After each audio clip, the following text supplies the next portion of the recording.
Chapter 91 in the dark. As Gammy was able to see the scene in the darkness, he immediately controlled the rock-shaking cannon below and aimed. However, before he could fire, the monster seemed to have discovered the danger, and its huge body sank directly to the bottom of the water. Seeing this, Gammy could not help but curse loudly. He sank to the bottom of the sea. Damn monster, really cunning. However, the others could not see the scene in the darkness at all, and could not help much. It should be night outside at this time. Even if the dark clouds above suddenly become thinner, the sunlight cannot be projected in.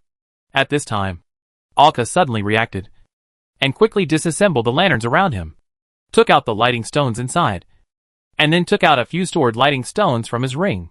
He piled them together, for cards immediately appeared in his hand, and he threw them on the deck. The cards emitted a transparent light, for tall mirrors emerged. The shape of the mirrors was controlled by Alka. He combined the mirrors together, refracted the light, and piled them around the lighting stones. The light was gathered and refracted to form a searchlight beam, which shone on the sea surface. In an instant, a bright light appeared in the dark night, illuminating everyone. The searchlight beam locked onto the tentacles sticking out from the sea surface. With the addition of this beam, everyone was finally able to play their respective roles. 2 more slender tentacles were thrown up. Several silk threads condensed, and bounced over to tightly entangle the 2 tentacles. Andre jumped up suddenly, and a blue light condensed on his right fist, and then he smashed hard on one of the tentacles. Blood and flesh flew everywhere. The part that was hit broke directly, and the whole tentacle fell down. Xiaodai also used a whip kick, sweeping another tentacle. The fluorescent light on the whip kick passed like a blade, cutting off the tentacle. The turbid red blood spurted out. The 2 tentacles used for attack broke directly when they met, and the broken tentacles were controlled by Vanessa with silk threads and pulled onto the deck. Ah-woo-ah! The monster felt pain, and the intense pain made it scream with part of its body exposed. Seizing this opportunity, Gammy immediately opened fire. Several shells fired fiercely, and smashed into the sea. Water splashed and enveloped the monster, and when the water fell, the sea surface turned bloody. Xiaodai immediately reached out to the side of the boat, and a faint wave of magic swept down. He turned around and shook his head. The monster was not dead, but had already sunk to the bottom of the sea and fled away. All that was left were 2 slender tentacles that fell on the deck, still twitching slowly. Is this the sea monster? Alka couldn't help but say, as he looked at the 2 tentacles. Andre nodded, looking at the 2 tentacles, and said, this should be a baby of a sea monster. This is still a baby? Alka couldn't help but said in surprise. This tentacle was not a whole one, but was just cut in the middle. Then this tentacle was at least as thick as half of Alka's body, and its length reached an astonishing 4 or 5 meters. This was just the part that came up to attack. The total length of the tentacle was at least more than 10 meters. Such a huge squid sea monster was actually just a baby. How exaggerated would an adult be? Could it be that he could smash a sailboat into pieces with just 2 blows? No way. It's actually very rare to encounter sea monsters attacking ships in the open sea, but in the dark realm, due to the large number of sea monsters, it's not surprising to encounter such things. While the 2 were talking, Gammy drove his machine to the twitching tentacle. A steel tentacle stretched out, seemingly testing the broken tentacle. Unlike the sea monsters in the outer sea, these sea monsters cannot be eaten, and can only be used as materials related to various spells. Andre knew a lot, and continued to talk beside him. After a while, Jamie nodded. These 2 tentacles are almost full of dark power. They will be very good when used in conjunction with spells related to darkness. The darkness here generally refers to spells related to the night and shadows, darkness in the real sense, not in a negative sense. Okay, let's clean the deck. His blood is mixed with magic power, which is very corrosive. It is difficult for the ship's automatic cleaning to clean this kind of thing, Andre said, and walked directly into the small storage room next to him, and took out a lot of brushes for cleaning the deck and buckets. To be honest, this was the first time Alka had seen this kind of tool, which he often saw on other ships, since he had been on the ship for several months. Everyone was given a set of tools, and the 4th level members in the cabin also fetched a few buckets of clean water from below. They began to clean the blood where the battle had taken place on the deck.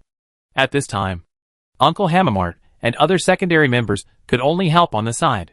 In Andre's words, this blood stained with darkness was highly corrosive and had certain harm to humans. Ordinary people who have not become touchers, without protection, are prone to getting sick if they are infected. although it may be just some minor illnesses. It is better to reduce trouble on such a sea surface. After doing this, everyone cleaned up the dirt on their bodies and returned to the cabin to rest. They were not in the mood to continue playing cards. However, this sea monster cub, which was not very powerful, did indeed clear their boredom. Blood Alliance Calendar 456, September 10th. It's getting darker and darker. Now it's hard to see sunlight shining through the dark clouds even during the day. If it weren't for these possible encounters, the light shining through the clouds would remind me I would definitely be completely confused about the perception of day and night. And the dark realm is much more dangerous than I thought. Everything here is extremely deadly to ordinary humans. But judging from the liveliness of the southeast corner, there are countless ordinary people sailing in the dark realm hoping to make huge profits. Wealth can really make people unable to see the reality. As we get closer to the dark outbreak point, the surroundings become more and more dangerous. Alka stopped writing on the diary and closed it. Are you writing the diary these days? Lucilia sat on the bed and asked. Lying on the bed. Alka nodded. Then will you continue to learn the ancient language of Fugan today? I have studied it for a whole morning. Let's stop here today. I'm going to go out for some fresh air. Alka stood up and heard that Alka was going out. Lucilia got into the necklace without hesitation. As they got closer to the dark outbreak point, they went deeper and deeper into the dark realm. Now Lucilia was unwilling to come out anywhere except in her room, because there was a protective spell in the room, and it was airtight. The dark elements in the air, with the sea breeze, made her feel uncomfortable. In Lucilia's words, it was as if she was walking in the desert, with the scorching sun burning her skin crazily. Although the damage was definitely not fatal, it would definitely make people irritable. And as time went by, it would become more and more uncomfortable. As Alka came to the deck, even though there were several lighting stones hanging on the deck, it was still extremely dark. Their destination was in the middle of the entire dark area, and it was still a long way from the core area of the dark explosion point. Judging from the speed of navigation, they were basically in the middle now. The darkness here made it difficult for the lighting stones to dispel it. A card appeared in his hand. As the card emitted light, a mirror appeared on the card, and under Alka's control, it became a ring, and different refraction surfaces appeared. Alka lit up the lighting stone and placed it in the middle, and the simple flashlight was ready. The light source of the mirror refracted, and it must be said that it was quite useful in such a dark area. Alka, you are here. Seeing the formation of such a beam of light, Jason, who was on a simple alert on the watchtower, said, "Come down. I will take over your alert." A lantern appeared in the watchtower on the main mast, and then the light source quickly slid down along the zip line. The light source moved over, and Alka also saw Jason at this time. Jason now looked a little weak. His hair was a little messy, and even his beard had grown long, and he didn't take care of it. He looked a little sloppy. After all, he had been sailing in the dark for such a long time, and he inexplicably began to pay less and less attention to his image. He came over and patted Alka on the shoulder. "Okay. You go up. I'll go and rest." "Have a good rest," Alka said, and climbed up along the rope ladder. The observation tower on the main mast is spacious, and it is not crowded to move here. There is a copper bell on the top, which is the size of a human head. Once something is wrong, the bell can be rung to pass on the warning. Normally, they rarely come to guard, but not now. Secondary members can't even go up to the deck now, and the spreading darkness will hurt their bodies. So the main members began to take turns to guard. Although nothing can be seen in the darkness, the watchtower can sense the strangeness of the ship. There is such a spell set here. In particular, it can sense the danger within the ship. The darkness is really exhausting. Alka couldn't help but mutter to himself, "It's okay. It's like being in a mirror." Lucilia's voice came. In order to kill time, the two began to chat slowly. Darkness and loneliness, if there is no one to chat, will drive people crazy. As the two chatted, there was a beeping sound below. A flurry of footsteps appeared on the deck. Alka immediately shone the mirror flashlight that he had been holding down. Matt and Lapoka were trying their best to carry Hammer towards the infirmary. Vanessa heard the sound and came out. Seeing the two people's actions, she ran over immediately, carried Hammer into the infirmary. Hammer was still struggling frantically. He was saying something with his mouth open. Since Alka was a little far from the deck at this time, and the howling of the wind in the darkness, it was not very clear. "He is saying stop singing. Stop singing." Lucilia's voice, whose hearing was not affected by the wind, came from the mirror. Stop singing? Alka was a little confused. What does this mean?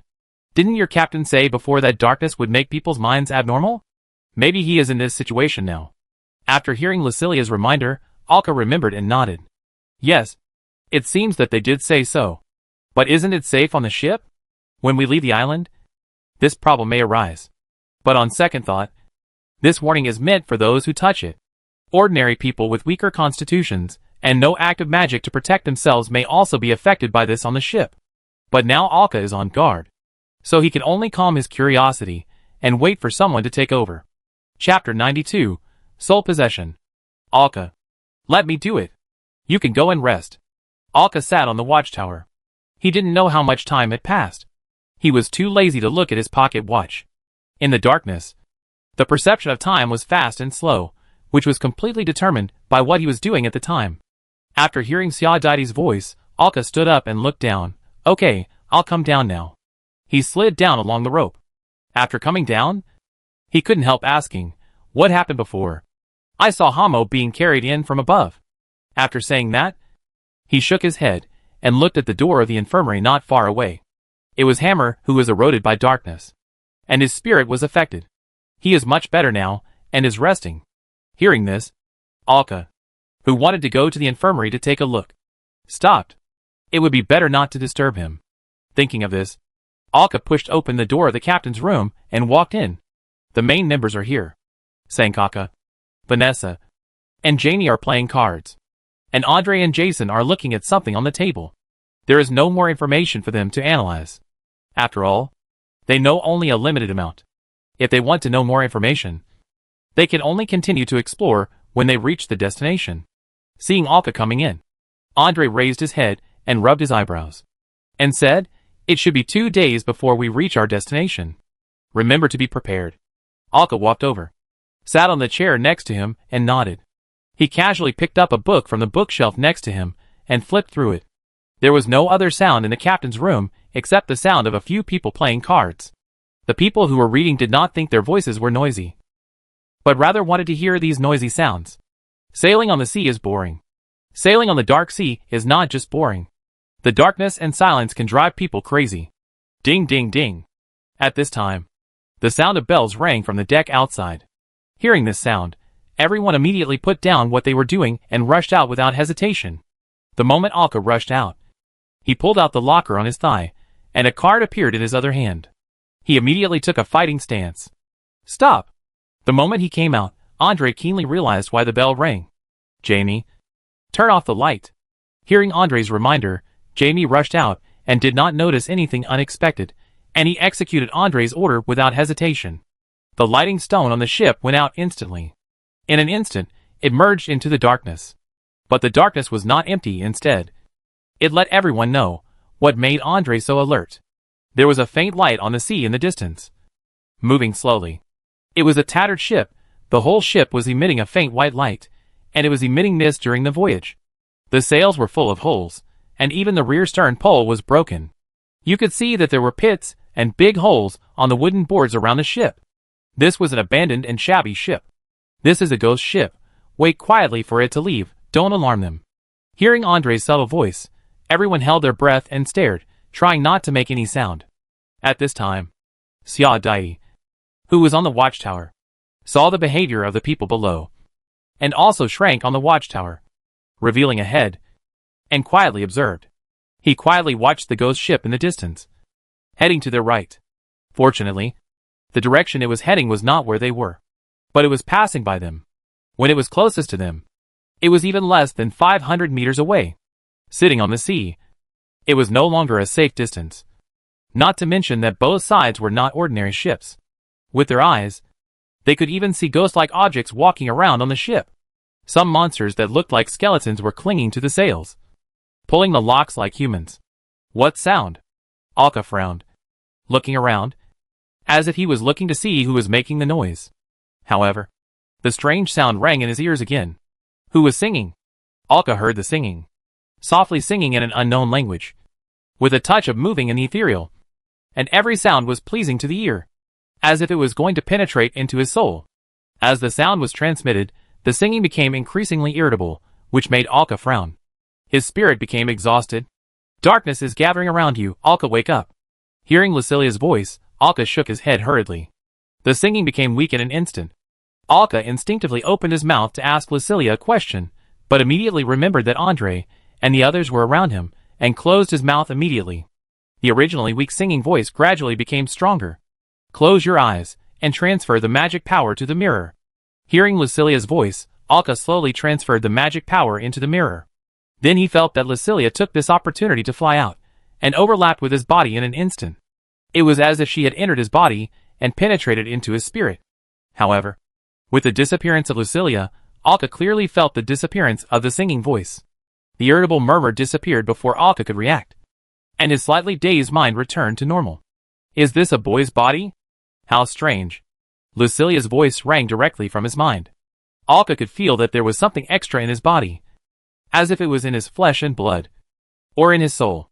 Very strange. Very weird. Don't run around in my body.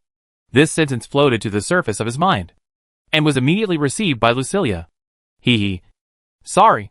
This is the first time I do this. After saying that, she quietly stayed beside Alka's soul. Alka, why does your soul look a little different from your appearance? Why are there some small spots of light beside you? After hearing Lucilia's voice, Alka knew the situation of his soul. Speaking of which, he also found out when he looked in the mirror recently. His current appearance has changed a little bit, and the direction of change is exactly what he used to look like. This made him feel somewhat relieved when he looked in the mirror, but he felt that it was just his own illusion. However, there was only a little bit of charm, and the change was not big. People who knew Alka could also know him, and would only say that he had become more mature. They would only think that this was a change brought about by aging. After hearing Lucilia's words, Alka had an idea. That is to say, his body was changing towards the appearance of his soul, and his soul was also changing according to the appearance of his body. The two are influencing each other. Just as Lucilia said before, the body affects the soul, and the soul also affects the body. And those light spots may be some traces left by the original soul. Alka didn't understand it very well, and could only make simple guesses based on the information known now. Also, Alka, your soul is so strong, much stronger than mine. Lucilia couldn't help but reach out and touch Alka's arm. Hiss. Alka took a breath, and couldn't help but wipe his left arm. What's wrong? Jason beside him asked when he heard Alka suddenly gasp. Nothing. Alka smiled slightly, and said with a smile while trying to suppress the stimulation just now. Sorry. I didn't mean it. Only then did Lucilia realize that she had touched Alka's soul, causing Alka outside to feel it. It's okay. It's not painful. It's just a little strange. Maybe I'm too sensitive. That's good. When Lucilia touched him just now, Alka just suddenly felt a strong stimulation. Souls are much more sensitive than physical senses. Will they be reflected to the outside world? Alka couldn't help but think. With Lucilia entering the realm of souls, Alka no longer heard the increasingly annoying singing in the darkness. Why would such a powerful soul of Alka be affected by this? The darkness gathered around you is much greater than that of your companions. Lucilia's voice continued to ring in his mind. As a ghost, Lucilia can see things more clearly than Alka and others who are human beings, and see more. In her vision, once completely immersed in darkness, the darkness around Alka would press towards him like a tsunami. However, his companions, on the contrary, did not have much darkness willing to touch. Could it be that the strength of the soul attracted the darkness? Alka thought so. It is possible that being strong can resist harm, but it will also attract prying eyes. With so much darkness, Alka should have been invaded by darkness long ago, and had problems like Hamo. But Alka only heard some singing, which was only the most basic symptom, and was completely different from the degree of invasion. The two communicated in their minds, and it didn't take long. As the ghost ship left, the lighting stone on the ship lit up again. The darkness receded. As Lucilia's voice sounded, she emerged from Alka's body again, and returned to the necklace. It seems that this journey is much more dangerous than I thought. Andre's voice sounded from the side. Looking at him frowning, Alka asked beside him, what's the matter with that ship? According to the church's records, Dark Shadow has the ability related to death.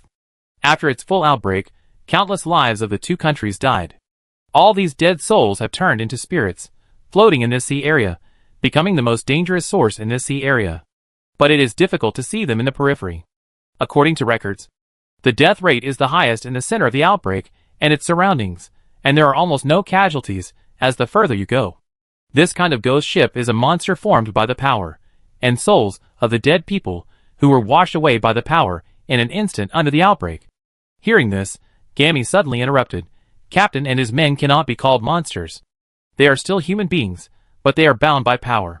Looking at the attention of the crowd shifting, Jamie explained, the church has a special research group that has been in and out of the dark realm many times. There are many souls in it that still retain their memories and emotions from their previous lives. They are just bound by power. And in serious cases, they are completely eroded by darkness, unable to escape and return to death. They are just poor people. Sorry, I haven't been back to the cathedral for a long time. And I don't know about this news.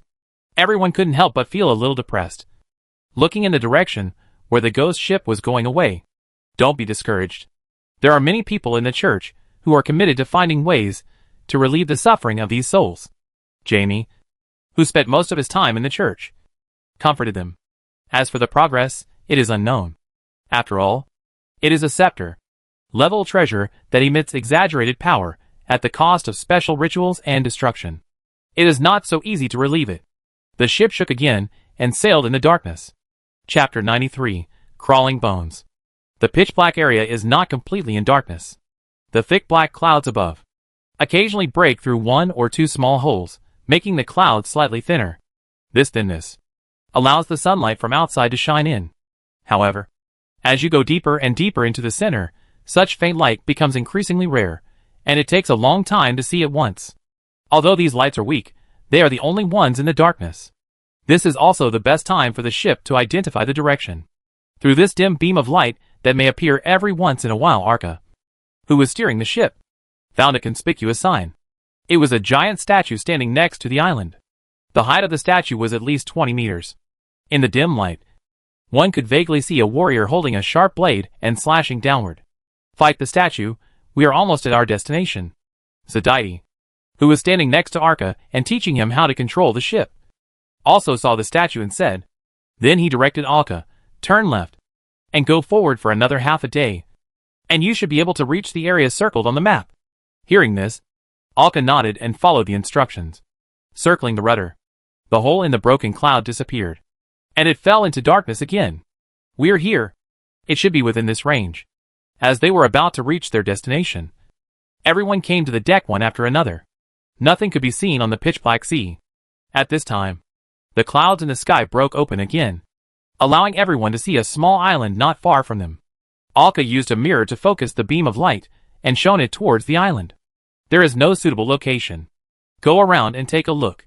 Andre looked at the island in front of him and found that there was no suitable anchorage, and gave instructions. After going around, he saw a suitable landing place. This should be the old port.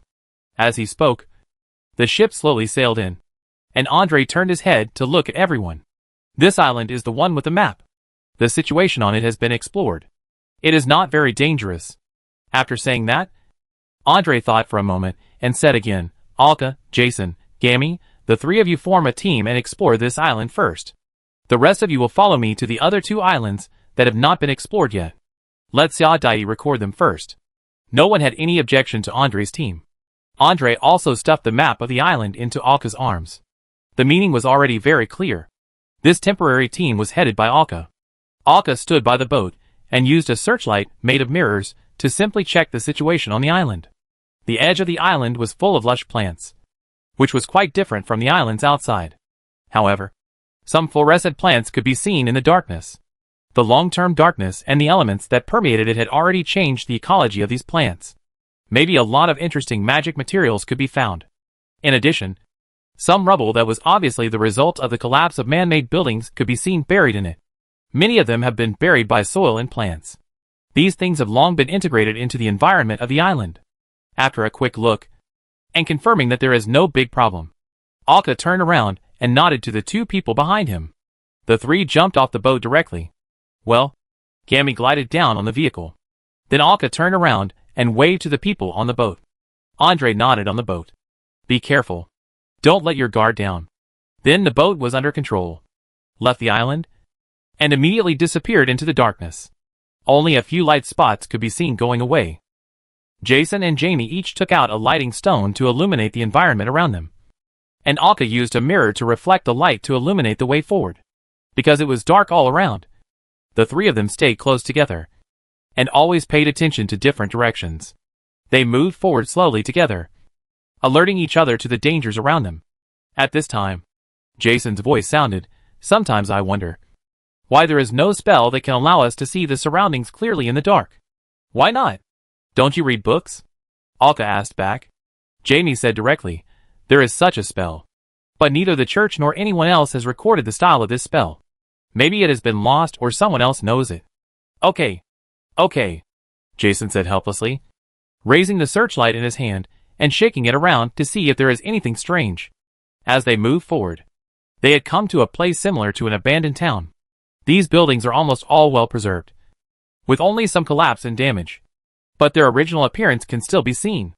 However, now, the outside of these buildings is covered with various plants. When the treasure exploded, the people here may not have known what happened, and they died here without knowing what happened. Jason looked at a skeleton lying at the door of a collapsed building not far away, and said with some sighs, "This place is not far from the core of the explosion, but it is just within the range that can be affected and die." Looking at the skeleton, Jason was ready to go over and check it out to see if he could collect any useful information. Alka grabbed him immediately. "Wait, don't just go over there casually." Hearing this, both of them turned their heads to look at him. "What's wrong?" Alka pointed to the location of the skeleton. "Look carefully, there's something wrong with where the skeleton is lying." As he spoke, he controlled the light to flicker around the skeleton. Although there are many plants covering the skeleton, but look at his body, it doesn't look like it should be lying there for hundreds of years. The two looked carefully. There were some roots, stems, and branches of plants where the bones fell. It didn't look like they were growing away from the bones. It was obvious that they were pressed down, which would only happen. However, it was shrouded in bones and darkness, so it would be difficult to find such a problem if you were not careful. Looking at this situation, Jason couldn't help swallowing his saliva and said nervously, "Could it be that this corpse is alive? It can move like a ghost." "It's very likely." Jamie stared at Jason and asked curiously, "Why are you so nervous? Haven't you seen a ghost?"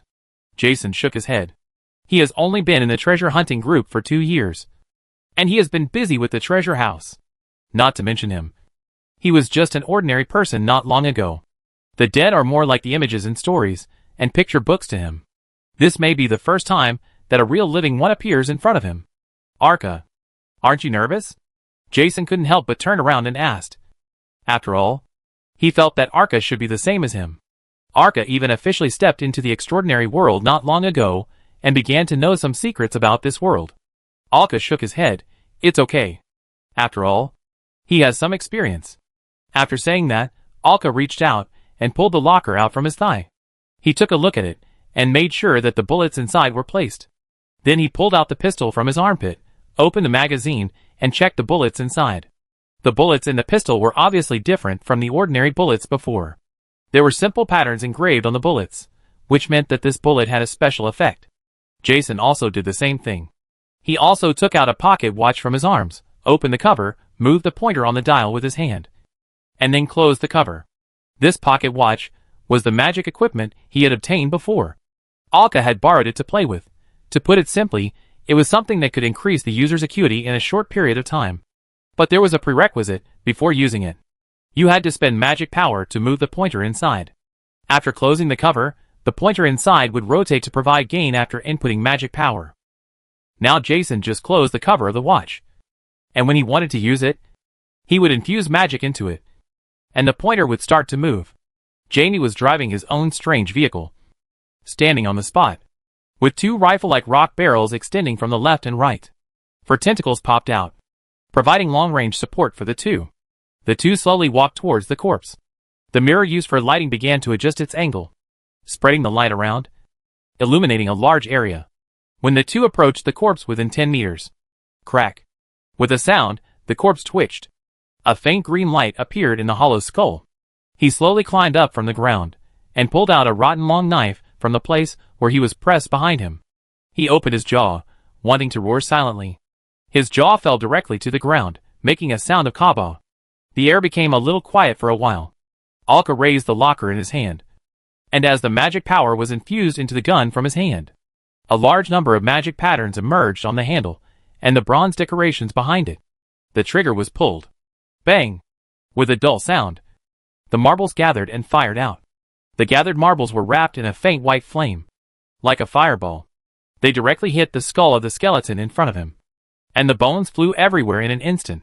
The green light flashing in the skull was directly wiped out by the marbles. The remaining bones fell down weakly and scattered all over the ground, forming a pile of bones. That's it? Jason, who was a little nervous, looked at the skeleton that fell down with one blow, and was a little confused. Then he curled his lips in disdain, which was a bit of a waste of his nervousness and excitement. Jamie came over and said it was just an ordinary skeleton, and the bullet he just fired was attached with holy flames. Of course, this kind of skeleton was easily destroyed. Jason squatted down, moved the piled bones, and looked at the rotten long knife that also fell next to it. He knocked with his pistol. What's the use of this knife? It's more like smashing it than chopping it. The three of them also began to look around. In addition to this skeleton, there are many corpses around, but these corpses are obviously much more normal. The corpses have long been covered with mud and become dirty, covered with various plants that have grown with them. These corpses are completely integrated with the earth. Chapter 94 Treasures in the Ruins. Alka opened the map and looked at their current location. According to the location of the island, and the distribution of some landmarks on the island, there were 2 white dots on the ruins where they were now. Alka clicked to check. Ordinary treasure. Difficulty: Brave Warrior. Popularity: 0. Treasure information: none. The information of the 2 white dots was exactly the same, and even the distance between them was very short, almost touching each other. Bang! Another dull gunshot. Alka didn't even wait for the skeleton lying on the gravel in front to stand up, but directly shattered his skull with a shot. You should let him stand up and move around. It's not easy for him to lie down for so long. Listening to Jason's teasing words, Alka rolled his eyes. Okay, I'll save it for you next time. Hearing this, Jason waved his hand quickly and forced a smile. No, that's not necessary. Using his legs to push away the weeds that had reached his waist, Alka controlled the reflection of the mirror and illuminated the building that had collapsed by half. However, the plants in the ruins still affected the light. The interior was also surrounded by plants, and the furniture that was left had already decayed and fallen to the ground. In the darkness, a strong smell of rotting wood permeated the place. Only a few traces were left in the entire building, recording their own stories. There are books here, Jamie said, controlling the tentacles to flip through the books on the rotten wooden table in front of him. However, before he could flip them, they were directly crushed into pieces.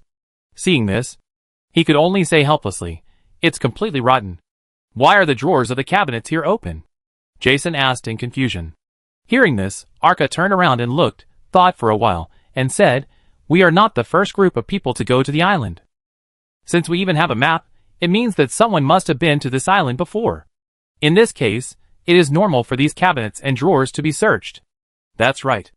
At this time, Alka couldn't help but think about it. According to this logic, the treasures hidden in these white spots should be in places that are not so easy to find. Easy to find. Easy to harvest wealth. Should have been taken away by others long ago. Thinking of this, Alka couldn't help but carefully observe the collapsed building, thinking about where the valuables would be placed. Hidden holes. Mezzanines in the wall. In such a place, there is only such a way to hide things. After all, the deaths of these people were completely accidental, and there was no reaction to hide things intentionally. These treasures are likely to be the wealth hidden by the residents at that time. Usually at home. Where do normal families usually hide their wealth? Thinking of this, Alka stepped on the floor where there were fewer plants. He wanted to check if there were any holes, and also take a look at the walls and buildings that had not collapsed, to see if there were any strange things. The size of this building was average. It would not be a very wealthy family. After walking around, Alka came to the bookshelf that was about to collapse completely, and directly overturned it. With just a slight force, the bookshelf collapsed directly, and dust flew everywhere. What happened? The 2 people who were checking in other rooms quickly came over and asked. Alka shook his head. Nothing, it's just that the bookshelf collapsed. After waving away the smoke and dust, Alka used a mirror to reflect the light. A pit really appeared on the wall, and some weeds had even grown in the pit, filling up half of it. A rectangular object was wrapped in something, and it was already covered with dust and plant roots. The weeds covered it. However, the white light outline on the outside was so conspicuous through the gaps between the weeds. Reaching out to pick it up, the white light disappeared, and the thing wrapped on it was torn open with force. The heavy object inside was revealed, a long piece of metal the size of a palm, covered with dirt. Rubbing it vigorously with the thumb, the golden color was revealed. A whole piece of gold? Jason came over and looked at the thing in Alka's hand, his face full of confusion. What the hell? Just picking up a whole piece of gold casually, somewhat unacceptable. Jamie looked at the collapsed bookshelf, looked up at Alka and said, "You are really sharp. You are worthy of being a professional treasure hunter." Jason next to him opened his mouth when he heard this, thought about it, and closed his mouth again. He wanted to say that Alka had just joined this industry, but when he thought of Alka's achievements after joining, he was much better than his profession. It felt like a self-humiliation to say it out loud. A small gain. Not bad, Alka said with a smile. And then a metal card appeared in his hand, with a faint magic attached to it, and cut a small half of the gold bar. Then he divided it into small pieces and handed it to the two people. Looking at their strange expressions, Alka blinked at them and said with a smile, "Everyone who sees it gets a share. Right? Thank you." The two thanked him and put the small gold nugget into their pockets without refusing. After exploring the room again, they confirmed that there was no valuable things or valuable information. And then they left, spread out, searching in this ruins, each of them. After all, this ruins is the ruins of a town, and it is too inefficient for the three of them to gather together. See if there are any leftovers, or information that can help them in their next actions. Taking this opportunity, Alka came to another white spot. Looking at the large area of completely collapsed ruins around, covered with weeds, soil and various rubbles, there is no way to know where this white spot is hidden below. Alka couldn't help scratching his head. Forget it. Give up decisively, turn around and leave. This is not an absolutely safe place. There is no need to spend all your energy to dig and search for a white dot. There is such a large ruin, and it is still unknown where the white dot is, not to mention that if you want to clear the huge rocks on it, it will take a lot of effort. Based on the size and location of the rubble, the family who built this building should not be very rich. It is somewhat not worth it, after all. The minimum known standard for a white dot is 12 silver snakes. After finding the two people, they met up. There is no church here, so it should not be in this ruin. Let's go somewhere else. After Jason said that, he walked towards the depths of the island, and the two followed closely behind him. The main goal of their mission, this time, was to obtain the holy vessel. The Church of the Virgin Mary has existed for a very long time. Before the two countries perished together, the Church of the Virgin Mary had already been located in the two countries. That holy vessel was used by the churches in this area to pray and listen to the holy word.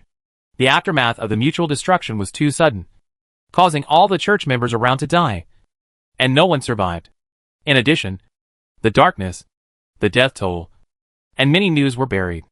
No one knew where the holy artifacts were left. Over the years, the church would occasionally send teams to investigate and collect the holy artifacts that were left outside.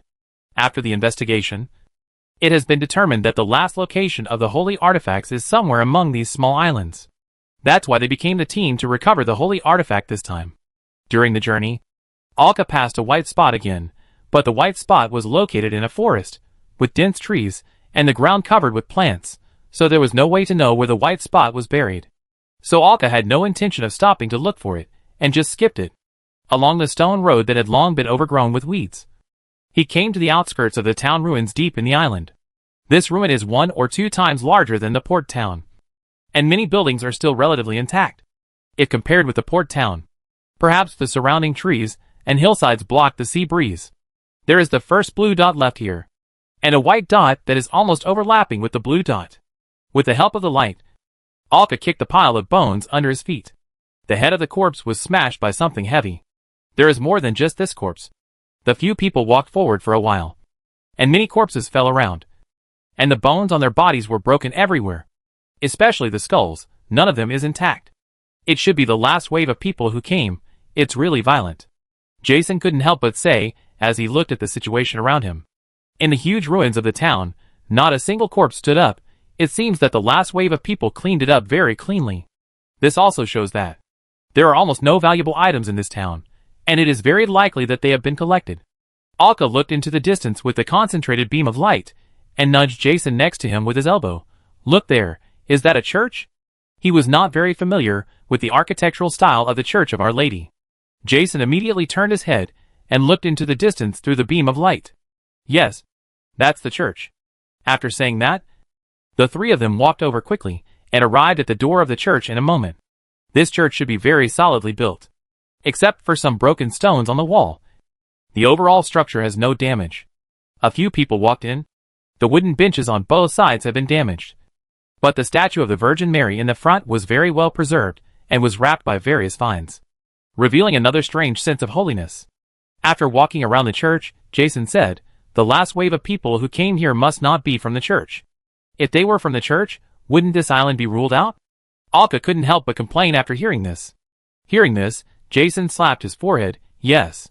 Finally, he came to the statue in silence, and reached out to clean the dirt and vines on the statue. Jamie also drove the vehicle over, and controlled the tentacles to do the same thing. Although Alka's faith in the Virgin Mary was not deep, he had no choice but to join in after seeing the two people's actions.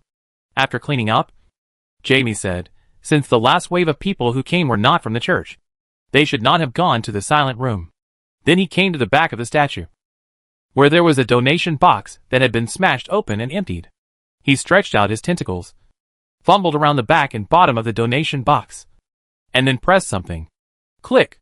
The sound of some mechanism being triggered was heard. There was a vibration behind the statue, and dust was everywhere. What was opened? Jason had been waiting there for a long time. He squatted down and stretched out his hand to lift it up. A stone slab was directly lifted by him, revealing the dark passage below. The place below should be the silent room that Gammy just mentioned. Let's go. Let's go down. No one should have been here, Jason said after observing for a while. Then he threw the lighting stone in his hand down and began to climb down. Looking at this scene, he could only say that he was indeed an insider of the church. He could easily find the secret room that was difficult for outsiders to find. Thinking of this, Alka also jumped down from the cave. Gammy controlled the vehicle and followed closely. Chapter 95: The Evil Spirit Priest. Wait, there is danger here. As soon as the two jumped down, they heard Jason shouting at them. Hearing this voice, they instantly became alert, and the mirror immediately reflected, completely illuminating the secret room underground. However, they only saw Jason standing not far away, and did not see what the danger he was talking about was. It was only then that they saw 3 corpses under Jason's feet, which were still wearing some metal equipment, and some cloth that was not completely broken, holding all kinds of weapons in his hands. Looking at the styles of these weapons, Alka understood instantly. These corpses are the others who came here to explore. Their death here means that it is dangerous here, and even their teammates didn't even pick up their corpses for them. Jason fiddled with the pockets on the waist of the corpse while speaking, and some gold and silver jewelry slipped out. Not to mention the corpses, they didn't even have time to get the spoils from their teammates, and they just fled directly. Or the last group of people who came here were the few people in front of them? No, they were too few. At this time, everyone felt a chill. A cold wind like winter suddenly appeared in the silent room. It made them shiver. This was obviously very abnormal. It was the work of supernatural power. Several people leaned together in an instant, back to back, alert to the situation around them. Lucilia's voice came into Alka's ears through the necklace. Be careful, Alka. It's a soul. An enemy like a soul. If he doesn't want to, you can't see him. Lucilia, who is also a soul, discovered the enemy first and immediately reminded Alka. Soul-like enemies? Aren't they evil spirits or something? The problem is, how can we destroy such existences? Before Alka could think or speak, a chill passed through them. Ah! Jason screamed. 3 bloody marks appeared on his left arm. Blood did not immediately spurt out of the bloody marks, but was covered by a layer of frost. There are enemies. There are enemies we can't see. Could it be evil spirits? Like those skeleton-like undead creatures, similar to the existence of souls, Alka said immediately. Hearing this, Jamie frowned. What should we do? Monsters like evil spirits are difficult to eliminate without corresponding means. Alka has raised the locker in his hand. The bullets sprayed by the locker have the effect of holy fire. If we think about it according to normal circumstances, it should be able to hurt the evil spirit, and it may even have a restraining effect on him. Holding the locker, with his index finger firmly on the trigger, Alka's whole body is completely tense. Another chill came. Alka sensed something and immediately turned to the side. However, he was still a step too late. His clothes were torn into 3 rips around his waist. But his skin was not injured. Jason covered his left arm and frowned, saying, "Now we can't even see. How can we fight an invisible enemy? I don't know if it's because the enemy has learned to be smart. But the cold around them is becoming more and more obvious. The cold will stimulate their bodies, making their perceptions dull, and thus unable to react to the enemy's attacks." This time, there was no extra perception. Alka frowned. He didn't know when 3 wounds appeared on his thigh. The wounds were also covered with frost, which paralyzed his nerves. "Shield!" Jamie roared. 2 of his 4 tentacles stretched out and pressed on the backs of Alka and Jason. A thin blue shield was put on the 2 people, like a thin layer of water. The cockpit that had just been opened was now completely closed, and the whole person was hidden in the vehicle. Good opportunity. With this shield, Jason showed a hint of joy on his face. He pulled off his necklace, which was a coin only half the size of his palm. With the influx of magic power, the gold coin emitted a milky white light. Energy sweep. The milky white energy immediately spread from the coin, forming a circle of ripples that quickly spread outward. That was the spell used by Jason. He carved the spell on the coin, so that he could use it. Ah! A miserable roar came through the ripples of energy, and everyone immediately looked towards the place where the sound came from. The enemy finally revealed his appearance. He was a priest wearing the robes of the Church of Our Lady. His whole body was a light green, and there was a white mist with ice crystals around him. His expression was bloodthirsty and ferocious like an evil spirit, and his hands were claws. Seeing the enemy's figure, Alka raised his gun without hesitation and fired a shotgun. The aggregated bullets surrounded the holy flame. In an instant, it pierced the soul's chest. A huge hollow appeared in the center of the soul's body. The soul screamed even more miserably, and its expression was painful and hideous before it disappeared again. "Is he dead?" Jason beside him couldn't help asking. Alka shook his head. "Be careful, he is not dead yet, he is still around us." As soon as he finished speaking, the chill gathered around them again, verifying Alka's words. Wait. When he said this, Alka suddenly thought of something. Whether the enemy was dead or not was what Lucilia had just told him. That means Lucilia can see the enemy. Thinking of this, Alka raised the locker directly, and raised the pistol with the other hand. The bullets in the pistol were also engraved with a spell with divine power. He opened his mouth and said directly, "Show me the direction." He couldn't ask directly, but this sentence was a bit ambiguous, a bit like the means of opening a spell. And Lucilia in the magic mirror instantly understood what Alka meant. Yes, it can be done this way. Why didn't I think of it just now? He is right in front of Jason. The moment Lucilia's voice came, Alka turned the pistol around and pulled the trigger without hesitation. A bullet flew from behind Jason, passed through his ear, and hit the air in front of him directly. With the shot, the enemy showed a faint shadow for a moment, and then was forced to hide again. Jason saw this situation and immediately asked, "Can you see the enemy?" Alka ignored it, and the lock in his hand was once again aimed at the position where the enemy was dodging. Bang! This time it was a diffusion mode. Bullets were fired all over the area. Ah! The miserable screams. The enemy's figure appeared. This was another heavy blow. As his figure appeared, several more bullets directly penetrated his soul body. Jason and Jamie did not waste such an opportunity at all, poured out the ammunition of their guns. Amid screams, the enemy turned into green smoke and disappeared into the air. The chill around him quickly faded. This time he's dead. Right? Jason couldn't help asking. Alka nodded. He should be dead this time. Hearing this, Jason breathed a sigh of relief and relaxed completely. The invisible enemy. The psychological pressure it brings to people is much greater than imagined. Hiss as everyone relaxed. Jason and Alka couldn't help but hiss in pain. The wounds on the 2 people's bodies felt painful, stimulating their brains. As the evil spirit disappeared, the frost on the wound began to fade, and blood slowly flowed out. Seeing this, Jamie quickly took out 2 rolls of bandages and handed them to them. "Quick! Deal with it first, and use magic to seal the wound." The 2 took the bandages and first used magic to seal the wound. The blood quickly stopped flowing, and the pain subsided a lot. They took out the medicine that Vanessa had prepared for them before, and sprinkled the powder in the medicine bottle on the wound. Then, they wrapped it with a bandage. After treating the wound simply, the 2 stood up and took a breath. Jason frowned, thinking about the battle just now, and then said, "The evil spirit just now should be the priest here. I didn't expect that even the people of the Virgin Mary could be infected by this power and become undead. It's been too long. The darkness that broke out has long blocked the power of the outside world. May he rest in peace." Jamie walked out of the cockpit, crossed his arms in front of his chest and prayed. He was mumbling something, as if he was praying for the priest who had turned into a dead spirit. The other two were doing the same thing. After all, they were all believers of the Virgin Mary, and even members of the Virgin Mary Church. After doing all this, they came to the piles of bones left by explorers who had died here before. There were no obvious scars on the bones. They searched carefully.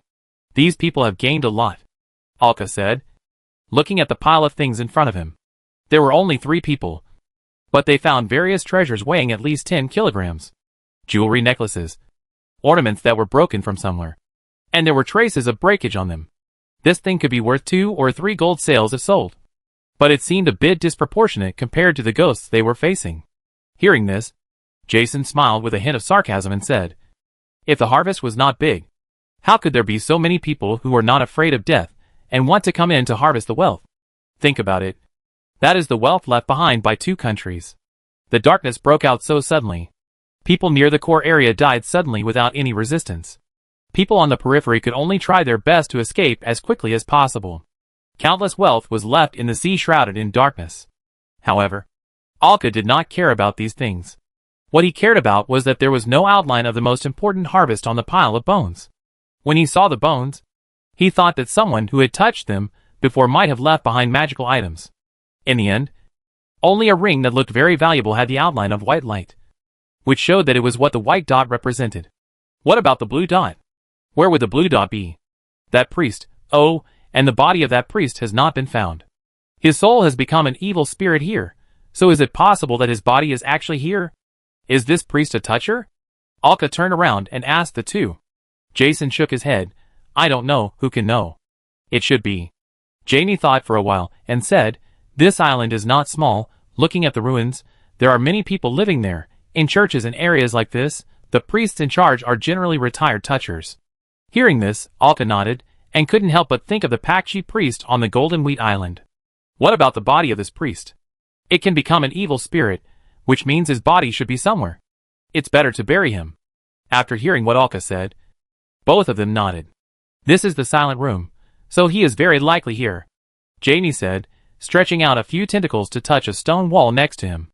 Chapter 96 Holy Light Wheat Ear Ring. With a rumbling sound, the heavy stone wall next to it slowly moved away, leaving a gap. Jamie used the steel tentacles of the vehicle, pushed hard and pushed the stone door next to it open. Smoke and a strange smell floated out. The space inside was exposed. A faint milky white light emanated from inside, without Alka using the light reflected by the mirror to illuminate it. "Is it a holy weapon?" Seeing this light, Jason couldn't help but ask in surprise. After all, under such circumstances, such a light appeared in such a position, and it was hard not to associate it with this. Jamie shook his head. "How is it possible? Sacred vessels are usually restrained, and they would not be so exaggerated to show their existence." He drove the vehicle in, and said as he walked, "It should be a magical item infused with the power of the Virgin Mary or the faith of the believers." When several people walked in, they saw the thing emitting light. Jamie nodded without surprise and said, "It is this thing." It was a stone platform, and the thing emitting milky white light on the stone platform was a circle of wheat ears worn on the head. It just floated quietly on the stone platform. There is usually this thing in the silent room of the church. It is usually placed just below the sculpture above the head. It is a wheat ear headband used to communicate with the gods. He stretched out a few tentacles and took the wheat ear headband back. After taking a look, he handed it to Jason. "Give it to me?" Jason pointed at himself, a little confused. This thing obviously needs to be returned to the church. Compared with other practical uses, it feels more symbolic. "Of course I'm not giving it to you. I'm just letting you carry it with you. You have to return it to the church when you go back. Didn't you say before that you touched a treasure that looked like a wheat wreath? That thing is the prototype of this thing. Wearing it on your head can temporarily increase your magic power, allowing your magic power to burst out with more sacred attributes. It's very useful in a place like this." After saying that, he pointed at himself and Alka, "For the 2 of us to carry it. At most it will make our minds clearer. and there is no other effect. Hearing this, Jason nodded, with an expression of having learned something, and put the wheat ear on his head. The moment he put it on, the milky white light instantly converged and was transmitted to his body. Jason's magic originally had a little bit of pale white, but now his magic has been completely dyed into a milky white light. He can clearly feel the sacred meaning. After all, it was the orthodox treasure of the church that made him a toucher and stimulated the magic in his body to become active. If I meet that evil spirit again now, I will punch it one by one. Jason clenched his fist and said with some pride. The two shook their heads helplessly and ignored him, and walked out directly, preparing to climb the stairs back to the church. They also took the wrapped bones of the priest with them, dug a mud pit outside the church, and buried the bones again. After doing all this, the few people returned to the church and found a bench that was not completely damaged to sit down and rest. With the scale of this island, there should only be this church under our feet. If there are no holy vessels here, there may be no holy vessels on this island. Do we need to explore other places? Gammy asked the two people. Hearing this, Alka turned around and said without hesitation, of course we have to explore. There must be many places where valuable things are hidden. You know, we are treasure hunters, and we can't abandon our main job. And Andre and his team may not have explored their target yet, so we are just sitting there doing nothing. Haha. That's right. Let's take a break and go. Jason patted Alka on the shoulder and said with a smile. After a while, they set off again after a good rest. Alka led them to the places with flashing lights. After all, only these places had valuable things. Other places were just a waste of time. If the location of these white spots was obviously difficult to find, Alka would give up directly. However, the harvest was not small. In a ruined farm nearby, a pure gold cane was harvested. You could feel its weight in your hand. On the island full of darkness, only the three people were surrounded by light. Jason held his chin with one hand and followed the two people forward in deep thought. What's wrong? What are you thinking about? Alka looked at him and asked curiously. After hearing Alka's words, Jason raised his head and stared at him. Maybe. You are really a natural treasure hunter. His expression was still firm. Go. Go. Go. Alka waved his hand speechlessly. Jason turned his head and patted Jamie's cockpit, seeking approval and asked, Jamie, don't you think so? I always think he is more professional than you. You can actually answer, I think so too. But don't you think so yourself? Jason closed his mouth silently, walked forward quickly. Let's speed up. We have to visit this island first anyway. Alka and Jamie smiled, quickened their pace to catch up. They walked all the way to the back, and came to a manor on the hillside. Alka looked around and couldn't help saying, this place is really magnificent. If it's not abandoned. The area of this manor is much larger than they thought. From the gate through the stone road to the building behind, the distance is about 100 meters. There is obviously a large garden around, but it is now occupied by many weeds. Only some flowers that have survived tenaciously can be seen among these weeds, and the buildings in front of them are also well preserved. There is basically no large-scale collapse. Most of them are just some outer walls that have fallen off. Jason looked at the door that had been smashed open in front of him, and couldn't help curling his lips. It looks like there might not even be any soup to drink. Along the way, they saw how thoroughly the last batch of people who came here looted. They really turned this place into a meaningless ruin. Basically, no valuable things were seen, unless they were hidden deep. Alka walked up and patted it, and then stepped into the manor first. Don't complain. Let's see if there is anything left. After all, we are more professional.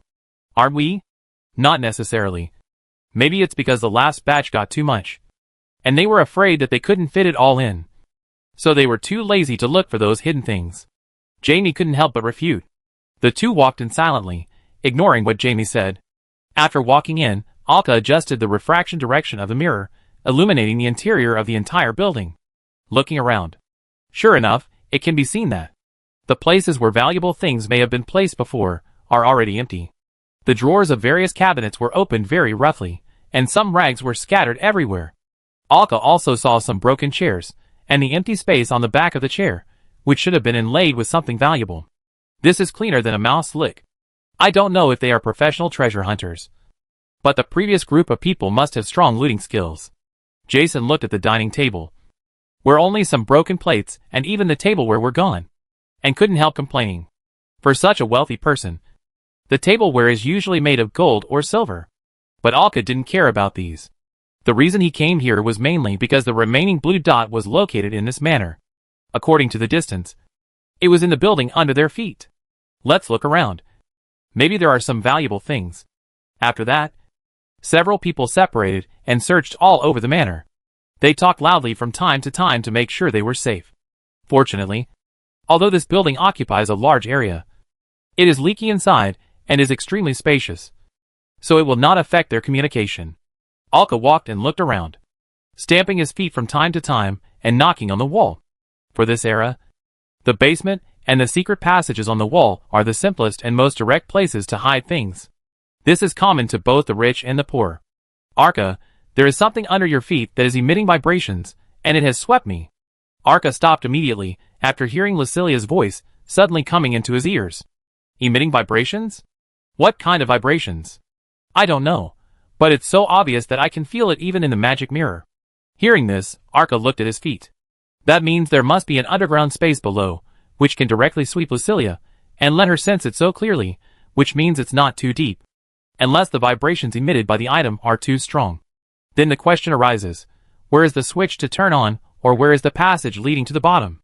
Thinking of this, Alka directly lay down. He took out a palm-sized round plate from his waist, and covered the ground. As the magic power poured into the round plate, invisible vibrations were transmitted downwards. Then a strange sound was transmitted to Alka's ears. Following this sound, Alka began to move slowly. While moving, he controlled the round plate to transmit vibrations downwards. There is a very simple spell engraved in the round card. After encountering the space, a strange sound will echo upwards, which is used to detect where there is a hidden space. Of course, it can only be used to detect larger spaces. If it is smaller, the difference in sound will not be heard. It cannot detect too deep places. Soon, Janie and Jason both came to Alka, because they had simply explored the area they were responsible for. Seeing Alka's actions, they immediately slowed down their steps. It was obvious that Alka had discovered something. Too much noise would disturb his exploration. Finally, Alka stopped and stood up. Is there a space underneath? Jason came over and asked him. Alka nodded, yes, but I don't know where there is a mechanism to get through. I'll find the mechanism, Jamie said impatiently beside him. Finally, it was his turn. After that, the vehicle he was driving extended 4 tentacles and began to explore something on the ground and the surrounding walls. The tip of the tentacle emitted a faint blue glow.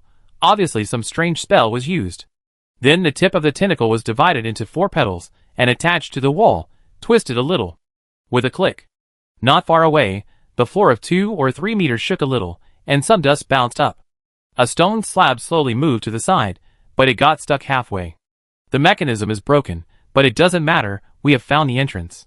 Several people hurried over. Jason knelt on one knee, and pushed the half-moved stone slab directly, and pushed it all over. The dark space below was revealed. Chapter 97 People Who Pray for Peace. In the dark space, with the light shining, there is a low tunnel, and everyone jumps in. The tunnel is a bit low, so narrow that only one person can pass through. And he has to bend his back and move forward slowly. Janie drove the machine and walked in the first one, her tentacles stretched forward holding lanterns. The muzzle of the gun was extended and pointed straight ahead. Alka walked in the middle, and Jason was at the rear. The 3 of them maintained this formation, and walked slowly while being vigilant to each other. The tunnel should not have been open for many years. There is a strong smell inside, slightly pungent. There are simple supports on both sides of the tunnel. It is not narrow and long. It is almost at the end after walking for a short time. It's almost the end. Janie looked at the dim place in the distance and felt the stone wall. Hearing this, the 2 people behind him became more alert. They slowed down their pace. I feel it, it's a soul. Lucilia's voice suddenly came. Hearing this, Alka hurriedly grabbed the tail of the Janie vehicle in front and stopped where he was. The vehicle stopped immediately. Feeling something strange about Alka, the 2 of them had no intention of asking questions and just stopped obediently. Very tacit understanding. Alka did not speak. A bullet with holy light attribute appeared in his hand. Looking at what Alka held in his hand, the 2 of them immediately understood, after all, they had just killed an evil spirit with this bullet with holy light attribute. The environment here is not suitable for fighting evil spirits. It is easy to fall into a passive position. Jason was about to retreat out of the tunnel, but was grabbed by a mechanical tentacle. He only saw Jamie in the cockpit, pointing to the top of his head, and then immediately closed the hatch. Seeing this action, Jason immediately understood that the laurel crown temporarily worn on his head could emit holy light and make all his attacks have the attribute of holy light. Jason's magic originally had a trace of holy light attribute. After being amplified by this magic item, it should have a serious restraining effect on evil spirits. Thinking of this, he nodded immediately. The three of them squeezed on the spot and exchanged positions. Jason came to the first position, and the two stepped back. Following Jason's gesture, the three of them moved forward again, and this time they were more careful. It was just a few meters away, but they spent more than 10 seconds. As the lantern illuminated, they saw the whole scene at the end. It was a female soul. Her whole body was a light white transparent state, and a wisp of mist surrounded her body. She just sat quietly on the ground in the corner and watched everyone, without any intention of taking action. She also had no intention of hiding her body. And the soul of this woman looked very normal, without the evil green color, still maintaining the appearance of a normal person. Except that the whole person was translucent pale white. After seeing a few people, she showed a clear expression of surprise on her face. You came in, thank God. The muzzles of the three people's guns were already pointed at her. She looked at the things the three were pointing at her, and tilted her head in confusion. Didn't the lady notice the vibrations I gave her? Hearing this, the muzzles of the three men's guns did not waver at all, and they were still pointed directly at the spirit in front of them. At this time, Lucilia showed up, lying on Alka's back, and made a shushing gesture to the spirit lady in front of her. The spirit lady immediately said, "Please don't be afraid.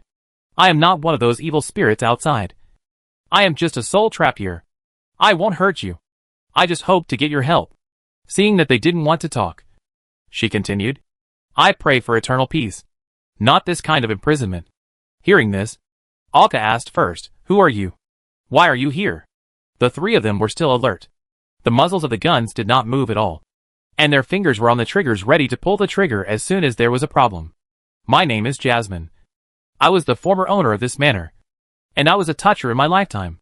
"You know touchers, because you don't seem surprised to see me. Keep talking." Hearing Jason's words, the spirit girl named Jasmine nodded. "This is the secret passage where I hide things.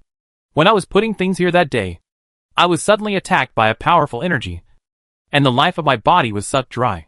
When I woke up again, I had become a spirit, imprisoned in this dark world." After she finished speaking, she waved her hand, and the floor beside her suddenly opened. This sudden behavior made the three more alert, and they almost pulled the trigger. The floor opened, and there was a corpse underneath. "That's my body, corpse. Well, you have to forgive the desire of a girl who hasn't chatted with anyone for many years to talk." After listening to the story of the spirit girl, Alka stepped back a few steps and said, "If that's the case, then we have nothing to communicate. There is nothing we can do about the darkness here. We'll leave first." After speaking, the two also stepped back a few steps, preparing to slowly retreat with Alka. The location here is not safe, and the ghost girl in front of him does not seem to have any dangerous intentions. But who knows? It is better to leave. Seeing the actions of the three people, the ghost girl immediately stretched out her hand and shouted, "Wait! I need your help." However, in response to her words, the three people just slowly retreated, and did not intend to pay attention to her, and pointed their guns at her. "She is really just a ghost. Just like me." Lucilia's voice entered Alka's ears. "You are from the Church of the Virgin Mary, right? I am also a believer of the Virgin Mary. Please help me for the Virgin Mary's sake." Hearing this, Jamie paused, and Jason also stopped. Watching the two's actions, Alka had to stop. Seeing them stop, the girl seemed to have grabbed a life-saving straw. "I saw the laurel crown on your head. If you are not a believer of the Virgin Mary, it will not emit holy light. I won't ask for your help in vain. I have a lot of things on other islands, and I will tell you where they are." Hearing this, Jason looked at him and couldn't help saying, "No evidence. Who knows if you are bluffing us? And the darkness here is not something we can solve at all." Jamie also said from behind, because they were all followers of the Virgin Mary, they were willing to have a simple explanation and exchange. They even let down their guard a little. Jasmine waved her hands quickly. "No. No. No. I don't need you to get rid of the darkness here. I just hope you can find a way to lead me to the Virgin Mary's soul kingdom, so that I can get out of here, die truly, and find peace. After saying this, Alka clearly saw the strong entanglement on Jamie and Jason's faces. This meant that this girl was almost certainly a follower of the Virgin Mary. The way she wanted to find peace was to get the help of the Virgin Mary and enter her soul kingdom, and truly die, instead of being imprisoned in this dark realm of pain like now. If they just watched her without providing any help, it would be difficult for Jamie and Jason to do it. They are members of the Virgin Mary Church, and the Virgin Mary is also a real God. Her doctrines are also very acceptable to the general public, and the Church has always implemented them to the end. They are all true believers. Jason said first, "Then how can we help you? We are not archbishops, and we do not have the ability to perform rituals like yours to save souls." How could Jasmine not know about this kind of thing? She just wanted to seize this opportunity. Jason's words pointed out this point, which shattered her hopes and made her soul waver. She couldn't help but show a desperate expression on her face. She lowered her head and muttered to herself, "I can't hold on any longer. The darkness here is about to erode my soul. I will soon be like those evil spirits outside, and fall into evil forever." At this point, she couldn't help but hold herself in her arms and began to pray. Pray to the Virgin Mary to guide her and forgive her. At this time, Jamie's frown relaxed. He seemed to have thought of something, and whispered in the ears of the two, "If we find the holy weapon this time, we can directly transfer this soul through the holy weapon." "Is it feasible?" Jason asked. He was not very clear about this aspect. Jamie nodded. "Don't worry, it will definitely work, if we can find it. This is the prerequisite for being able to help others, and the success of their action this time." After saying that, the two turned to look at Alka. Alka nodded. "I have no objection. If it is really found, I believe the leader will be willing to help. After all, the entire treasure hunting team is the hidden power of the Church. We are all members of the Church and believers of the Virgin Mary. How can we not provide help?" At this time, Jason turned his head and looked at Jasmine and said, "We may have a way to help you, but you have to hold on for a while. Can you find the Archbishop?" The girl named Jasmine was a little surprised. "No, there are other ways." As the two of them talked, Alka also quietly asked in Jamie's ear if she is really a devout believer, as she said, "And she is still in this place. Then do you think she will know which island the holy artifact is on?" Hearing this, Jamie stood up from the driver's seat and punched the iron plate of the cockpit next to him excitedly. Then he shook his hands in pain. "Yes. Why didn't I think of it?" He immediately controlled the tentacles to pull Jason, and then said, "Do you know where the Sword of Kindness was during the time you died?" "The Sword of Kindness?" The sudden question made Jasmine a little dazed, and then she frowned in pain. Long-term death and being bound by darkness here, her soul has long been in a trance. Sword of Mercy, Sword of Mercy. I remember. The Sword of Mercy was on the Grace Tour at that time, yes. Yes, I said I would go there on the day of the tour. It's right next to it, yes, it's on the nearby Pavala Island. She spoke intermittently, luckily. She finally remembered where the Sword of Mercy was that Gammy mentioned. "Which island is Pavala Island?" "The one closest to this island?" Jason asked hurriedly, following Gammy's question. He also thought of this, and knew why the two asked such a question. No, that's Pam's Island. The one a little higher up." "I understand. The island that Andre and his friends are going to now is Pam's Island.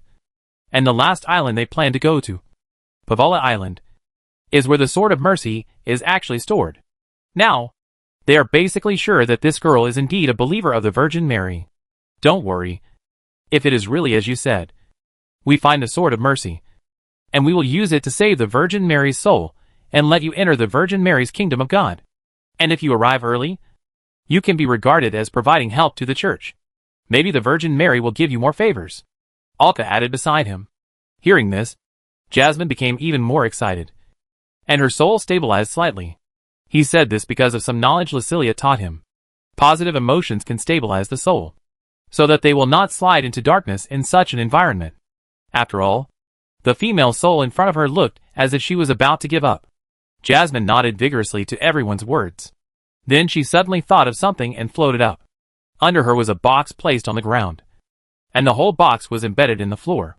She waved her hand, and the lid of the box opened automatically, and she began to check inside. "I don't know how long it has been now, but maybe these things can help you."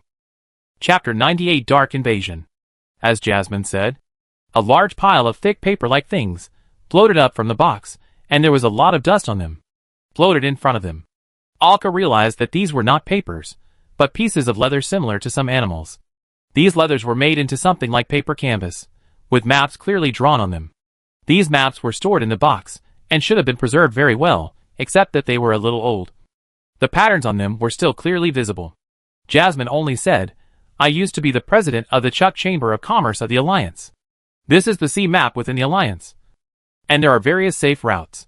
It used to be confidential. But now that the Alliance is gone, it is useless." Alka took it and looked at it. The largest of these maps was a detailed map of the entire Dark Realm. And it also marked many safe routes, as well as some secret routes. Every island, and even some more dangerous sea areas were clearly marked on it. It can be said to be very detailed. It is the most detailed sea map Alka has ever seen. The smaller maps below are more detailed maps of a certain area, a certain island, a certain route. It is so clear that even some reefs that may harm ships are marked, where the sea conditions are bad, where some sea beasts appear. As long as it is dangerous, which will affect navigation, it is marked, even some dates and times, what date, which route is faster. Seeing this, Alka was sure that this must have been confidential information. To make such a detailed map, it was not something that a small force could do. It would take countless manpower and material resources, and even countless time to complete it.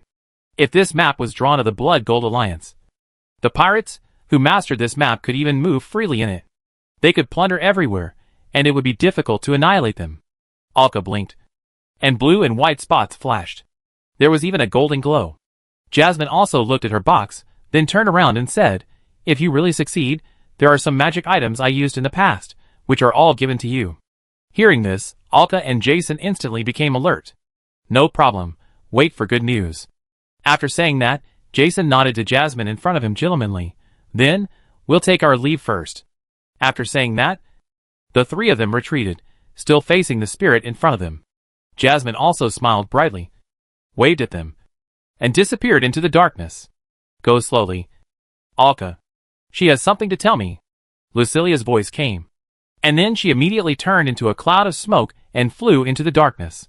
Alka slowed down, and in less than 10 seconds, Lucilia flew back and got into the necklace, while Alka and the others were still retreating. Lucilia's voice came over. She released that wave deliberately. She just felt that there was a spirit like her above her. So Lucilia could feel that wave for this reason. So she said that the moment she came in, she also thanked me for my help. Said that if she successfully returned to the embrace of the Virgin Mary, she would give me some gifts of thanks. She said I would definitely need them. Alka just nodded silently, indicating that he knew. Now is not the time to answer. The three of them came to the place where they just came down and climbed up again. "We must have made a great contribution this time." Ha ha ha. Jason patted the dust off his body after climbing up and couldn't help laughing. Alka shook his head helplessly and said, "Don't be happy so early. It's not too late to be happy when you really get it. Otherwise, it's not easy to be sad after being too happy." "Then do you think what she said is true or false?" Hearing this, Jason turned his head and looked at the two and asked. As they talked, the three of them walked out of the manor. Jamie thought for a moment and said, "She must be a follower of the Virgin Mary. Whether it's true or not, we have to go there anyway. So why think so much?" "That's right. But how did she know that the Alliance was destroyed together? Didn't she say that she died at the moment of the explosion?" "I don't know. I haven't studied souls. She didn't say that she was trapped in the tunnel. She just said that she was trapped in this dark sea." "Forget it. Pay more attention. Anyway, we plan to go to that island. Now we just speed up a step." As the three of them talked, they had already arrived outside the manor. Looking at the dark world, Alka controlled the mirror to reflect the light of the lighting stone, turned his head and looked at the two people and said, "Then I will pass the message to Andre now?" "Okay. You come. You are more proficient in this spell than me." Jason nodded and said. Alka opened his mouth and said something silently. A little blue light flashed in his hands and rubbed them. As he spoke silently, one blue line after another appeared in the air, forming a line of flying birds, flying away. The distance of sound bird is limited. Generally, the distance is increased according to the infused magic power and the proficiency of this spell. Jason was a little unsure of their distance from Andre at this time. So he asked Alka to use it. Alka would also practice this kind of functional spell for daily use. Basically, he can use the sound bird spell very skillfully. He was confident that there would be no problem in transmitting it in the circled area. Then let's go to the port and wait for them now. Hearing Jason's suggestion, the two did not object and walked back the way they came. All the way back to where they had set off before. A few people found a stone and sat on it to wait. Jason still held the pure gold civilization staff he had found before and waved it back and forth in his hand. Suddenly the staff fell. Hearing the sound of it falling, the two of them immediately looked at him. Jason suddenly began to blink his eyes constantly and shook his head constantly. He patted his ears hard. Oh no, darkness has invaded his mind. Gammy said quickly as he watched this scene. Alka was about to stand up and move forward. Jason raised his hand, stopped the two from moving, shook his head and said, "It's okay. We just started to hear the singing." After that, he searched in the belt around his waist and took out a thin, index finger-sized potion. He opened the cork and drank it. Seeing this action, the two sat back in their original positions with peace of mind. This potion was specially prepared by Vanessa for them when they left the ship. Its function was to temporarily restore their spirits and dispel the darkness that invaded their minds. This medicine works very quickly, convenient and fast, but it has certain side effects. It is slightly toxic, and ordinary people cannot take it at all. They can only ask Vanessa to perform more detailed treatment. They, the Touchers, do not have such concerns. The slight toxicity cannot cause any damage to their bodies. A little meditation can disperse it through the circulation of magic. If it were not for the time of sailing in the Dark Realm, it might take 23 months. Andre wanted to keep the secondary members outside. As the potion went down his throat, Jason closed his eyes and stood there in a daze. After a minute, he opened his eyes, exhaled slowly, and relaxed. He sat back on the stone. Is this what it feels like to hear a whisper? It's really strange. A bit like the song of a siren. But it gets worse and worse. Hearing this, Alka turned his head and looked at him. Have you ever heard the song of a siren? Jason shook his head. Of course not. If I had heard it, would I still be alive today? But you may not believe it. But I have heard the song of a mermaid. Puff. Hearing this, Jamie couldn't help but laugh out loud. Seeing Jamie's expression, Jason shook his shoulders helplessly, shook his head and said, "See, you don't believe me before I even start talking. What does that mean? Are mermaids some extraordinary creatures?" When Alka first saw the fishman, he thought that mermaids also existed in this world. After all, after knowing that this world is an ocean world with alien races, he felt that mermaids should not be rare. However, judging from the performance of these two people, it may be different from his own thoughts. Jamie smiled and said, "Did you hear the mermaids singing? I want to ask you where the mermaids come from in this world. That's why I said you might not believe it. Although I don't know where the singing I heard came from, I just felt that it was the singing of mermaids. This feeling is very strange." Speaking of this, Jason himself couldn't help but smile, and shook his head helplessly. "It's really strange to say this, haha, but the song is really nice. I still remember it clearly now."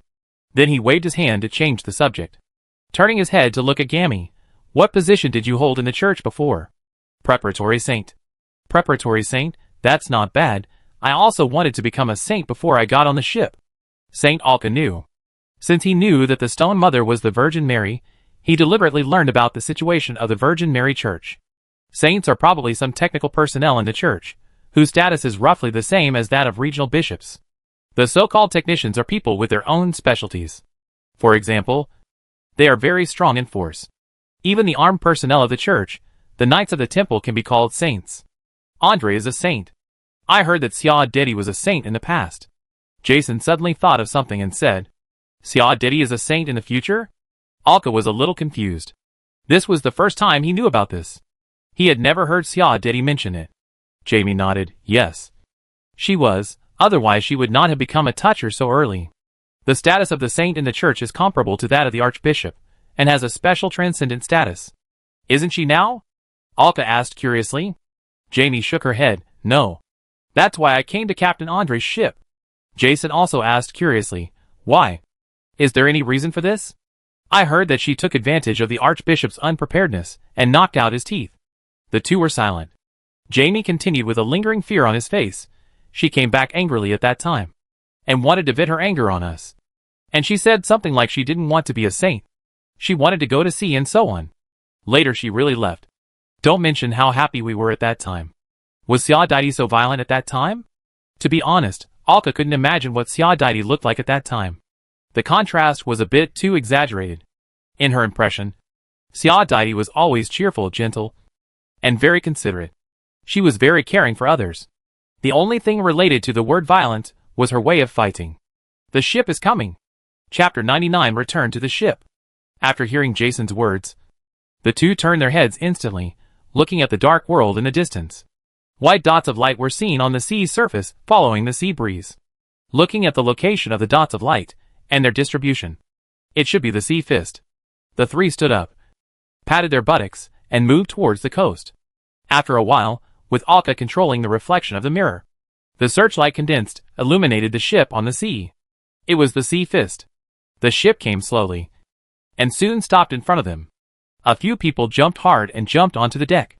Andre had been waiting for them on the deck for a long time. Thank you for your hard work. Let's go to the captain's room first. A few people nodded and followed Andre into the captain's room. The others had already sat down in the captain's room, each leaning back in a chair, doing their own things. Seeing them come in, Xia Daidi turned around and smiled at them. You're back. Did you encounter any problems? Then he saw the slightly strange faces of Alka and Jason, and frowned. He glanced at Jamie. Jamie looked away with a guilty conscience, as if she had thought of something. Xia Daidi turned her head back, and a slight blush could be seen spreading to her ears. Anderson patted their shoulders and said, Sit down. Why are you standing? Tell me what clues you have gained. You should have been on the island not long ago. Several people nodded and sat down. As the temporary captain, Alka began to talk, including their actions along the way, and most importantly, the girl soul named Jasmine they met below the manor. The conversation with the girl soul was described in detail. After listening to the experiences of the three people, Andre frowned and began to think. The sound of tapping the wooden table sounded in the room. At this time, Alka's sleeve was pulled. Turning his head, he saw Xia Daidi with a slightly red face, quietly approaching, and asked in his ear, Did that bastard Jamie say anything to you? Hearing this, Alka's face couldn't help but be a little embarrassed. And he laughed and said, No, nothing. Humph. You still want to lie to me. He must have said something. Otherwise, why did you look at me so strangely when you just came in? After saying that, he stretched out his hand and twisted the flesh of Alka's shoulder viciously. Hiss. Finally, with a slightly red face, he explained, I was still young at that time, you know what I mean? I was still ignorant at that time. Alka nodded quickly and agreed. I understand. He can still understand this point. If you ask him to recall what he did when he was 13 or 14 years old in his previous life, he would be very embarrassed. As for Jason and Jamie, they tried their best to turn their heads away, hoping that Xia Daidi would not notice them. At this time, Andre also spoke. Okay, then we will go to Pavala Island immediately, quickly take back the Sword of Kindness, and then perform soul transfer for the Ghost Lady. As fast as possible, stay as little as possible in this place. Hearing this, several people nodded. Then Andre got up and walked out. He needed to steer the ship himself. Watching Andre leave, Jamie followed him silently. Jamie! Hearing Xia Daidi's voice from behind. Jamie seemed to have tinnitus and did not stop at all. He even sped up and followed Andre out of the captain's room. It seems that Xia Daidi was very violent when he was a child. Alka couldn't help but rub his chin and thought. Looking at Jamie who had left, Xia Daidi no longer cared. Turned around and flipped through the information in front of him. These are the maps that Alka just took out from his ring. Xia Daidi looked at these maps with a slightly surprised expression, and the things just now were completely thrown behind her, and her attention was all focused on the map in front of her. This map. You are really lucky. Hearing Xia Daidi's slightly surprised voice, Alka and Jason turned their heads to look at her. She only heard her say, with this sea chart, you can get a route that can safely pass through the dark area in the dark. Afraid that the two did not understand, she also explained, in the dark area, for ordinary merchant ships, the most fatal thing is the dark environment. They don't understand the environment here, and they have no way of knowing. Possible reefs or areas with very bad sea conditions are all unacceptable to them. But once they have this sea chart, They can quickly reach the other side through the channel of the Dark Realm. The value is unimaginable. After hearing Xiao Daidi's explanation, the two of them understood it instantly. The existence of the Dark Realm blocked the communication between many forces. It made the channel between them take a very long detour, which was an extra cost and expense. If you can pass through the Dark Realm, the distance between them will be shortened by at least 1/3, and even more than half. Such a distance is money. Whoever can master these safe waterways will create unimaginable wealth. But the value is not as great as you think, Xiao Daidi said. Why? The two were puzzled. Didn't they just say that they were valuable? And if you think about it carefully, you can really feel the preciousness of these sea charts. Because these waterways have actually been explored long ago, but they are just controlled by a certain force, that is, the Blood Gold Alliance. Blood Gold Alliance? Hearing Xiao Daidi's words, Arca was a little confused. Yes. You know that the Blood Gold Alliance was established 400 years ago. The two nodded. Then Xiao Daidi smiled and said, guess when the Dark Realm was formed? Also 400 years ago. Arca said, he had also learned about it. As soon as he said this, Arca slapped his hand. After Xiao Dai's suggestion, the two understood it instantly. The formation of the Dark Domain did not completely destroy the two countries. Only the central area and those places near the central area suffered a devastating blow. The destruction of these core areas led to the destruction of most of the top leaders of the entire country. And the leadership core was directly lost. Most of the people in these peripheral areas fled. This is not a very rare population. Thinking of the establishment of the Blood Gold Alliance, and how they are operating now, Alka couldn't help but ask, Miniature Alliance? Zadaidi shook his head, looking at the two people, and said, not only that, it also includes the Waston Empire. Ah? This made Alka a little confused. Aren't these two families enemies? The two families fought back and forth for who knows how many times, and in the end they even perished together, after the destruction of the two forces. As a result, the survivors of both sides joined together, and together with the local forces, they formed the Blood Gold Alliance. It must be ironic and interesting. With these forces combined, many of the survivors of both sides must have known these routes, and even had the same map in their hands. Xiao Daidi shook his head helplessly, and said with a smile, I don't understand it either. But it is true. But handing this map to the church is also a good contribution to us. This will allow the church to get a share of the Dark Realm, and use it to develop the church's power. Hearing this, Alka did not pay much attention to it. He pulled out a map. The map showed Pavala Island. He blinked.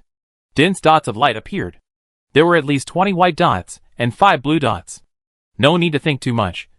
It must be that no treasure hunting team has been to this island. Otherwise there would not be so many white dots. According to the way the treasure hunting team collects, there will be only a few spots that are difficult to find. Not so many. Alka looked at the map and reached out to touch the blue dots. Sure enough, all 4 are magic treasures. And the only one is their target, and the location is exactly the church area marked on the map. Vess of the Virgin. Difficulty, Virgin Warrior 2 Spirals. Popularity, 1.45 billion. Treasure information. Legend has it that the weapon used by the Virgin's aged maniacs when walking on Earth was left in the world when he returned to the sanctuary. The holy vessel of the Virgin Church was stored in the Pavala Church that was destroyed hundreds of years ago because of the Grace Tour. What shocked Alka was nothing else. It was the extremely outrageous popularity. 1.45 billion. What kind of strange number is this? It made Alka think that there was something wrong with the system. How could this thing be so popular? Alka frowned and began to think. It was not that Alka looked down on it. According to the world map he had seen before, in this world where more than 90% is ocean, the area of the land islands alone can support 1.45 billion people. It is obviously impossible. And this popularity is probably because of the chapter recorded in the Virgin Mary canon about the Saint Maniacs walking in the world. The weapon she used, the Sword of Mercy, was mentioned many times in the book. That is to say, there are 1.45 billion followers of the Virgin Mary. And these are those who have read the scriptures. Not to mention that there are countless illiterates who cannot read at all.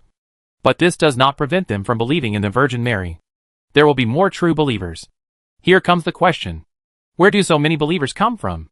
Alka seemed to have discovered something incredible. But now there is no more information. And after thinking for a while, he collected his thoughts. To care about more information worth caring about. For example, The difficulty. Virgin Mary believer warriors mean that they have to use holy light elements to fight, which means that there must be evil spirits and skeletons on that island. They must be Virgin Mary believers. The second spiral mainly requires strength. There are enemies of this level waiting for them on the island. But fortunately, Andre is a person at this level of strength, and is also a Virgin Mary believer. Perfectly meets the requirements. After thinking about it, Alka got up and walked out. It's not far away. We will be on the island soon. I will prepare first. There may be a fight. Hearing Alka's words, Jason also stood up and patted his head. He could not help but think of the situation on the island just now. Yes, I have to prepare too. Xiaodai looked at the two people.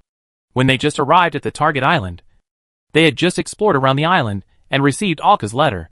They returned to the ship, so they did not encounter a fight on the island. Thinking of the battle Alka and the others just described, the population on the island, where the Sword of Kindness is located, will only be larger. There may be more skeletons waiting for them. They also walked out of the door of the captain's room. Chapter 100 Untouched Island.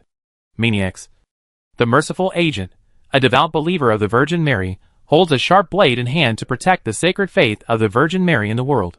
When encountering a villain, the sharp blade in her hand will pierce the enemy's chest.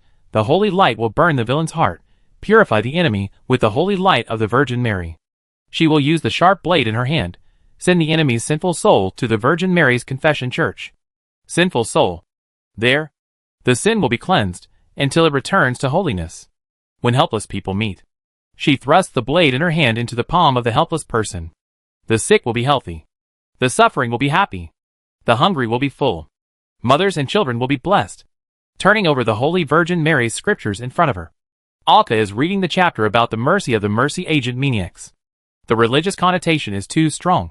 But we can also know from this chapter that some of the abilities that the Sword of Mercy may have. After all, there is no coincidence. Not to mention that this sword really exists. And it is their goal. Legend has it that if an unbeliever holds the Sword of Mercy, he will be burned by the holy flame. Only those who believe in the Virgin Mary and hold the Sword of Mercy will be protected and blessed. Xiaodai said casually, while watching Alka flipping through the holy book and the deeds recorded in the holy book. Unbeliever. Hearing Xiaodai's words, Alka instantly thought of no one but himself. He didn't know whether he could be considered a believer of the Virgin Mary. After all, his soul came from another world, or modern society. His faith. Let's put it this way. It all depends on whether the belief is useful or not. Whether it gives benefits or not. If it is really effective. It doesn't matter if you believe it. If Xiaodai and others knew about this state of belief, he would be considered a pagan at least. Thinking of this, Alka made up his mind not to touch the sword. If he got burned, it would be embarrassing. Surrounded by the Virgin Mary believers, it was outrageous to think about being burned while holding the Sword of Mercy. At this time, a crisp bell rang outside, which was a reminder that the destination was about to be reached. It looks like we're almost there. Let's go out. Jason put down what he was holding, opened the wooden door first, and walked out. The others followed closely. They were fully armed, and their weapons and equipment had already been put on. When they came to the deck, they were faced with a pitch-black environment. At this time, the thick dark clouds in the sky just dispersed thinly, and a little light fell down. It was rare to encounter such an opportunity, and in such a place. With the help of this faint light, looking straight ahead, there was a huge object floating on the sea in the distance. This island is quite big. Looking at the island, Xiaodai said with some surprise. On the map, only the location of the island was marked, and the size difference between the island and other islands was not specifically drawn. Right in front of them was the port that was once left by the island. From the dilapidated buildings in the port, it can be seen how prosperous the port was. There are still a few ships still floating on it, but these ships are already in tatters, and it is a miracle that they can float on the sea. From the size of these dilapidated ships, and some of the remaining appearances, we can get a glimpse of their glory when they were intact 100 years ago. Only ships with extremely perfect workmanship can survive until now without sinking. You have to know that the seawater below is more corrosive than the outside world. The fact that they can float on the sea for hundreds of years without sinking shows that they are strong. The sea fist slowly stopped at a berth left behind. Alka used a mirror to once again assemble a searchlight to shine downwards. The broken clouds had already closed, and the light disappeared into the darkness again. The beam of light emitted by the searchlight composed of mirrors swept around below and found a good place. Andre jumped directly from the bow, followed by the others, and finally Alka, who controlled the light, jumped. Everyone took out a lighting stone and tied it with a net bag and hung it around their waists to illuminate the surrounding environment. Andre looked around, his hands naturally hanging on both sides, but his palms had already been lightly clenched. No one should have been to this island yet. There may be quite a few dead souls left. Be careful. Alka controlled the beam to shine far away. This place is mostly warehouses of the port. These warehouses have long been broken and collapsed. There is no intact one. The crowd, led by Andre, slowly moved forward. They left the port area with the help of the light and came to the city area behind. What they saw was a large area of ruins. There are many more buildings here than on the island where Alka and his team landed before. It can be compared with the difference between a village and a city. It is difficult to see intact buildings here. It can only be said that most of the relatively intact ones have become ruins. Various plants grow out of the ruins, wrapping the rubble and buildings. With their arrival and the beam of light shining over, 6 or 7 corpses can be seen slowly crawling up from the ground. Their skulls are burning with green flames, so conspicuous in the dark night. They walk towards them with various weapons in hand. Wooden sticks, iron rods, and even bone sticks from unknown parts. They staggered, looking as if they would fall apart at any time. Andre, who quickened his pace, met them first and stretched out his hand. He easily grasped the skull of the skeleton in front of him, and with a light pinch, Alka did not even look at the brilliance of magic. He crushed the skull and the green flame inside the skull. The parts below the skull immediately fell apart, as if they had lost their connection function, and scattered into bones on the ground. The rest of the skeletons were not shocked or frightened by this behavior. They did not think at all, and slowly walked towards Alka and the others.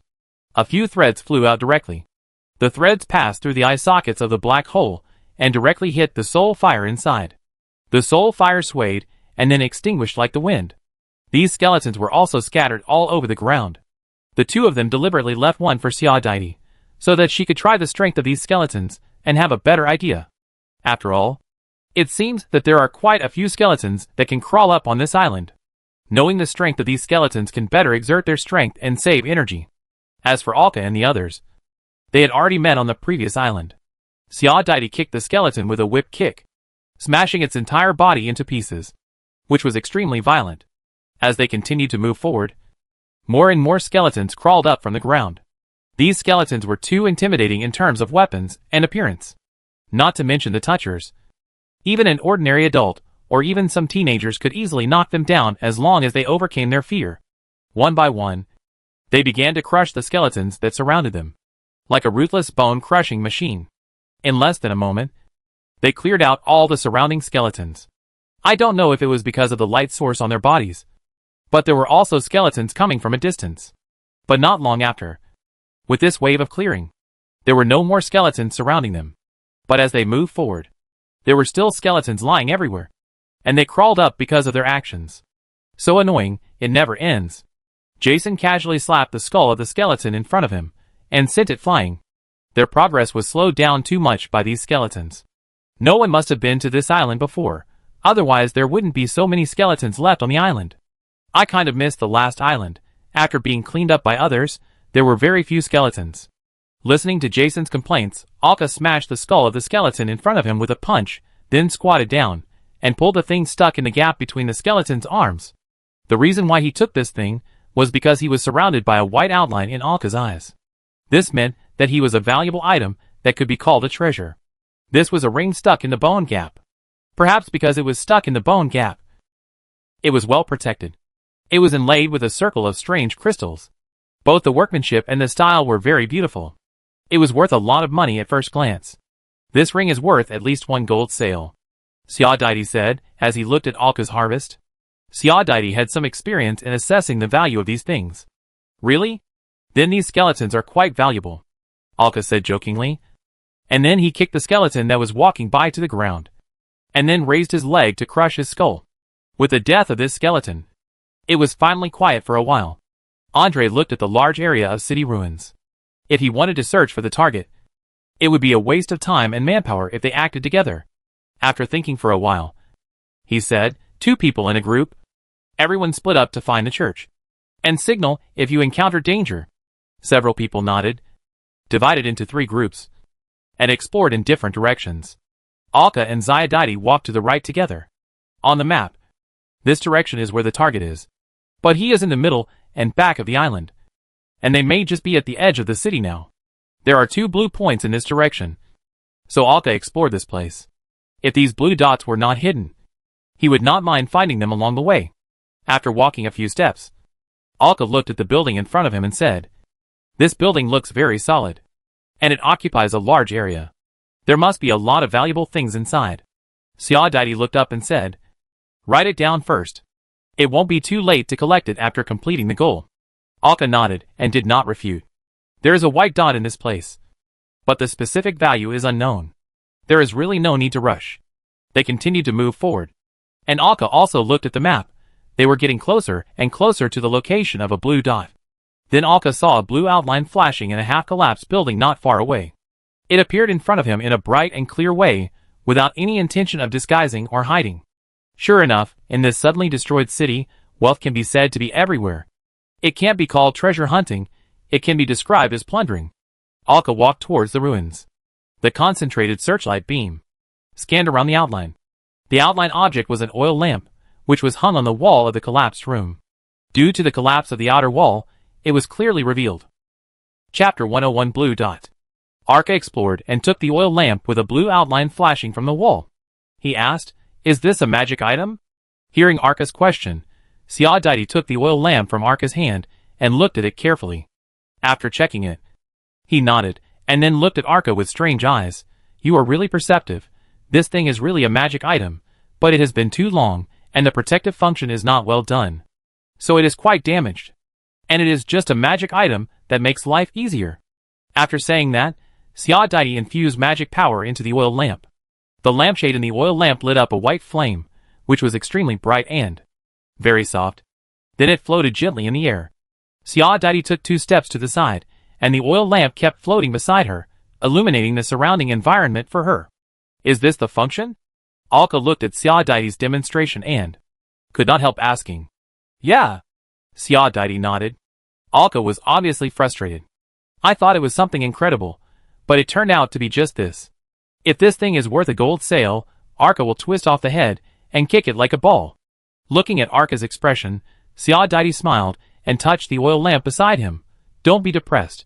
Although this thing is not very useful, it is still a magic item after all. Let Jamie simply repair it. It will be worth more than 2 gold sales." "That's not bad." Then the 2 let the magic oil lamp float like this, and continued to move forward. Alka took the oil lamp while walking and infused his magic power into it. As a result, this thing is much better than he thought. He only needs to infuse magic power into it, and he doesn't need to control it too much. This oil lamp will follow his simple thoughts and move to the place where Alka wants to illuminate. But it is only within a range of 4 or 5 meters around him, and it won't work if it is farther away. Some smart devices are quite good to use. As he walked, Alka suddenly squatted down and picked up an item from the grass below. It was an object with white light. It was an ornament that fell from somewhere, and it was a small palm-sized octopus statue. The octopus was made of pure gold and had 2 eyes that were scarlet gems. If it weren't for the outline of the appearance, Alka would definitely ignore the existence of such a thing hidden in the bushes if he passed by. Looking at the shiny object in Alka's hand after being wiped, Ziadite's expression became more and more strange. She saw Alka walk over like this, squatted down, and picked up the thing from the bushes. And she didn't think there was anything there at all. And it felt very unreal. It was as if Alka could easily find valuable things. As easy as drinking water and eating. Seeing him, she couldn't help but complain, "You are not a treasure-hunting mouse. Are you?" Due to the reasons in this world, the profession of treasure hunter is somewhat common. The nobles usually call treasure hunters derogatory names like mice. And treasure hunters will make fun of themselves from time to time. Over time, the name of treasure hunting mouse came into being to describe a person who is very good at treasure hunting. Hearing Ziadite's complaints, Alka turned his head and looked at her. He made a very exaggerated, obviously sniffing action. "You discovered this. Be careful next time, or your treasure will be stolen." Ha ha ha. Ziadite couldn't help laughing.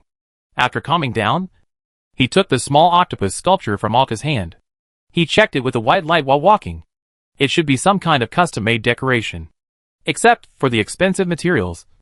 There is nothing valuable about it. It is not a masterpiece.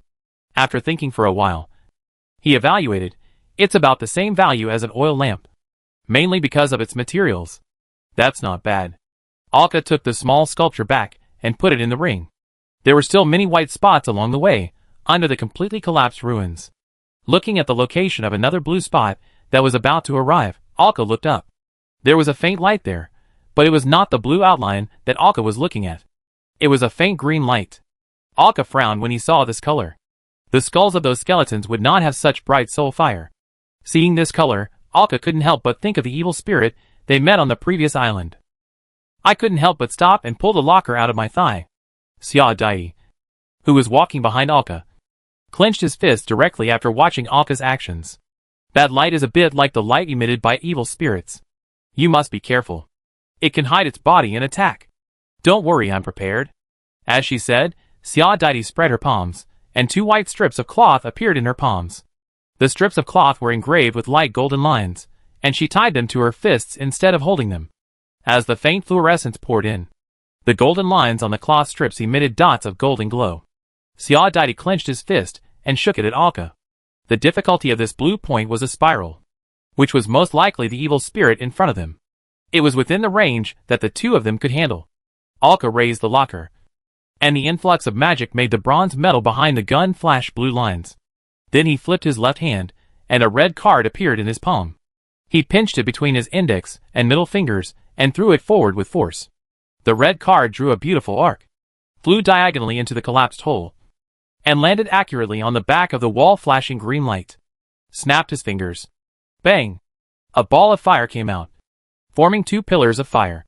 The red card thrown out by Alka was not a finished product, but a failed product during Alka's practice.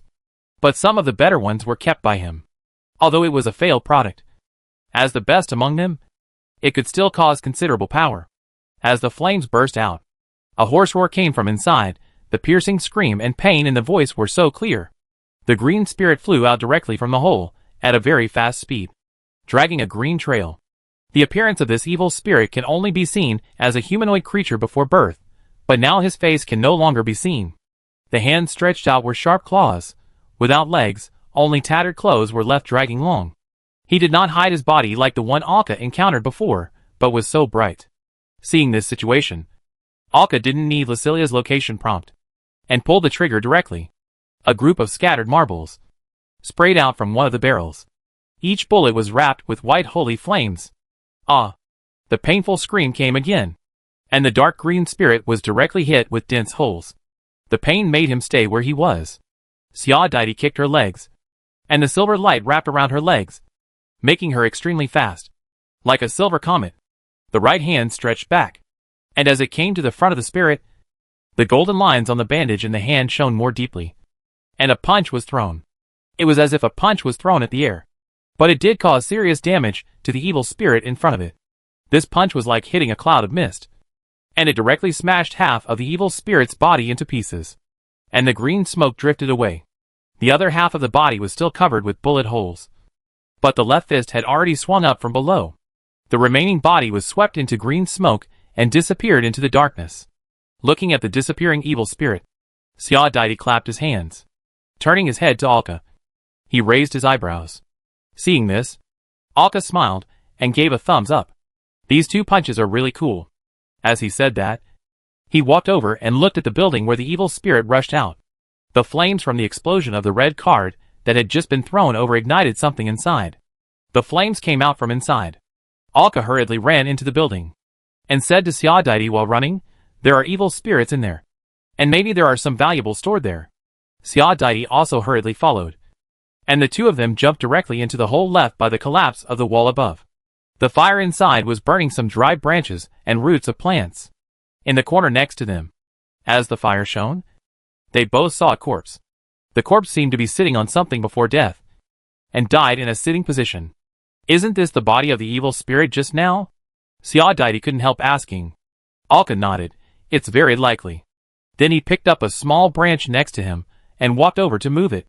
The clothes on the corpse had long been broken and rotten, and he could see the bones inside that had turned completely black and yellow and mixed with mud by randomly moving them. As Alka fiddled with it, he saw a blue outline on the side of his thigh bone. He scraped it hard with a wooden stick and picked out the object. He took it. The blue outline disappeared. Alka patted the dirt and mud on it, and roughly revealed the appearance of the object. It looked like a pair of scissors with a strange shape, but the blade was thick and wide, and a little short compared to the handle. Alka cleaned it up, so that it could be used normally, and held it in his hand and clamped it. Then he saw the spell carved on the blade, very conspicuous, just carved directly on it. This shows that the craftsmanship of this magic item is not very good, and Alka knows this spell. Sharp, a kind of thing specially used to carve on objects. It is often carved on the blades of knives and various weapons to improve their sharpness. Alka knew that this pair of scissors was just a little sharper without Xiaodaidi's identification. It can cut many scissors, things that you dare not even think about. It's a very simple magic item, not even worth a gold sale, Xiaodaidi said as he looked at the scissors. Chapter 102 Cathedral. Alka nodded in agreement with Xiaodaidi's comments. Even he could spend a little time to make this thing. Not to mention others. It is very simple and easy to use. You don't need to learn to carve it deliberately. As long as you learn the sharp spell, you can carve it with simple craftsmanship to make it effective. The only advantage of this pair of scissors is that it can be used even if you are not a toucher. Because even if you don't infuse magic, this spell can make these blades sharper. Some wealthy people who are not touchers like to collect such things. However, this corpse can become an evil spirit, which means that it is very likely to be a toucher in life. Forget it. It is also a gain, although it does not match the strength of the evil spirit, Xiaodaidi said to comfort himself. Finally, the two jumped down and continued to move in the direction they had planned before. Since they had already explored all the blue dots along the way, Alka just casually paid attention to the location of some white dots on the road to see if there was anything worth noting. In this way, after clearing out some skeletons that revived with their actions, they came to the central area of the city. The buildings here are obviously much better, fewer collapsed. Most of them are still well preserved, and even a small part is very perfectly preserved. You can clearly see their exquisite appearance hundreds of years ago. The skeletons here are interesting. Several of them are still wearing rotten and tattered armor, and some long-rusted spears or blades. They should be soldiers of this place. But even if they had these weapons, it would not add much force to them, and they were still easily wiped out. Looking at the spire not far away, which was obviously higher than the surrounding buildings, Alka patted Xiaodai. Look at that. Isn't that the style of the Cathedral of Our Lady? Following the beam of light Alka shone over, Xiaodai looked and nodded. Yes, the church has this architectural style. It seems that the church here should be there. Churches built on a city scale like this occupy a large area, and there is only one church in the entire city. The two walked through the street, turned to the side road, and finally saw the whole picture of the church from a distance. It was still a classic church style, but much larger than all the churches Alka had seen before. Alka had never seen a large church related to the Virgin Mary. Only small churches on some islands. For various reasons, he had never been to the headquarters of the Virgin Mary Church. The church in front of him looked like a small castle, located in the center of the city. The area is exaggerated, and there is a large square around it. It can be seen how strong the belief in the Virgin Mary is here. There is a huge statue on the square, which is estimated to be 7 or 8 meters high. It is a classic sculpture of a woman holding a baby, with a male child at her feet. They are surrounded by a circle of wheat ears, as if they are walking in a wheat field. However, compared with other statues of the Virgin Mary that Alka has seen, there are subtle differences. He has never seen a statue of the Virgin Mary that is exactly the same. However, these statues all have the same elements. A woman holding a baby, a child at the woman's feet, and the pattern of wheat ears. These three elements well represent the teachings of the Virgin Mary, and the authority she holds. Seeing this sculpture, Xiaodai slowly walked over, embraced himself with both hands, and silently bowed his head and prayed. Alka also followed the same action. Then Xiaodai opened his eyes, opened his mouth, and said something silently, and rubbed his fingers. A faint magical power surged out, turning into blue lines one after another to form a flying bird, and finally split into two and flew away. I have already informed my father and the others. Let's rest for a while. Alka nodded to Xiaodai's suggestion, and the two of them came to the stone bench next to the square and sat down. These stone benches standing in the square have been well preserved, and even with the surrounding plants and grass, they have a unique flavor. Alka looked around and did not notice any danger, but the difficulty of obtaining the sword of kindness is 2 spirals. Then it is obvious that there must be a powerful evil spirit in the church in front. Xiao sat on the stone bench, with his hands on his thighs supporting his head. He chatted, Alka, have you ever thought about what you want to do in the future? Hearing Xiao question, Alka leaned against the back of the stone bench and shook his head. No. I just left my hometown. Everything outside is so new. I have to take a good look around before I can know what I want to do. Hearing this, Xiao nodded in agreement. That's right. The world is so big, and there are so many other places that we haven't visited. If we don't go and have a look, it would be a pity. Speaking of this, Xiao turned his head, and his eyes seemed to be shining. He said happily, remember when we first entered the Dark Realm, it was just like this scenery. If we didn't see it before we died, wouldn't it be a pity? Alka nodded. This was indeed true. The scenery at that time really gave Alka a strong shock. That was a magnificent spectacle that even Alka had never imagined in his previous life. Well, you said it very well. The world is big and beautiful. You will regret it for the rest of your life if you don't visit it. Lucilia's voice entered Alka's ears. She had never left the island in her life, and she had a strong desire for such things, and also had great empathy. She regretted it for the rest of her life. But after death, she began to be able to pursue her dreams in her life. It's good to follow the treasure hunting group. Anyway, we will go around looking for treasures, and we can see different landscapes in different places, and even know some ancient secrets during the search process. Sure enough, treasure hunting is so fascinating. Alka couldn't help but sigh. Xiao couldn't help nodding. That's why I don't want to stay in the cathedral and be a saint. I'm not free at all. But if Dad gets the Sword of Mercy back this time, it will definitely be a huge contribution. And his previous ones may be transferred back. Is the treasure hunting team going to be disbanded? Alka turned around and asked with some surprise. He quite likes the atmosphere of the treasure hunting team. Not necessarily. I'm just talking. There is such a possibility. After all, Dad is not a person who really loves treasure hunting. If it weren't for the church's mission, he might not be wandering around the sea like now. And Sister Vanessa doesn't have any special hobbies for treasure hunting. She just follows Dad. At this point, Xiao raised her eyebrows and winked at Alka. Seeing this look, Alka probably understood what she meant. Then he continued, Gammy doesn't need to say anything. It must be the church that asked him to see the outside world. According to his personality, there is no way he would leave the cathedral. There will be no problem for him to stay in the cathedral for the rest of his life. Jason likes adventures, but I think with his brain, there will definitely be problems if he works alone in the future. Hearing this, Alka nodded involuntarily. Then Xiao suddenly straightened up and patted Alka's shoulder hard. Don't worry. I will definitely inherit the treasure hunting team in the future, and we will definitely make a name for ourselves. Seeing Xiao smile, aka couldn't help but smile and bump fists with her.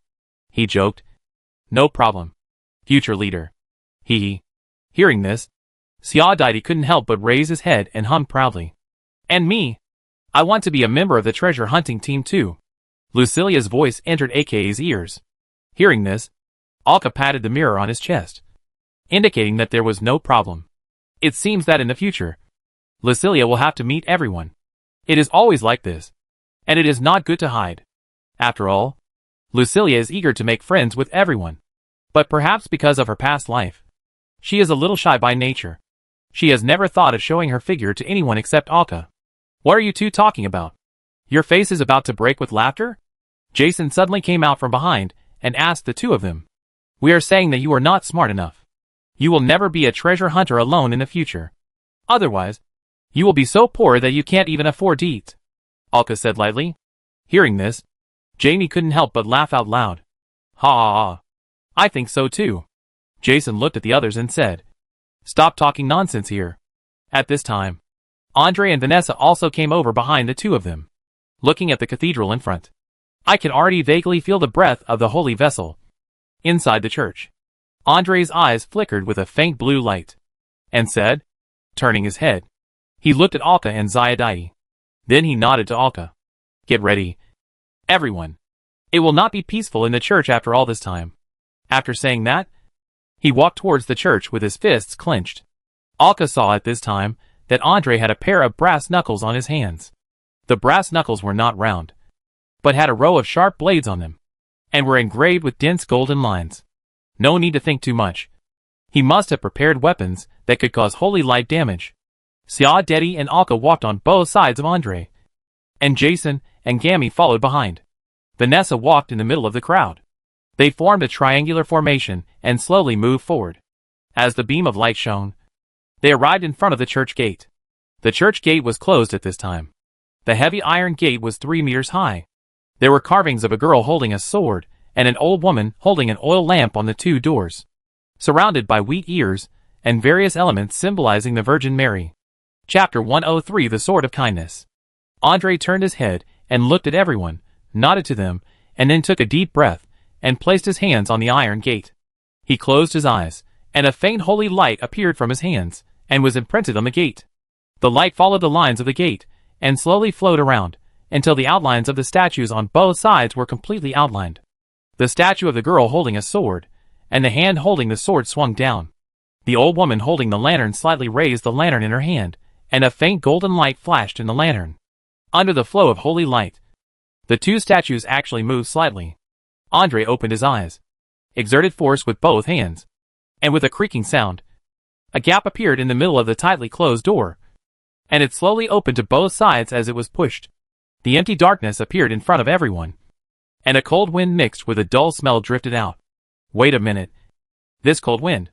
As soon as Alka felt the cold wind, the familiar feeling came to him, and he turned his head to look at Jamie and Jason behind him. Both of them nodded involuntarily.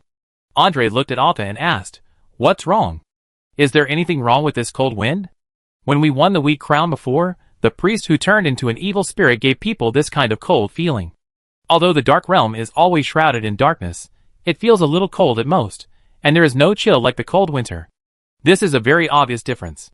Hearing Alka's words, Andre nodded, and everyone knew what he wanted to express. Various methods against the undead emerged one after another. The golden lines on the brass knuckles were already lit up, and so were Sia Didi's bandages. The wheat ear crown worn by Jason emitted a faint golden halo that enveloped everyone's feet. Does this wheat ear crown have such a function?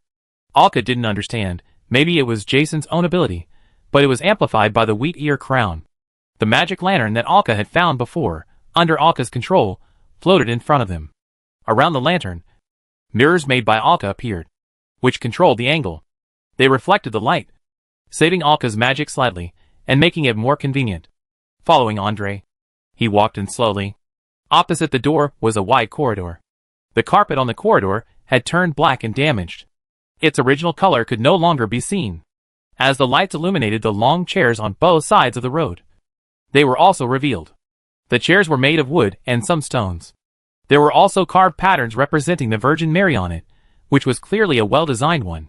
But now it was already covered with weeds that had grown there from who knows when, and the wood of some of the seats had already rotted and stank. As Alka moved forward, he looked around. There were no spider webs and no insects. It was exactly the same as the small church they had explored before. It stands to reason that a closed building like this would already be covered with spider webs and various insects that live in the dark, except for the various decorations and furniture that were damaged over time. Other places seemed relatively clean. The crowd walked cautiously along the wide aisle to the innermost part of the prayer hall. A statue of the Virgin Mary stood in front of them again. This statue was much smaller than the one outside, but it was more delicately carved. Under her, a sacred meaning came to the face. Even around the statue, it was already covered with real ears of wheat. Although these ears of wheat looked lifeless, and if you didn't look closely, you would think they had already withered. Can wheat survive in such an environment?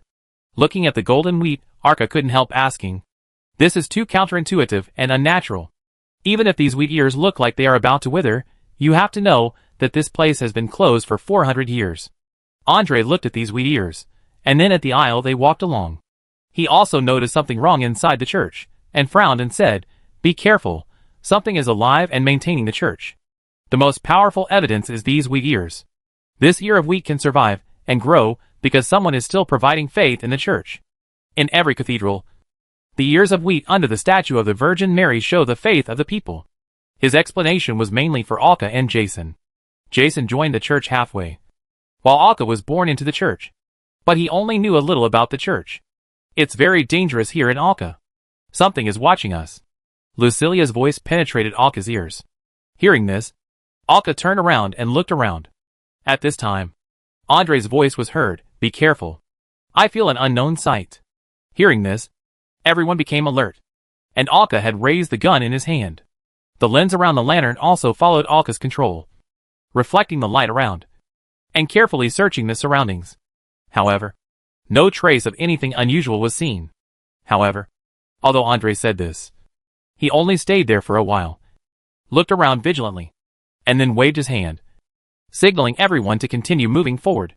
Following Andre, we came to the door next to us, and walked from the side passage to the back space. "Let's go to the growth hall, where the holy vessels should be placed," Andre said. For such a large church, the prayer hall in front is just the most basic facility of every church. It is used to receive believers who come to the church to pray every day, and to receive their donations. Various simple daily activities are carried out here, and it is also the place most frequently visited by residents in a city. There are countless rooms behind, used for rest or other purposes for clergy. Passing through the confessional, the unknown sight still stayed on them, and did not move. However, only Andre and Lucilia, who was also a soul, could feel it, but no one attacked. In this way, everyone remained vigilant, and came to the growth hall in the back. According to Alka's understanding, every cathedral should have such a hall. It is generally used for the baptism of newborn babies, and a place to pray for blessings for them. As soon as he arrived here, he saw all kinds of murals and sculptures everywhere the light shone on, which seemed to tell some stories. One wall should tell the history of the church. Alka saw a blue outline standing in the distance. As soon as Andre came in, he looked in that direction. Alka gathered the light, and formed a beam of light to shine over. It was a cylindrical stone platform, which was well protected, and there was no sign of damage or the passage of time. The gold edges and various sculpture decoration patterns on it are very perfect, new and unusual. A straight sword blade is firmly resting on it, and it is completely unknown how it stands upright. The hilt and the blade are the same silver color, the grip has spiral patterns, and the guard is in the style of wheat ears that tilt up to both sides. The blade is slender, but it does not give people a very sharp feeling. It is obviously a double-edged single-handed sword, but it gives people a feeling of a stabbing sword. A blue outline surrounds it, of course. This is only in Alka's vision. Without a doubt, this is the goal of their trip. The sword of kindness. The cold wind whistled, and the biting cold suddenly appeared in the hall, surrounding everyone. A familiar feeling was imprinted in his mind. Alka knew that the existence that had been watching them was about to appear. "Leave here, disrespectful people." A hoarse and creepy voice came, and a green figure appeared not far in front of everyone. It blocked the stone platform where the sword of kindness stood. This evil spirit was obviously different from the one Alka and his friends had met before. He looked like an old man with a white beard that fell to his chest. He wore a laurel wreath surrounded by metal wheat ears on his head, which showed his status, and a conical cape that fell to his hips. The color of his clothes could not be identified because he was a soul. He held a scepter of the same height in one hand. This was exactly the regional archbishop of the Church of Our Lady. This is what Xia Dedi said in his ear. Andre looked at the figure of the evil spirit, opened his mouth and communicated, "We are not disrespectful. We are church personnel, and we are here to retrieve the holy vessels for the church." However, the evil spirit just stared at them, opened his mouth, and continued to repeat, "Leave here. Otherwise you will suffer holy punishment. Leave. Get out. Don't defile the holy place." Voices came one after another. One after another. The souls of evil spirits appeared around them. Everyone stood back to back instantly, alert to the surroundings. There was not just one, but a group. Isn't this equivalent to all those who touched the church, becoming evil spirits? There were priests wearing the same robes, but the priests' souls had different changes. The good ones could still be seen. There was not much difference between a priest and an ordinary soul, and most of the clothes looked a little tattered. The bad ones were exactly the same as the evil spirit that Alka and the others had met on the previous island. Their limbs had long been alienated, and they could only make hoarse roars. In addition, there were knights wearing heavy armor. They were not much different. They were wearing knight armor, holding two-handed swords in their hands, and guarding on both sides with a very serious posture. Andre looked at the evil spirits that appeared around him. and their expressions that seemed to be completely unable to think. He couldn't help but sigh. If he wanted to take back the sword of kindness, it seemed that there was only one way. His hand slowly clenched his fingers, and the golden lines on the tiger began to emit a faint light.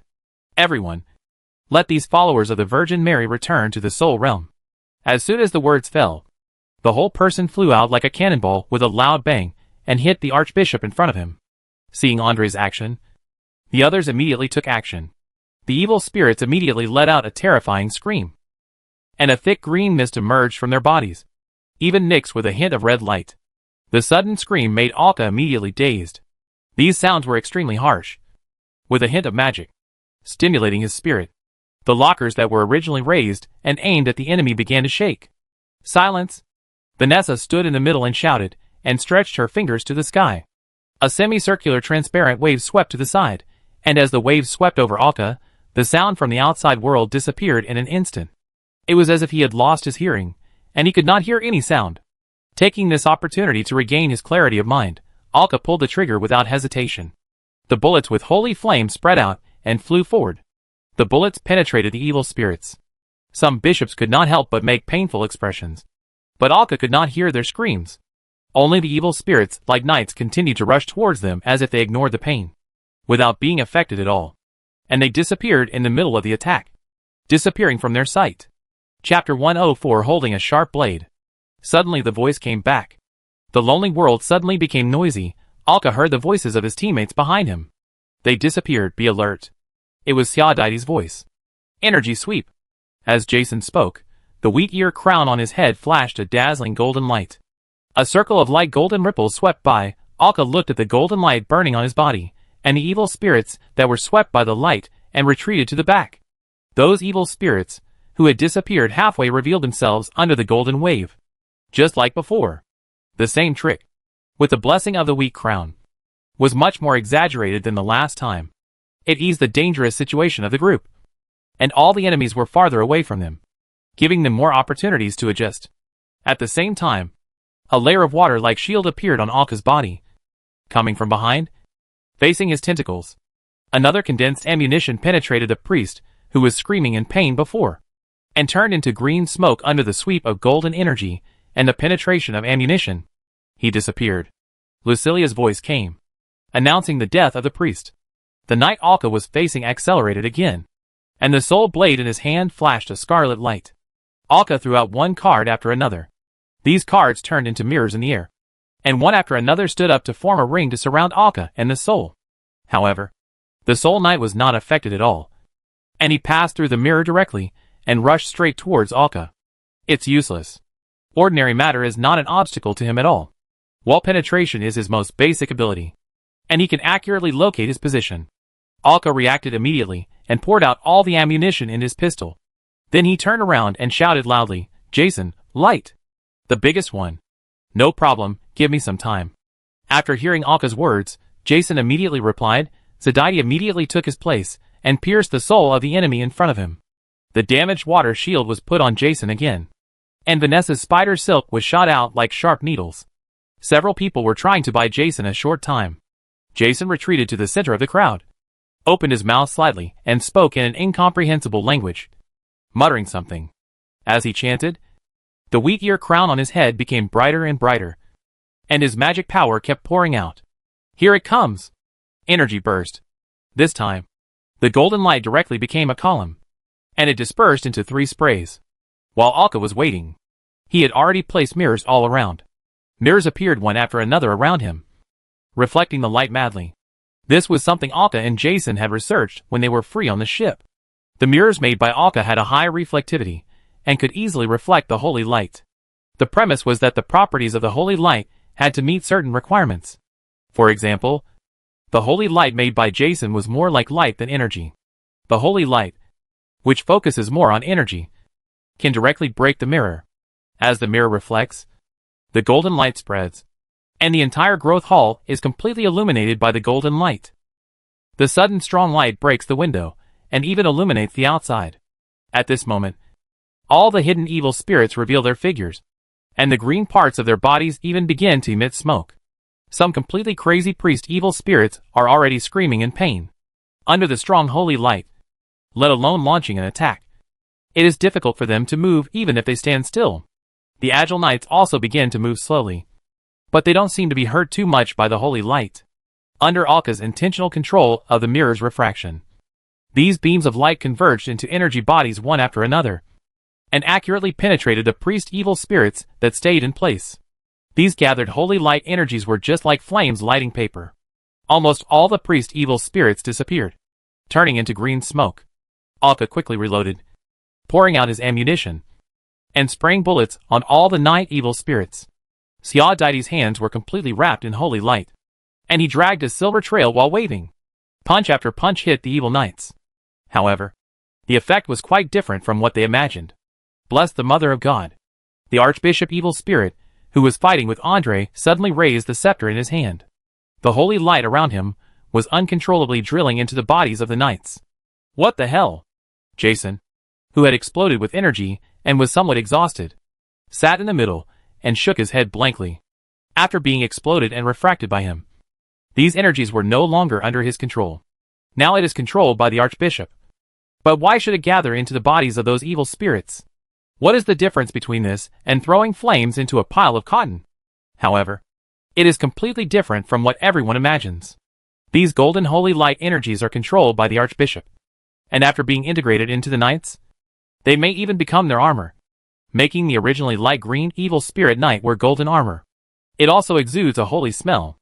It is called an evil spirit, but it is more like a heroic spirit that punishes the enemy.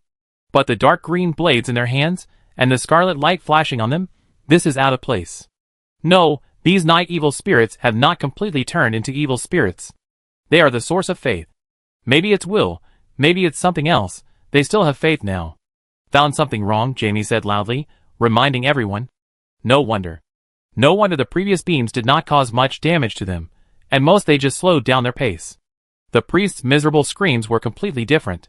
Xia Daidi dodged the sword stabbing at her, and jumped a few steps back and asked, if you are not afraid of the evil spirit of holy light, then how to deal with it? At this time, Alka was also dodging the attack of the knight in front of him, and every swing of the sword brought up a scarlet light. Don't get hurt, these swords hurt the soul, and will not be blocked by physical matter. Andre's voice came from the front. At this time, Andre's hand had already turned back to blue light, using the purest magic power, blocking the enemy's attack. Looking at his slightly trembling left leg, it had already been attacked by the enemy. Jason, who was a little exhausted, was dragged by Vanessa, avoiding the knight's attack. And Gammy controlled his vehicle, climbing around on the wall, and slashing the enemy with tentacles emitting green light. Alka was also retreating continuously. Fortunately, the blue water chain was able to entangle the soul of the evil spirit, giving him a chance to breathe. Be careful. Lucilia's voice reached his ears. Before Alka could react, he felt something holding his clothes on his back, circling a semicircle, and throwing him out. He turned his head in the air, and saw that the one who threw him out was none other than Andre, who had come behind him at some point. And the soul of the Archbishop also appeared around where he was just now, and attacked in the direction where he was before. As Andre threw himself away, a scepter hit his hand, looking at Andre's frowning brows, and his slightly trembling left hand. This blow pierced his soul, making it unbearable for him. At some point, the fight between the two men came from the front to the middle of them. The Archbishop behind Xia Daidi held the scepter in his hand, and smashed it towards Xia Daidi. Fortunately, Xia Daidi did a few gymnastics rolls and dodged it. Bang! With a loud shout, Andre swung his right fist, and hit the Archbishop's soul. With the attack, the Archbishop's soul seemed to be shaken by something, and it fluctuated like the surface of water. His movement slowed down obviously, but he didn't suffer any serious damage. Alka fell to the ground, and before he could stand up, a dark green sword chopped down. He rolled over immediately, but was still chopped on the left leg. Ah! Alka screamed, and the place on his left leg that was chopped did not cause any flesh and blood damage. But the pain made Alka's brain almost split, and he finally knew how painful it was to have his soul hurt. Fortunately, the pain came and went quickly, and Alka quickly recovered his clarity. He just squatted, and a blue card appeared in his hand, and he threw it out. The card exploded as it passed by the knight, and the splashes of water turned into 4 water chains, which covered him. Only then did he stand up, holding on to the pillar next to him. Alka, take the sword. Use the sword to cut them. Jamie, who was clinging to the wall in the distance, reminded loudly. Hearing this, Alka turned his head and found that the pillar he was holding was the stone platform where the sword of kindness was placed. He had just been thrown in this direction by Andre. Looking at the sword of kindness in front of him, Alka was silent. Hurry up. The sword of mercy should be able to extradite their souls. Hearing this and watching the figures of the people dodging the attacks, Alka gritted his teeth and reached out. When his fingertips touched the spiral handle, he did not feel the burning pain. Instead, it felt a metallic chill. Experiencing this feeling, Alka immediately raised his palm and then clenched it. Still no burning pain. But at the moment of clenching, Alka felt that his entire soul, his entire spirit, and even his body were sucked into the blade. It was pitch black all around. Alka felt that he still had a body, but he also felt that his body had disappeared. He felt as if he was just a ball of mist, without hands or feet, and even without vision and hearing. He could only feel himself, and the darkness around him. A gap appeared in the darkness, and light filled in, turning into a piece, and a picture appeared above. A brass dagger handle with wheat ears carved on it appeared in the picture. The blade of the dagger was slender, more like a long-handled dagger, and it pierced through the back of a person. The scene changed again. On the dark sea, under the moonlight, a fleet was galloping on the sea. In the front was a huge ship. The bow of the ship was a statue of a hungry wolf, and the raised canvas was black. On the flag on the top of the watchtower, there was a different pattern. A black sickle piercing a skull. On the bow, a male figure held his captain's hat in the dark. The scene changed again. A city was burning in the dark. The broad city gate road and the surroundings, under the reflection of the fire, beautiful gardens. This beautiful white city burned in a raging fire, and the city was filled with painful roars and cries. The white walls were covered with holes and blood, and various body parts were left on them. The darkness receded. Alka regained his vision, felt his soul, and his body returned to his body. He felt a warm touch in his hands. Chapter 105 Sanctions on all directions. The source of the warm touch was the sharp blade in his hand. For a moment, Alka thought he was going to burn himself, but there was no such warm and soothing feeling. This made Alka feel relieved. He picked up the blade. On the spiral hilt, the handguard that looked like a wheat ear was shining with golden light. The blade above was already blazing with flames, and Alka felt his magic power being transferred to the blade through his arm. With the speed of magic power transmission, he felt that the sword was more like a pump. Something was transmitted from the blade to his mind. A whistling sound came from behind. Alka turned around immediately, holding the sword with both hands to block the soul blade that was slashing down with a scarlet light. The handguard blocked the enemy's soul blade, turned the sword of mercy with his backhand, pushed the blade away, swung the sword briefly, and then took a step forward to stab the blade. The blade, burning with blazing flames, directly penetrated the golden armor on the night evil spirit, and penetrated it completely. The blazing flames, which instantly spread to the whole body of the evil spirit, the scarlet and green in the soul, were fading away as it burned into smoke. The knight's helmet fell to the ground, revealing the tough, square and serious face inside. His soul was getting dim, but the color was also turning pale. He opened his eyes, and the eyes of his soul seemed to have regained clarity, nodded to Alka, and folded his hands in front of his chest. The smoke disappeared. Taking this opportunity, Alka held the sword of love in front of his chest and rushed towards Xiaodai. He could feel the sword of mercy burning his magic power like a pumping machine. The small pool in his body could not bear it. If he had not used the meditation method to start meditation, which had improved his strength a few days ago and increased his magic power a lot, he would not have been able to withstand such burning. Calculating the magic power in his body, he had to act quickly. Otherwise, he would not be able to hold on for long. At this time, Xiaodai was not in a good condition either. His face was pale, and his hands and left leg were shaking.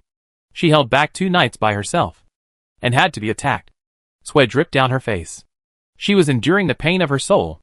The 2 knights in front of her were still attacking her, and their swords slashed across her arms. The pain almost made Xiaodai faint. She tried to dodge the swords that were stabbing at her, but another sword was about to chop her shoulder. Calculating the distance between the 2 sides, Alka pulled out a hand and threw a blue card over. Then, he immediately raised the sword with both hands. Destroy the enemy.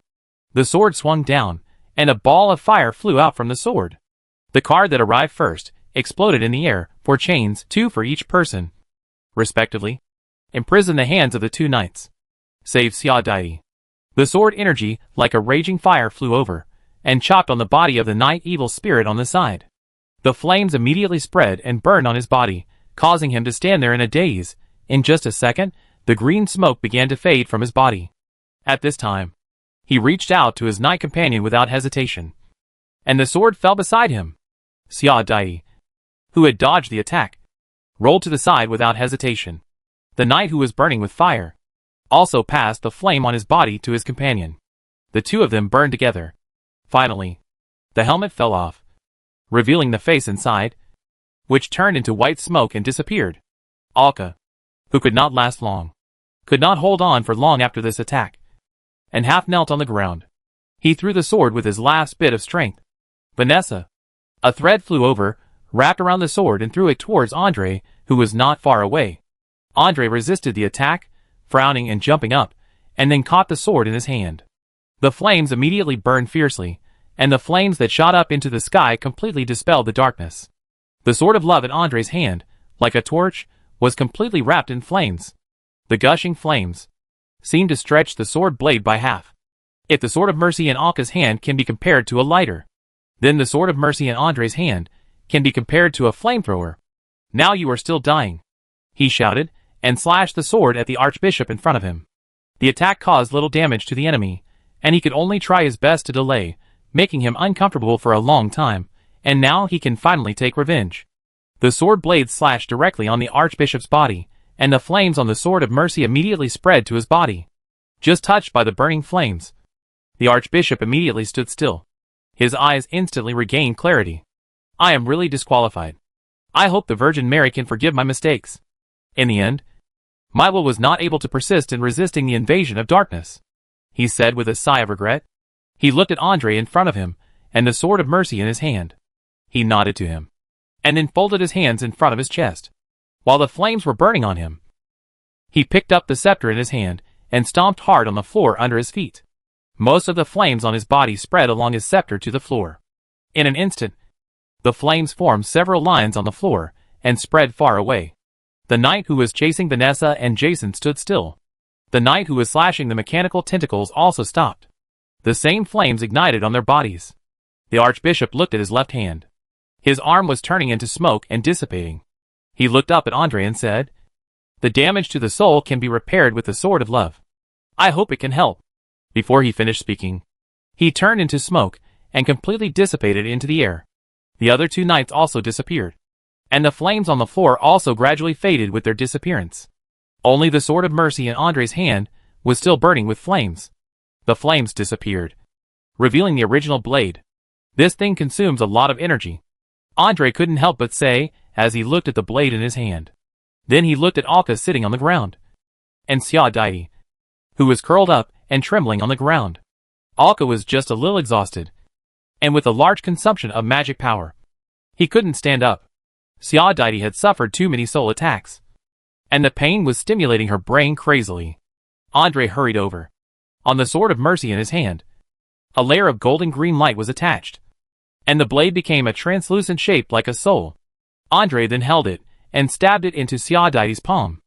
As the stab was made, Xia Daidi exhaled heavily, and the whole person seemed to collapse on the floor, as if she had lost her strength. The dripping sweat formed a human shape on the floor, but it was much better than the trembling before. After seeing that Xia Daidi was fine, Andre turned his head, and looked at Alka, who was sitting on the ground. Alka waved his hand, indicating that he didn't need it. When he just held the blade had already repaired the damage in his soul, after all. He was only attacked once.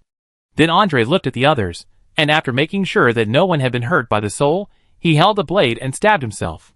His soul had also been attacked a lot on the way to stop the archbishop just now. As he stabbed, an extremely relaxed expression also appeared on his face. He pulled out the blade, and sat on the ground, and the sword of mercy was casually thrown to his feet. As he relaxed, he gasped for air. Vanessa hurried over and hugged Xia Daidi, who was limp on the ground. 5 fingers stretched out 5 silk threads and inserted them into Xia Daidi's chest. Xia Daidi, who had recovered a lot, opened his eyes and looked at Vanessa's anxious face, and couldn't help but smile, and said, "I think giving birth may not be so painful." Hearing Xia Daidi's words, Vanessa's originally tense face could not help but relax for a moment, and then glared at her and said, "Shut up. Have a good rest." Hee. Xiao smiled weakly, closed her eyes, and fell asleep in Vanessa's arms. Alka, who was not far away, sat on the ground and looked at Jason, who was also limp on the ground not far away. The two looked at each other and laughed. "You really can't last long. This is not what a man should be like." Hearing that, Jason, who was already limp and powerless, was still speaking rudely. Alka rolled his eyes helplessly and looked at him. "I don't want to bother with him. I'm too tired." At this time, Jamie had already walked over, and the tentacles in the vehicle he was driving lifted Jason up. The person who fell to the ground first has no right to say this. Jason, who was lifted up, stretched out his hand, opened his mouth to say something, and then gave up helplessly. The energy burst in an instant, almost made him burst out all his magic power. While being dragged by Vanessa to dodge, he had to force himself to help Vanessa. If it weren't for the crown on his head to maintain his physical strength, he would have fainted by now. He can be said to have the least magic power in the team now. After all, he became a toucher at the same time as Alka. However, Alka has the help of meditation. It is already very good that he can hold on until now. Vanessa put Xiao in Andre's arms, checked Andre's condition, and then came over to see if there were any problems with him. After giving Alka and the others a few bottles of potion to help them recover their strength, everyone stopped in the growth hall and slowly rested. "I've never heard that you can use a sword. Alka, I saw your move clearly just now," Jason couldn't help but say after he regained his strength. Just now, not far away, he clearly saw how Alka killed the night ghost with one move. You have to know that those who can be guard knights in such a cathedral must have outstanding sword skills. He just experienced the sword skills of these knights in person, and they are not in vain. Alka waved his hand and said, "It's not me who controls the sword. It's the sword that teaches me how to wield it." When holding the Sword of Mercy, Alka seemed to have become a master of swordsmanship. Every time he blocked, attacked, and swung, the blade told him. It was like a swordsmanship master was teaching him step by step. Is it so powerful? It is worthy of being called the Sword of Kindness, Gammy exclaimed when he heard the two people chatting. "This is an unrecorded function, so I have to write it down." As he answered, Alka couldn't help but recall the scene he saw when he held the Sword of Kindness. At that time, he was dragged into that dark space and saw several pictures. But when he came to his senses, the time in the outside world seemed to have not changed, and it was still at the moment when he held the sword. Thinking of this, he raised his head and looked at Andre, who was resting with his eyes closed while hugging the sleeping Xiao not far away. He floated to the Sword of Kindness beside his legs and asked, "Captain, when you were holding the Sword of Kindness, did you get dragged into a dark space and see any strange scenes?" Hearing Alka's voice, everyone pricked up their ears with interest. Andre also opened his eyes. Chapter 106 Unknown Revelation. Andre shook his head, his body motionless, and said in a slow voice, "No, I only felt what you just said when I held the sword, as if someone was teaching me how to swing the sword, and there was no other feeling." Hearing this, Alka frowned. "No? Then what did he just see?" Especially in the last scene, the white and beautiful city in the fire. Alka recognized the city at a glance, the avenue leading straight to the city gate, and the flowers around the avenue. That was the area where they last operated. Mest Island. You may be able to tell me what you saw, and I may be able to give you some reference. Hearing Andre's words, Alka raised his head and nodded. He began to narrate, "When I held the sword, it seemed as if my whole soul was dragged into a dark space, where I saw 3 pictures. The first picture is a person holding a dagger and attacking others. The second picture is a fleet sailing on the sea. In the moonlight, I saw that the fleet seemed to be a pirate group." "Pirate group?" Andre spoke, and then asked, "Did you see their flag clearly?" Alka nodded, "Yes. It was a pattern of a black sickle passing through a skull." "The dead?" "It was the flag of the dead." Xiao, who opened his eyes at some point, said. She slowly climbed up from her father's lap and rubbed her eyes. "Praying for the dead? Why did you see that picture?" "Sailing on the sea." Andre couldn't help but ponder. At this time, Jason hurriedly asked, "What about the third picture? What is it?" He was more curious about these. "In the third picture, I saw the flower city on Meister Island, which was burning fiercely. I even heard the cries in the city. The city wall was breached. And there were collapses on it. And there were corpses. Everyone was stunned when they heard this. They thought Alka would say something unknown. But they didn't expect it was Meister Island, which they had just left for less than a month. This familiar place or thing entered the picture, which made them pay more attention to it. Everyone couldn't help but ponder. At this time, Jamie said, it may be a revelation given by the Virgin Mary, either foreknowledge or a reminder. Looking at the eyes of several people, Jamie explained, Arca is from Home Island, born to be a child of the Virgin Mary, and born to be protected by her. The holy vessel is something left in the world by the Virgin Mary's agent, and it has the power of the Virgin Mary. It is even said that the Virgin Mary can directly transfer her power to the world through the holy vessel. And the picture he saw is very likely the hint that the Virgin Mary wants to give him, which may be the blessing given to him. Hearing what Jamie said, everyone nodded involuntarily. Although it sounds magical, it is very reasonable, because there are indeed such stories in the church. For example, the owner of the Sword of Mercy, the Mercy Walker Maniacs. According to the legend, she was inspired by the Virgin Mary's dream, escaped from pain, and received blessings. Then he held the sword of love that came from his dream, and practiced the teachings of the Virgin Mary. So it was not very inconsistent, and it was even very appropriate and reasonable. It's not a foreknowledge. It should be a reminder, Andre suddenly said, and everyone turned their eyes to him involuntarily. Andre said, remember when we were in the southeast corner? When I went to the island, I got some information. The Pirates of the Dead were already within the scope of the Blood Gold Alliance at that time. The first place they massacred was Meister Island, a famous tourist asset with huge wealth. Then they fought with the Third Navy Fleet that arrived. Although they were defeated in the naval battle, they still escaped easily and killed many Navy officers on the fleet. Hearing this, Alka pondered.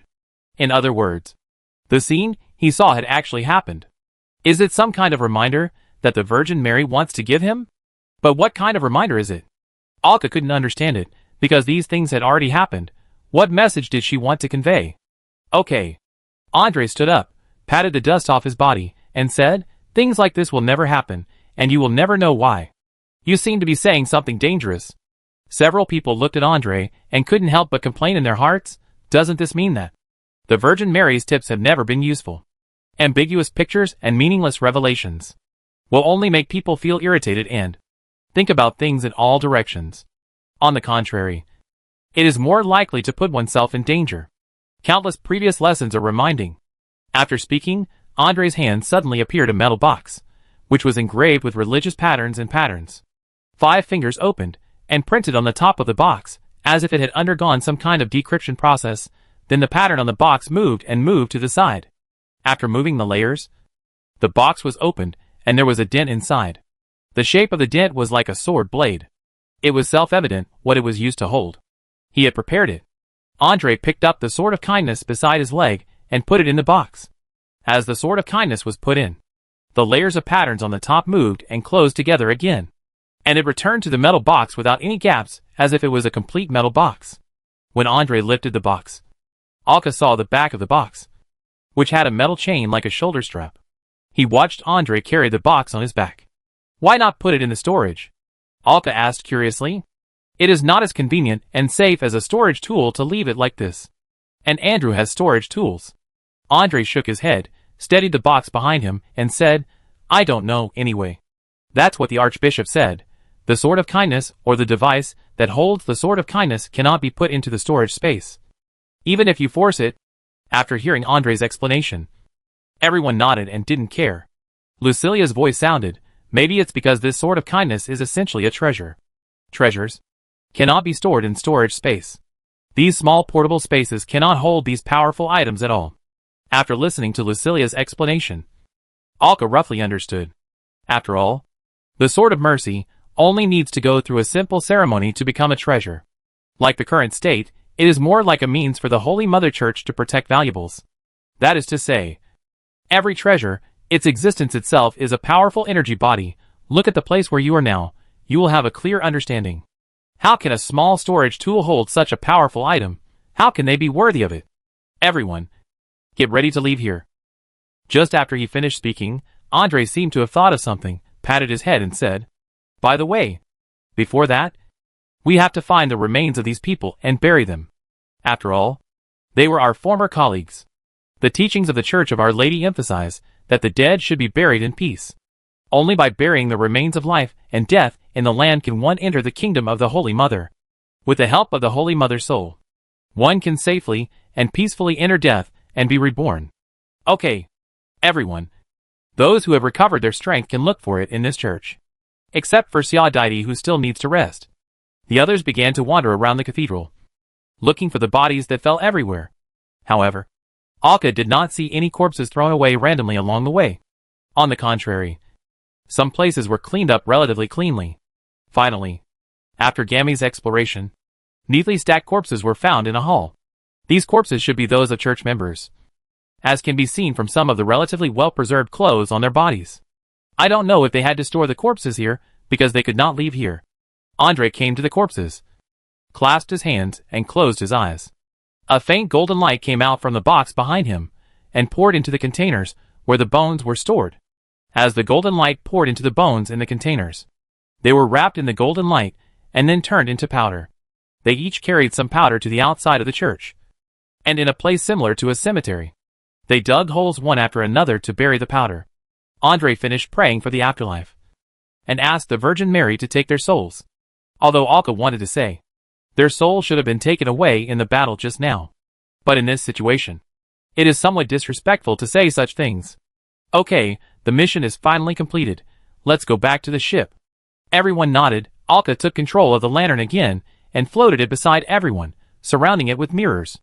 Looking at the church behind him, and the densely packed buildings around him, as well as the collapsed ruins, Jason couldn't help but ask, no other exploration team has come here, won't we search for it? I mean treasure hunting. Alka also felt that it would be a pity to give up like this, after all. It took a long time to get here.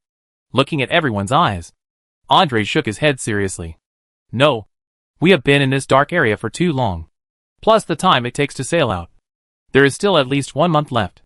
There will be mental problems. Then he looked at Jason and said, didn't you hear the whispers? Vanessa heard it before. 2. Our situation is not absolutely safe now.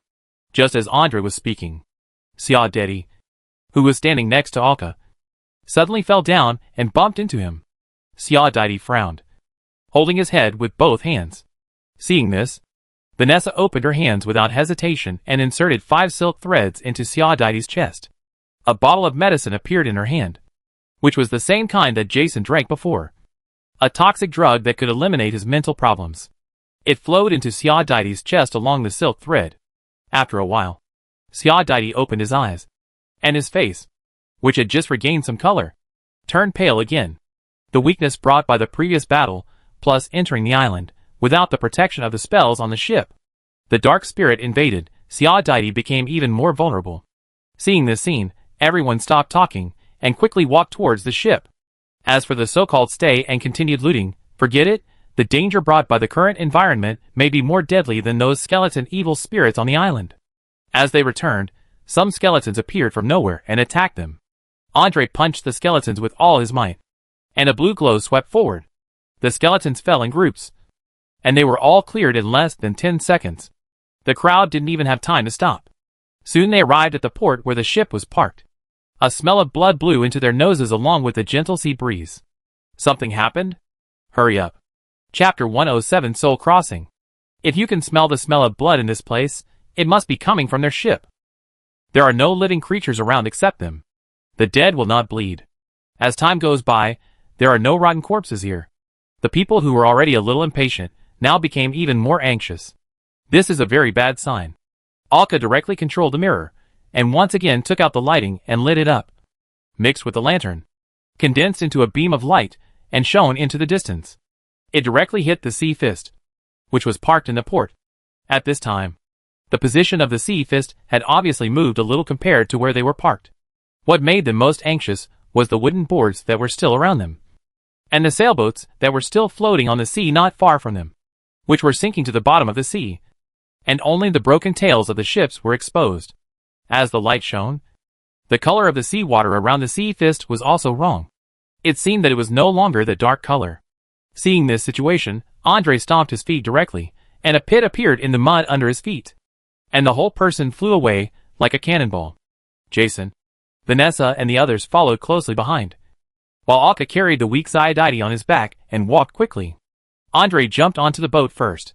When Alka came over, the light had already shone on the turbid liquid on the seawater. It was blood. Very fresh blood. The dark seawater began to bubble, and a figure emerged from the seawater. It was Sankaka who was guarding the boat. He walked slowly from the seawater to the shore, and as he went ashore, Alka then saw that he was holding a huge shark's tail in one hand.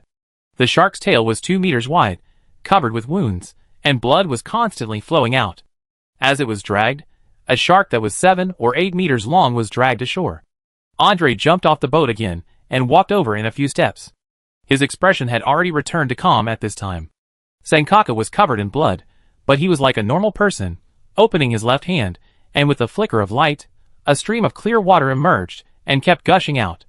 He raised his left hand to his head, and the spring water from his hand slid down, washing his body.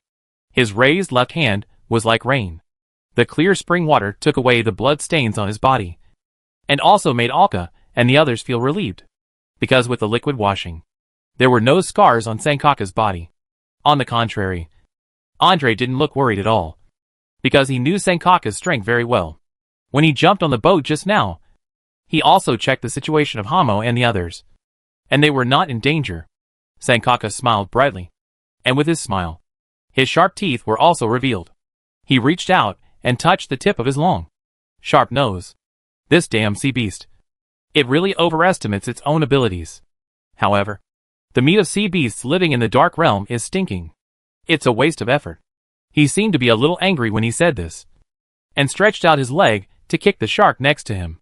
As he moved, the shark twitched slightly twice. Jamie walked forward to check the shark's condition, and directly controlled the 4 tentacles to dismember it in front of everyone. While dismembering the shark, he explained, the shark's skin is quite hard. It can be made into a piece of leather. It is comfortable to wear, and may even have some defensive power. The back and tail are quite sharp. The blood and meat are full of dark power, but too mixed. He shook his head. At this time, Alka couldn't help but look over to observe the huge shark. The shark's fatal injury should be the huge bloody hole in the head. There are also some scratches and bites on the body. Looking at Sankaka's sharp teeth, and the sharp and slender nose, although he had never seen Sankaka take action, he thought he was quite powerful. After all, Ziadite said that Sankaka was the strongest in the exploration team except for his father. If they were in the sea, his father might have been killed by Sankaka, a true sea killer. Since everything was fine, everyone boarded the sea fist. Ziadite also slid down from Alka's back, greeted everyone, and walked into her room alone. She had to take a good rest. After a while, Gammy came up, with a bunch of materials dragged by the tentacles behind him, and then he walked into the cabin. Set sail. With Andre's voice, the sail slid down. Andre also walked to the rudder, and began to steer. He was heard saying to the few people still on the deck, I will slow down a little, first go to the island where Alka and the others were before, and ferry the girl's soul, then we will leave the dark realm as quickly as possible. Everyone nodded, then each returned to the room, took a short rest first, and waited for the arrival of the ship. Alka also returned to his room, fell directly on the bed, and fell into a deep sleep within a few seconds after closing his eyes. With a shaking, Alka felt the ship stop, and opened his heavy eyelids.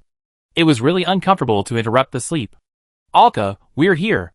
Jason knocked on the door.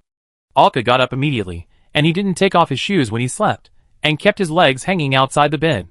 He got up, and picked up some dirty clothes next to him, and put them on. He pushed the wooden door open and walked out.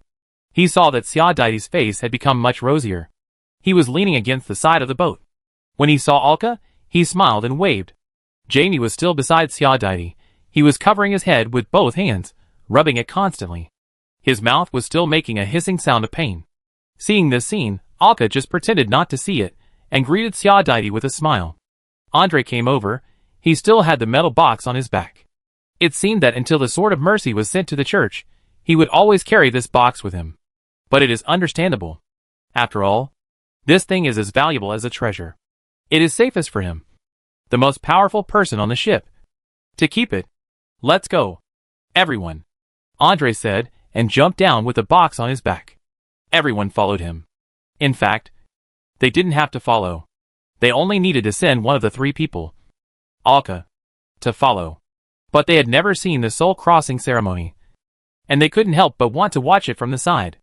Even Xia Dai, who had not fully recovered, followed. Such an opportunity is indeed rare. Passing through the ruins, they came to the city in the center of the island, and then through the broken roads in the city to the hillside behind. They did not encounter even a single skeleton along the way. They were extremely fast, and easily came to the manor where they were before. The owner of this place must have been quite rich in his lifetime. Xia Dai couldn't help but say as he looked around. Even though this manor has been broken for hundreds of years, you can still see its former glory. Then they came to the open door. Alka, who was leading the way, led everyone to the tunnel they had discovered before. The blue light spot was still on the map. She is emitting waves again, and this time it is more intense. Lucilia's voice came into Alka's mind from the mirror.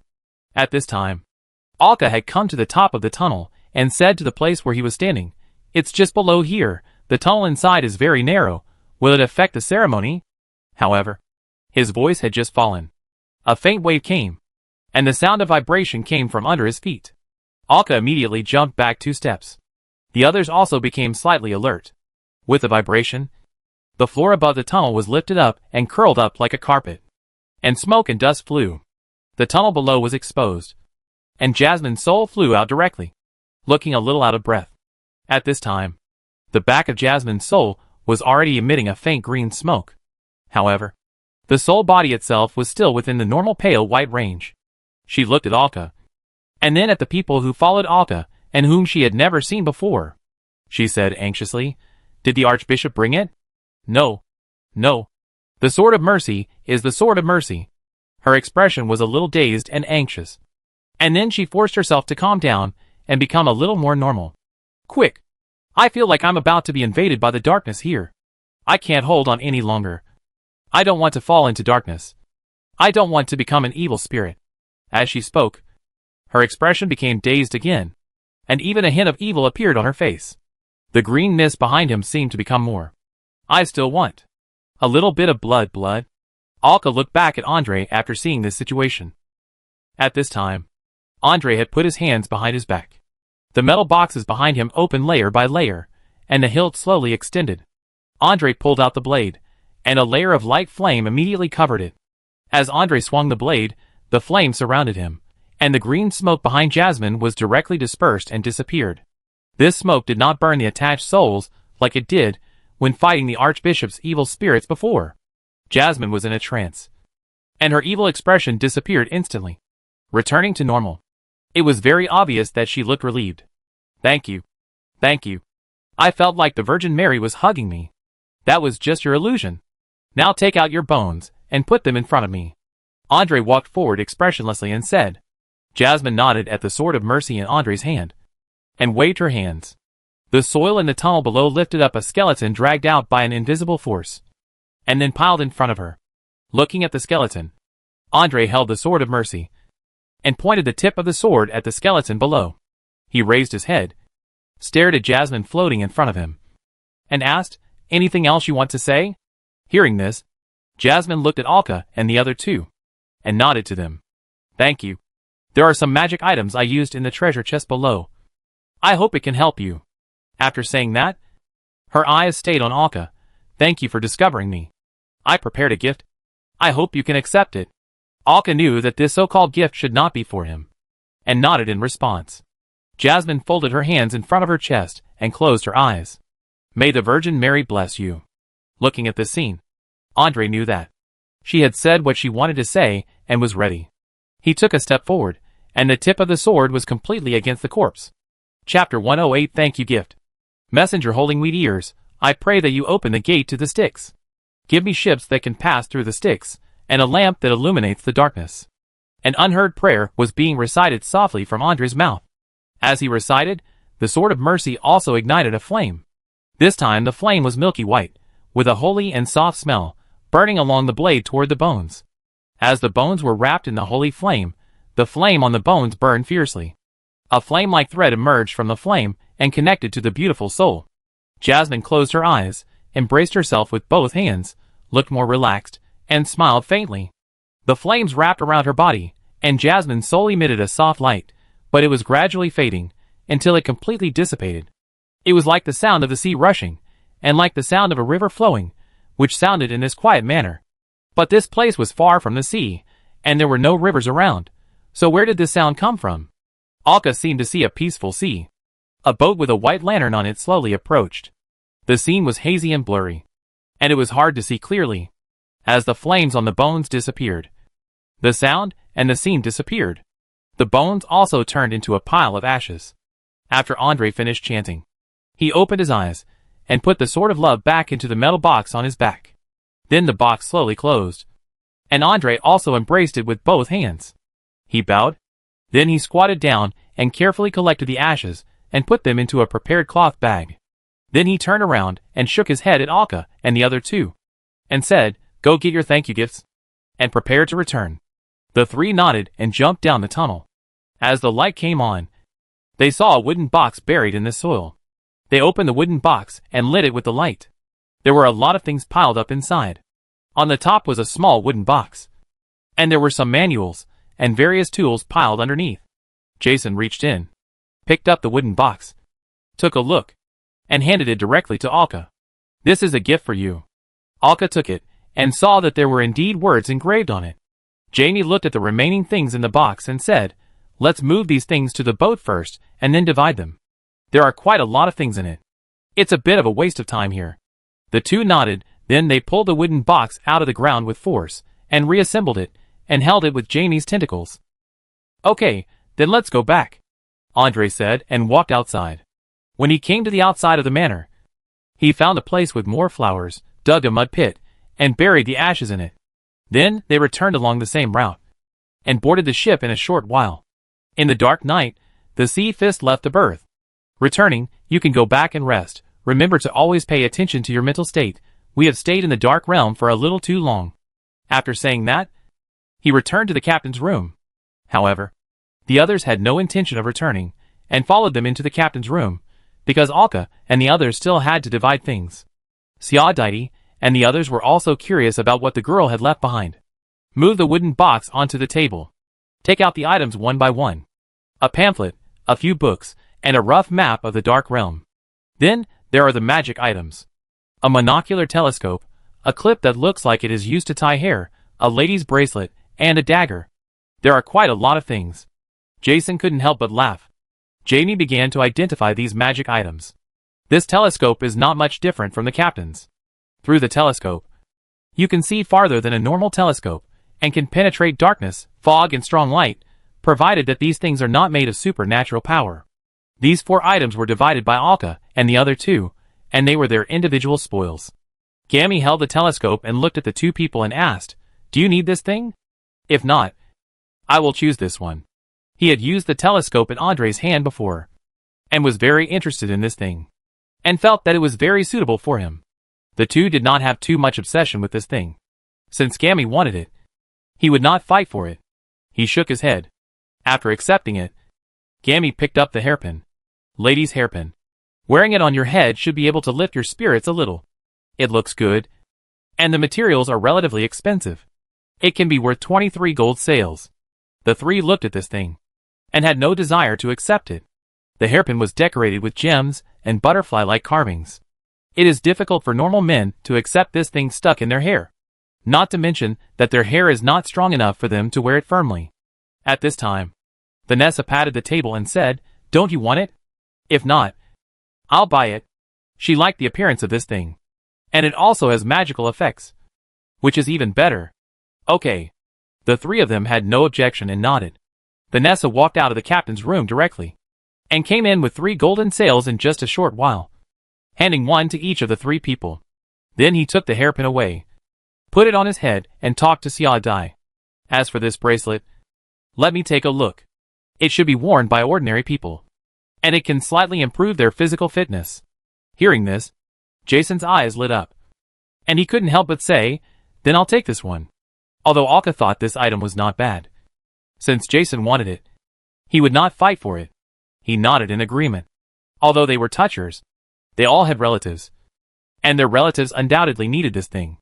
The last dagger looked the most valuable, and it fell into Alka's hands. After being identified by Jamie, the dagger was found to have a very strong material and a very normal attribute for a weapon, which was sharpness. However, in order to bring out the sharpness, it was necessary to inject magic power into it. Just like the locker, Jamie also thoughtfully made a cloth belt to store the dagger on the spot, and handed it to Alka along with the dagger. Alka pinned it on his waist. I just need a weapon that can be used for close combat. A dagger is not bad. If it is a sailor knife, it would be even better. The things marked on this map should be what Jasmine said before. She has left wealth on other islands, Jason said while looking at the map. He then handed the map to Alka. Please keep it. We will explore these later. Alka nodded, took the map, and put it directly into his pocket ring. He has storage equipment, so it is best to give it to him for safekeeping. Jamie flipped through the booklet. A little surprised. This booklet actually contains several lost spells. What a coincidence. What's a coincidence? Alka turned around and asked. There's actually dark vision in it, which is the one Jason asked about before. Hearing this, everyone thought it was a coincidence. Jason had talked about it when he went to the island before. I didn't expect to get it now. In addition to dark vision, there is also a spell dagger swing that can make the action of waving a dagger faster, and a spell stealth that makes the action more concealed. The three spells together, plus the dagger inside, can just make a toucher become an assassin-like profession. The combination is perfect. Stealth. It's okay. This is a spell that can be more effective only when engraved on equipment. If you need to use it all the time, it's a bit of a waste of magic power. Swinging dagger. This spell makes Alka feel a little outrageous. It's a bit too useless. It's actually limited to dagger weapons. He can't understand it at all. It's a bit of a waste of energy. I couldn't help asking, this spell is so strange. How did it evolve? It was either learned from some kind of dagger-shaped treasure, or it was deliberately reduced from other more powerful weapon action spells. In response to Alka's question, Jamie explained beside him, this kind of strange spell, after evolution, can often be seen, so it's not too rare. As for those books, there's nothing interesting about them. They belong to some collections. There are some skills and knowledge in them, but they are not very useful. They are all rare and unique copies. It would be nice to put them in the library as collections. I will give them to Lapoka later. Andre was very interested in the spell Dark Vision. He said, are you willing to give this spell to the church? The church will make an equal contribution. Before Alka could react, Jamie and Jason nodded. Seeing the two people's behavior, Alka also nodded. If the two people agreed hastily without asking for his opinion, it means that this contribution must be worthwhile. They would not think that the exchange between these things would be unequal. Sia Daidi explained beside him. The contribution of the church is rare, it must really bring some help to the church. Hearing Sia Daidi's words, Alka turned his head and looked at her. Can you read minds? Hearing this, Sia Daidi couldn't help but covered her mouth and laughed. Ha ha ha, no, it's just that every time you have doubts, you will raise your eyebrows slightly, didn't you notice? Hearing this, Alka touched his eyebrows. Really, I didn't notice it. Seeing that the three agreed, Andre said directly, this spell is still very useful in this place. Is there this material on the ship? Jamie nodded. There is no on the ship, but the blood of the squid before can be used as a substitute. Wait, I'll get it for you. After saying this, he hurriedly walked out of the captain's room and walked into the cabin. After a while, they came in with several tubes of dark red blood and handed one tube to each person, because everyone would definitely learn this spell. It was definitely a very practical spell. If they handed this spell to the church would definitely have to give the three people a lot of contributions. Then everyone gathered around the book and looked at the important matters of learning the spell. After memorizing them in their minds, they returned to their own rooms. After returning to the room, Alka did not immediately start to comprehend the spell. Instead, he spread out his hands, and a wooden box appeared in his hands. It was the gift that Jasmine had said she would give him. But this itself was for Lucilia. Lucilia also came out of the mirror and sat at the table next to her. Alka walked over and put the wooden box on it, and then opened it. There was also a book inside, and there was a doll-like thing on the book. The doll was wrapped in a blue outline, which was the most valuable item in the wooden box. Alka picked up the doll and looked at it. The doll was very heavy in his hand, at least 10 kilograms. The doll was in human shape, without any decorations, and was covered with dirt and damage. It looked a bit like something abandoned. It was completely unrecognizable. Lukelia also shook her head. Alka put the doll aside, picked up the booklet next to it, and flipped through it. I see, it really suits Lukelia. Chapter 109 The Moving Doll. The booklet introduces the usage of the doll, and some simple research results. This doll may be what Lucilia has always dreamed of, or what every soul has always dreamed of. Alka turned his head, and looked at Lucilia behind him and asked, "How is it? Do you want to try it?" Lucilia nodded without hesitation. Of course, I have to try it." There was a hint of excitement in her voice. She was also behind Alka, and saw the contents of the book clearly. This doll is a soul container, somewhat similar to the magic mirror, but completely different. It allows Lucilia's soul to enter it and control the doll, acting like a body. This is why Jasmine's soul strength is not very high, and her strength in her lifetime will never exceed 1 spiral. But she can last longer than the Archbishop. This soul container allows Jasmine's soul to hide in it, just like a magic mirror. During the period of hiding in it, the container will resist external damage and repair and stabilize the soul. This is mainly because these dark elements are all over the dark environment around it. But they are not very harmful and are gradual. This doll can well resist this kind of continuous, but not strong damage. And it is equivalent to having a body. Having a body can make the soul less likely to have problems. Otherwise, hundreds of years of time will definitely cause unimaginable distortion and mental problems in the soul of a normal person. Lucilia's solution to this problem is to fall asleep in the magic mirror. The mirror has this function. This allows Lucilia to stay away from the loneliness and darkness inside for a long time.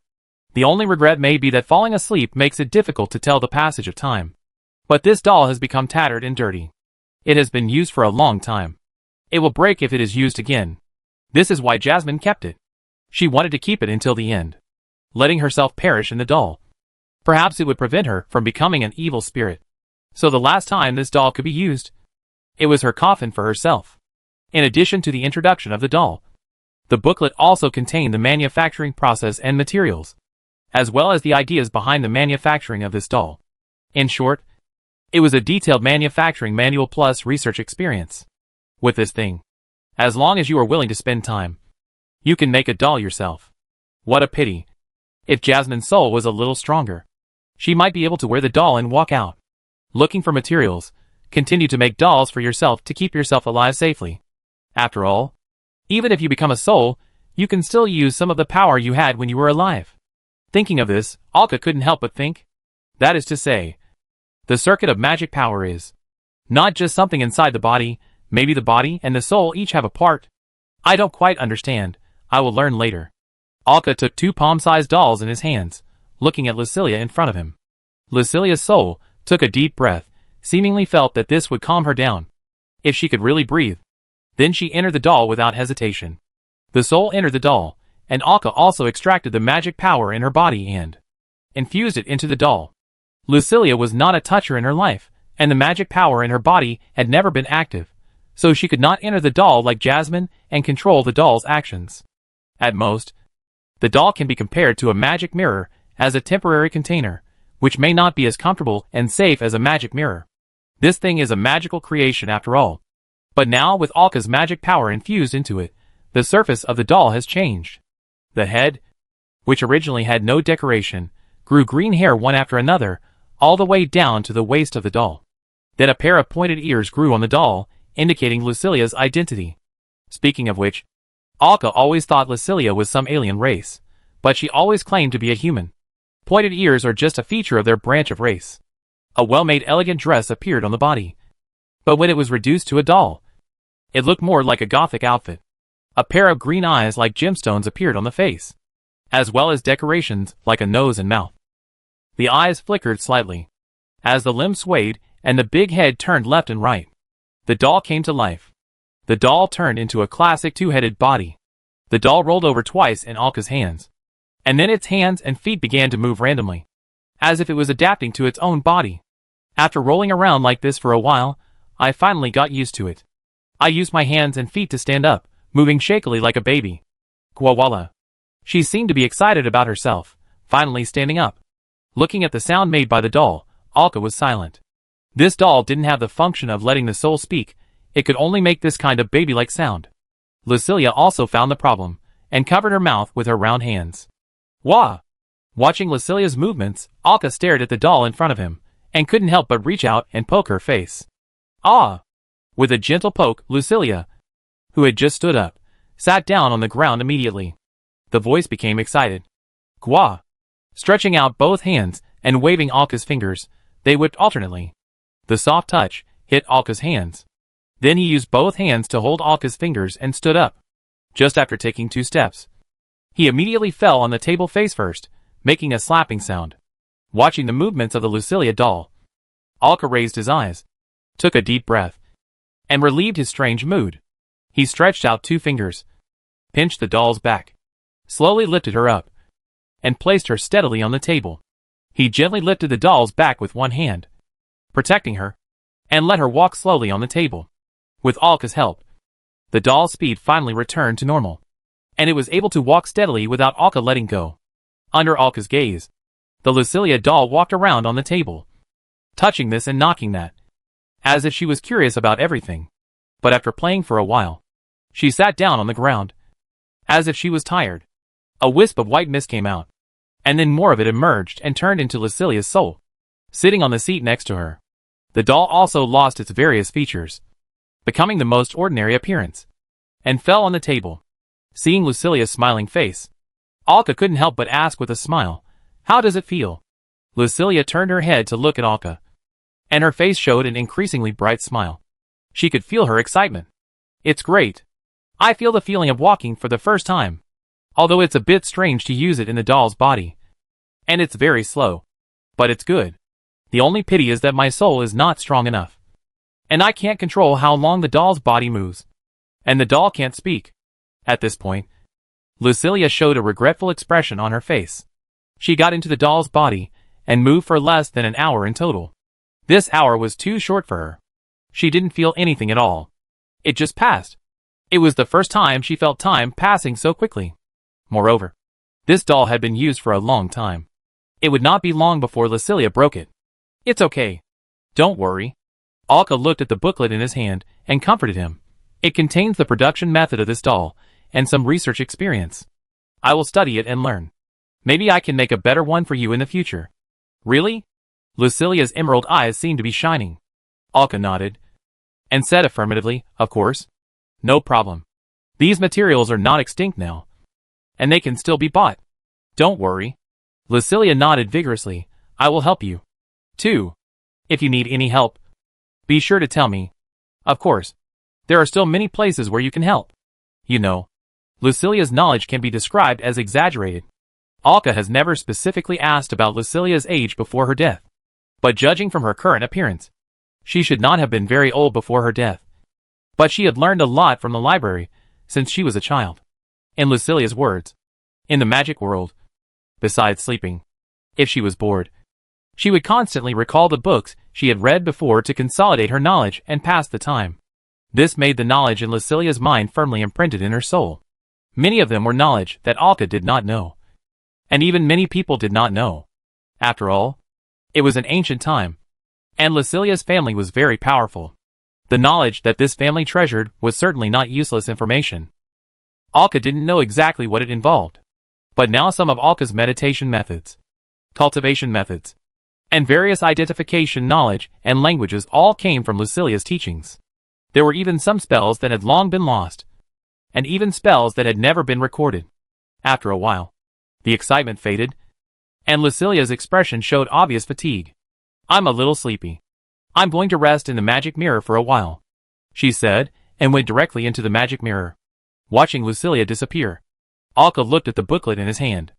Looking at the contents of the booklet, the production method of this doll is actually to combine some strange materials together, and use 2 spells to engrave it inside to achieve the effect. Magic Stimulation and Soul Link. Magic Stimulation. This rune, Alka has seen it in a book, and also learned about it from Bobby before. Now, Gammy knows this kind of spell. The main effect is to make some magic materials, stimulate the unique characteristics of these materials, so that the effects of the materials can be better exerted. A spell that forgers and engravers must know. Soul Link. This spell is the first time Alka has seen it, and he has never seen it in the previous books. It should be a spell that belongs to a certain family or force. The book contains the learning methods of these two spells. Use various materials related to the soul, make dolls after killing, and then engrave soul link to control the soul.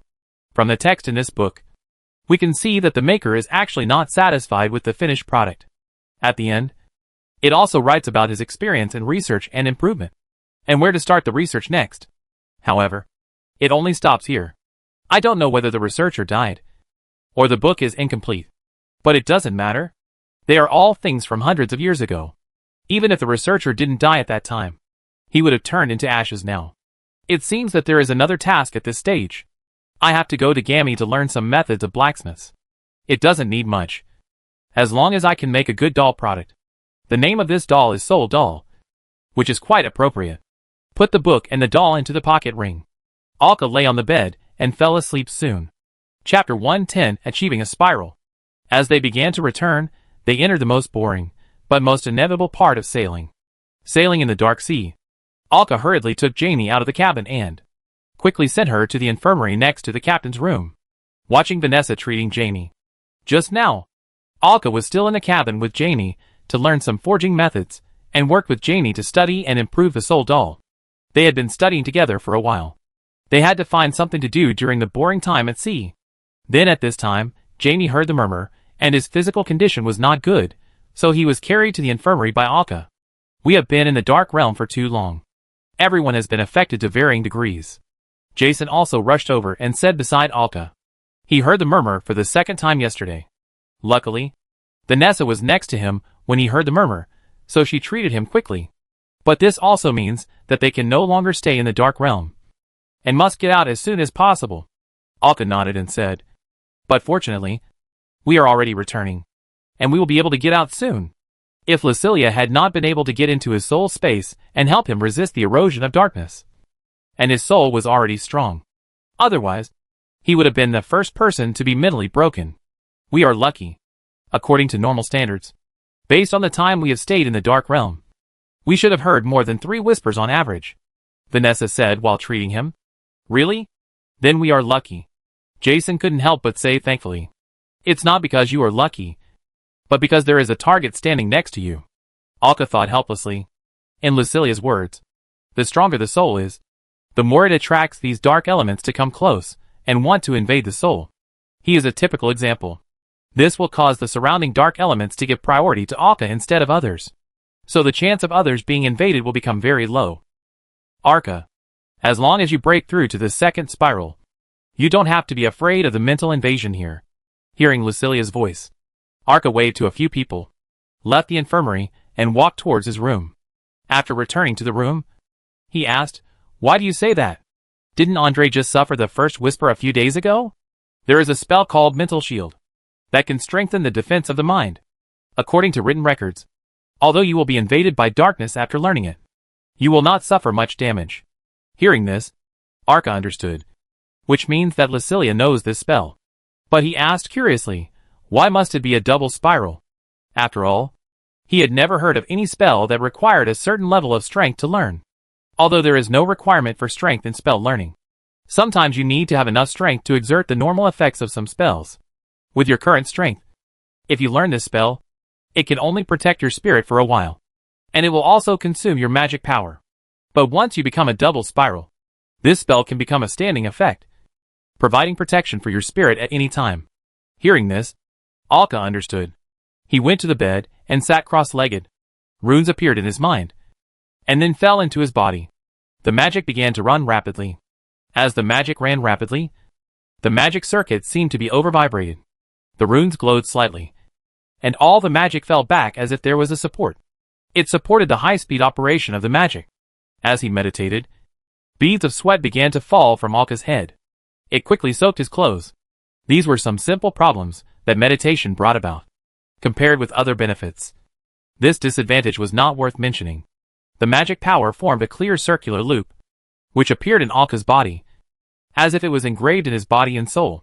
The formation of the circular loop made this magic loop start to spiral automatically, and began to automatically absorb the surrounding magic power. Alka no longer needed to control it, and the magic power in the air began to slowly gather around Alka, and flowed into it along the operation of the loop. Alka opened his eyes. reached out to wipe the sweat dripping from his forehead, and exhaled deeply. Have you achieved one spiral? Lucilia in the mirror seemed to have noticed Alka's change, and asked after sticking her head out. Alka looked at the head sticking out of his chest, and touched his head in a strange way. The posture was a bit too strange and deformed, but it didn't matter, since no one could see it anyway. Nodded. Lucilia came out and sat next to him, and began to think, and calculated in her mind. It took you 2 months to achieve one spiral, which is much faster than the average. Not bad. It seems that your strong soul has brought you certain advantages. Generally speaking, using meditation, it takes 25 months to reach a spiral, and the average time is about 3.5 months. Arca is one of the talented ones. Lucilia thinks it should be due to Arca's soul that is obviously stronger than ordinary people. Now that you have reached a spiral, then your magic power will increase, and the speed of magic recovery will be greatly accelerated. Now even if you don't meditate, your strength will begin to slowly increase with the passage of time. The so-called spiral is that the magic circuit in the body forms a circle and forms a circuit.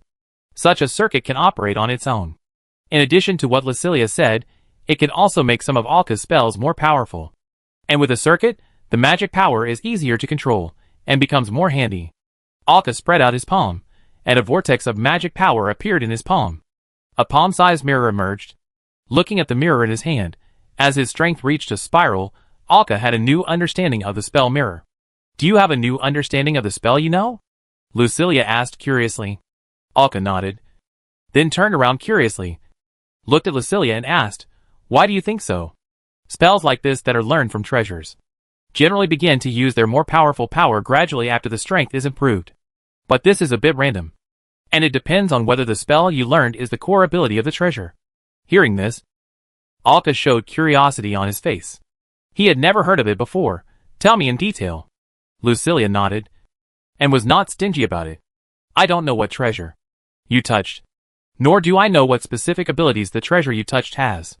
But the spells you comprehend when you touch a treasure are generally closely related to the treasure. If you are lucky, you may comprehend the spells related to the core ability of the treasure. If you are unlucky, you know that it is not much different from ordinary spells. If it is a spell related to the core ability, it has strong plasticity. Generally speaking, it will exert different characteristics as the user's strength changes. It would be great if you could know what abilities the treasure you touched has. Hearing this, Alka shook his head. No, not to mention me. Even Andre cannot know this secret. Treasure. This kind of thing is always the most precious item in a force. No matter how tightly it is protected, it will not surprise people. Hearing this, Lucilia could only shake her head helplessly. If you don't know the original ability of the treasure, then you can only rely on yourself to slowly explore this original spell. If you know it, you can also rely on some of the abilities of the treasure to think and deduce, which makes it easier to point to your own spell, and what kind of function will you get as your strength increases. Or let the spell develop in this direction. I'll try it out. As he spoke, Alka's palms gushed out magic power, and he began to create mirrors in the room. He mainly wanted to test how many mirrors he could create without any help, using only the magic power in his body. This mirror is a rectangular mirror with a height of 2 meters and a width of 1 meter. If it needs to be stretched, it will consume more magic power. Before reaching a spiral, it can only have a maximum of 12 faces. If cards are used to help, it can reach 36 faces. He only needs to spend magic power to control it. So in making a maze, Alka had to use cards to make mirrors. Otherwise, the mirror making alone would overwhelm him. Not to mention fighting. With the completion of one spiral, Alka directly made 70 mirrors in the room and arranged them densely. This is when he does not use cards. If he uses cards, it will greatly reduce his magic power consumption. However, after all, what is made is just an ordinary mirror, and it is extremely normal to achieve such an effect with just one spiral. According to the number of mirrors controlled by the card before, he should be able to control 210 mirrors now. Of course, this is just a simple theoretical calculation. The actual situation still needs to be made by the card. The densely packed mirrors in the room were eliminated. Alka looked at the palm-sized mirror in his hand and studied it. The plasticity of the spell has become stronger.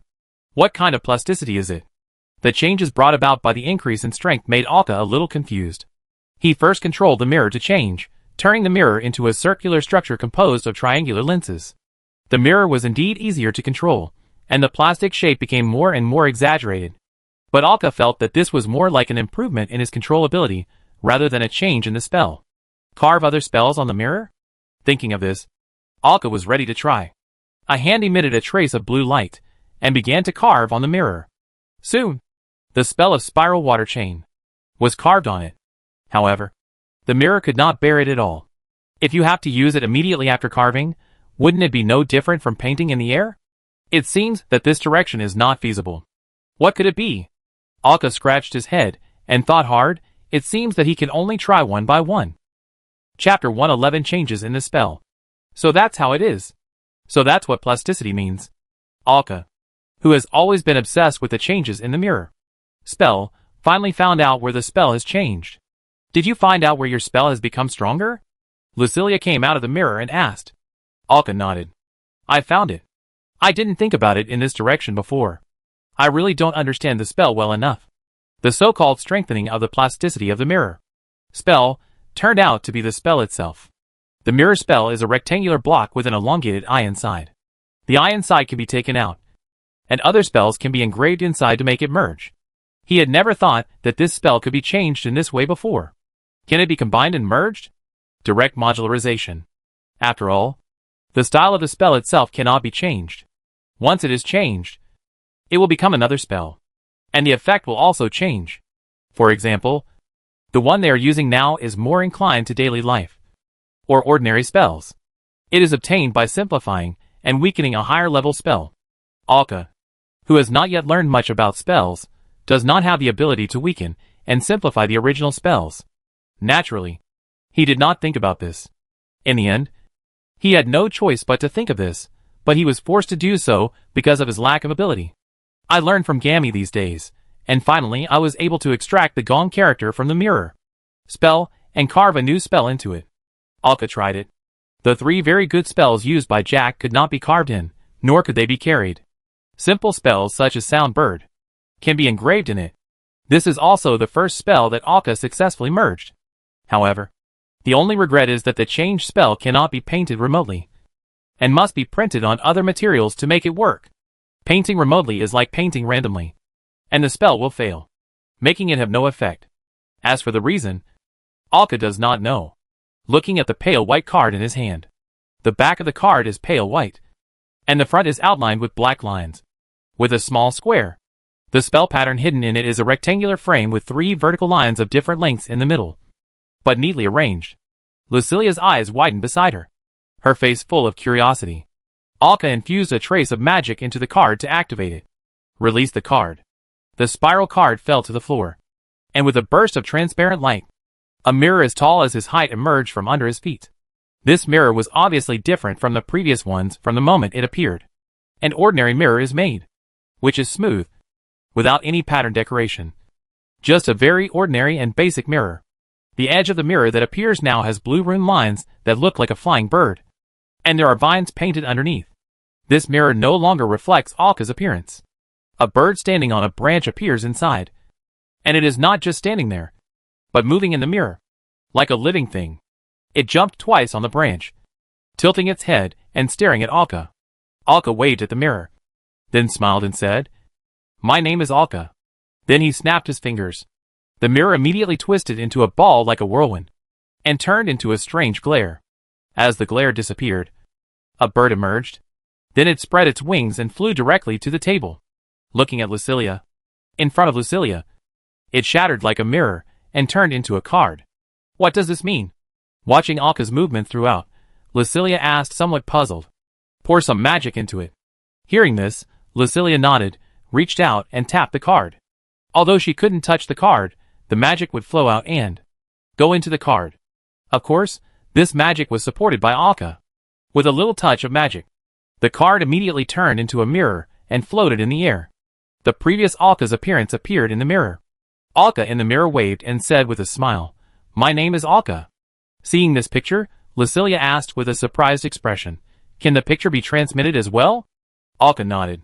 By combining the 2 spells, it is possible to transmit the image as well, and the method of transmission becomes an ordinary bird.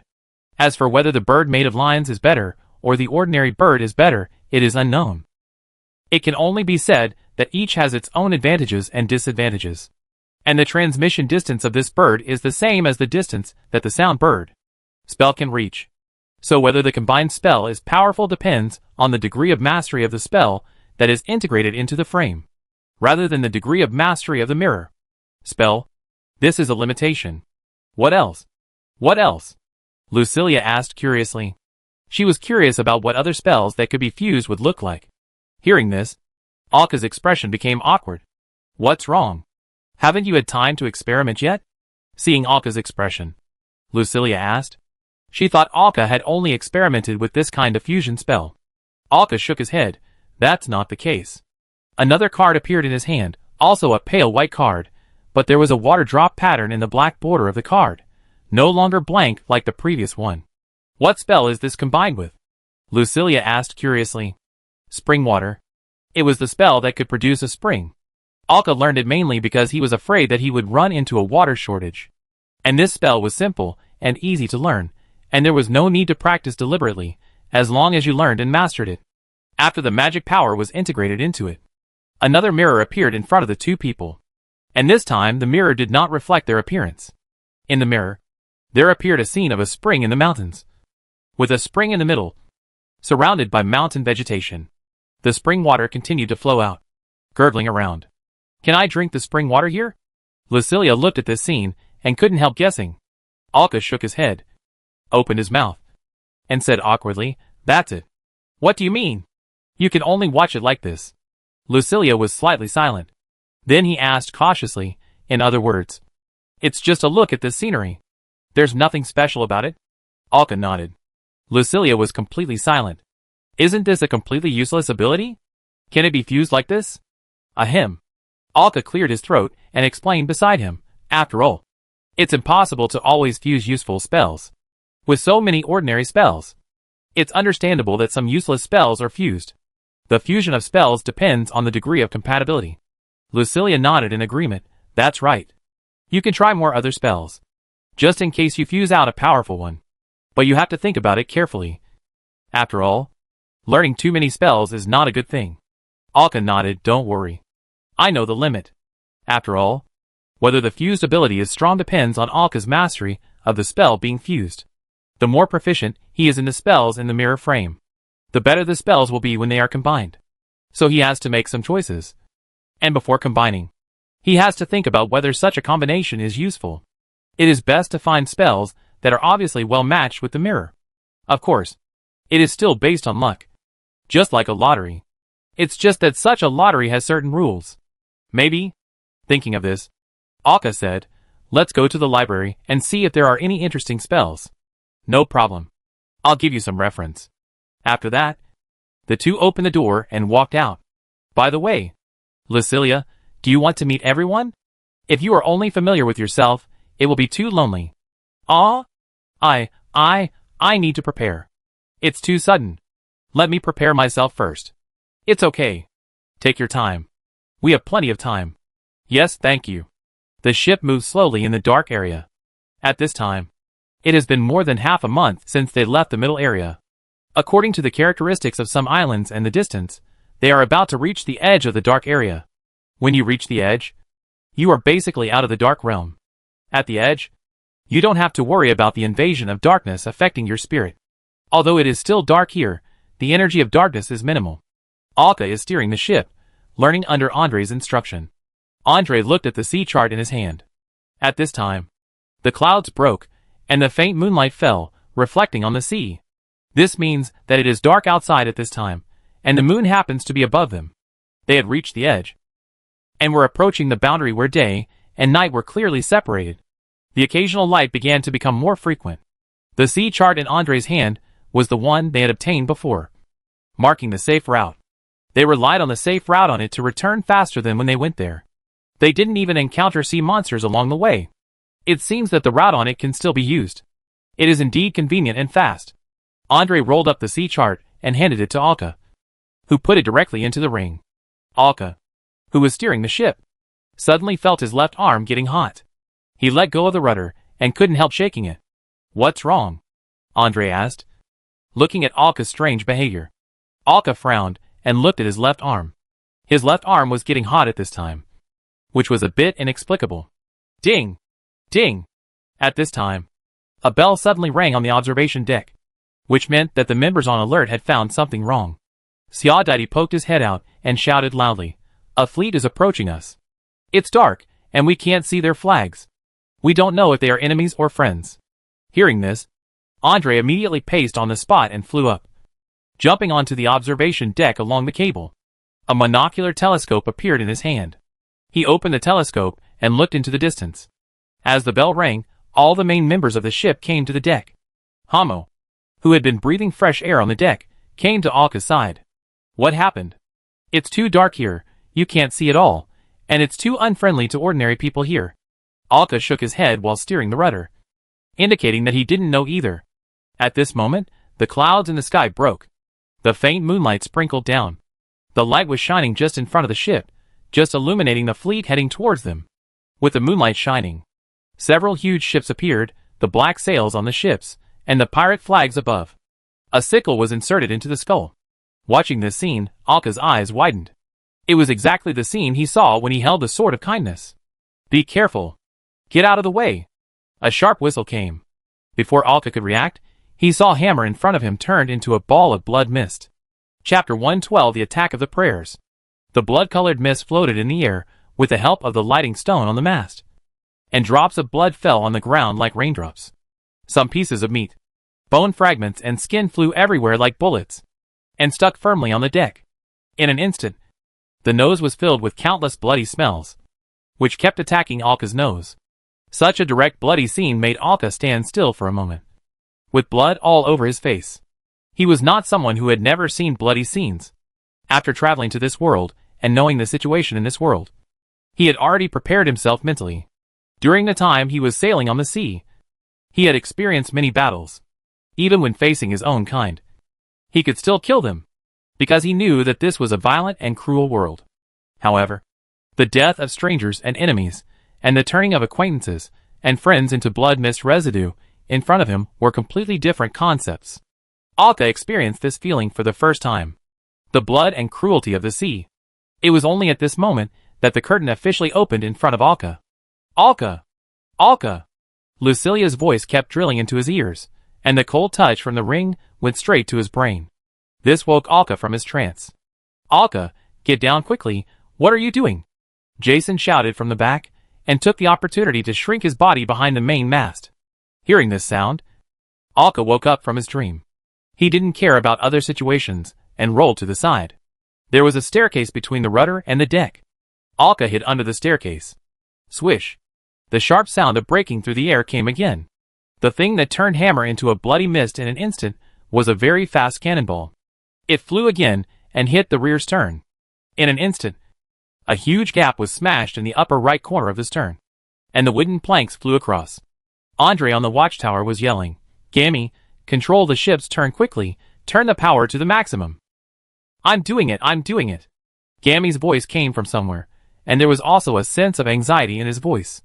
The attack was too sudden, and no one was prepared. While controlling the ship, Gammy turned off all the lighting stones on the ship. At this time, in the sky, the thin hole in the cloud layer was closed again, making the surroundings completely fall into darkness. At this time, Alka slightly leaned out to look outside, and could vaguely see a few lights in the darkness on the sea in the distance. Andre on the watchtower continued to say, "Secondary members go to the bottom cabin, and the others find shelter." "Sankaka!" Before Andre shouted, the ship slowly turned to the side. The seawater under the ship was spiral, pushing the ship to turn forcibly. In addition, Gammy was controlling the ship through special means, and it didn't take long to turn the ship around on the spot. At this time, the shield on the ship was officially raised. The automatic defense measures on the ship were not triggered for some reason, and it was only opened manually now. A layer of aqua blue translucent protective cover protected the ship, and then a large amount of blue light gathered at the stern. The sea water was like waves, pushing the ship, and it quickly sailed into the darkness. When a large amount of blue light gathered at the end of the bed, it obviously attracted the attention of the enemy. How many more attacks came? Hitting the shield. The powerful attack force instantly caused the shield to ripple. A few more attacks will likely break the shield. The power of the enemy's shells far exceeded their expectations. Fortunately, the light gathered which pushed the back of the ship like a jet, and in an instant the sea fist moved forward quickly. The sudden increase in speed caused the enemy's attack to fall into the air, and hit the seawater behind, causing the seawater to splash. "Why are they attacking us?" Jason poked his head out from behind the main mast, and asked loudly. "Now everyone is hiding in different places. Beware of being hit by the enemy's attack. Otherwise, Hamo's death will be a lesson for them." "Is it possible that they just met by chance?" "Impossible," Alka said affirmatively beside him. "Do you remember the revelation given to me by the Virgin Mary?" "The revelation given by the Virgin Mary." "Except for the first scene. The other two scenes are all related to the pirate fleet in front of them. It is purely coming for them. If they just met by chance, the picture may show the route and time, hoping to make them stagger. And most importantly," Alka looked at the broken chain tattoo on the inside of his left forearm. Then he thought about the heat in his arm when he was steering the helm. The island destroyed by them was also the place where they stayed last time. Siadi's voice came from above. "So what attracted them to chase us?" Everyone couldn't understand. Everyone on their ship, even Andre, had never dealt with the dead. The dead, and they seemed to be from two different worlds. If it weren't for the newspapers and some information, they wouldn't even recognize each other. If the target of the prayers of the dead was not in their direction, they would not have paid any attention to it. After all, the place where this pirate group was famous and often active was still quite far away from their area. Andre was still looking into the distance with a monocular. He had no intention of participating in the speculation of the crowd. Suddenly he put down the telescope, turned around and said, "No. I have a bad feeling." Then, under the gaze of the crowd, he reached into the metal box behind him and pulled out the sword of kindness. Holding the sword of mercy, he closed his eyes and began to chant the verses praising the Virgin Mary. He was seeking the revelation of the Virgin Mary. This was the first time Alka had seen Andre behave like a saint. After only 10 seconds, he opened his eyes.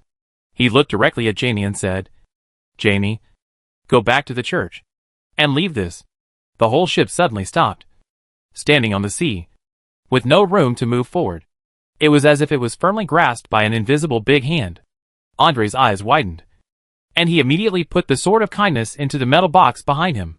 He held Siadi beside him and jumped down along the cable, shouting loudly, "Everyone, abandon the ship! Quick! Abandon the ship!" There was no hesitation in his voice. The moment he jumped down, he threw the iron box and Siadi behind him towards Alka. Siadi landed steadily beside Alka, and Alka took the metal box in a daze. At this time, a glare appeared on the deck, which was so conspicuous in the darkness. Since the ship was imprisoned, the lights on the ship were turned on again. A figure walked out from the glare. Before he could see the scene outside clearly, he was hit on the head by a punch. The whole figure flew backwards, and Andre rushed up immediately, turned around and shouted loudly, "What the hell are you doing? Run!" Hearing this roar that was obviously magical, everyone woke up instantly. Jamie waved his hands. The small boats that were originally hanging on both sides of the ship fell down and landed steadily on the sea. "Quick, there are two ships." After saying that, he directly used two tentacles to lift Jason next to him and jumped to the ship below. Swish! There was another piercing sound of breaking through the air. I don't know when the shield on the ship has been broken. This time the enemy's attack directly hit the hull. The huge power was even more exaggerated than before. It penetrated directly from the hull. The explosion sounded, and the deck broke apart, including the wooden boards on both sides of the ship. Huge holes appeared in the front and both sides of the ship, including the deck. Alka avoided the explosion, put the metal box on his back without hesitation, picked up Siadi next to him, and jumped down. However, he jumped to the small boat on the left side of the ship, which was closer to them. "But, Dad, he let us escape. Now we can't do anything. We can only run. There is still a chance to escape." Alka's brain, which was originally a little panicked and nervous, became calm after passing through the magician's ring. A pirate group holding treasures, right in front of them. Any resistance from the individual is powerless and meaningless. The only way to survive is to escape. At this time, on the deck, several silk threads flew over and entangled the enemy that was previously transmitted to the ship through the rotating light. Only then could the enemy's face be seen clearly. It was a man wearing leather armor, with burned scars all over his face. He held a scimitar in his hand, and a round plate with an unknown symbol on it. Just after blocking another attack from Andre, he was trapped by the sudden silk thread and took another punch. However, Andre's attack hit him, and although it could suppress the opponent, it was difficult to make the opponent lose his fighting power. This time Andre did not continue to attack, but turned to look at Vanessa, who came to his side. He looked at her, without any words, grabbed Vanessa, and threw her hard towards the ship of Gammy and others. Andre, run! The Virgin said, I will survive. Believe me, leave here quickly. After saying that, Andre turned his head, and his fists flashed with blue light. At this time, the fleet of the praying dead had come not far away. The sky broke again, and the cool moonlight sprinkled down. A figure wearing a captain's hat and a leather jacket appeared on the bow of the enemy's flagship. He stood on the wolf-head statue on the bow. Under the moonlight, half of his face was revealed. He had short black hair and brown pupils, and there was a slight scar on the right side of his face. He had a slightly thick, but short beard. It can be seen that it has been carefully groomed and is very neat. His eyes were fixed on the boat to the right of the Sea Fist, which was heading into the darkness. At this time, Alka also looked at the pirate ship not far away in the moonlight. Following his sight, he met the enemy. Alka's eyes widened, and the surprise even overwhelmed the calmness that came from the magician's ring. Memories kept rolling. Swish! A sharp sound of breaking through the air came. The boat the two were riding on was instantly blown to pieces. Alka and Ziadide were directly thrown out and fell into the dark sea. As soon as he fell into the water, Alka saw a corpse sliding past him. There was a large piece of wood stuck in the chest of the corpse, and the face of the corpse was exactly that of Lapoka, a junior member of the ship. This girl who rarely communicated with him on the ship, but always sat at the front desk at the entrance of the library. At this time, he floated down with the ocean current. Alka struggled to float to the surface of the sea, and felt someone holding his box behind him. It was Ziadide, who fell into the water with her. The two just surfaced. They saw a pirate speedboat of the fleet coming towards them, less than 50 meters away from them. The Sea Fist was already broken. The middle of the hull was broken, and both ends were sinking to the bottom of the sea. And the pirate captain appeared on the deck at some point. Chapter 113 Escape. The waves suddenly rolled. The two people who just surfaced were pushed back by the waves, just avoiding the fishing nets cast from the boat. A figure broke through the waves, carrying Alka and Ziadide, and throwing them on his back. The sticky feel, and the conspicuous back, it was Sankaka. He was swimming quickly in the sea water at a very fast speed, taking the two people away. Alka also took this opportunity to see Gammy and others who were running in the same direction as them. Without hesitation, he turned around and said, Sankaka, take me to the other side. They are coming towards me. Although he didn't know why Alka said that, Sankaka turned around without hesitation and left the direction he ran away with Jamie and the others. Now is not the time to communicate. Dad. Ziadide's heartbreaking voice came from the side. Alka immediately turned around and saw a tall man with an unusually strong figure on the deck, lifting Andre high in front of them. As if to prevent them from not seeing, he deliberately hung a few more lighting stones on his body. He grabbed Andre's left arm and torn it off with force. Blood was spilled, but Andre did not move. The two groups who were running in different directions saw the scene. Anger, fear, all kinds of emotions filled Alka's brain. And the pirate captain also came to the side of the sturdy man step by step. His eyes were always looking in Alka's direction. The mouth opened silently, as if saying something. Alka stared at the captain's face, without saying a word. Swish! Another shell hit them in front of him, and the vibration of the shell and the splash of water fell on them. They almost fell off his back. Hold your breath, Sankaka roared, and swam underwater with the two of them. However, as soon as they came down, two great white sharks suddenly rushed out from the bottom of the water and bit Sankaka's legs. A figure holding a spear emerged from the deep water.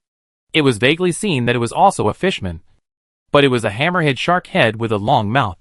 Ah! Sankaka screamed in pain. The two sharks biting his legs were obviously not ordinary fish. Sankaka's legs were almost broken and swallowed, and he was holding Alka and the other person in his hands. He no longer hesitated. Two scales appeared on his hands, which were stained with blood and glowed with magic. He pressed them on Alka and Ziadide one by one. A huge amount of magic power surged out of his body, spraying out in two streams. The two streams of magic power merged into the sea water, one of which became a huge whirlpool, and began to spin, sucking in Sankaka, the great white shark biting him, and the sudden fishman. A whirlpool stretched out, and began to expand, and began to spin wildly. The other stream of magic power enveloped Alka and Xiaodaidi, and carried them away like a fast stream of water. Alka only felt that he was wrapped up, following the water flow, and moving forward non-stop. Although he was wrapped up by the water flow, he was able to breathe, but he could not speak. Xiaodaidi beside him looked at him, and neither of them could say anything. "Captain, there is a huge whirlpool ahead, we have to go around it. Do we still want to continue chasing?" With the help of the lighting stone on the flagship, the captain's full appearance was revealed. Wearing a captain's hat, black hair appeared from the edge of the hat, and a pair of brown pupils. He was wearing a leather jacket, gloves on his hands, and except for some small scars on his face, he looked very ordinary. He looked a bit like Alka. He had a dagger and a sailor's long knife on his waist. He waved his hand and said to the person who reported, "Keep chasing. He can't get away." "Yes." The pirate member left. At this time, only the captain and an old man holding a scepter were left on the bow of the flagship. The old man was slightly hunched, wearing a torn cloth robe, and his right eye was white, as if he had been blind for a long time. He looked at the captain next to him and asked, "What should we do with the leader of the treasure hunting team? Is he still alive?" "No." When he was about to say something, his expression changed strangely, and anger inexplicably appeared in his pupils. Then his eyes widened as if he had become a different person. He tore off the gloves on his hands without hesitation, threw them on the splint, and punched the mask next to him. He, who was originally gentle and elegant, turned into a violent and angry thug in an instant. He looked at the old man next to him with angry eyes. The old man holding a tall scepter seemed to have gotten used to it, and just looked at him quietly with his one eye. "Arrange a room for the captain, and treat his injuries. If he can't be cured, then let those scum die." The old man nodded calmly. The captain continued to say, "Also, all those who fired the cannon just now were killed and fell on the mast." He didn't say this to the old man, but directly to the pirates below. The pirates looked away from each other after hearing the order, with fear on their faces. They didn't know what their captain had gone mad for again. "Can't you hear me?" "Yes, yes. We'll go right away." Hearing the roar, the pirates below immediately ran everywhere in panic, preparing to go to the lower deck and other ships to catch all the people who had just fired. This was not an ordinary pirate group, and they had no room to refuse. Then he just waved his hand. The entire flagship suddenly turned to the side, moving to the right of Alka's escape direction, and the rest of the ships followed the flagship and adjusted their directions, slowly moving to the right. The old man next to him remained silent, standing quietly by the side. After a while, several bodies appeared on the mast and the ropes of the sails. At this time, the anger in the captain's eyes disappeared, replaced by a calm look. He slowly squatted down, picked up the gloves he had discarded on the deck, and patted them gently to shake off the dust on them. Then he picked up the dagger that was thrown away not far away, and put it back on his waist. He put the gloves back on his hands, even straightened his body, and straightened his clothes. After reaching out to adjust his captain's hat, he turned his head to look at the body on the mast. He shook his head with a little regret. "How pitiful, I think their cannons are quite accurate, it's a pity." After saying that, he sighed, and turned his head back to calmness. Does the captain want to change his approach? The captain took out a neatly folded towel from his jacket pocket, and wiped the gloves on his hands. He said calmly, "No. It's good to keep him as bait," and turned the route back. "Here is the sea chart." After that, a sea chart appeared in his hand. The picture on the chart was the dark area where they were at this moment. There were also some safer routes drawn on the sea chart. From the pattern of the painting, it can be seen that this sea chart is not a picture of the situation hundreds of years ago, but a state of the dark area that has already been formed. It is a new sea chart drawn in the past 100 years. After the old man took it, he nodded and walked away. The captain put his hands behind his back and looked at the dark environment in the distance. He said lightly, "What a fool. Anger can't change anything." The body on the mast swayed left and right with the breeze in the dark night. "What should we do now?" Jason asked while looking at Jamie, who was rowing with tentacles next to him. At this time, a lighting stone had been placed in the middle of the boat to dispel the darkness around them and prevent the darkness from completely surrounding them. Avanissa sat in the front of the ship facing the sea, not knowing what she was thinking about. Neither of them bothered her. After hearing Jason's words, Gammy in the vehicle thought and said, "Of course we should leave the Dark Realm first, tell the church about our situation, and let them solve it. The prayers of the dead are not opponents we can handle, and without the Sea Fist, we can't hold out in this Dark Realm for long. But the good thing is that they are now at the edge of the Dark Realm. Even with a small boat, they can row out. We should be thankful that this is the Dark Realm, where the sea is always relatively calm, and the edge areas are generally safe, with few sea beasts. Alas, I don't know how Alka and the others are doing, whether they have been caught." Jason sat on the bow, looking at the endless darkness around him, and sighed. When they saw Andre's arm being torn off on the sea, they also saw Alka and the other person being carried by Sankaka. Originally, they fled in one direction, but for some reason, Alka and the others suddenly turned. What was even more outrageous was that the pirate ships chasing behind also turned and chased in the direction of Alka and the others. They completely ignored their existence. They escaped safely until they could no longer see the enemy. Alas, Jamie sighed. Why would these pirates want the Sword of Mercy? He didn't understand. This was the holy weapon of the church. Apart from the church, other people only had a very powerful magic weapon. There is still a big gap from treasure. Not only is it not very useful, but it will also be targeted and hunted by the church. The Church of Our Lady is not a small force, no matter how powerful the prayer for the dead is. For the Church of Our Lady, it is just a mouse that is turned into a somewhat annoying wild dog. As for taking the Sword of Mercy to target the church or negotiate with the church, that is even more nonsense. Jamie racked his brains and couldn't figure out why they wanted the Sword of Mercy.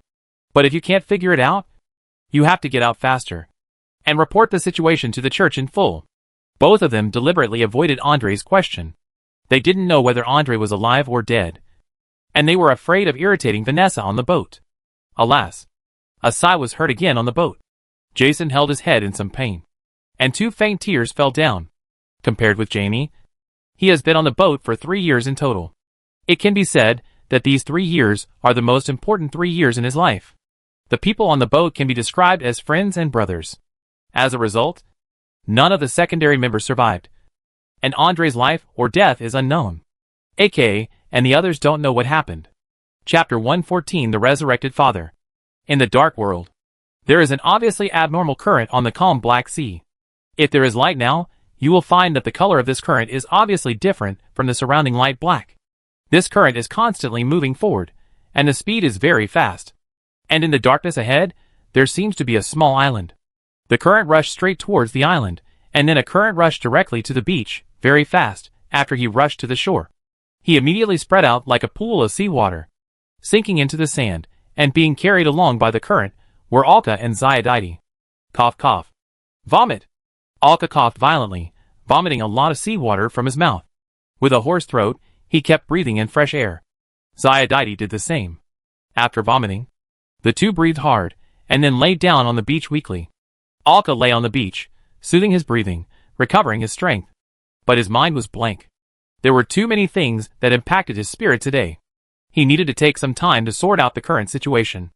Lucilia's soul flew out without knowing when, and sat on the beach next to her, looking at Alka without saying a word. Woo woo. There were cries and sobs next to her, which startled Alka, and he quickly got up. A lighting stone appeared in his hand, emitting light, dispelling the darkness around him. Ziadite lay on the beach, wet, with his right arm covering his eyes. Tears mixed with water stains on her body, but she couldn't hold back her voice because of the grief. Alka didn't know how to comfort her for a moment. Andre's life or death was unknown, and Sankaka's life or death was even unknown. Judging from the situation at the time, the possibility of survival was extremely low. Hamo and Lapoka died in front of him. With the destruction of the ship, the possibility of the secondary members surviving was almost zero. He finally felt that he had integrated into this world a little bit, and he was no longer so unfamiliar and frightened of this world. And all of this is because of me. Thinking of this, his originally blank brain cannot help but be filled with grief. He took a deep breath and said with all his strength, "The leader may not be dead yet." Hearing this, Ziadite couldn't help but sit up and kept wiping his tears while sobbing.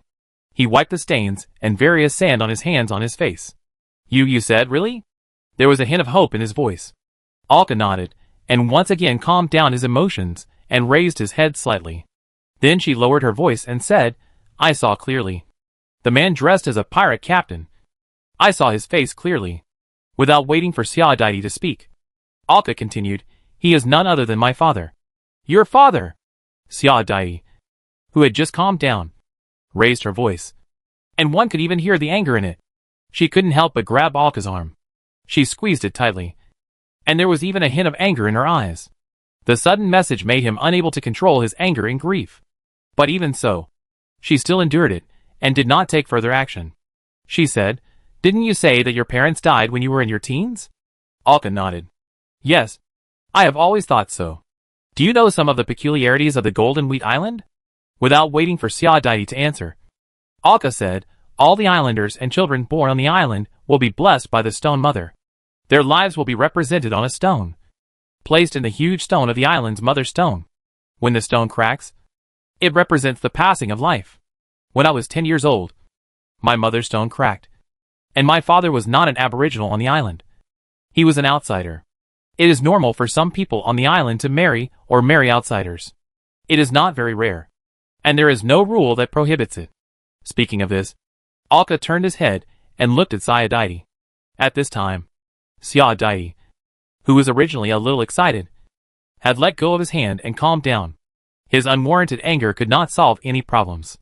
Have I ever told you why I joined the treasure hunt? Xiaodaidi shook his head. No. Just a month before joining the treasure hunt, I found the treasure that had been circulating on our island for nearly 200 years. Alka stretched out his left hand, and the ring on his little finger shook. This thing and my magic skills are all part of the treasure, and also let me officially know the extraordinary world. But there, I found my mother's bones. Yes, she fell in front of the treasure, and she is also the descendant of the original owner of the treasure. She was attacked from behind and died there. At this time, Xiaodaidi finally couldn't help it. He asked, so, it was your father who did it? This is a very normal association, and it's easy to think of. Alka held his head. His expression was slightly painful, which was caused by his memory. I suspected this at first, but later, based on my memory of my father's behavior and personality, I denied it. He loves his wife so much. The sweet relationship between the two is so enviable to people on the island. He would even secretly hide his private money, just to use the private money to buy some gifts for his mother to surprise her. He often does this. He just behaves like a thug and a reckless man to the outside world, but he can control his emotions well in the family. But, at this point, Alka shut up. But now, the man appeared in front of him, and it was obvious that he was coming for him. The means he used were so radical. But why? Alka couldn't figure it out. Even if he really killed his mother and escaped with the treasure. After 10 years, he formed a powerful pirate group and even obtained a treasure. He became a big man in the world, although he was notorious. But why did he come back at this time? Looking for himself at this time. He couldn't figure it out at all. Why? Those shells aimed at him were meant to kill him. If they really wanted to kill him, they could have just killed him then, but they had to wait until he grew up to kill him. Why? The subsequent action seemed to be trying to catch him. Xiaodaidi, who was standing next to him, listened to Alka's story, and then looked at Alka's confused and puzzled face. When she heard that the man was Alka's father, she couldn't help but feel angry. But thinking about the time she spent with Alka, and Alka's story, she still believed him very much. Although I don't know why. My father seems to want to catch me. But if we run away, the leader will have a great chance of surviving. After all, it is a very tempting bait, isn't it? Hearing this, Xiaodaidi also nodded. He cheered up and stood up from the sand, patted his butt, and then wiped the sand on his body, as well as the tears left behind. The tragic death. So now we have to find a way to act. We have to find a way to find our father. If he is still alive, we have to rescue him. After hearing Xiaodaidi's words, Alka stood up. He looked at the dark sea ahead, and the dark environment. Not only that, we have to make my father pay the price. Alka himself did not have much emotion for this so-called father. His good impression of this so-called father completely came from the filter brought by the memory in his mind. Now the filter is completely broken. The so-called emotions are naturally gone, and only anger and hatred remain. Alka. Xiaodaidi heard this and called Alka, but didn't know what to say. Patricide is something that is hard to accept. Alka looked at his collarbone, where there was a tattoo that looked like fish scales. It was the thing that Sankaka had pressed on them before, which ensured their breathing in the water. Let them escape safely. Watching Alka's actions, Zadaidi couldn't help but look at his left shoulder, where there was also a fish scale tattoo. More hatred surged in his heart. He could only pray in his heart, praying that Sankaka escaped, or was caught and used as bait. Watching Alka recover, Lucilia, who had been beside him, also silently returned to her mirror. The darkness around was not suitable for her to stay for a long time, if she was not worried about Alka. At this time, Alka looked at Zadaidi and said, "Analyze the current situation. First of all, Gammy and the others are definitely safe. When they were escaping, all the ships were attracted by us, and they are likely to take the opportunity to escape successfully." Zadaidi nodded. "In this case, Jason, Gammy, and Vanessa are very likely to be safe. This is good news for them," Zadaidi added. "They were already on the periphery at that time. If there was no accident with the boat at that time, there was a great possibility that they could leave the Dark Realm safely. They will definitely go to the church as soon as possible and inform the church of our situation, because..." At this point, Zadaidi looked at the metal box next to him. "Yes, that's right. Under normal circumstances, they would definitely think that the reason why the dead are chasing us is because I am carrying this box." Alka squatted down and patted the metal box in front of him. After thinking for a while, he asked, "Zadaidi, do you know how to open it?" Zadaidi nodded, squatted down, and a faint holy light appeared on his hand and printed on the box. The box opened layer by layer, revealing the blade inside, and then closed again. "That's good. This is our strongest guarantee." Alka, who has used the Sword of Mercy, clearly knows its power, not only against the undead, but also for the villains. It is an absolute weapon. This can give them the ability to resist when they are caught up. "Is it possible for us to leave the Dark Realm?" Zadaidi couldn't help asking. "If they can find a way to leave the Dark Realm, they can quickly reach the church, and they can do more things." Alka shook his head, sighed and said, "Although I don't know why. I am sure that my father has a way to locate me. Otherwise, he would not just run into us in the Dark Realm and attack us without hesitation. It is difficult to distinguish the direction in the Dark Realm, let alone chasing and intercepting the desired target in such a place. It was hard to believe that it was a coincidence that they were surrounded. He is your father. He has countless ways to find you. Even I know some of them." At this time, Lucilia's voice came from the mirror.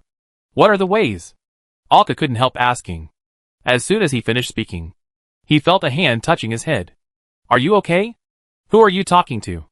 Zadaidi looked at him with some concern. She thought that she had been in the dark too much just now, and was invaded by the dark element. Chapter 115 Tracking. Lucilia's body gradually emerged. She appeared in front of Zadaidi. She sat suspended in the air, lifted her skirt, and bowed. "Hello Zadaidi, I am Alka's friend, you can call me Lucilia." Zadaidi looked at the ghost girl who appeared in front of him, who seemed like a real person. Her face was so delicate, her emerald green hair and pointed ears, which were obviously different from ordinary people. He looked at Alka next to him. Seeing Alka nod to her, Zadaidi came back to his senses and also bowed. "That is the ancient soul that stayed in a magic mirror I found on Meister Island before. For some reasons, it must act with me." Zadaidi looked at Lucilia, and then couldn't help asking, "Is that why you often talk to yourself?" "Talk to yourself?" Alka repeated in confusion. Zadaidi nodded and said, "Lapoka told us that she always saw you on the way to the library and in the library, talking to yourself as if you were talking to someone." Hearing this, Alka scratched his cheek in embarrassment. "Is this how others see you?" Sometimes when people on the boat were far away, or didn't pay much attention to him, he would answer Lucilia's questions in a slightly low voice, unless it was necessary. Alka rarely really showed it, as if he was ignoring Lucelia, even if it was necessary. Then he turned his head and looked at Lucelia next to him and asked, "Why are you suddenly willing to show your figure again?" This made Alka a little confused, because he had told Lucelia before, but she was not ready yet. "Don't let yourself regret it." Lucilia said so. She had just prepared, and had already thought about how to make friends with the people on the ship under Alka's introduction. The result? Sometimes opportunities don't stay. Hearing this, Alka was silent for a while. "Yeah. Let's get back to business first. When you met your father before, did you feel anything unusual?" "Generally, Methods like this that can track you by blood will make the person being tracked aware of it to a certain extent. There is no perfect method, unless it is achieved with a treasure. Hearing this, Alka frowned and thought for a while, and stretched out his left arm. He raised his left arm in front of the two and said, "Just a few minutes before the pirates appeared, my arm was burning. And the chain tattoo on my forearm was not tattooed by me, but appeared after I became the toucher." Hearing Alka's words, Xiao and Lucilia tilted their heads, and carefully examined the chain on Alka's hand. The chain tattoo on Alka's hand was no different from an ordinary chain. The only special thing is that the chain is broken on the wrist, with a very obvious gap. Lucilia shook her head. "I don't know what this chain tattoo is, what it means. But you said that the heat in your arm is probably the reason why he is tracking you. There are two possibilities for the heat. One is that he is tracking you through blood, and the other is that he has completed the tracking ritual. When he gets close to you, your arm will heat up." Alka began to think quickly. The heat in his arm soon showed that the enemy had appeared in front of him. It was obvious that the heat did not mean that he was tracking them, but that it would only appear when he got close. That is to say, the heat in his arm was a hint that his father was not far away from him. According to the distance of the pirate ship he had seen before, the heat in his arm might indicate that his father was within a radius of 35 kilometers. This was not a safe distance, especially for his father, whose strength was unknown, not to mention that he was holding a treasure. How strong is a person holding a treasure? Alka still doesn't know, because he has never seen it, and no one on the ship has seen it. There is no target to refer to. He expressed his thoughts. Both of them nodded slightly in agreement. Following this line of thought, "There is indeed no problem." Xiao looked around and said, "The most important thing for us now should be to find a way to go out to sea. After all, they are still being hunted. And if there is no ship, they can only be trapped on this island, waiting for the enemy to arrive, capture them alive." Hearing this, Alka nodded. "Yes, we have to see if there is any way for us to leave this island." Watching the two start to talk about their future plans, Lucilia got into the magic mirror on Alka's chest. Zadidi looked at this scene, felt a little weird, and couldn't help shaking his head. "Let's go, see where we are washed to first." Controlled the magic lantern, floated in front of the two people, lighting the way forward for them. Judging from the beach they washed up on, this island should not be big. It is just a deserted island that can be seen everywhere. Alka looked at the rows of coconut trees on the edge of the beach, standing in disorder everywhere. He reached out and knocked. 2 coconuts fell down, and Alka accurately handed one of them to Xiao next to him. Alka pried a hole in the coconut and refilled the water. But the two did not stop. The last water flow that Sankaka left to take us away, was it controlled by him on purpose, or was it random? Hearing Alka's question, Xiao shook his head. She didn't know either. In addition to exploring the island, they also had to find their own position to identify the direction. After all, they still had a detailed map of the Dark Realm in their hands, which would be their most important means at this moment. The two came to the grove in the middle of the island. Alka made a searchlight with a mirror and scanned the surroundings. This island is too small, it should be a deserted island. Based on the area of the grove in the middle and the surrounding green land, it can be roughly estimated that this island is absolutely pitifully small. Xiao nodded and said, "Let's look for any abandoned boats or other things that can help us sail. If that doesn't work, we can only make a raft." The two of them moved forward straight, preparing to cross the island from the middle first, and then go around the periphery. "Wait," Alka suddenly said. Xiao immediately became alert, and Alka slowly squatted down, looked at the tree next to him, a position under the branch, reached up and wiped it, and sniffed it. This is the smell of blood. And it's still fresh. Could it be animal blood? Xiao was still alert, and asked without turning his head. "It's possible. But we should be careful." Although that's what he said, but the area of this island is unlikely to have large animals, and insects are terrible. Not to mention that this is in the dark area. It's strange to say, the closer you get to the periphery, the more normal the plants and environment become. Logically speaking, in such a dark area, these plants should not survive.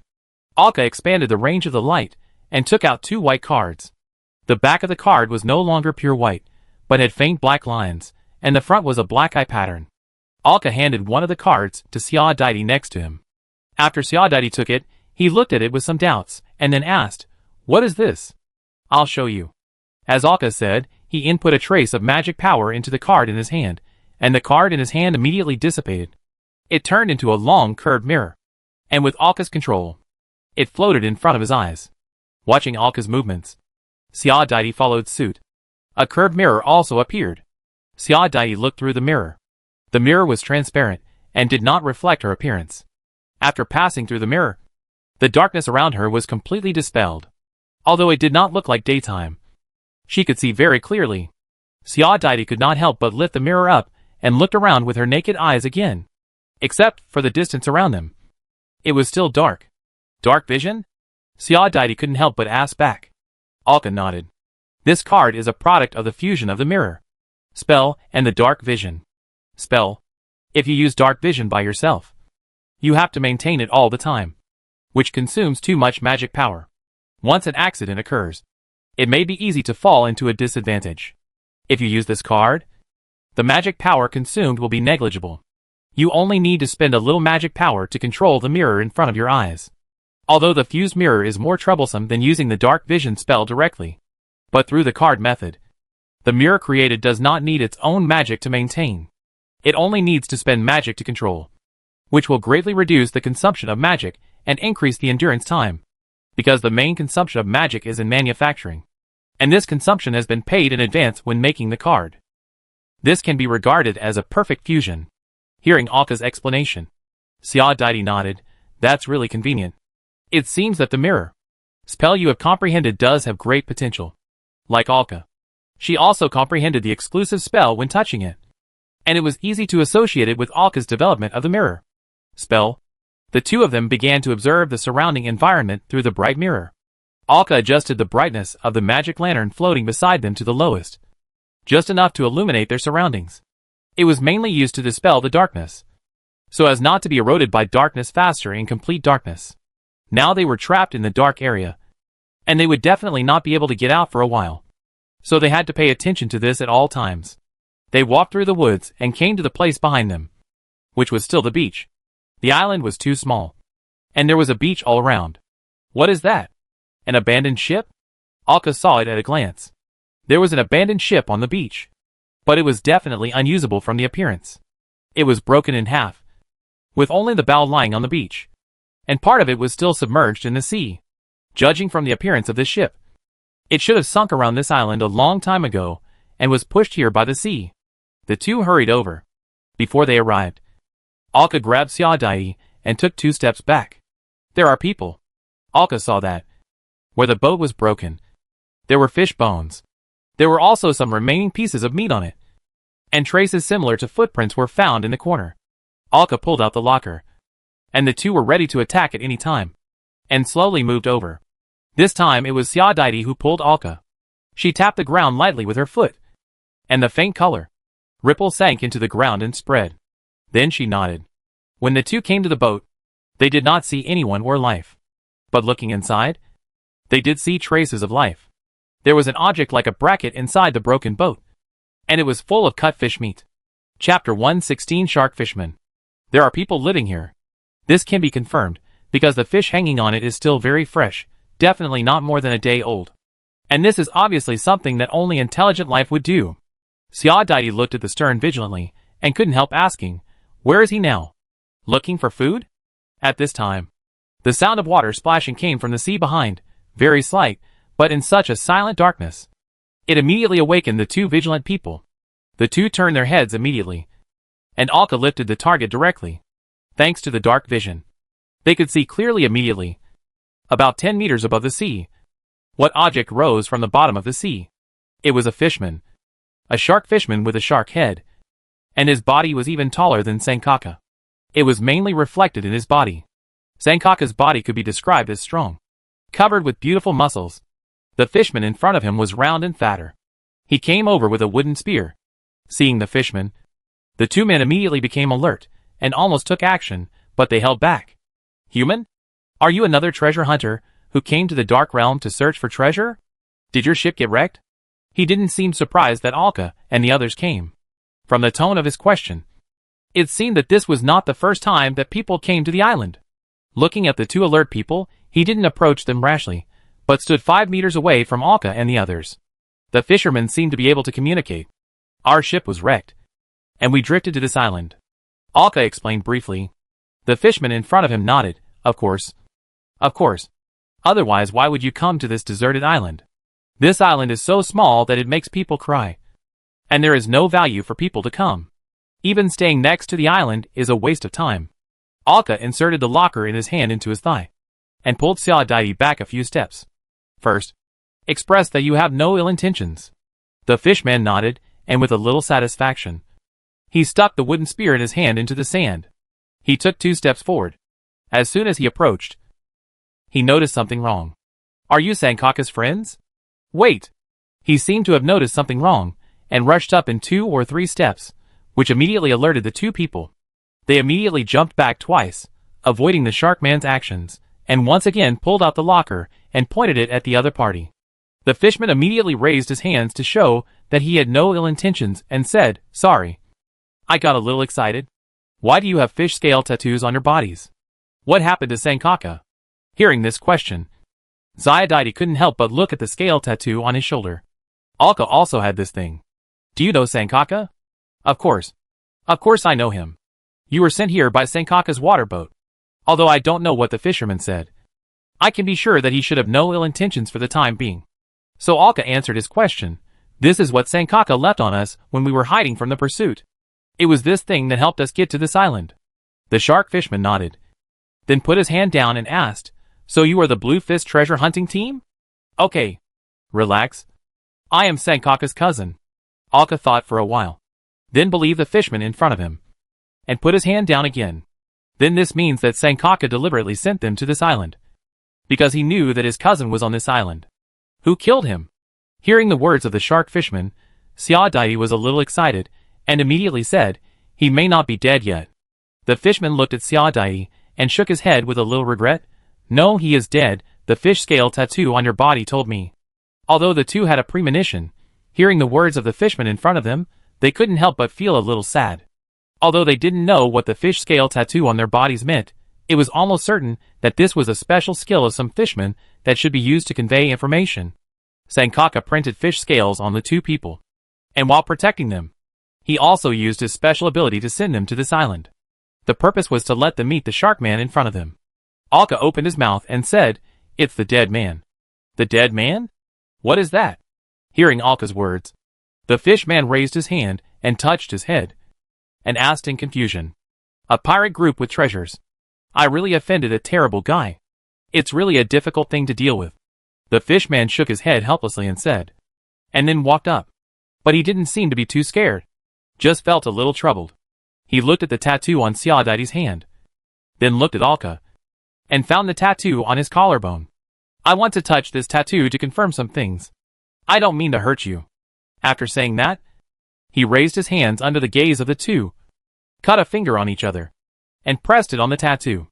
The 2 felt a slight heat all over their bodies, and then nothing happened. The tattoos were still on their bodies. But the fishman simply closed his eyes, his hands fell naturally, and stood there in a daze. What happened to him? Xiaodaidi asked in confusion. Alka shook his head. The blood of inheritance, that is the blood of the fishman's inheritance. Relatives of the same clan can inherit some abilities or knowledge of their peers or elders. Of course, they have to set up their willingness in advance. So the so-called blood of inheritance is something like a tattoo? Lucilia explained to Alka in the necklace, and also let the voice reach Xiaodaidi's ears. Xiaodaidi was a little surprised, and turned to stare at Alka. Alka blinked and said, She is a very knowledgeable lady. At this time, a stream of water appeared on the shark man's body, and it wrapped around him. Finally, a tattoo like a stream of water appeared on his arm, until it was completely introduced under the skin. Huh? He exhaled and opened his eyes. It's really troublesome. Let's get to know each other. Both of you. My name is Pororo Sharpteeth, a shark man, and my strength is 2 spirals. Alka and Xiaodaidi also introduced themselves, but they didn't understand why the shark man in front of them had to explain his strength. I know some things my cousin wants to tell me through his tattoo, so I want to help you. Of course, I have to help him avenge that hammerhead shark man. I want to tear his head in half. I hate this kind of ugly monster the most. As he spoke, Pororo showed his sharp teeth, and his eyes also emitted a hint of red light. Then he came to the cabin of the broken ship, sat on the sand, and waved to Alka, and the others not far away. What are you doing there? Come and sit down. We are in the same group now. Alka and Xiaodai looked at each other and walked over. Came inside and cooked. Poro took a large piece of fish from the fish rack and handed it to the two. Would you like to eat some? Don't worry, this kind of fish can be eaten even raw, and it is a specialty of the Dark Realm. Alka was about to reach out to take it, but when he heard that it was a specialty of the Dark Realm, he didn't want to eat it. But he still reached out to take it. Thank you. After Alka took it, a metal card appeared in his hand, split it into two halves, and handed one half to Xiaodai next to him. Even though Xiaodai shook her head, Alka forced it into her hand. We share the happiness. Watching the two people's actions, Bororo said, humans are just hypocritical. Don't worry. The reason why this kind of fish can live in the Dark Sea, and is not affected by the energy here is naturally their reason. So there will be no problem. Although I am a fishman, my structure is not much different from that of humans. Hearing this, Alka slowly cut a thin slice from the pink fish meat, and put it in his mouth. Chewed slowly. The taste was actually quite good, with a slightly sweet taste. Xiaodai also noticed this. Right, I told you, it must be good. Pororo smiled a little proudly. Alka said while eating, we are being hunted down now. The pirate group can locate my position and direction, so we'd better find a ship. We have to take a boat. Oh, it's really troublesome. Pororo touched his head helplessly, after thinking for a while, said helplessly, but I don't know where there is a boat. Alka spread out his hands, and a map appeared in his hand.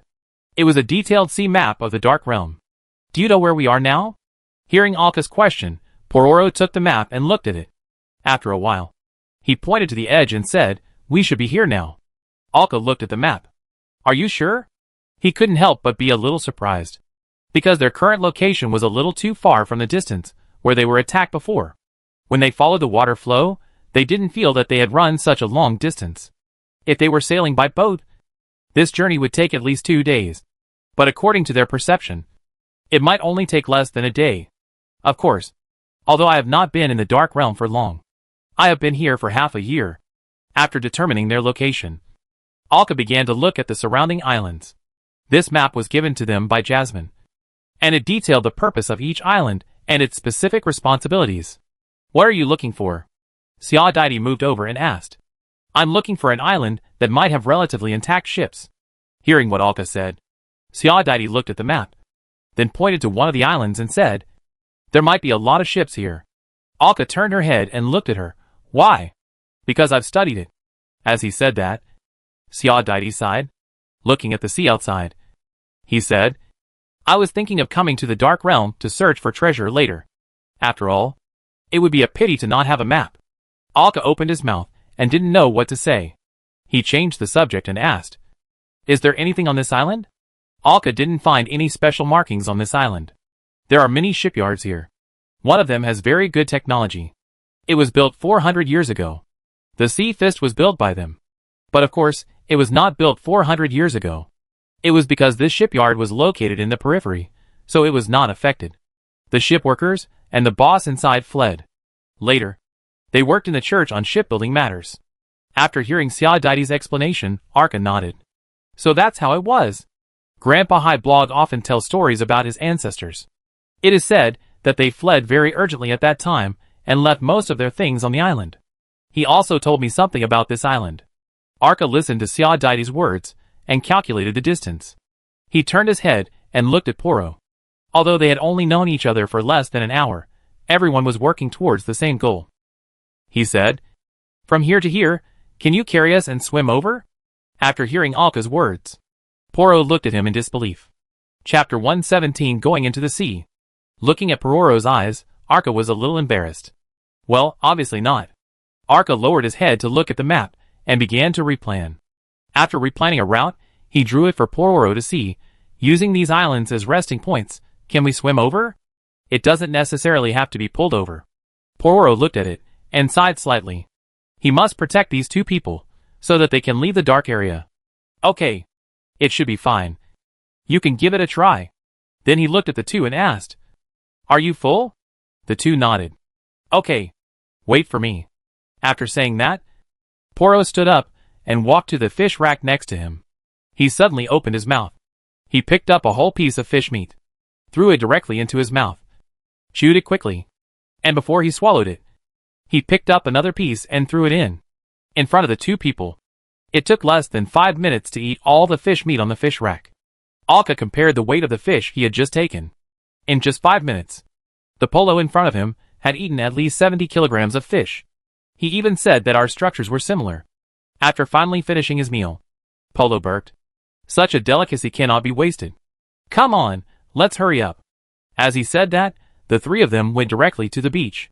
Polo turned his head to look at the two people, pointed to the fish scale tattoos on their bodies, and said, "You can put magic power into the tattoos, which will allow you to breathe in the water like fish. There is also such a function." After hearing Pororo's introduction, Alka couldn't help but look down at the fish scale tattoo on his collarbone. He couldn't help but try to infuse magic into it. The fish scale shone slightly, and when he was wrapped by the water before, the strange feeling emerged again. Pororo pulled out a chain from the broken cabin, cut it off, and wrapped it around himself, then threw the two ends to the two people. Hold the chain and wrap it around yourself. This way it will be faster. Hearing this, the two people immediately grabbed the chain and wrapped it around their hands. Poro was halfway into the dark water, and turned to ask, "Are you ready?" Seeing the two nod, he rushed into the water without hesitation. Feeling a strong pull, the two were pulled into the sea in an instant.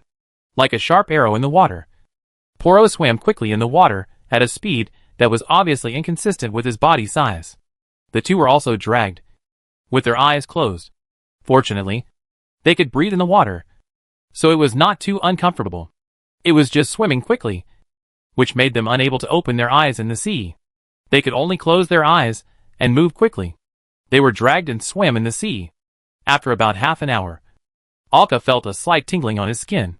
This should be the corrosion from the Black Sea water. The two heard Poro's words in their ears, because it was Poro's voice in the seawater. It felt dull. "I have to dive a little deeper.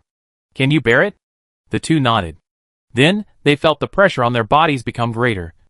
But fortunately, they were all touchers, and their strength reached the first spiral.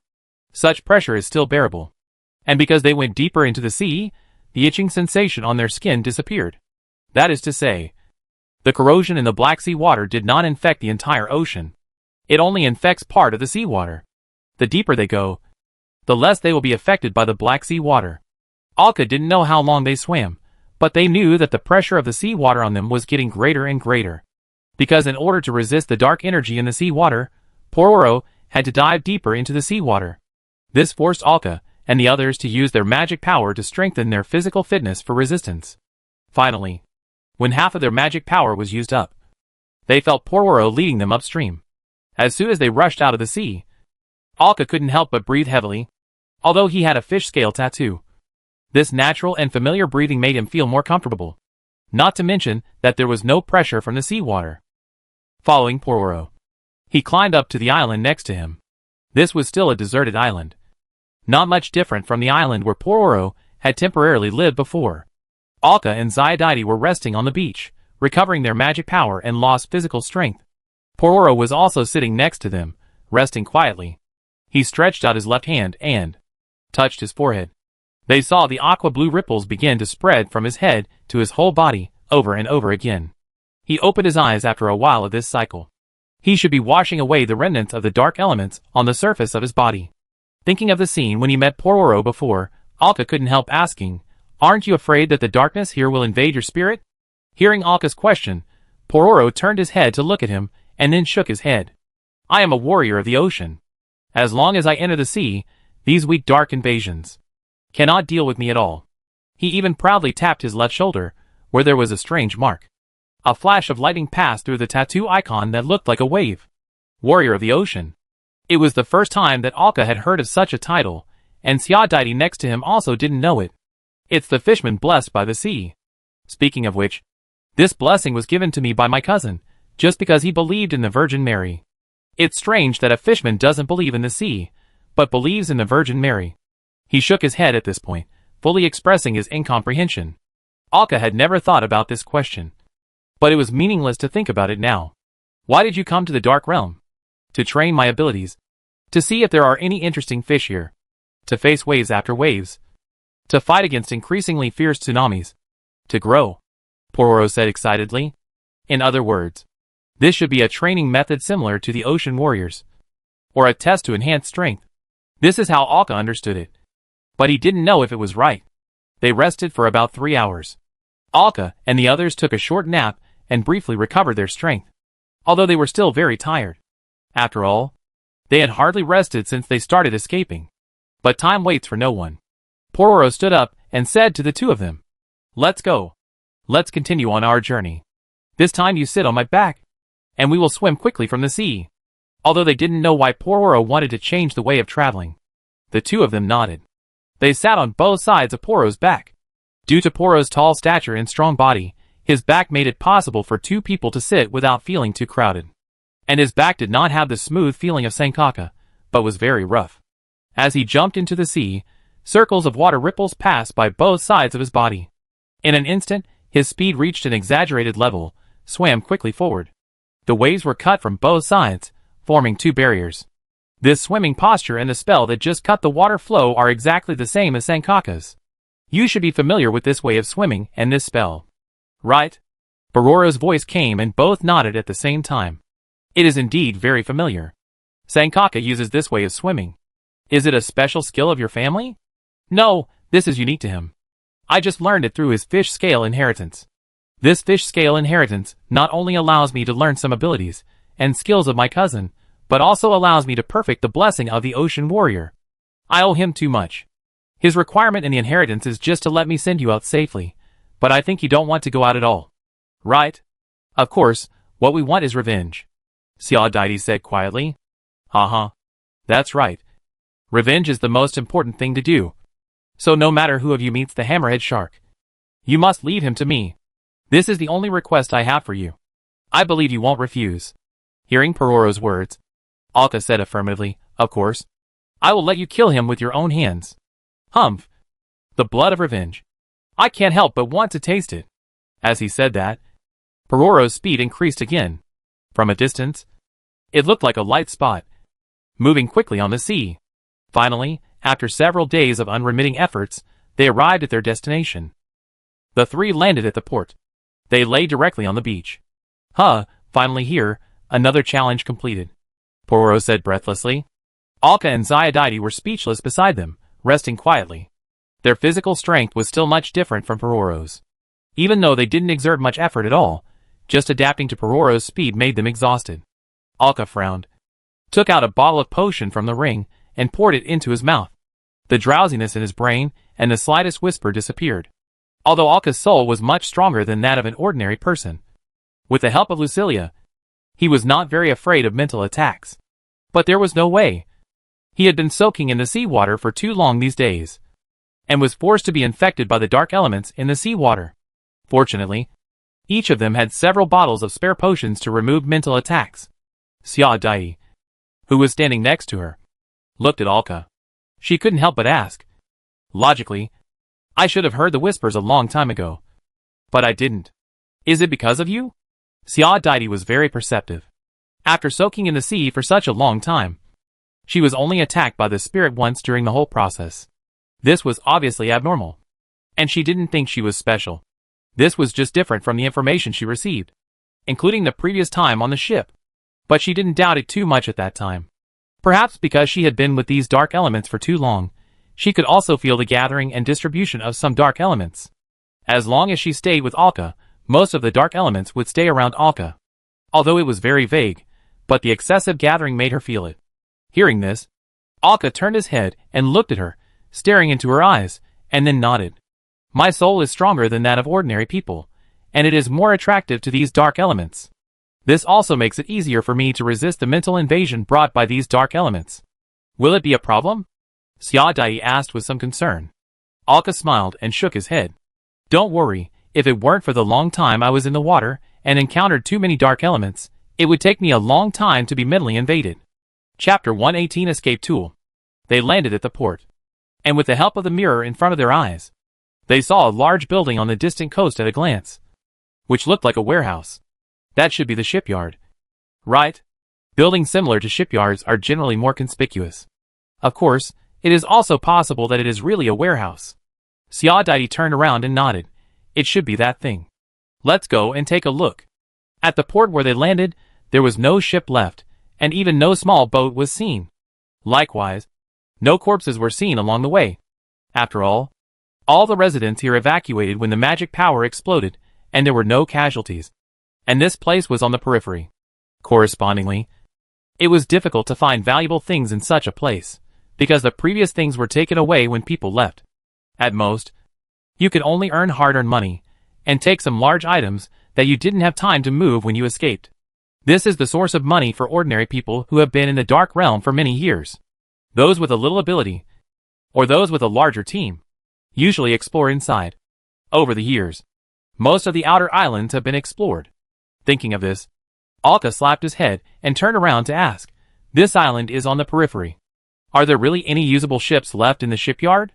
Hearing this, Xiao was stunned, and Poro next to him also scratched his head in confusion. Yes, they overlooked the most serious problem. Xiao frowned and thought, as if he was recalling something. No, there should be some ships left behind. I heard from Grandpa Highball that when their ancestors left, their earliest test model of the spell ship was left on the island and hidden by them. And he said that there are too many ships left here. The people on the island are either shipbuilders and designers, or workers and their families. Hearing Xiao words, Alka nodded. That was right. Besides, they had no other place to look for now. The chances of finding them on an island with the most ships were much greater than in other places. If it doesn't work, we can try to find the ship that Grandpa Highball's ancestors hid. It should still be there, and not found by others. If this ship is found, they can't be unaware of it. Have they never thought of coming back to look for it over the years? Alka asked curiously. Normal people would want to come back and find some of their ancestors' wealth, not necessarily for wealth. And their own family, ancestors would definitely leave clues. Xiao shook his head. They didn't come to look for it. The reason why the periphery of the Dark Realm is safe is that the dark power in the periphery has begun to fade in the past few decades. And with the help of the church, they were able to make a very perfect spell ship 200 years ago. The knowledge they have stored is already outdated and meaningless to them. Hearing this, Alka nodded. It's not that he doesn't want to, but it's useless to spend this energy. It's a waste of time. The two chatted with Pororo and came to the shipyard not far from the port. Alka and Shadidi both have dark vision. Alka originally prepared a dark vision card for Pororo, but he said he didn't need it, maybe because of race, after all. I haven't heard that Sankaka has the ability of dark vision. Through dark vision, they clearly saw the situation in the shipyard. Many tools originally made of metal had long been rotten and broken, and the huge iron suspension boom had also long been broken. The broken piece smashed into the interior of the half-built ship below, breaking the keel that had long been rotten. The wood used to make the ship had been maintained, but had not yet gone through the final process. And now it had already rotted and piled everywhere. No matter how good the protection measures were, they could not withstand the passage of time. Xiao shook his head with some regret. There is nothing here. Several people had to leave the shipyard. Let's take a look around the island to see if there are any remaining ships. Hearing Alka's words, Xiao nodded. Alka thought for a moment and said, When you look for the boat, please pay attention to the terrain here. Draw a simple map when the time comes. I need the map for analysis, as a final guarantee. Hearing Alka's words, Xiao turned her head and looked at him. Although she didn't know what he wanted to do, she nodded. This was not a difficult task for her. No problem. After saying that, a circle of silver-white ripples appeared under Xiao feet, and spread to the surroundings along the ground. After a while, it went into the ground and disappeared. This is Xiao ability to scan. This ability allows her to quickly memorize the surrounding terrain in her mind. This allows her to have clear data in her mind, so that she can be more accurate when drawing maps. Moreover, the scanning ripples used by Xiao are different from normal spells. It comes from a more advanced spell application. Alka simply knows that this application comes from the spell that Xiao realized when he became a toucher. Light. For this spell, I only know the name, and Xiao has never explained it to him. Since it is a spell learned from the source, there is naturally no record of this spell. After walking around the coast for a while, Alka finally understood why this island became a professional shipbuilding island. In addition to the huge port in front, it is because almost all places around are very natural ports. It is a pity that these ports are not perfect. The location of the island is not a safe route. If it is feasible, it would be no problem to turn the entire coastline of this island into a port. As they walked along, they saw a large number of shipbuilding wood and tools piled up. They even saw more than one shipyard. However, most of the ships inside were unfinished, decaying over time. Is that a complete ship? Pororo suddenly looked at a piece of rubble in the distance, where the stern of a ship was leaking out. Several people immediately walked over quickly. However, as they got closer, the surprise in their eyes became more and more intense. The whole ship appeared in front of them. This is a 3-masted sailing ship, but it is only about 20 meters long, a small ship. But even this kind of ship, it is very difficult for the two of them to control. Fortunately, they are touchers with good strength, so they should be able to give it a try. This ship will be placed here. It should be a ship ready to go to sea. There is also a shipyard in the distance, and there are tools for towing ships next to it. These tools were placed around in a messy manner, which could help us understand the situation at that time. It should be when the darkness broke out. The ship was preparing to go to sea. When the danger came, all the people who were preparing to work here naturally ran away. Don't be happy yet. I have to see if this ship can still be used after so many years, Xiaodaidi said and walked towards the ship. Several people looked around the bottom of the ship together. There was no damage or loose place, and the three jumped onto the deck and entered the cabin. The cabin was divided into two by a deck. It was empty inside, with almost no supplies. After observing for a while, they came to the bottom warehouse. Alas, as soon as Xiaodaidi came to the bottom warehouse, he saw something wrong and couldn't help sighing. Then he walked over and touched it. Even an amateur shipbuilder like Aka, who followed him, saw something wrong. There was a huge crack in the keel of the whole ship. This made the ship likely to break at sea at any time. And there were many cracks around and inside. Even though it was a new ship, it had been here for hundreds of years without anyone maintaining it. It had already passed through time and had various problems. Although the ship has problems, it should still be able to be sailed to Shanghai. There is no better choice now, Xiaodaidi said. However, although he said so, this ship is indeed not a good choice for escape. But they have no choice now. Let's go around the island first. If we really can't find a better way, we can use this ship. Facing Alka's proposal, Xiaodaidi nodded and did not raise any objections. If you just want to escape, I can carry you. Don't worry, Poro said beside him. He heard that the two of them seemed to be afraid that the boat would break. But with him beside them, even if the boat sank, it would not be a big problem. At most, it would be just like the voyage on the sea in the past few days, which means that they would suffer a little more. This would provide more protection. Several people continued to walk around the island. Although this island was specially used for shipbuilding, it was not very big. They spent half a day touring the island, and indeed did not find anything useful. They found a lot of ships, but they were even more broken than this one. Most of them had holes on the bottom or side of the ship, and there were only two of them. They did not have the skills to repair the ship, and there were no intact materials here. The few of them returned to the port again, and Xiaodaidi said, "It seems that we can only try the ship." At this time, Aka next to him rubbed his chin and said, "Why don't you draw a map of this island first?" Didn't Xiaodaidi say, when he went to the island before, that there was an experimental spell ship hidden by the ancestor named Highball? Although it is possible that this old man told this story to amuse Xiaodaidi when he was a child. But we have to give it a try now. If there is a spell ship, I believe it should be able to be preserved for hundreds of years. And they also have more chances to escape his father's pursuit at sea. After all, as a praying dead with treasures, he also has a spell ship. And the performance of the spell ship is completely crushing ordinary ships, not to mention that this ordinary ship is only operated by Aka and Xiaodaidi, and at most Pororo. And it has huge hidden dangers, and it may disintegrate at any time. But looking at the appearance of Poro, it is obvious that it rarely rides on human ships, and the help it can provide is extremely limited. After hearing Alka's words, Xiaodaidi had to go to a small house next to it that was not completely collapsed, and squatted down next to a flat stone.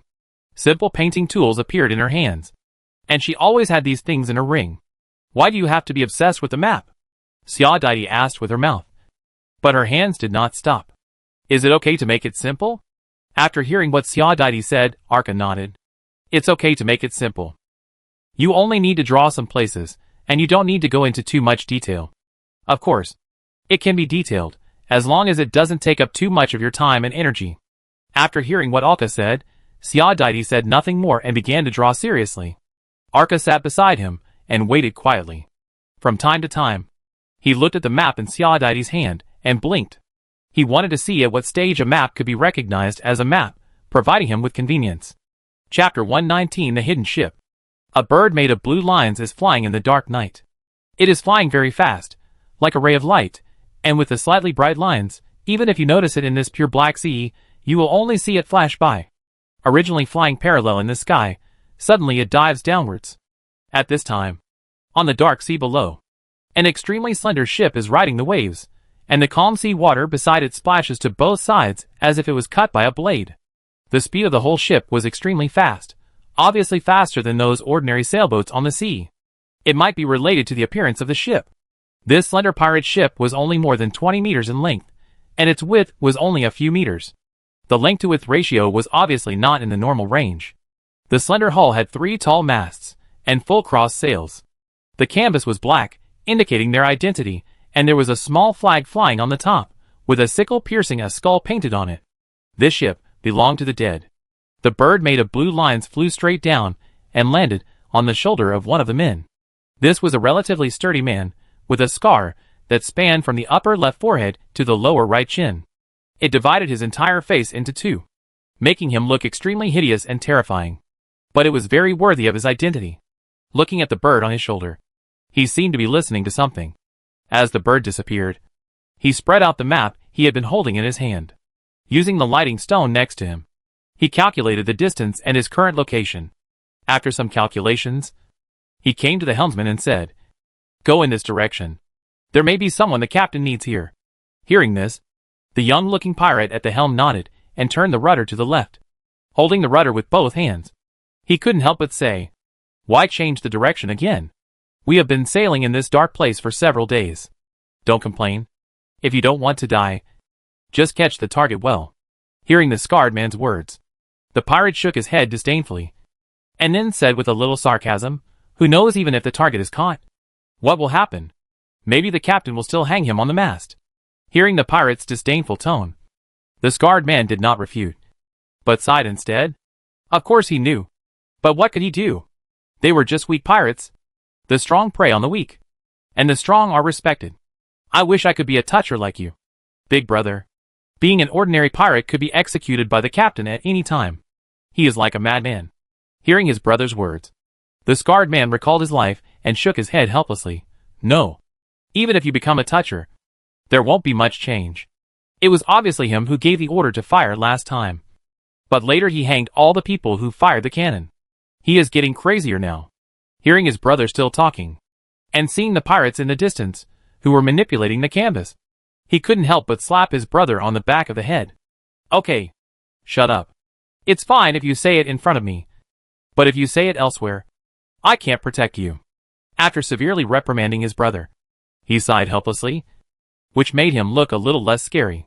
Their captain was good in every way, except for one flaw, which was fatal to them. He would suddenly go crazy at some point, like a different person, full of anger. During this time, he would find all kinds of reasons to execute the pirates who offended him. He could kill at will, but he had to find a reason. Last time, he even executed all the pirates who had made contributions. Even a pirate like him, who didn't have much wisdom, knew that doing so would make people lose their morale. But the captain didn't care at all. No matter if he was crazy or normal, there would always be countless people like him, yearning for this pirate group that frightened the outside world. And he really didn't need to care, because he was in control of the treasure, and the most powerful force of the entire team. Not to mention that their powers were granted by their captain, this supernatural power beyond ordinary people. It always makes people feel superior, and the feeling of power makes people addicted. Okay, start the boat quickly, and let the brothers cheer up. Who is this man? Why do we have to catch him? And since it is so important, why doesn't the captain bring people here in person? The pirate at the helm couldn't help asking, and he couldn't help but recall Alka's appearance in his mind. When they left the fleet in separate ships, the captain asked them to remember Alka's appearance. He seriously suspected that it was for this person that they went to this direction to carry out the great looting. After all, they had better options. You know, in this direction, there is the Church of the Holy Mother. If they accidentally offended it, it would not be a problem that could be easily solved. They had waited for a long time at the border before ambushing the target. All the main cadres were on the scene. But they actually escaped. For such an important target, I don't know why the captain decided not to come in person. Hearing his brother's words, the scarred pirate couldn't help but recall the captain's madness in his mind. Don't ask. It's a good thing that you can come out at this time. Then he asked all the pirates on the ship to move quickly and speed up the ship. The direction they were heading to was the island where Alka and the others were at the moment. Okay, it's done. Sia Daidi handed the freshly drawn map to Alka. The ink and paint on it had not dried completely yet. Alka took it carefully from the bottom.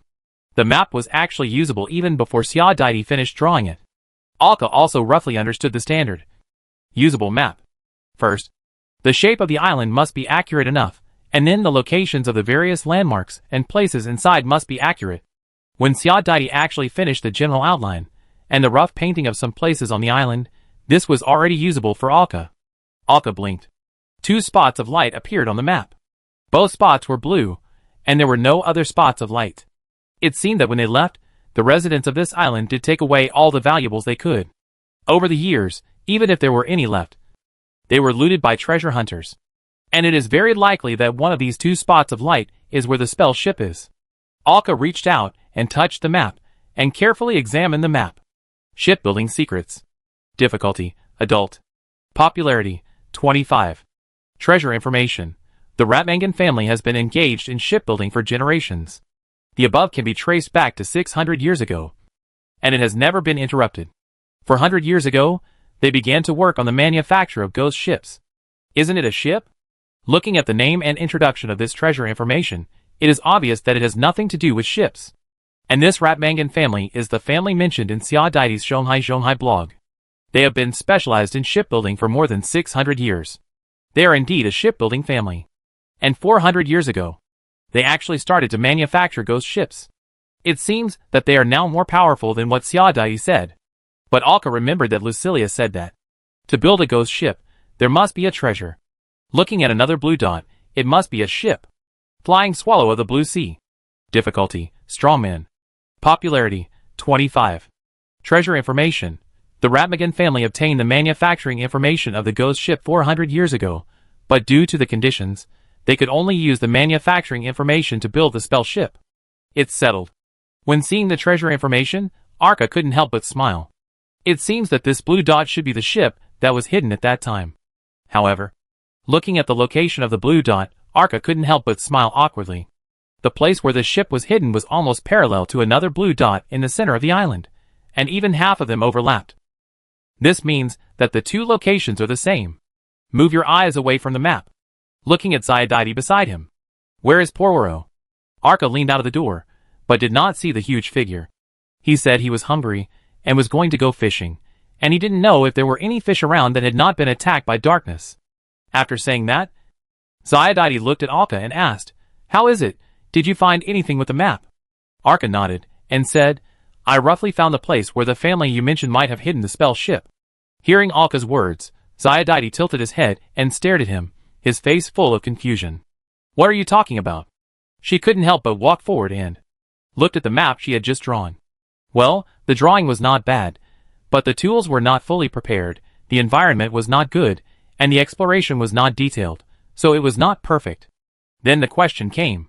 Is there anything different about the map she drew? Or did she draw the key points that she didn't know? How did Alka know it just by relying on her map? She looked up at Alka, opened her mouth and thought for a while, and then held back the words she wanted to ask. Asked again, "Where is it?" Alka did not hide too much, but did not want to explain, directly pointed to the area in the center of the map. Here. Sia Daidi looked at the place Alka pointed to, could not help but frowned and thought. After a while, she nodded. It's really possible. Why do you say that? Alka was a little confused. He hadn't been there yet. He just knew it was in this place. Why was Sia Daidi so arbitrary? I used the wave to detect the terrain. When I passed by there before, I detected a large cave underneath. It's just that it's normal to have caves under the island, so I didn't care. But if you say there may be ships here, the ship may be hidden in that place. I see. At this time, the voice of Poro appeared outside, but he didn't come in, because he couldn't come in because of his size. A bloody smell came. He was holding a big fish about 2 meters long in his hand, which looked a bit ugly. There are also blackwater fish here. Do you want to try it? Blackwater fish is the kind of fish that Alka and the others ate before. They have been eating that stuff these days. Chapter 120 Harvesting the Spell Ship. Arka and Ziadite sat by the fire. Pororo was dissecting the blackwater fish he had just caught with his sharp fingertips. The fingertips were like blades, cutting very smoothly, operating like a work of art. I just don't know why the fishman has sharp nails like a tiger. Could it be fish bones? Arka thought a little impolitely. At this time, Lucilia's voice came out. You can collect the skin of this kind of fish. If I guess correctly, it is very likely to be used to learn mental protection. Hearing this, Arka walked up without hesitation and picked up the fish skin peeled off by Pororo. What are you doing with this? This thing can't be eaten. Not only is it unpalatable, it's also poisonous. Watching Alka's actions, Pororo cut the fish meat in his hand and reminded him. Alka didn't hide it and said directly, this fish skin may be a spell material. I'm going to try it to see if my vision is right. Hearing this, Pororo nodded, no longer cared, and concentrated on cutting the fish meat in his hand. Compared to whether the fish skin is a spell material, he is more concerned about the fish meat. There were too many strange spell materials, and there was nothing strange about them. Besides, this place was originally a dark area full of dark elements, especially in the seawater. The meat of this fish did not have dark elements, so it was not strange that the fish skin had other abilities. He just hadn't studied it in depth. After eating the fish meat and collecting the fish skin, the three of them headed towards the center of the island. Perhaps to facilitate the removal of some ships built in the shipyard on the island, the roads on the entire island were very flat. There are almost no steep ups and downs, and you can see the end at a glance. The three of them came to the center of the island, where there is a ruin of a small town. They came to the location marked on the map. Under their feet is a completely collapsed ruin. From the remains around, it can be seen that this place should have been a large building. It may be a villa or something like that. Ziadite squatted down and put his hand on the ruins. A faint silver ripple passed down. After a while, Ziadite turned his head and nodded to Alka. There is indeed a huge cave below. Hearing this, Alka patted the magic mirror on his chest, seeking Lucilia's help. Lucilia came out directly from Alka's chest.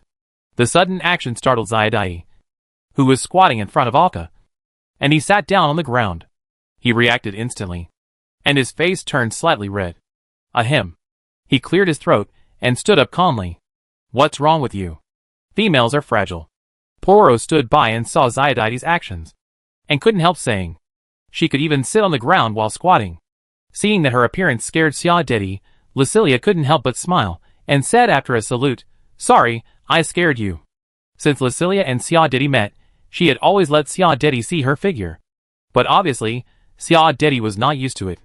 Suddenly a head popped out from Alka's chest. It was impossible for a normal person to get used to it suddenly. She was brave enough not to scream or exclaim. Hearing Lucilia's apology, he quickly replied, It's okay. What do you mean it's okay? What are you talking about? Pororo couldn't help but say, and then patted Alka. Facing Alka, he pointed to his head, and then pointed his head in the direction of Ziadite. The meaning was very clear. Does Ziadite have a little problem?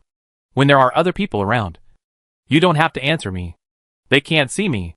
Hearing this, Ziadite wanted to nod, but immediately held back. It seems that getting along with Lucilia requires a little time to adapt. Fortunately, Ziadite has already adapted. Then, Lucilia turned around and smiled at Alka and said, Then I will go down first. Alka nodded imperceptibly. Lucilia just sat in the air, slowly sinking under the ruins. Ziadite watched carefully, watching this beautiful soul girl sink into the ground. The two stood there, waiting. So what are you two doing here?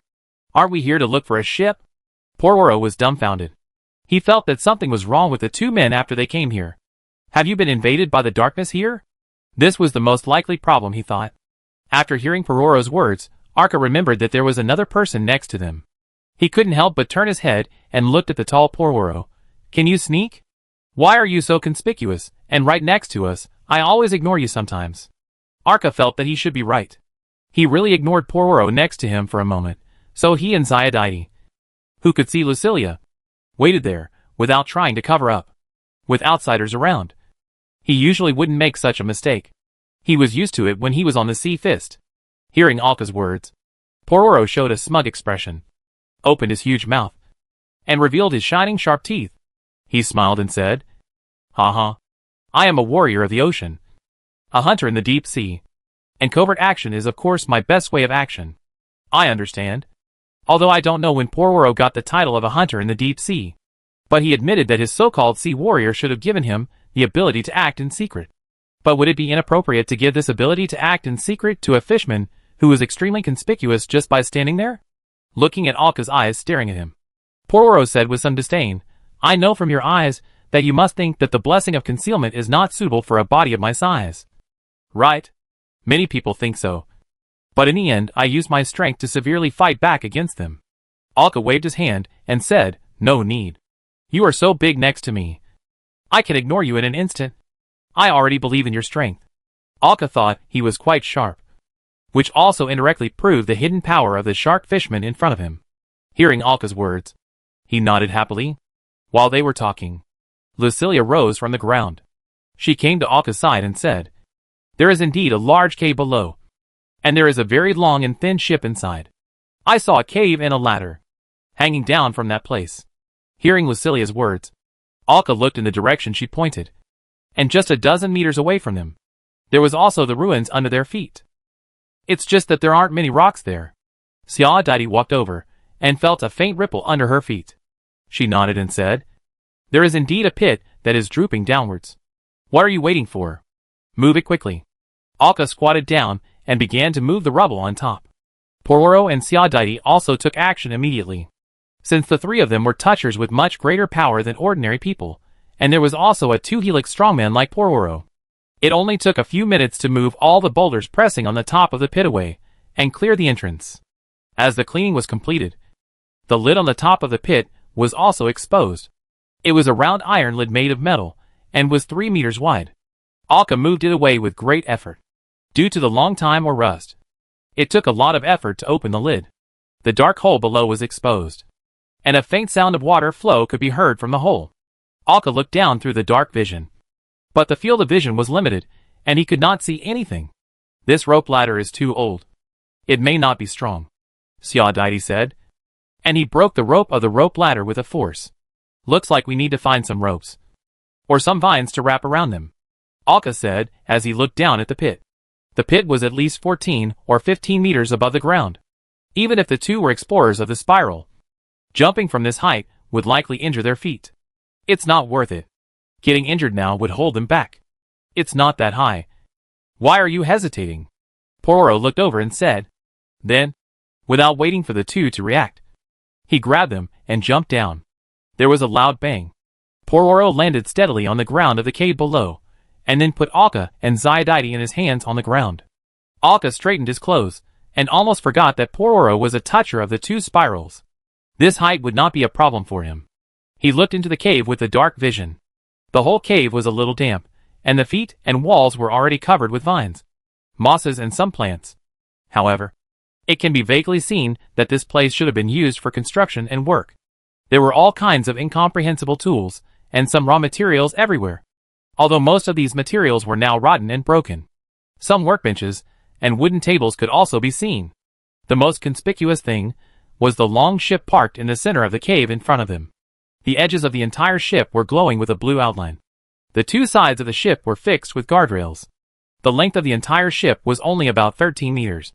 And the width was even only a little over 3 meters. There were 3 thin and tall masts.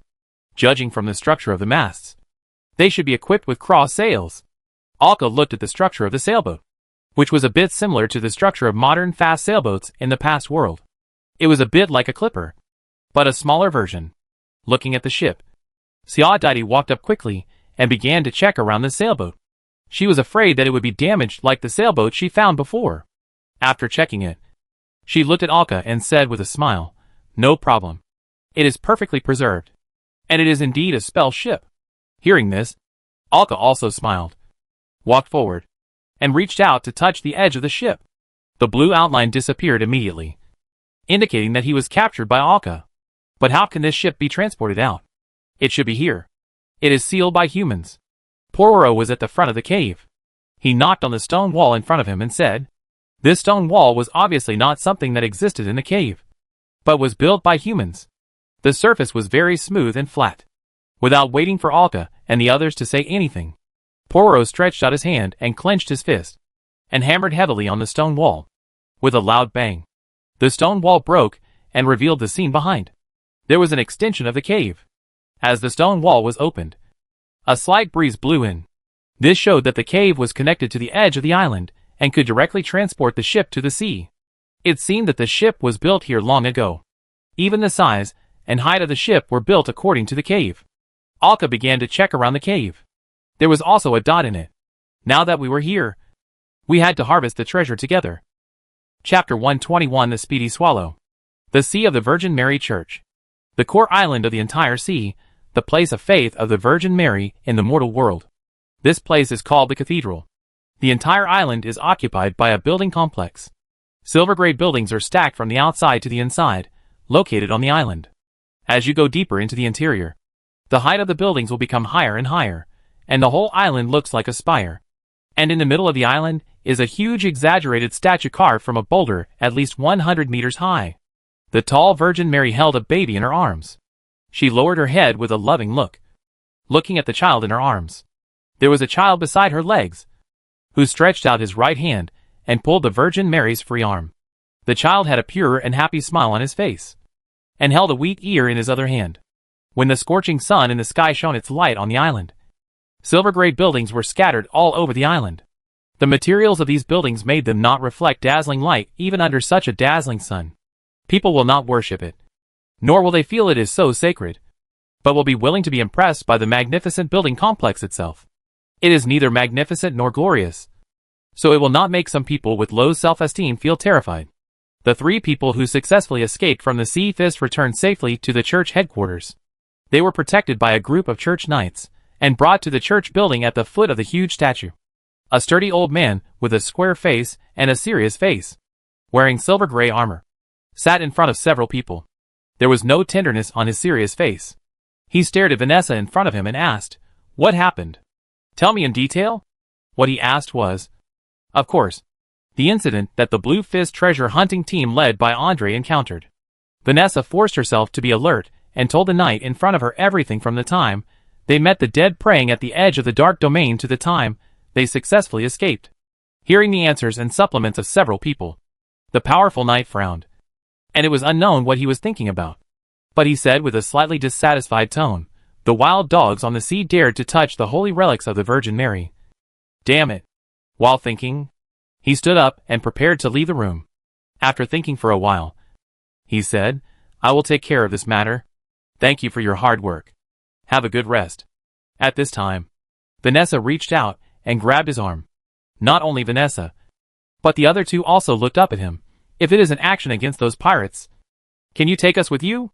Looking at the determination in the eyes of several people, the knight did not refuse, and nodded, "No problem. I will start preparing now, and I will inform you when we will act tomorrow." The few people were relieved and were taken to the room at the back by the nun next to them to rest, to recover from the fatigue caused by rushing back all the time. Turning his sight back to the dark realm, Alka moved out the box buried in the corner of the cave in front of him, and pried open the box made by the ancestor of the shipbuilding family with force. It must be said that this box must have been deliberately made. It was well sealed, with several layers of protection measures, so that the things inside could withstand the passage of time. As the box was pried open, inside was a pile of drawings written on unknown leather. Each drawing had a light blue outline. Alka reached out and stacked the drawings together, and took them out. As he touched them, the blue outline disappeared. Alka was able to see the contents on it.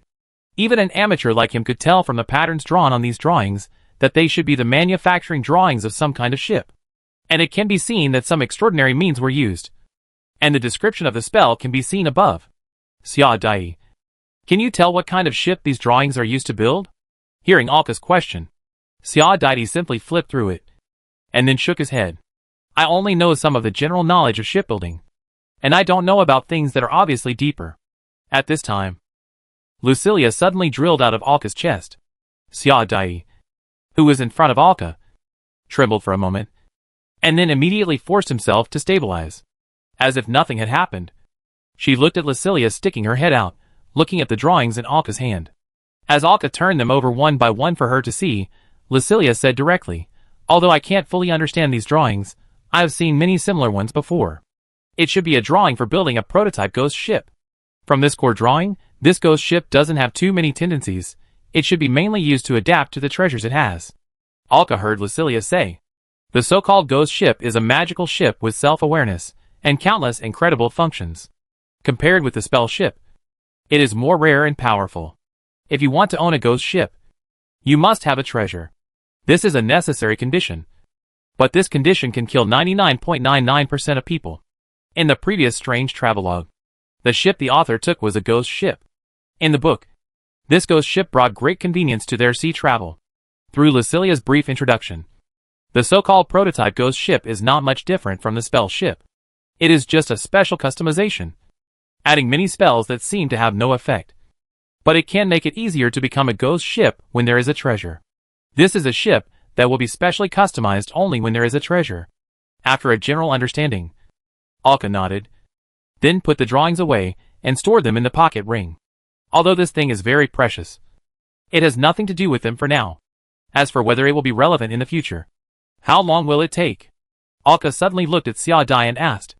Xia Dai turned his head and looked at the passage connecting the cave to the outside world. At this time, the sound of the tide suddenly sounded. Through the dark vision, they saw the slowly flowing water rushing into the passage. Then it spread to a distance. Time is up. Hearing this, Alka immediately took action. And even Poro, who was dozing in the corner next to him, stood up immediately. Several people first moved the guardrails on both sides of the boat to protect it, so that the boat could move. Then, they placed logs one by one underneath. Perhaps they had anticipated this before, so the logs were stored nearby. And they had been processed, although they were old, but they could still be used. Alka and Poro came to the bow, each dragging a chain and pulling it forward.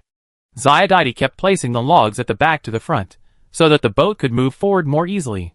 Fortunately, Poro was already a 2-helix toucher, and with the advantages of race and body, he was extremely powerful. With Alka's help, he was able to drag the boat very easily. We should also be thankful that this boat was really small. After a while, the boat, which was not very big to begin with, was finally dragged into the seawater in the tunnel. They dragged until the seawater submerged their heads, and Alka directly climbed onto the boat.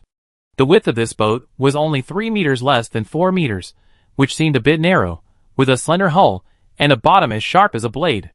The small rudder stood at the stern. Xiaodai was steering the rudder, and Alka came to the main mast and infused magic. They had previously conducted a brief inspection of the entire sailboat, and this was a ship that fully utilized speed to the extreme. Whether it was the structure of the hull, or the choice of masts and canvas, they were all born for speed. In addition, the spells scattered all over the spell ship were all related to sailing on the sea. The bottom and sides of the ship were engraved with spells that kept the water flowing forever. And the mast had a spell that attracted wind power to push the canvas. Even the spell engraved on the bow was trying its best to divide the seawater, which was consistent with the spell used by Sankaka when he swam quickly before. Poro was behind the ship, pushing the stern, until it completely fell into the sea in the channel. Then he jumped up from the stern.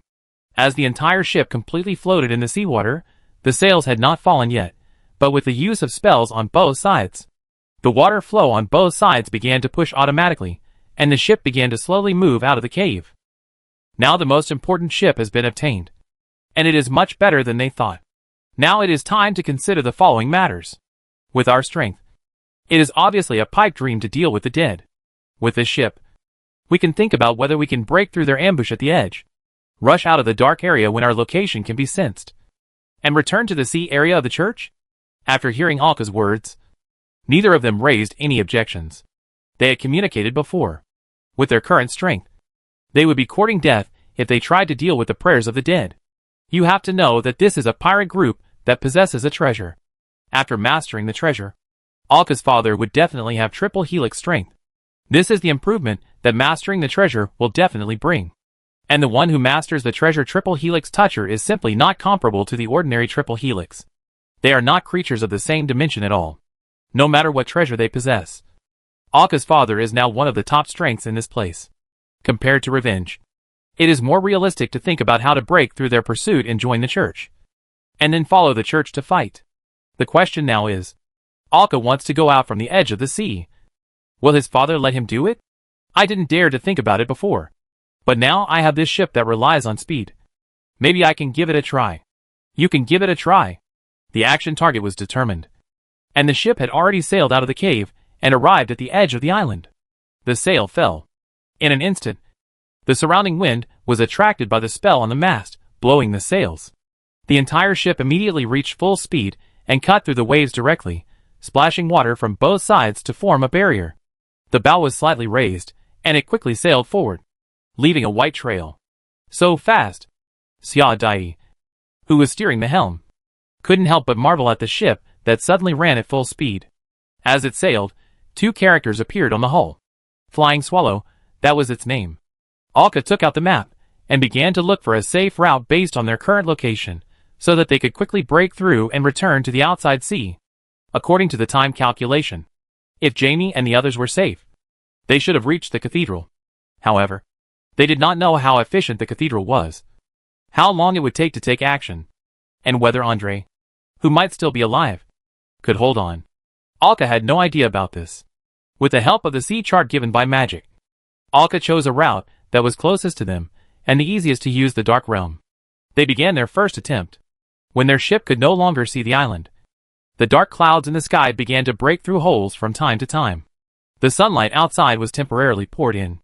At this time, Poro, who was squatting in the middle of the boat, suddenly sensed something and jumped off the boat. Swimming along the fast-moving boat, round and round, the waves that could be clearly seen began to spread out in a circular shape from his position to the surroundings. Chapter 122: A Breakthrough. There is a speedboat coming towards us. Pororo jumped back on board and said to the two people who were operating the ship. Although this ship was a spell ship, it was obviously much lower level than the Sea Fist. There was no automatic driving system, and the spells all over the body were for speed. It was more like a speedboat. Fortunately, it was simply set up, with Xia Daidi at the helm, and Alka controlling the sails from time to time. Can start the ship. Hearing what Pororo said, Arka asked hurriedly, "Is there only one ship? Can you sense how big they are?" "Only one, not big, but I don't know the specific situation." Hearing this, Arka thought for a while and said, "Forget it, don't worry about him. Whether he is a pursuer or not, we need to sail to the route quickly. Under the current situation, it is the most sensible behavior not to fight, plus the speed of their ship. There is no need to pay too much attention." Just after he finished speaking, a blue water arrow flew over. There was a toucher on the enemy's ship. It seemed that it was a pursuer sent by his father with ill intentions. Pororo, who was beside the ship, immediately reached into the seabed and lifted it up. A water curtain was lifted up directly from the sea water, blocking the water arrow. It also blocked more water arrows coming from behind. This water curtain actually stayed in the air for about 10 seconds. It didn't fall until all the enemy's attacks were blocked. "It seems they have discovered us." Just as Alka was about to say something, Pororo's eyes turned bloodshot. He opened his huge mouth to reveal his sharp teeth, licked a circle with his huge tongue and said, "Then let's use their blood to calm my desire for revenge." Pororo's temperament changed from heroic to stupid, and then to a brutal aura. After saying that, he jumped directly into the dark sea, and he could not hear the two people's dissuasion at all. From Alka's perspective, this battle could have been avoided. The enemy was obviously too far away from them. That wave of water arrows was obviously the most effective attack the enemy could make. And the enemy's ship was similar in shape to the one they were on now. And it was also known for its speed. There were no cannons or anything like that on it. Adding to the number of people on the enemy's ship, it was obviously not a spell ship. In terms of escape and speed, they had a huge advantage. And it happened to come from the side. With the speed of the enemy's fast-sailing ship, it would definitely not catch up with the flying swallow they were on. It won't take long for the enemy to be left behind. However, they couldn't stop Pororo at all. Even their understanding of this sharkfish man came from his own narration. In the past few days, they only knew that his strength had reached the second spiral. He liked challenges, he didn't care about many things, and didn't think much. And now he showed them his bloodthirsty side. Seeing this, Alka and Xia Daidi had to turn the ship and control the ship to approach the enemy. From the field of vision, it can be seen that there is indeed only that one ship. And there is no feeling of burning in the arm.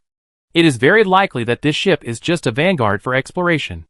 Poro, who had already fallen into the sea, is much faster than them.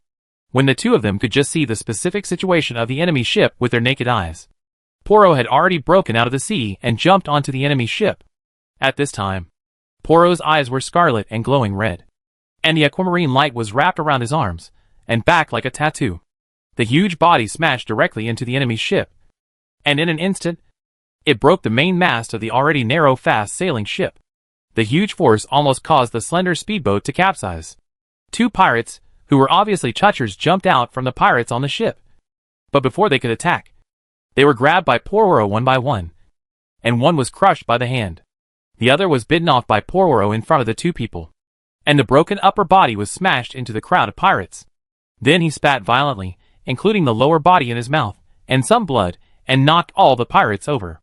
In just a moment, the whole ship was dyed red with blood. Pororo's violent actions smashed the already fragile ordinary speedboat into pieces. As the speedboat broke, seawater began to spread up, and the ship was about to sink. The terrified pirates, who were frightened by Pororo's violent actions, jumped into the sea crying. What greeted them was an even more miserable death. Before they could even shout, they were dragged into the water, and only waves of bloody red floated up from the bottom of the sea. The bottom of the sea had completely become Pororo's home ground, and these pirates were like playing a horror game, looking at the pirate ship that was about to sink completely to the bottom of the water. The two lost sight of Pororo. The pirates who were swimming on the sea surface before and wanted to escape sank into the water one by one, and turned into a stream of blood. The sea surface once again returned to calm, returning to the black silence. At this time, a splash of water emerged from the side of the boat, and the clean-dressed Pororo climbed up, holding a blackwater fish in his other hand. Looking at the two people's dull eyes, he asked with his normal pupils, "Why are you looking at me?" "Drive the boat." After saying that, he skillfully peeled the blackwater fish in his hand, took out the internal organs, cleaned them, and cut them into pieces. After the battle, eating fish is really more delicious, he said that, and divided the remaining fish into two portions, and handed them to Siadaiti and Alka. Alka ate the fish while controlling the sail. The Pororo in front of him was definitely stronger than Andre, whether on the boat or underwater. Sure enough, my blessing is more complete. Pororo looked at his hands and muttered to himself. The flying swallow quickly cut through the bloody sea surface and flew away into the darkness. Countless sea fish and sea beasts invaded by darkness gathered in this area, sharing the food that came inexplicably. At this time, the flagship of the prayer for the dead, the bloody slogan, still stayed on the edge of the dark area. The old man holding the scepter at the bow of the flagship suddenly froze. He slowly said to the captain next to him, "Only one of the ships sent out has been destroyed." Hearing this, the captain who was playing with the silver snake in his hand turned his head and looked at him. "Oh, it seems that my son is much more powerful than I thought." Ha ha ha. The fast-sailing ships sent out to hunt down Alka were each led by 2 one-spiral pirates, plus more than 10 elite pirates assisting from the side. It should be easy to deal with 2 exhausted touchers. Others may not know, but Alka has only been an explorer for a few months, and he knows it clearly. He put his hands behind his back, and looked at the dark sea in the distance, and couldn't help saying, "Why do we have to leave Home Island? Isn't it good to live peacefully on Home Island for the rest of our lives?" He seemed to be talking to himself, and seemed to be talking to someone. The old man next to him stood quietly without saying a word.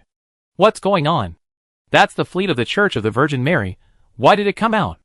A passenger on a merchant ship looked at the fleet sailing past not far away, and couldn't help asking. All the ships in the fleet were a combination of gold and green, and each had the church's logo on it. The companion who was also watching this scene shook his head and said, "I don't know, but I know someone is going to be unlucky." This fleet was the Thornblade fleet that set out from the cathedral this morning and headed for the Dark Realm, led by the church's punishment knight Captain Longbudu. Gammy, one of the 3, was left in the cathedral.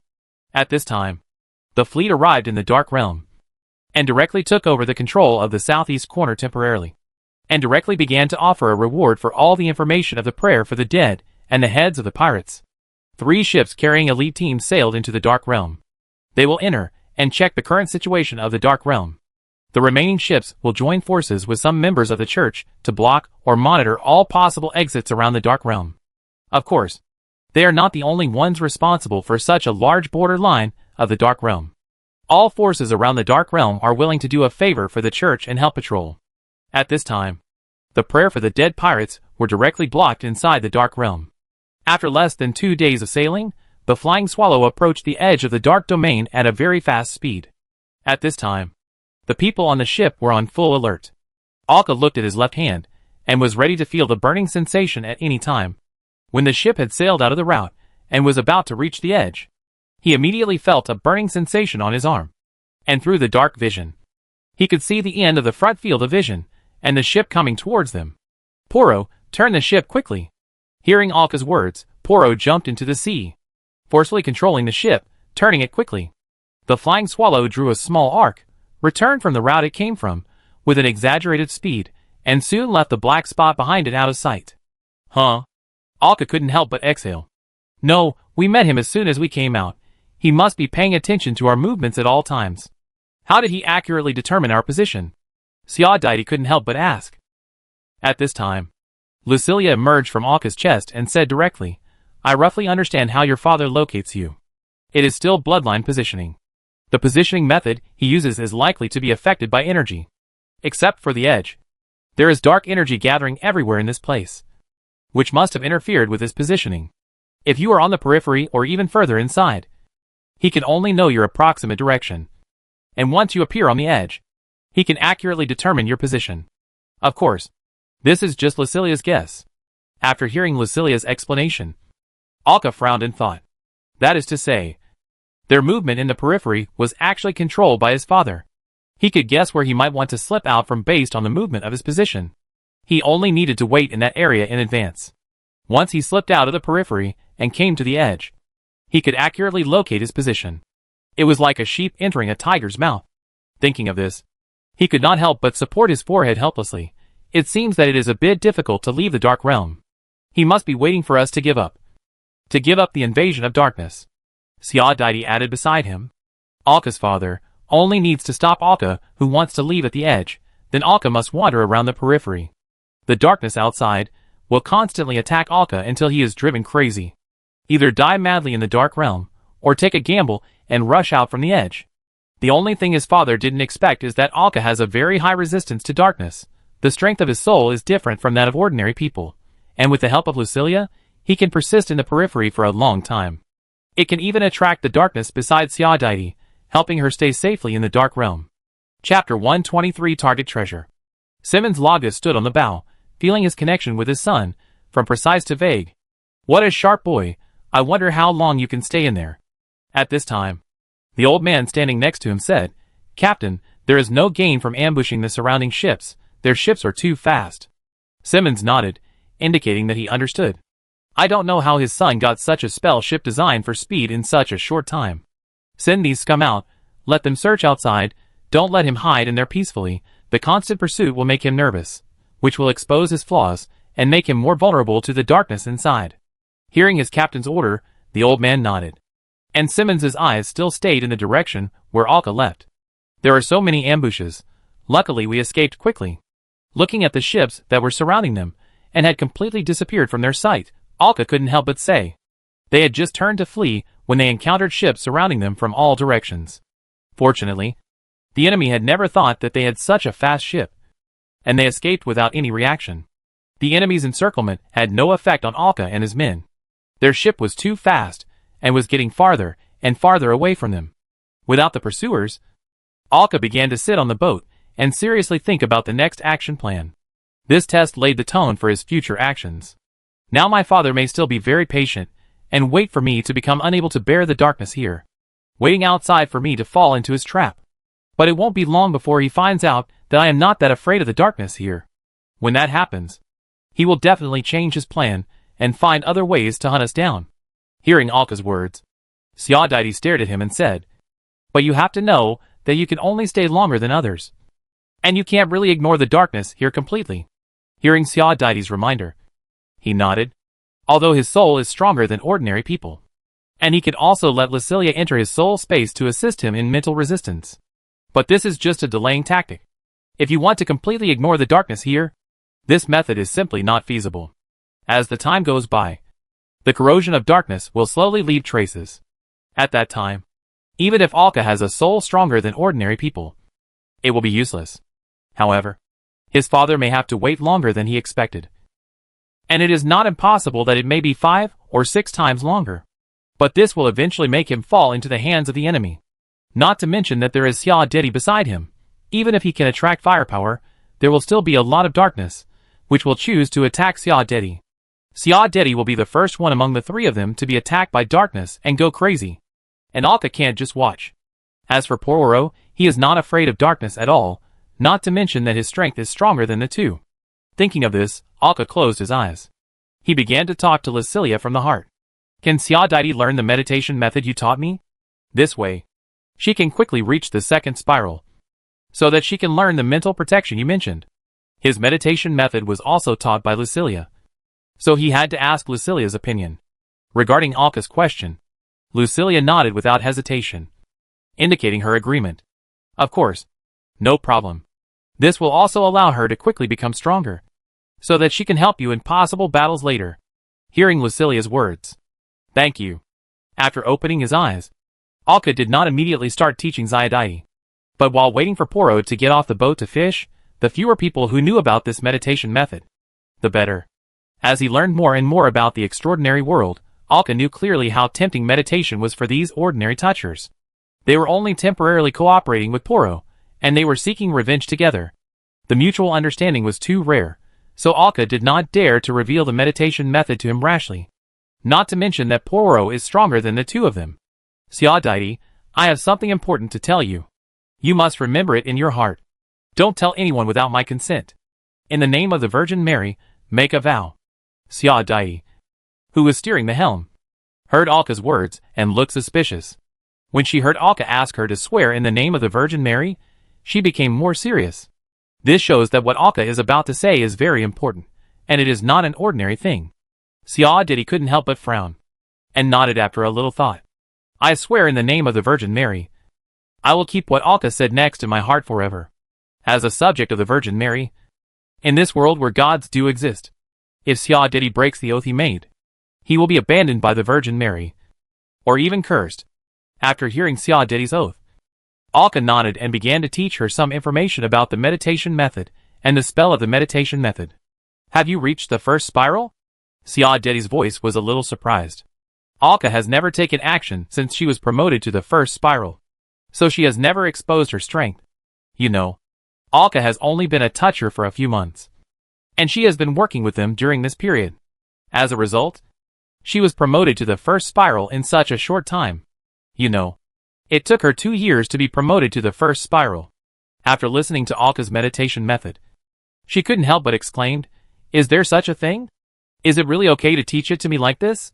Hearing this, Alka smiled and said, Don't worry. It's okay. And this is also what Lucilia taught me. And she also agreed to let me give it to you. Hearing this, Xiaodai stared at Alka's chest and said, Thank you. Lucilia. Hee. You're welcome. We are friends now. Lucilia's soul came out of Alka's chest and said. After Pororo returned to the ship and took over Alka's job of controlling the sail, Alka also replaced Xiaodai's job, allowing Xiaodai to rest, and began to learn spells and experience new meditation methods. Alka controlled the rudder, and the calm sea allowed him to not worry too much about the front. He began to think about what to do next. He needed a clear course of action, and he had to plan well. Time was running out. Not to mention that they were still being hunted. There is no complete safety. Time is not on their side. The first thing he needs to do is, before he is eroded by darkness, to improve his strength to the second spiral. This is the first condition, and the most important thing to be considered. According to estimates, it will take him no more than a year to reach the second spiral. According to his speed, it may take more than half a year. And the time he can last now is obviously longer than half a year, after all. Alka has a pocket ring. There were a lot of drugs in there for clearing up mental problems. The Dark Realm would be the best place for him to improve his strength. Besides that, he had to consider the actual combat. If he really wanted to face his father head-on, he would have to get something necessary. That was the treasure. Without the treasure, even if he increased his strength to the triple helix, he would not have any power to fight back. With the treasure, everything would have the minimum guarantee. First of all, he now knows that there are 3 places where the treasure is buried. One is the golden place marked on the map when Thad was young. He also has a compass with the island marked on it. But there is only the map of the island and the specific direction.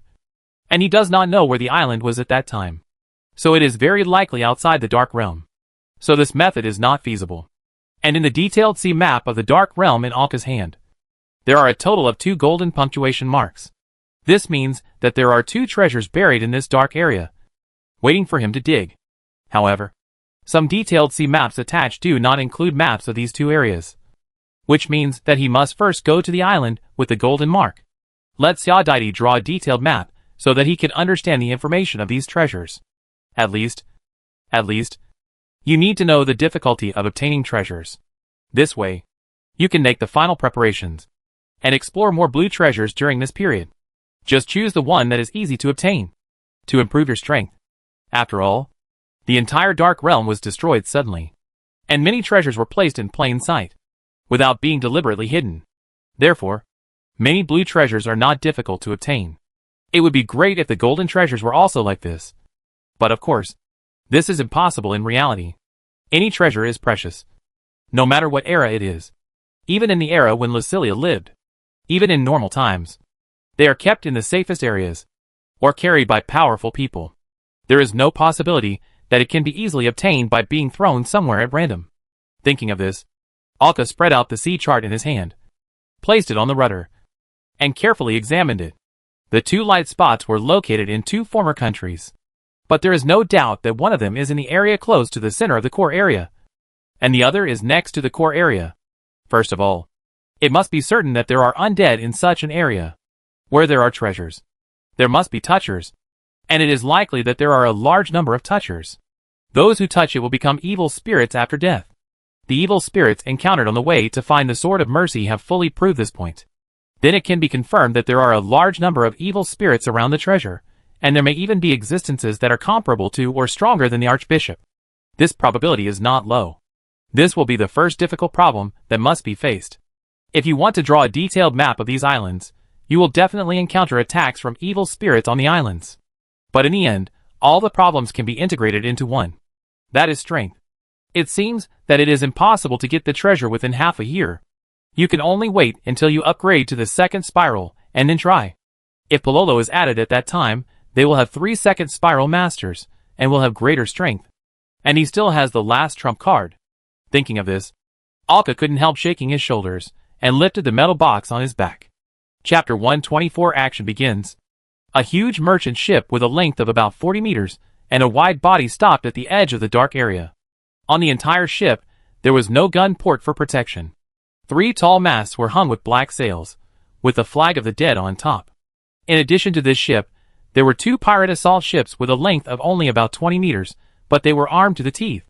But at this time, the state of these pirate ships can be described as miserable.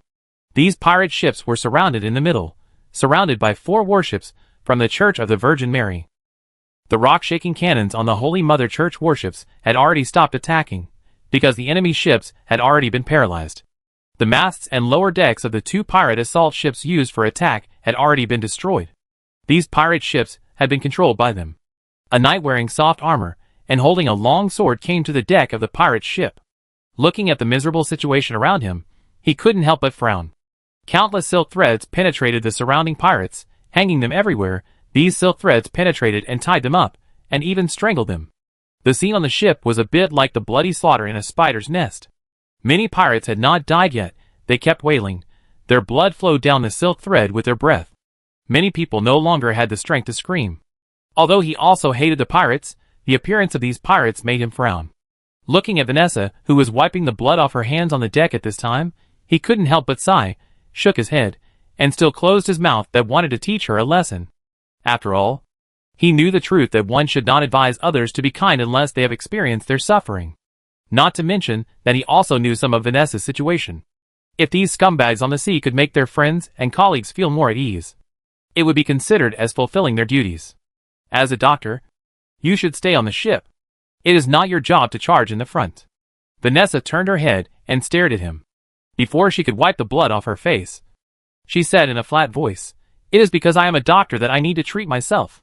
If I don't vent, I can't hold on until this pirate group is destroyed." At this time, a young man who looked like a recorder, wearing a church priest's robe, came over. Having witnessed the tragic situation on the ship with his own eyes, he did not have too many emotional fluctuations. He came to the knight captain and said, "Captain, the 3 ships have been completely controlled. These pirates should be out for supplies." Have you found out what they are doing in the Dark Realm? The captain immediately turned around and asked. Yes, their team is wandering on the edge of the Dark Realm, and they are all chasing some very important targets. Hearing this, Vanessa's eyes flashed.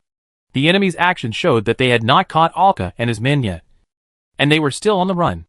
Zayadai, who was acting with Alka, might not be in too much danger. She could only think positively. However, the captain turned around at this time, staring at Vanessa next to him and said, I know what you want to do, but you should know how big the Dark Realm is.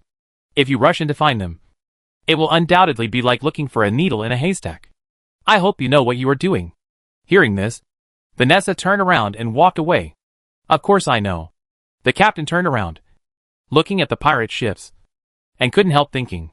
These pirates began to send out ships to buy supplies, which showed that they were already running out of supplies. It was unrealistic to rush into the Dark Realm to capture people. Otherwise the pirate would not have survived until now. Fortunately, the surrounding forces were willing to give the Holy Mother Church a favor. Block all possible places to obtain supplies around the Dark Realm, and provide information and help to the church at any time. They just need to make the deceased unable to hold on. As for the real goal, the holy vessel of the Virgin Mary, a team has already headed to the Dark Realm. I hope the young man holding the holy vessel can hold on for a while longer. At this time, at the edge of the Dark Realm, a fleet of 3 warships about 30 meters long is sailing here. From the color and pattern of the warships, it can be known that these are the ships of the Virgin Mary Church. The 3 warships are in a triangle, and they are sailing on the periphery of the Dark Realm, keeping a watchful eye on each other. On the ship, Jason was leaning against the side of the ship, looking at the dark sea. Among the 3 people who escaped from the Sea Fist, Jason joined the team that went to the dark area to search for Alka and the others. Vanessa was on the periphery, joining the blockade team. As for Gammy, he was naturally left in the church. What are you thinking about? A young knight attendant came behind Jason and asked. Hearing the voice from behind, Jason said without turning his head, I'm wondering how Alka and the others are doing now. Is it the man holding the holy vessel of the Virgin Mary? Yes. Don't worry. As long as he uses the holy sword, we can roughly sense their location.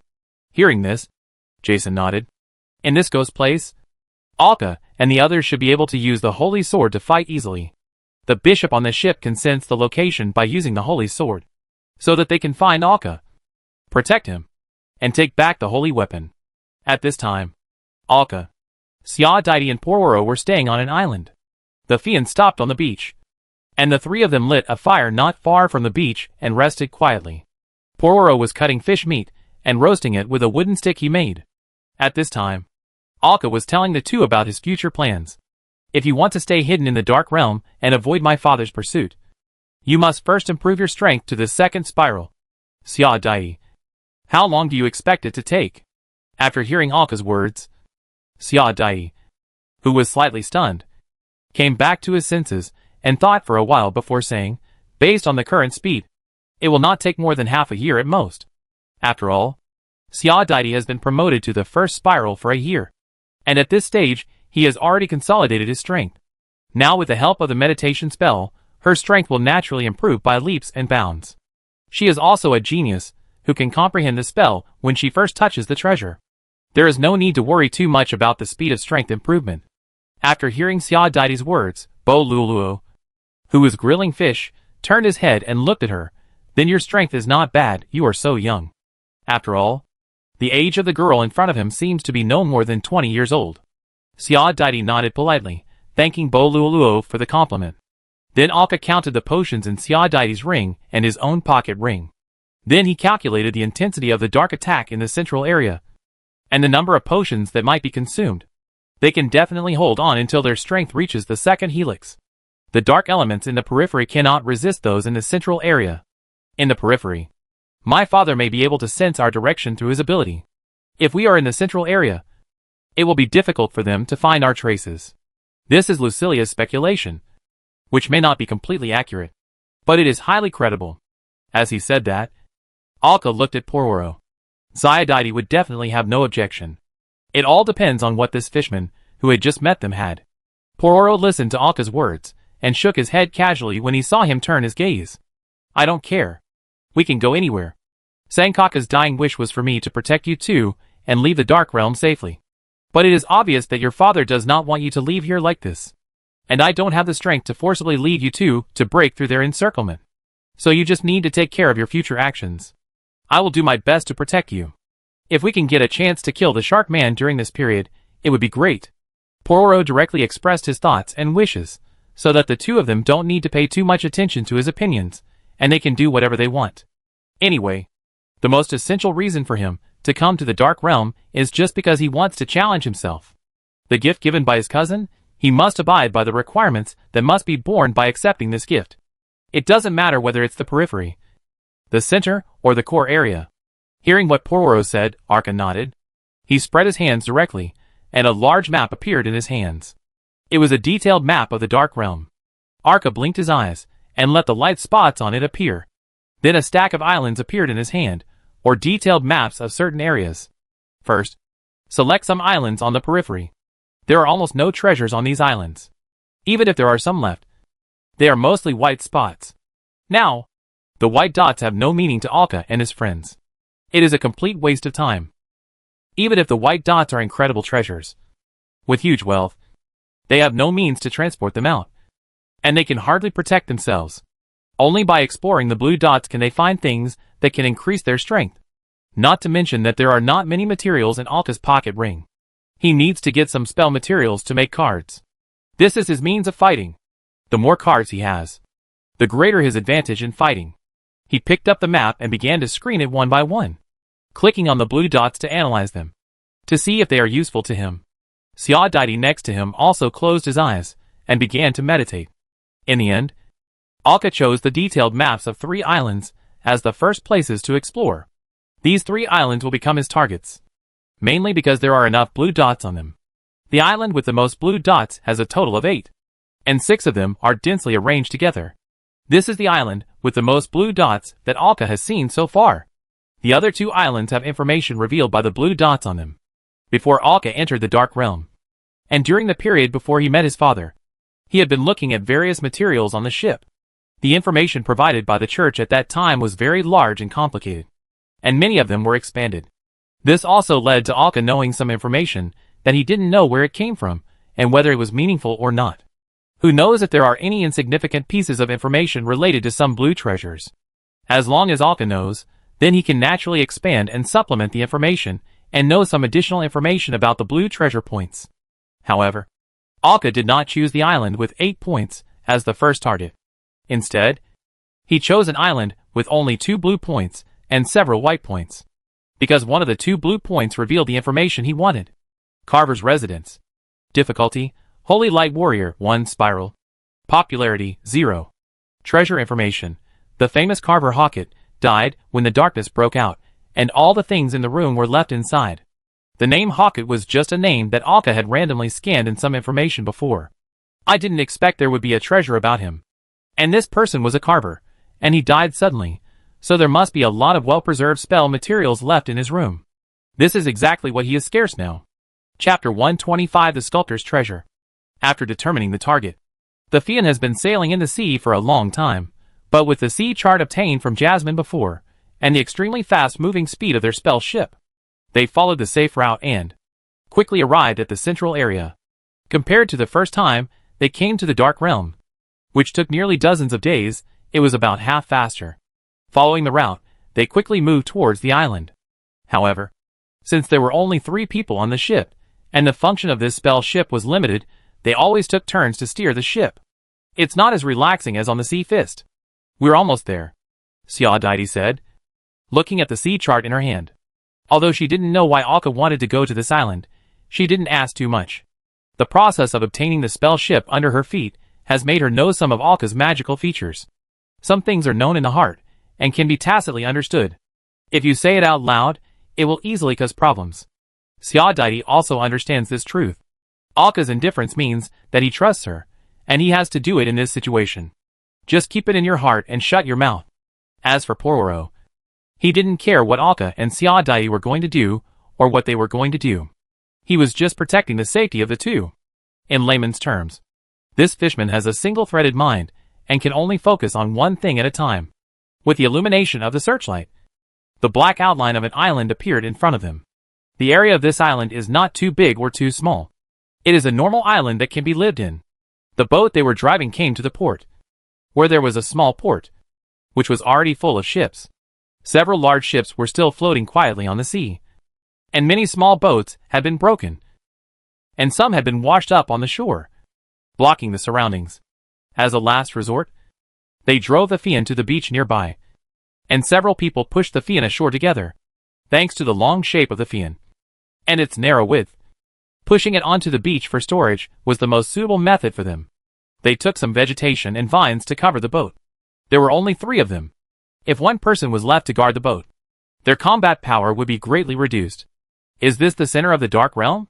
It's a dangerous place for ordinary humans, Pororo said as he looked around. He was born with dark vision, so the environment here was no different from the outside. Alka came up with a map of the island in his hand and said, "Be careful. There are skeletons and evil spirits on this island. Is there such a thing in this place? It's really interesting." Hearing Alka's words, Pororo smiled.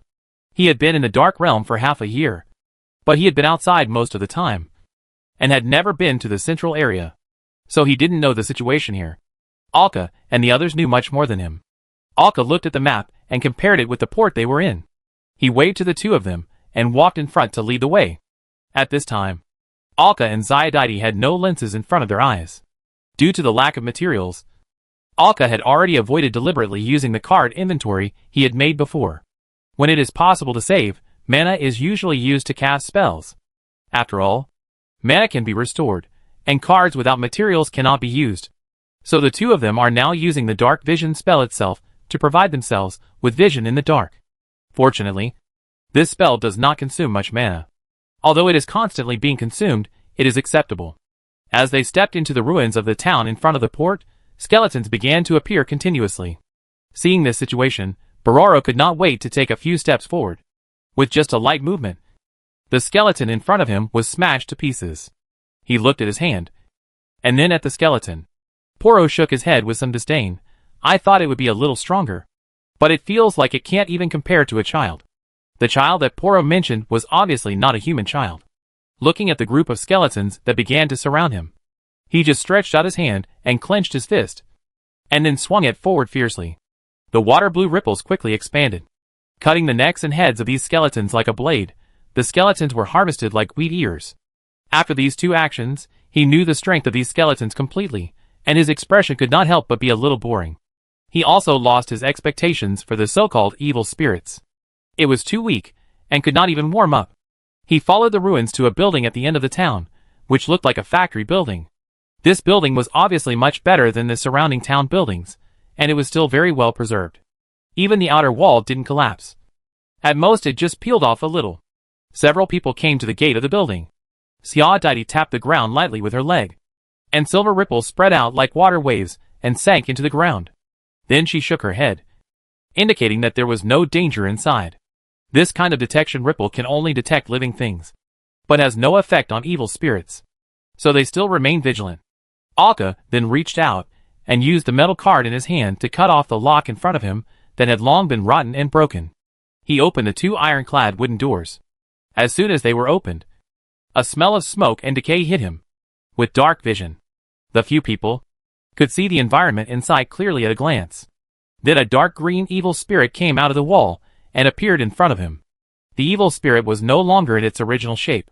Its 2 slender and skinny claws were covered with dry skin and were extremely sharp. It was covered with a gray and black tattered cloth robe, and its lower body had long lost its legs. It just floated towards them. On the way, his mouth opened wide and emitted a piercing magic scream that stimulated the spirits of several people, facing evil spirits that were rushing over. Pororo, who wanted to test the strength of these creatures, rushed past the 2 and rushed towards the evil spirits. Blue water flowed out from his hands, attached to his body and wrapped around him, emitting a faint glow. Scarlet eyes once again emerged from his pupils, dragging out 2 bloody rays in the dark environment.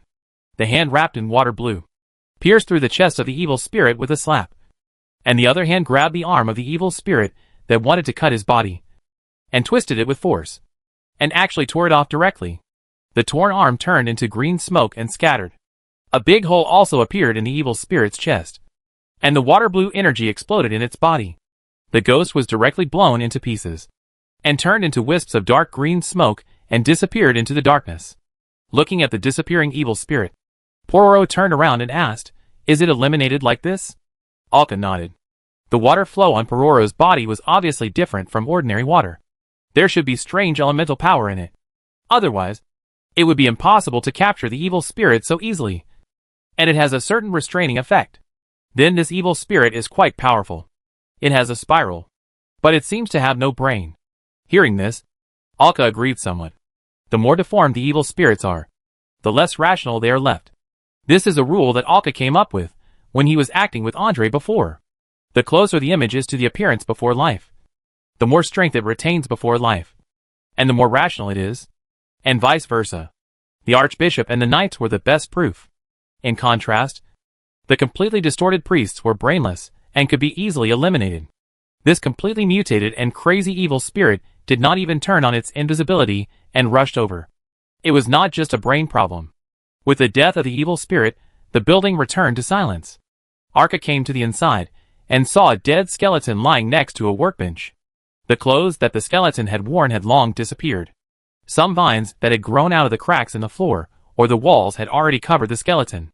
This skeleton should be the body of the evil spirit just now. It is very likely to be the owner of the treasure, the engraver. Let's look for it. Since there is an evil spirit here, it means that this person was a toucher in his lifetime. There should be some good things in this room. Without waiting for Alka to explain, Ziadite had already taken action, and Pororo was rummaging around casually, watching Alka and Ziadite rummaging around. He couldn't help but complain, "Is this the job of a treasure hunter? Rummaging in abandoned places where no one lives." The two looked at him without answering, and began to search on their own. No one paid any attention to him, so Pororo had to shrug and join their search team. "Oh, there is such a big piece of gold?" Pororo looked at the gold piece in his hand, which was as big as half of his fist, and couldn't help but exclaimed. However, Alka and the other men only glanced at it, and then looked away, their eyes not even staying for a second as the gold nugget withered away. Watching the two's actions, Pororo seemed to understand something, and couldn't help curling his lips. Damn, treasure hunters don't even look down on this kind of thing. Such a big nugget, the gold nugget must be worth several gold sales, and these two people didn't care. Finally, after searching around the building, Alka found a metal cabinet buried by the collapsed bookshelf. After dragging it out forcefully, it turned out to be a safe. A large one. Looking at the safe, it was very heavy, with exaggerated steel plate protection. But he couldn't understand the lock on it at all. Alka couldn't help feeling a little embarrassed. "Who of you can open it?" Ziadite shook his head, and Pororo said, "Why open it? Isn't it better to just smash it?" After saying that, Pororo stretched out his hands and touched the tall safe. He stretched out his hands to bend and tear off the iron door of the safe. But it was obviously impossible. "Is it so hard?" Pororo walked over, opened his huge bloody mouth, covered with sharp teeth, and bit down fiercely. There was a sharp creaking sound, and a corner of the metal box was bitten open and twisted. Then Pororo stretched out his hand through the gap and forced the door open. There was another creaking and twisting sound, and the metal safe was twisted and bent to reveal a small half of the area, revealing the contents inside. This series of actions can be said to be extremely violent. Alka happened to see an item inside through this gap, with a blue border. He also saw the various materials neatly packed inside, as well as some information in the area below. Seeing this, he couldn't help but smile. Just as he thought, as an engraver, this treasure does come with a lot of materials. It just happened to solve his urgent needs. After all, making cards is not very picky about materials, especially those used to draw runes on cards. It's okay as long as it can communicate with magic. Chapter 126 Strange Weapons. As the safe was opened, the materials inside were taken out and stacked on the table. A large pile of wrapped materials, some handwritten and well-wrapped books, and one object. Alka picked up the object, which was wrapped with a blue outline, which meant it was the most precious one. This was an engraving pen, perhaps because it was well preserved in the safe. There was only a tiny bit of dust on it. After wiping, its original appearance was revealed.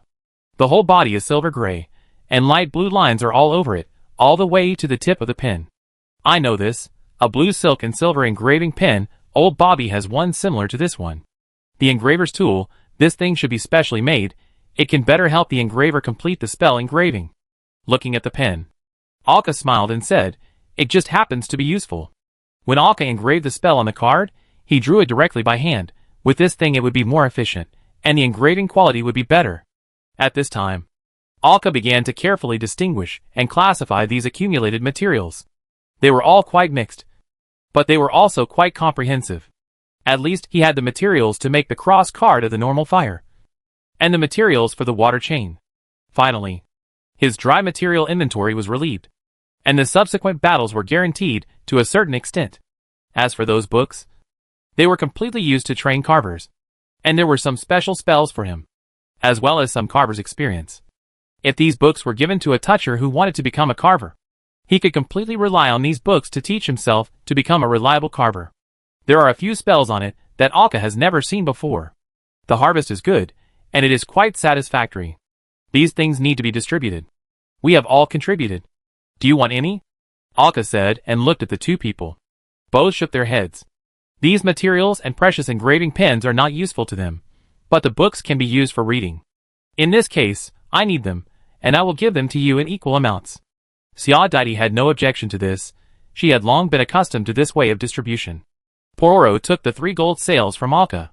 This pile of materials should be worth about 10 gold sails, among which the engraving pen is the most valuable, but Alka needs it. According to the contribution, Alka must take more than half. The second is Pororo, who is in charge of the battle, and opened the safe. And then Xiaodaidi. Pororo looked at the gold sails in his hand, and couldn't help saying, so this is the treasure hunting group? Isn't it too fast to make money? These are just a few gold sails, which makes Pororo feel a little unreal, plus the gold nugget just now. Although the total amount of wealth would not be much for him. It was mainly because it came too easily.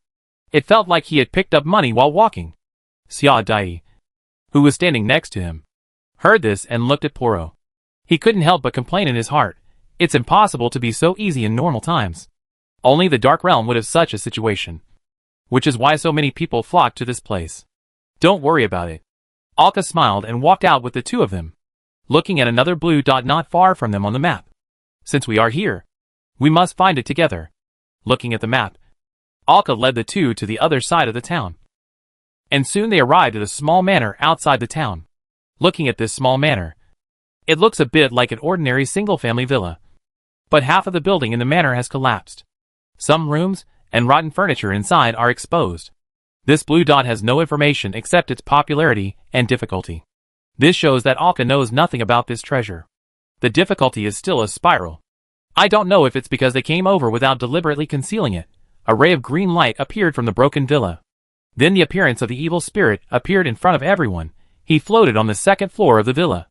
This evil spirit may be stronger than the one seen before, because his appearance has not completely mutated, but his whole body has become a little dry. Seeing the 3 people below let out a sharp scream, then they disappeared directly. This thing can also be invisible. As he said this, Pororo couldn't help but look around vigilantly. Arka raised the locker in his hand, but did not pull the trigger casually, because every bullet is precious now. Unless this thing leaves the Dark Realm, it is really difficult to get a replenishment. Because 400 years ago, the rock-shaking gun was not popular at all. And with Pororo's strength, he might not need his support. At this time, 2 dark green energy balls drew 2 arcs and hit Arka and Xiaodaidi behind.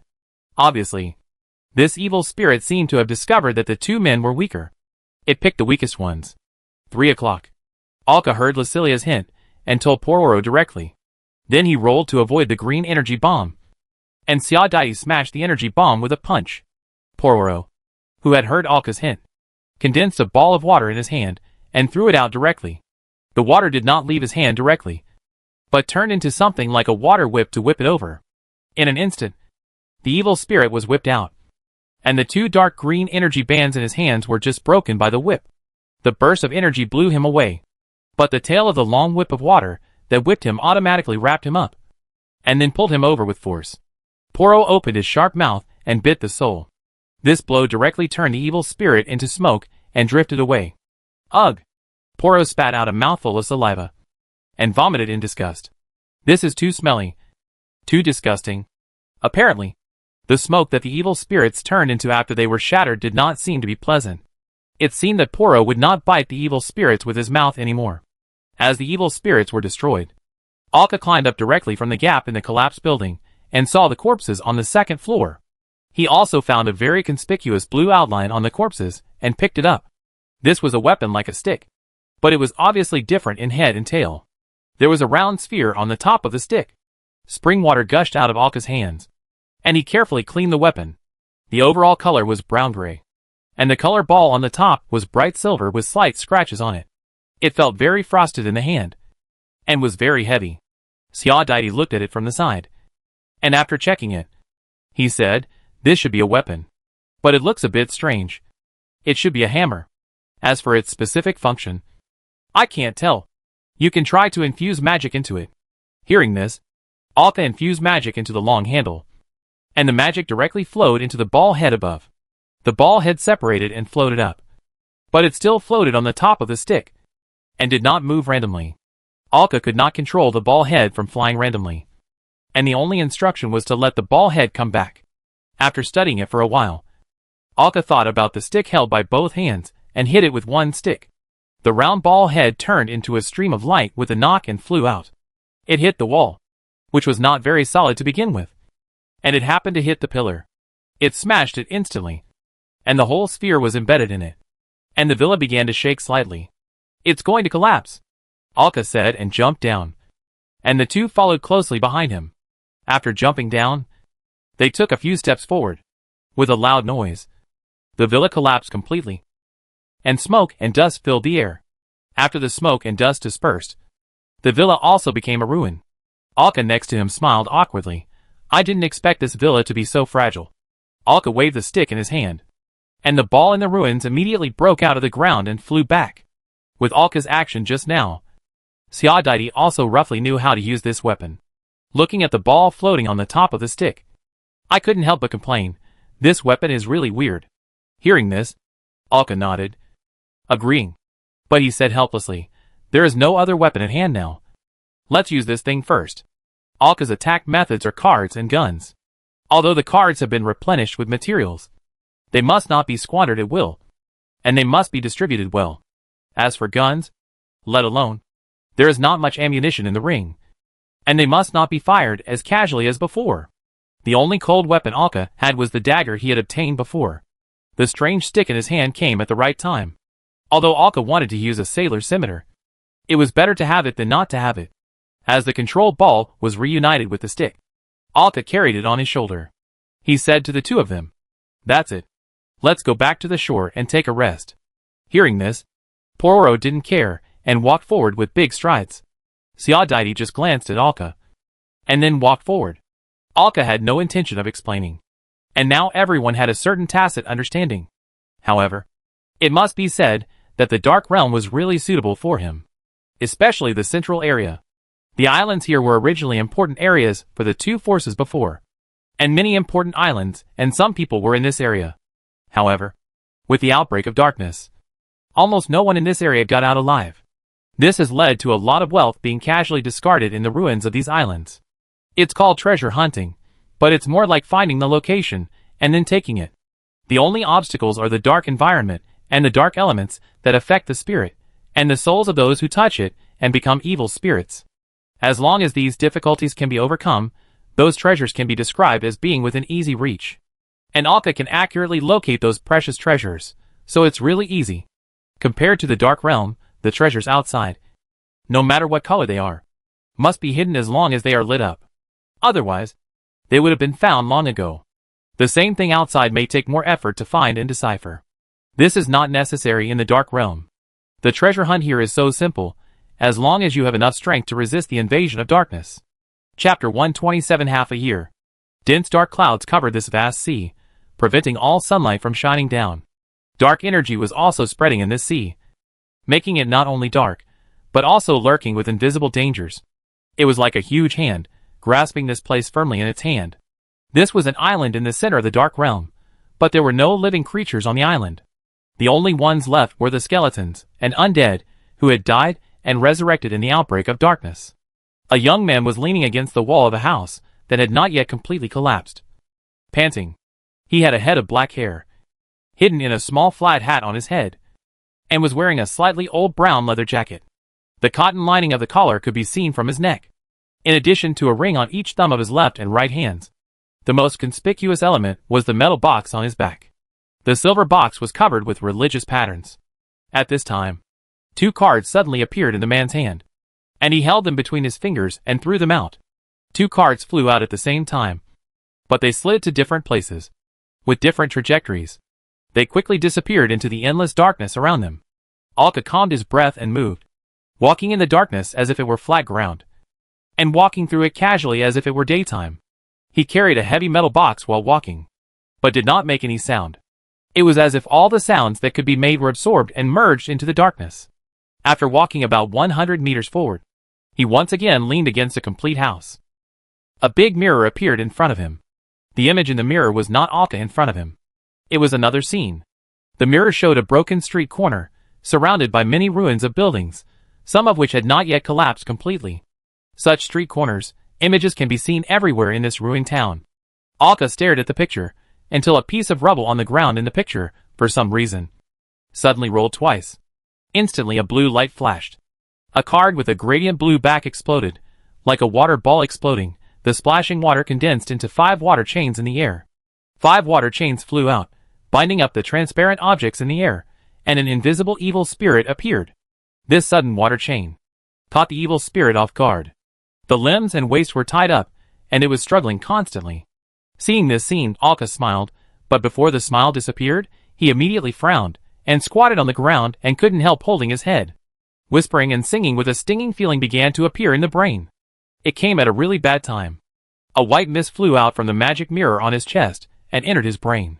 After about 5 seconds, Alka opened his eyes in a trance and came back to his senses. In just a moment, a stick-like weapon appeared in his hand, except that there was a round ball head on one end. Alka stepped out from the corner of the street, and the ball head immediately floated up from the stick. A card was thrown out by him without knowing when, and flew straight to the far end of the street. Then Alka stepped out with a stick in both hands, and hit the floating ball in front of him with force. At this time, 100 meters away from Alka, right in front of the street, the evil spirit was struggling, trying to break free from the water chain. Because Alka was delayed for a few seconds by the sudden mental invasion, the evil spirit was about to completely break free from the restraints of the water chain. The ball, the size of 2 adult fists, flew over, igniting a pale white flame in the air, which was the holy flame. This weapon did not have such an effect. The reason why it had the holy flame was because Alka had Siadaiti enchanted when it came out. It could only be used once, but it was better than nothing. When the ball was about to hit the evil spirit, he finally broke free from the water chain and dodged to the side, but was still hit by the ball. A small hole immediately appeared in half of his body, which was burned into green smoke by the ball. The soul was torn apart, and the evil spirit couldn't help but howl on the spot. However, just as he opened his mouth, a card fell at his feet. It was a card with a gradient red back, and the flame cross on the front lit up, igniting a flame-like light. A huge flame spurted out from the card, and a column of fire directly enveloped the evil spirit, and the other 3 flames covered the surroundings. The cross of fire exploded, and only dark green smoke was seen floating out of the flame, and it disappeared. Fire is also a relatively good means of harming evil spirits, but it is certainly inferior to the attack of holy light elements. Alka put away the stick in his hand, straightened his clothes, and walked towards the place where the evil spirit died.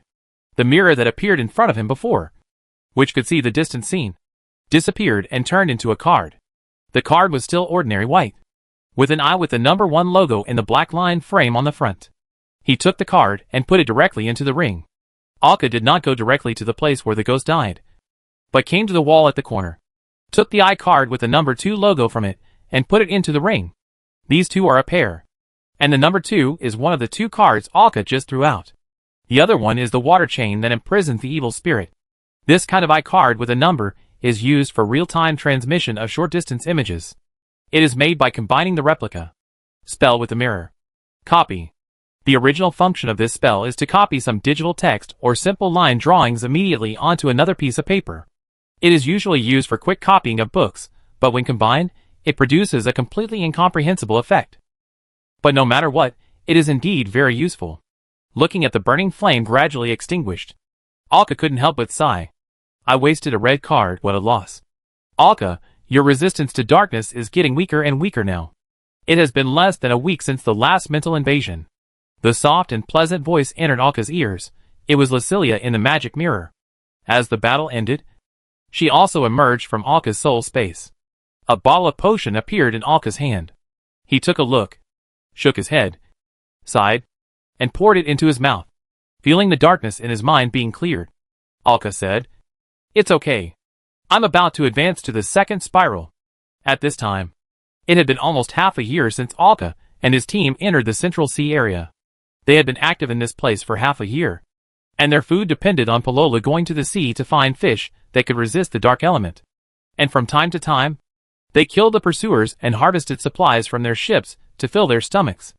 As for the water source, it was naturally a spell like spring water. For a toucher, the water source has always been the least thing to worry about. In the past 6 months, Alka has cleared many blue dots in the less dangerous islands. This also brought them countless gains, which greatly enhanced their strength.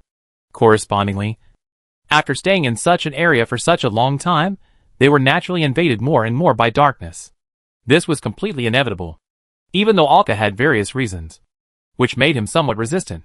Fortunately, Alka's previous calculations were not wrong. He was about to step into the second spiral, and he had just drunk the last bottle of medicine for clearing the mind. It was Xiao who had not used up the medicine he gave him. Thinking of this, Alka had come to the place where the evil spirit's corpse was originally, and took out an object with a blue outline from under the corpse. He took it in his hand and looked at it, and then wiped off the stains on it. Not bad. At least I won't lose money. The consumption he mentioned refers to the cards used to kill the evil spirit.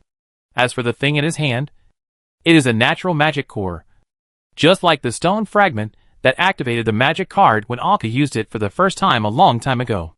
This is a complete one, which is generally used as a material or energy source for certain objects.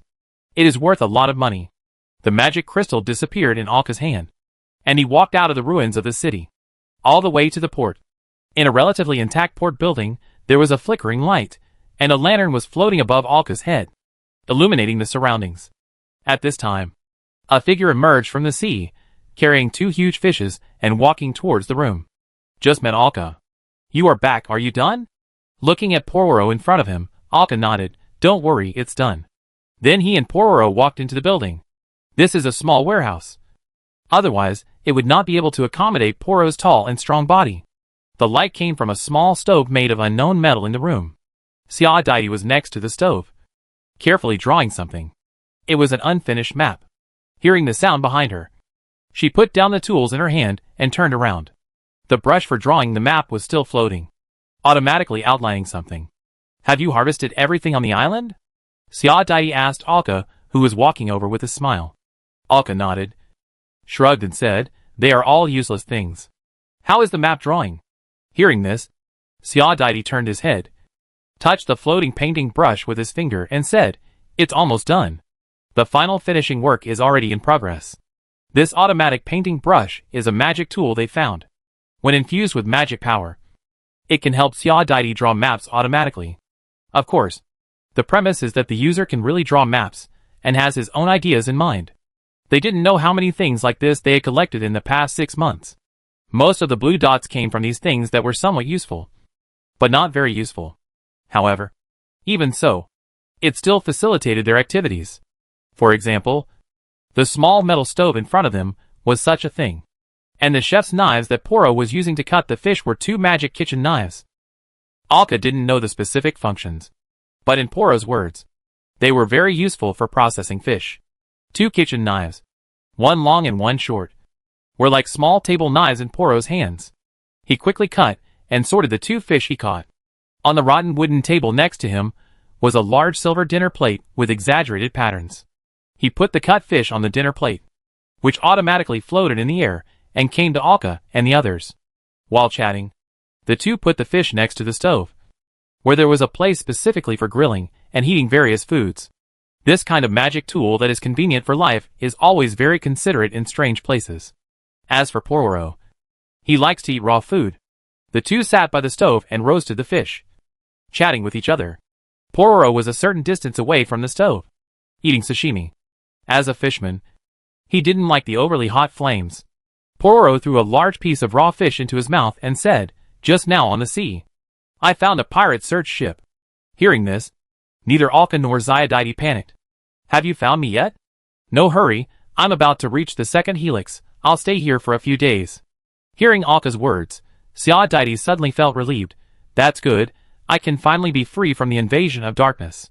Because Xiaodide even gave Alka the mental invasion potion he used. If Alka hadn't reached the second helix, they might have to leave the central area. Chapter 128 Two Helices. "Jason, what are you thinking about?" A ship with a gold and green color scheme, with the image of the Church of Our Lady hanging on it. Jason was lying on the side of the ship, looking at the dark sea around him. Hearing the voice behind him, he turned his head. It was the captain of this ship. "I'm wondering how Alka and the others are doing." Hearing Jason's words, the middle-aged man stood there and couldn't help saying, "I think they should be fine. You don't need to worry too much about them." Hearing the words of the middle-aged man, Jason waved his hand and said with a light tone, "I'm not worried about their safety, I'm worried that their strength is improving too fast. If I'm too weak when I see them, I'll definitely be laughed at." "Ha ha, then you have to work hard."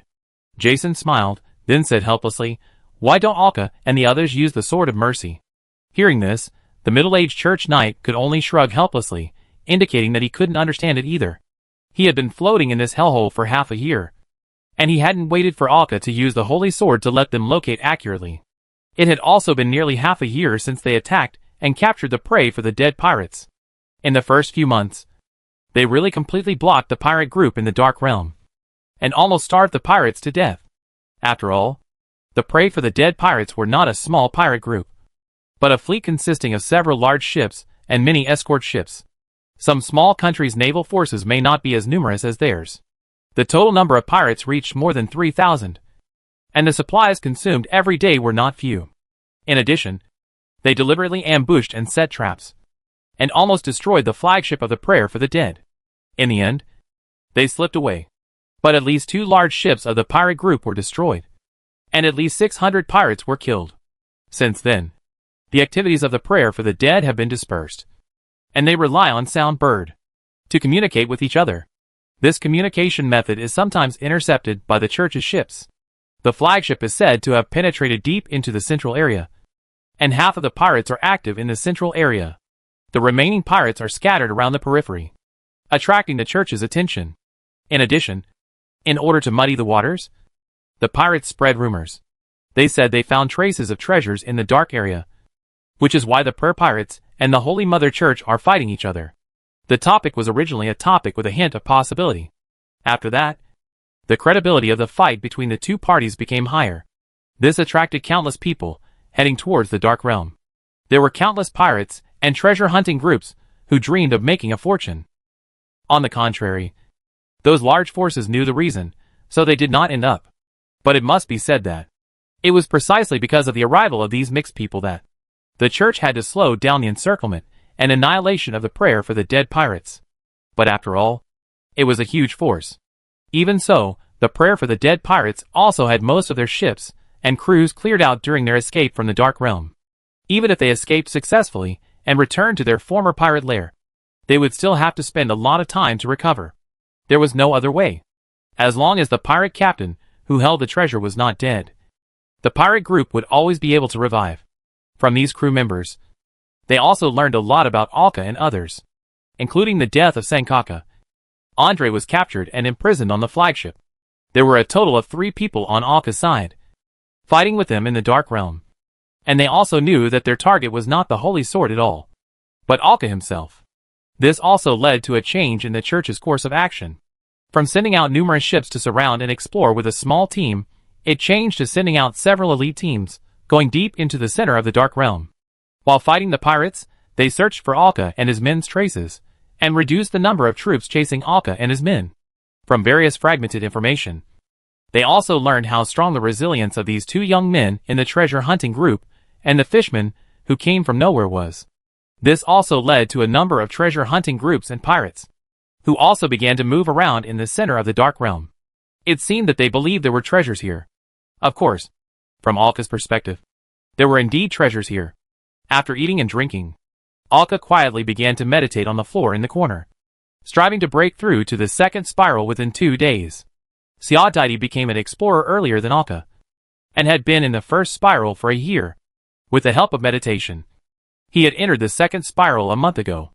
As for Alka, although he was behind Xiaodaidi, it was because he came into contact with supernatural powers later, thanks to his meditation speed that was obviously faster than that of ordinary people.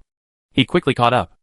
As for the pirates, who were already wandering in the surrounding seas, they did not bring much pressure to Alka or Xiaodaidi, because after entering the central area, his father could only vaguely feel where Alka was, and it would be interrupted from time to time. This was something they had verified slightly. This caused his father's tracking advantage, using this blood connection method, to drop significantly. Even if they were in the surrounding waters, they would have to wait for a long time to find Alka, unless they were lucky. Not to mention, because of the invasion of darkness, these pirates had to frequently return to the edge and the outside world to rest. Even with a large number of people, they still couldn't do anything to Alka and the other two. However, Alka had recently discovered that more and more strange ships and forces appeared in the central area. These people were obviously not coming for him, but Alka had never dealt with them, and he didn't know why they came here. But these were all good things. The more people there were, the easier it would be for them to hide. It was not known whether it was late at night or dawn. Poro was swimming on the sea, training and keeping watch. Xiaodaidi was also painting by the stove, occasionally looking at Alka, who was breaking through, to prevent problems from being suddenly invaded by darkness during this period. In addition to the two people in the room, there was also a gothic lowly doll with 2 palm-sized bodies, walking around the room, flipping here and bumping there. Finally, she even came to the stove, and her head twitched, and she wanted to reach out to feel the temperature inside. Seeing this situation, Xiaodaidi immediately reached out and pushed her back. Then he said helplessly, "Lucilia, you are now a doll body. Don't touch the fire. It will damage your body." The doll Lucilia, who stood on the ground and looked up at Xiaodaidi's words, opened her hands and shook them twice, and then ran away. Seeing Lucilia running away, his attention quickly turned to other places, holding a stone and throwing it back and forth. Xiaodaidi touched her forehead helplessly. She really couldn't understand. Lucilia looked so elegant and beautiful in her soul state, and exuded a fascinating erudition. Why did she become a different person once she got into the doll's body? It was like she became a child who was curious about everything. Sometimes she would do slightly dangerous things, such as touching fire, drilling holes, and even jumping from high places. She even asked Alka to make her a small glider, wanting to fly a few times. However, Xiaodaidi has become completely familiar with Lucilia's existence in the past 6 months, and knows some of her situation. The body of this doll was restored by Alka, who had collected materials with great difficulty some time ago. Lucilia can stay in this doll for an hour every day, which is the limit of her daily exercise. However, it seems that the time she can stay in it has been longer recently. At this time, Lucilia, who was running around and playing strange games, suddenly felt something. The 2 legs moved quickly. Although they were small, they moved very quickly. After a few steps, they came to Alka, who was meditating. Seeing this, Xiaodaidi also raised his head. A faint magical power burst out from Alka's body, and then the magic power in the surrounding air began to flow into Alka's body, as if attracted by something. Seeing this situation and feeling the change in the magic power in the surrounding air, Xiaodaidi couldn't help but smile. This means that Alka has officially completed the breakthrough and built the second magic spiral circuit in his body. Alka opened his eyes and took a deep breath. A towel appeared in his hand, and he wiped the sweat off his head. Meditation will accelerate the consumption of physical strength, especially the breakthrough. The doll at his feet jumped directly onto Alka, climbed a few times and came to his shoulder, and then jumped off his shoulder. Alka skillfully closed his hands and caught the doll that fell from his shoulder. He said with a smile, "Finally, my strength has reached the second spiral. Let's learn mental protection first." Xiaodaidi smiled and said, then sat down again and continued his drawing work. After Alka rested for a while, the doll fell down in his hand, and Lucilia's soul went directly into the magic mirror to rest. Every time Lucilia played until she was exhausted and could not control the doll's body, she would come out to rest. She cleaned up the fallen doll and hung it around her waist, and the fish skin that had been dried and made into materials appeared in her hand. Holding the fish skin, he closed his eyes and began to comprehend spiritual protection. The black aura in the fish skin surrounded him, and then poured into Alka's body. With his eyes tightly closed, Alka made a popping sound, as if a fish was blowing bubbles. Such behavior might allow him to resonate with the material quickly, and accelerate his learning of the spell.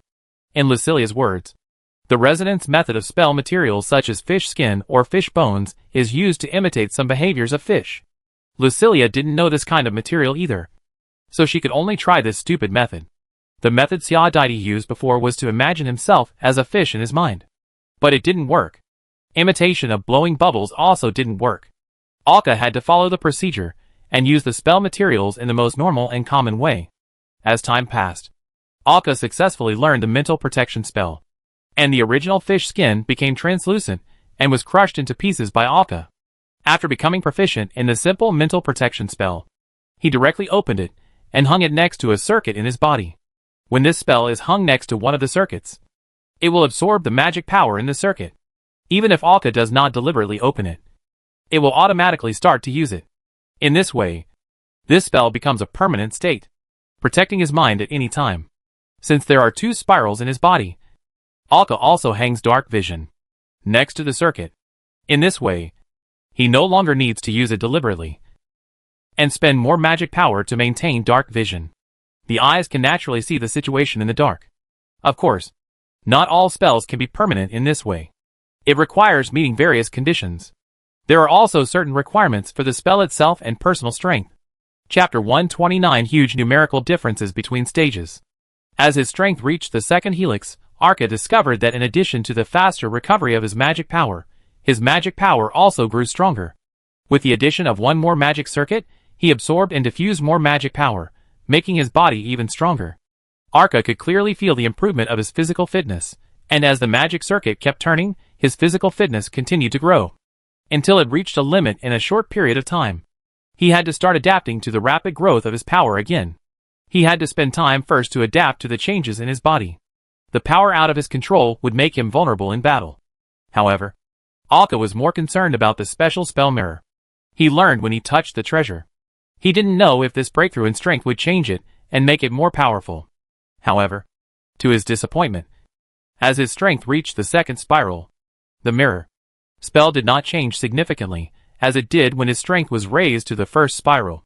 Seeing this, Alka couldn't help but ask, Xiao, when you were promoted to the second spiral, did your special spell change? Hearing Alka's question, Xiao raised his head and shook his head. No change. Dad once said that a special spell like this will not change every time the spiral is raised. And everyone is different. But it will not increase every time the strength is improved. At this time, Lucilia's voice came out and entered the ears of the two. The exclusive spells obtained by touching the treasure are generally divided into core spells and non-core spells. You know that? Right? The two nodded. They both knew this knowledge point. As for whether it is a core spell, they need to know the treasure they touched in detail to know it completely. Otherwise, they don't know whether it is the core, the characteristics of the core, and whether it is related to the main function of the treasure. For example, the treasures that are already known. Scepter. Level Dark Shadow. That is, the treasure that destroyed 2 countries after the explosion and shrouded them in darkness for 400 years. Its ability is related to darkness, and the additional abilities are similar to soul mutation, attacking the mind and creating undead. If the spell obtained after touching the treasure is related to the essence of darkness, it is a core spell. If it is related to the soul, mental attack or creating skeletons, it is a non-core spell. They don't know the power of the treasure, nor do they know how exaggerated the power a treasure can emit. So naturally, they can't know whether the spell they know is the core. You may think your spell is very powerful, but it may just be one of the abilities of the treasure, a spell that has been weakened. According to records, the spell learned by touching the treasure will become stronger or have some additional abilities as the user's strength increases. The two continued to nod, because they had already experienced it. Depending on the spell and the individual's physique, the point of spell improvement is also different. Some people will change after 1 spiral, while others will only change after 2 spirals. But you must know that the improvement usually occurs in a large stage, and it will not occur in a small stage. What do you mean? Alka asked out loud. He had never heard of this kind of knowledge. Even Xiao pricked up her ears. She also didn't know that there were such big and small stages. Didn't I say that? Lucilia's voice was a little confused. She remembered too much knowledge in her mind. Sometimes she didn't know what she knew. She needed external prompts to remember and give answers. Because she only had this knowledge, she didn't have the ability to put it into practice. No. The two shook their heads. Well, it's not too late to talk about it now. The so-called big and small stages are also the growth and change of strength. For example, from not having a complete spiral circuit, reaching one spiral is a big stage. The same is true for breaking through from 3 spirals to 4 spirals. When you were promoted to 1 spiral, the change in strength was most obvious. Wasn't it? The two nodded. This is indeed true. Becoming a toucher means that you can only use magic power, which is not much stronger than ordinary people. But once the strength is raised to 1 spiral, it is truly in the ranks of the extraordinary. The strength quickly opens up a huge gap with ordinary people. This change was indeed very obvious to Alka at that time. The gap between them was very large. And from the first spiral to the second spiral, there is no such exaggerated gap. It is just a small-scale improvement. The gap in strength between each other can be made up in various ways. The same applies to the second and third. The 123 in this stage is a small stage leap. Although the strength has been improved, there will be no essential change. To be honest, whether it is Alka or Xiaodaidi, the most spirals they know is 3. Thinking of this, Alka couldn't help but look at Xiaodai next to him and asked, "Who knows the most spirals?" "It's the Archbishop. I heard that his strength is 4 spirals. I don't know if it's true or not." At this time, Lucilia said, "The number of spirals required for each major stage is 3 times that of the previous stage. For example, the first stage is 13 spirals, the second stage is 49 spirals, the third stage is 1027 spirals, and so on." Hearing this, Alka couldn't help but frown. This stage of strength improvement has a regular pattern, but it's a bit too strange. It grows geometrically upwards. Will there be hundreds or thousands of spirals in the end? How exaggerated is this? Won't the body become a vortex at that time? Will it be like a vortex wherever it walks, constantly absorbing the surrounding magic power into the body? Is it too exaggerated? Unexpectedly too far away, or I have no idea at all. As for Xiaodaidi, although she was listening, her eyes revealed her confusion. This was something she didn't know at all. At this time, Alka couldn't help but ask curiously, "Lucilia, how many spirals do you know at most?" "More than 2,000. When Lucilia said this, the two people next to her were silent. "I have no idea about this kind of strength. But I can really feel the crushing of numbers. It's really thousands." Alka made a simple calculation. More than 2,000 spirals. Wouldn't it be the 7th stage? It really became a moving vortex. If a person with such strength falls into the sea, will he become the eye of a whirlpool? Or will he be surrounded by storms wherever he goes? Of course, this is just his complaint. I only know the magnitude. But I don't know what kind of things a person of this level can do, and how powerful they are.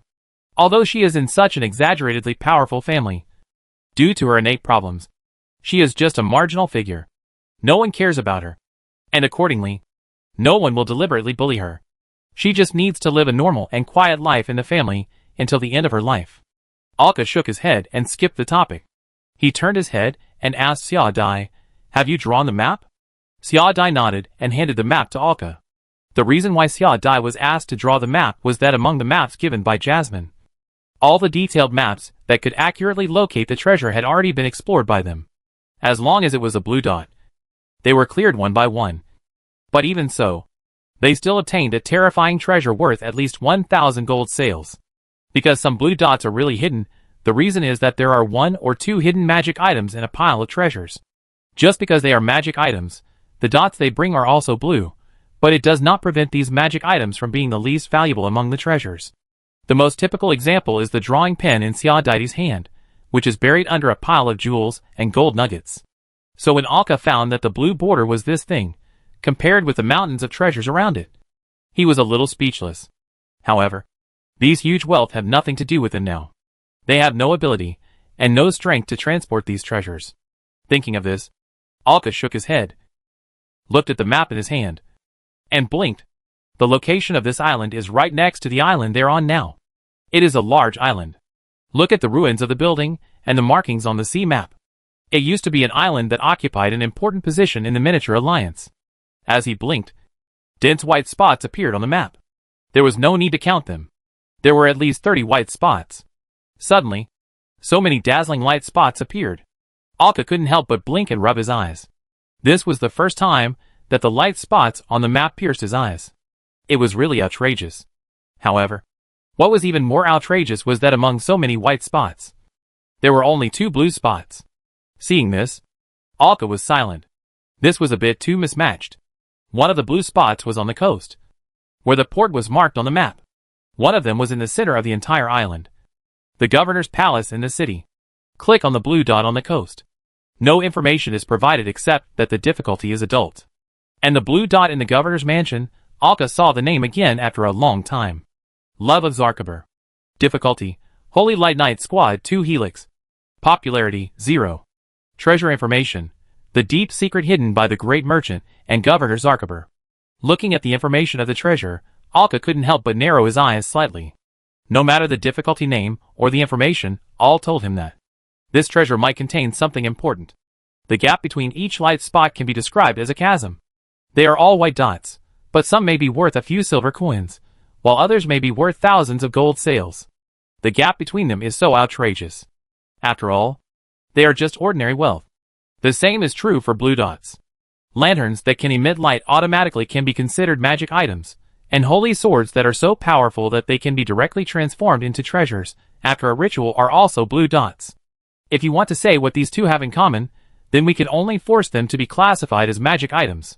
Therefore, Alka tried his best to clear the blue dots on the island. Who knows if the unknown blue dots may be a treasure that is as valuable as the holy sword on his shoulder.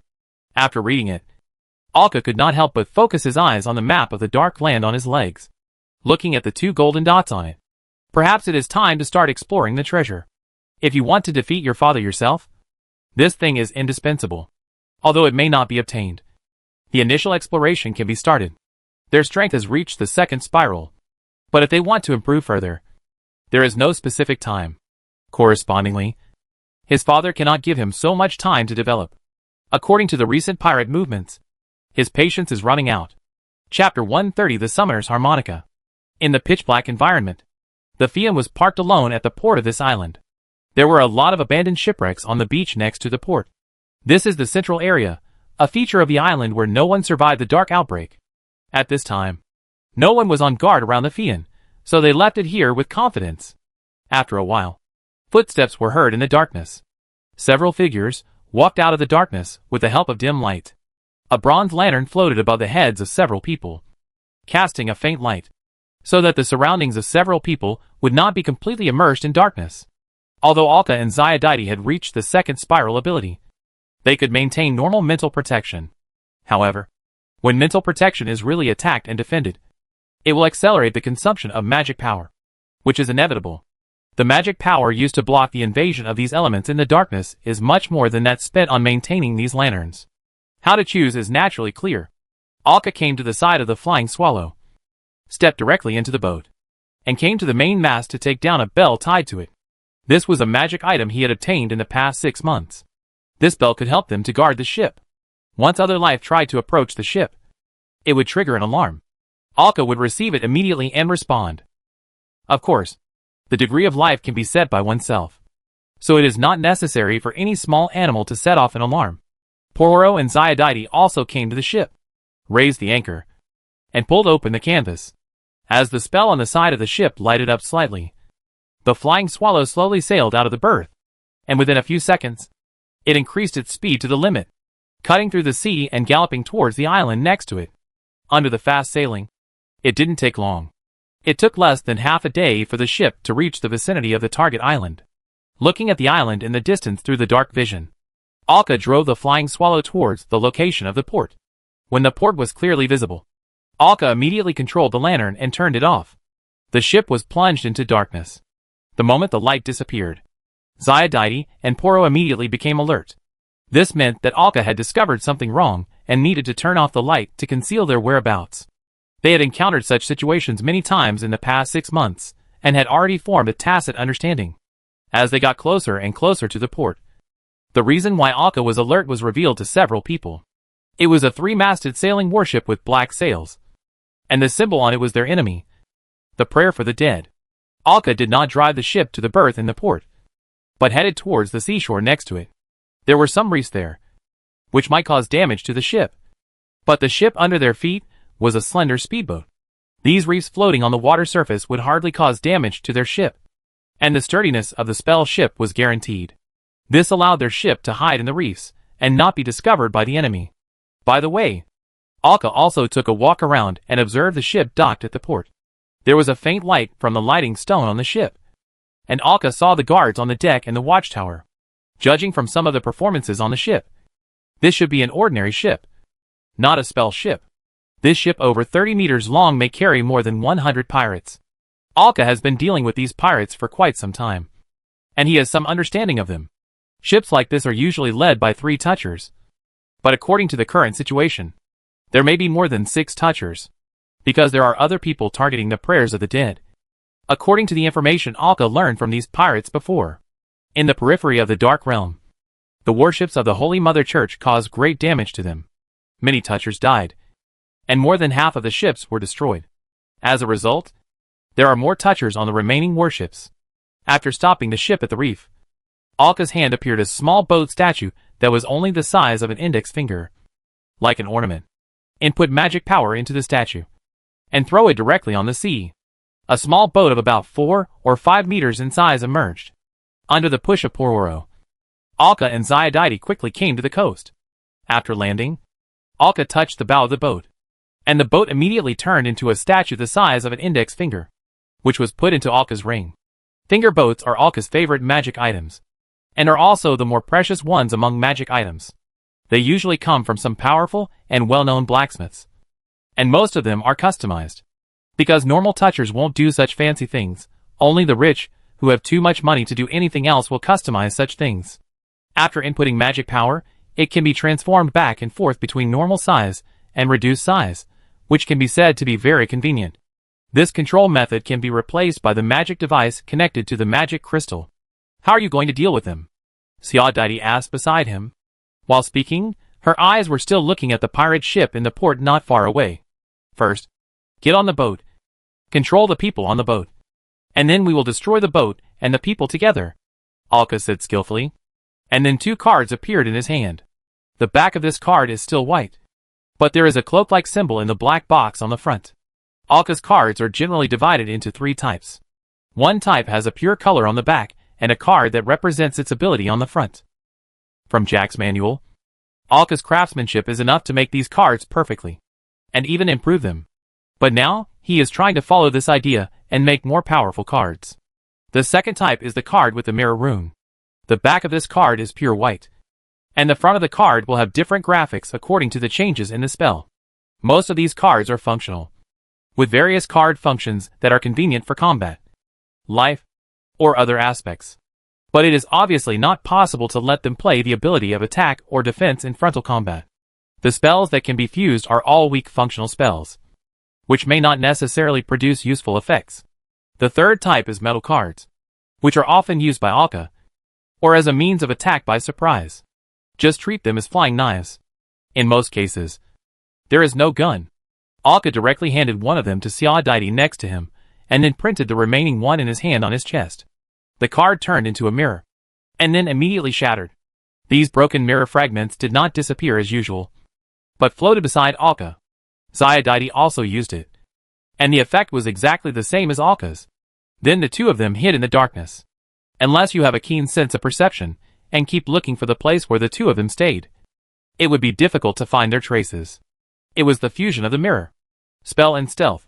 However, this effect has a time limit, and can only last for about 1 minute, because Alka's mastery and proficiency in stealth is not enough. The 2 of them immediately ran towards the ship in the darkness. The alert personnel on the ship walked around and didn't notice that the 2 had come to the ship. As for Pororo, he had a stealth function, and the effect was much better than that of Alka and the others. He was lying in wait for the pirates underwater. If anyone wanted to jump into the sea to escape, they would face a bloodier scene. Circles of fluorescent ripples rushed directly into the ground, and then transmitted to the ship. The concealment of the ripples was improved, and the personnel on the ship did not notice Xiaodai's detection. Xiaodai nodded silently, then made a 1 gesture. and then turned to 6. Alka said he understood. This means there is 1 toucher and 6 ordinary people. Then the 2 of them quietly jumped onto the ship. And with the help of stealth, they quickly merged into the darkness on the ship. The lighting of the lighting stone is limited. Act separately. Alka held a metal card in one hand, and a dagger in the other hand, quietly hiding in the darkness, waiting for the patrol personnel to pass by him. The patrolman did not sense any danger. When he walked past the ship, he disappeared silently. Only a very faint groan could be heard in the darkness. Then Alka came to the bow deck, quietly touched a dozing pirate, and knocked him out with a palm. He dragged him into the darkness, and then continued this action. The only explorer was on the watchtower. Soon Alka met up with Xiaodai, and they both made a gesture of no problem and climbed up the watchtower along the cable. The toucher was lying on the hanging chair on the watchtower, swaying comfortably from side to side, not aware of the danger coming. He was holding a bottle of wine in his hand, taking a sip from time to time. An unknown ballad was hummed softly, and it floated into the ears of the 2.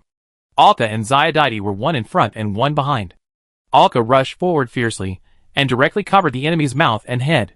Xiaodai immediately rushed forward, and only heard a few crisp sounds, and broke the enemy's limbs with a few punches. Alka then let go of the enemy. "Ah! Who are you?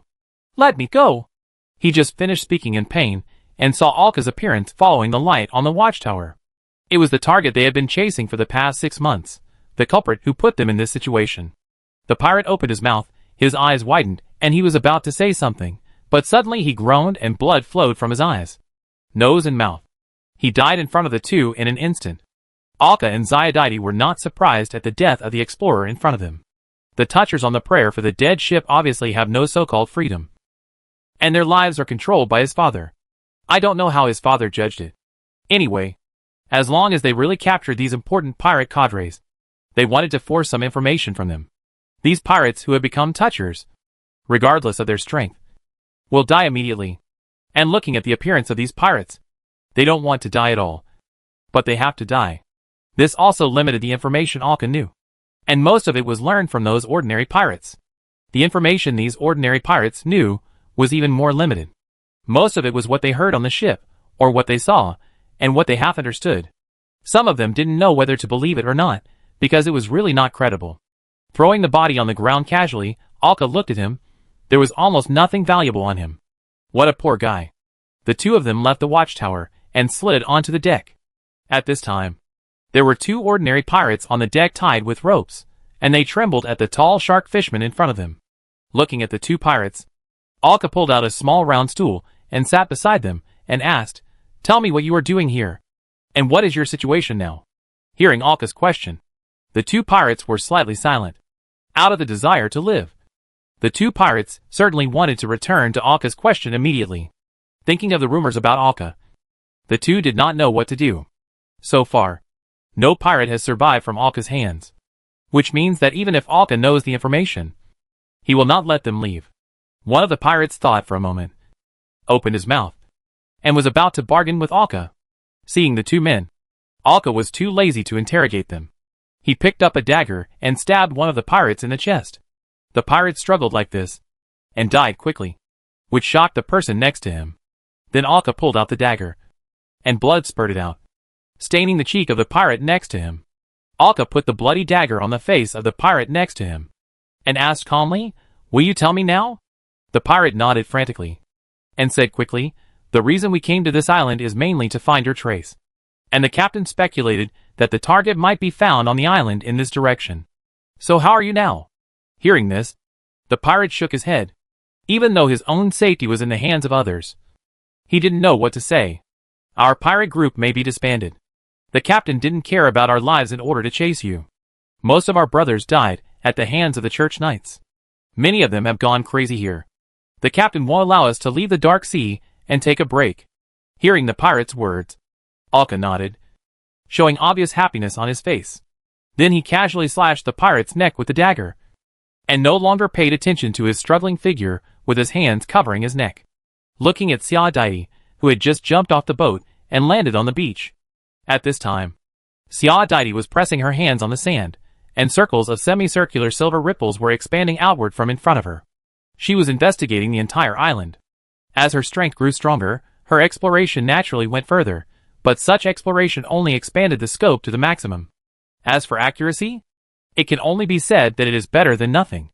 After a while, Xia Dai opened her eyes, turned around and said, "There are indeed living creatures, they should be going back."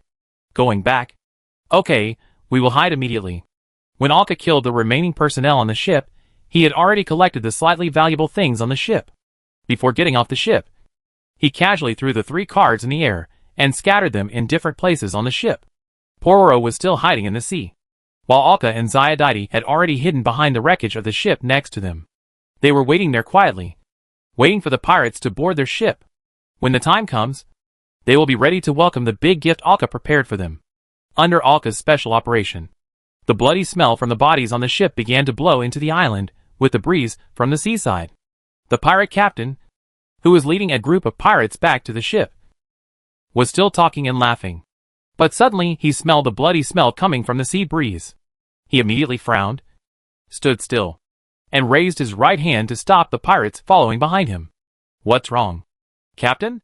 Is there a problem?" A pirate holding a lantern with a lighting stone asked beside him. Then he saw the captain's unhappy look. Another companion behind him slapped him, and then pulled him over, clearly telling him not to disturb the captain's judgment. Really no eyesight at all. The captain of the pirates sniffed the bloody smell in the air carefully, and judged that the smell should come from humans. This is the central area, and there are few people coming here, and the purpose of their trip is, because their target may be in this area. Thinking of this, he frowned and waved his hand gently. "Pay attention to me, there may be an accident on the ship, and cheer up." Hearing this, the pirates following behind immediately drew out their weapons. Following the captain, they slowly approached the coast. From their footsteps, we could see that they were still a little anxious. When they arrived at the port, the smell of blood became stronger and stronger. He could clearly smell the source of the blood, which was where the ship was. However, seeing that the ship was not destroyed, all the pirates breathed a sigh of relief. As long as the ship was still there, it would be fine. To be on the safe side, the captain blew a whistle softly. However, no one responded to him on the deck or in the watchtower. Only the faint light of the lighting stone flickered on the ship. Even the simplest pirates knew that the remaining personnel on the ship should have been wiped out. The pirate captain picked up his long sword and waved it, and the pirates behind him immediately dispersed into smaller teams. 2 of the teams began to sneak towards the ship from both sides in the darkness. After a while, a moving light flashed in the distance. The remaining pirates immediately followed. "Captain, the fake eye is dead, and all the other guys have been killed. It may be Alka," the pirate said and pointed to the pirate next to him, who was tied to the mast with a huge cut in his throat and was still bleeding. Corresponding to this, there was also a pirate companion tied next to him, who was completely dead. This situation clearly told them that someone was forcing the 2 pirates to get some information. As for whether Alka had obtained the information, they were more inclined to believe that they had obtained it. They could not expect these pirates to have any positive qualities such as willingness to sacrifice for the greater good. It was even more impossible for them to die rather than surrender. They must have shaken out everything they could in order to survive. Seeing this scene, the pirate captain waved his hand. "Drive the ship out first. Throw these bodies into the sea, and clean the deck. We will find out where he is hiding. Even if he runs, he shouldn't run too far." The first thing he thought of was to drive the ship out to save it. If the ship was damaged due to the battle, it would be a loss. Following the order, the members on the ship began to act. After waiting for all the pirates to board the ship, they watched the pirate ship sail out of the port. Alka in the distance smiled brightly and snapped his fingers immediately. The enemy really did protect the ship. Suddenly, flames shot up from the dark sea. Several exaggerated pillars of fire shot up into the sky, and the flames completely enveloped the entire ship in an instant. The flames spread very quickly, and the ship was completely ignited in an instant. I don't know what this sudden burst of fire triggered, and the tail of the entire ship exploded. The harsh sound dispelled the silent darkness. As the ship burned, it was obvious that the pirate ship was completely unusable. For ordinary ships, fire is the biggest enemy. Several small boats beside the pirate ships were thrown down. Some pirates took small boats, and some pirates jumped directly into the sea. "Ah! There is something in the water. My legs were cut off by something. Run! There is a sea monster in the water." We are finished. Help! Help! Golyulu the pirates, who fell into the water, immediately found that something was attacking them on the seabed. The crackling of burning wood, the sound of explosions, and screams came one after another. It made the surroundings unusually noisy. But it also finally made the silent dark sea lively. Alka and Xiaodai came to the port from their hiding place and looked at the situation on the sea in the distance. As for helping Pororo, they didn't have to worry about it at all. In such a dark sea, all the pirates fell into the water again. Even if there were one or two helix strongmen inside, it would be a pipe dream to want to fight Pororo under such circumstances. As a fisherman and a warrior of the ocean, the sea is his home. He can see the water surface in the distance. Various blades and whirlpools made of seawater. These things are like meat grinders, mincing the pirates into pieces. All the pirates are like lambs to be slaughtered, and only screams can be heard. After a long time, all the screams disappeared. Only the ship was still burning on the sea, and it had not yet completely fallen into the sea. This was the last echo of more than 100 scums. Pororo appeared in front of them, climbing up from the sea. Alka looked at him and asked, "How are you? Are you hurt? How could these little scums hurt me?" Hearing Pororo's answer, Alka couldn't help but smile, and then turned around and headed towards the island. "Let's go. Follow me." He led the two of them to another direction on the coast, where there was a blue dot. After observing it, it should be on the sea cliff. But I don't know if it is hidden in a cave on the sea cliff or somewhere else. When Alka arrived at the location of the blue dot, he couldn't help but look around. There was no vegetation in this place, only steep rocks that hurt his feet. He looked down. The sea was directly below him, and there were reefs exposed above the sea. There was no need to pay too much attention to this situation. There must be some cave or something under his feet. He turned his head to look at Xiaodai next to him and nodded. Xiaodai understood, and circles of silver ripples emanated from her legs, penetrating the rocks below. "In just 1 or 2 seconds," she said directly, "there is a cave about 4 meters below, not very big." After saying this, Lucilia directly got out of the magic mirror hanging on Alka's neck. She sank directly into the rock below, and rose again after a while. "The entrance to this cave is on the cliff. There is a hole to enter there." After saying this, she looked down, turned her head, and pointed to the two people. Then she got directly into the magic mirror. "The difficulty of this blue dot is for adults, which means there is not much danger. Then I will go down first, and you will meet me up there." Hearing Alka's words, both of them nodded. Alka followed the cliff next to him and began to climb down. After climbing down for a while, he saw the dark hole and went in directly. The hole was not big, and the bottom could be seen at a glance through the dark vision. There was a corpse there, leaning against the wall. Alka slowly approached. Judging from the posture of the corpse, it might have been holding its waist and abdomen before death. The corpse did not turn into a skeleton. The blue dots on the body indicate that this person is likely to be a toucher, but there is no evil spirit. So it is very likely that he did not die in the dark outbreak, or died before it, or died here a long time after the outbreak. As the dark elements fade away, the lives that die here will not turn into skeletons and evil spirits. This is the central area, and the time of the fading was about 200 years ago. Alka thought about it for a while, and then drew his attention back. The blue dot was an object next to the left thigh of the corpse, about the size of a palm, with a faint blue outline. Alka picked it up, looking at the object in his hand that had lost its blue outline, about the size of a palm. He used his sleeve to wipe off the dirt on it. Fortunately, the dirt was not stubborn. If you think about it carefully, the dirt is likely to be. Forget it. Don't think too much. This should be a harmonica. I don't know what material it is made of, but it is dotted with a series of gems and finely carved patterns. Although it is still a little dirty, it can't hide its exquisite appearance. The appearance alone looks very valuable. As for what kind of strange magic ability it has, I don't know. Alka is not yet able to see it. After looking at it for a long time, Alka still can't see what its function is. Looking at the bones in front of him. "Although I don't know how you died, and why you died in this place, since I have taken your relics, I have the obligation to bury you in peace," Alka said. A cloth bag appeared in his hand, and he put the bones in front of him into the cloth bag. Then he walked out of the cave and climbed up the cliff next to him. Xiaodai had been observing his movements. When he saw Alka coming up, he reached out and pulled him up. Alka patted the dust off his body, handed the harmonica in his hand to Xia Daidi for identification, to see if she could tell what it was. Then he dug a mud pit next to him. "What are you doing?" Pororo stood next to him and asked curiously. Hearing this, Alka pointed to the bag of bones at his feet. "Let him rest in peace. It is only right to help others deal with their affairs after taking their relics. Then why not throw him directly into the sea?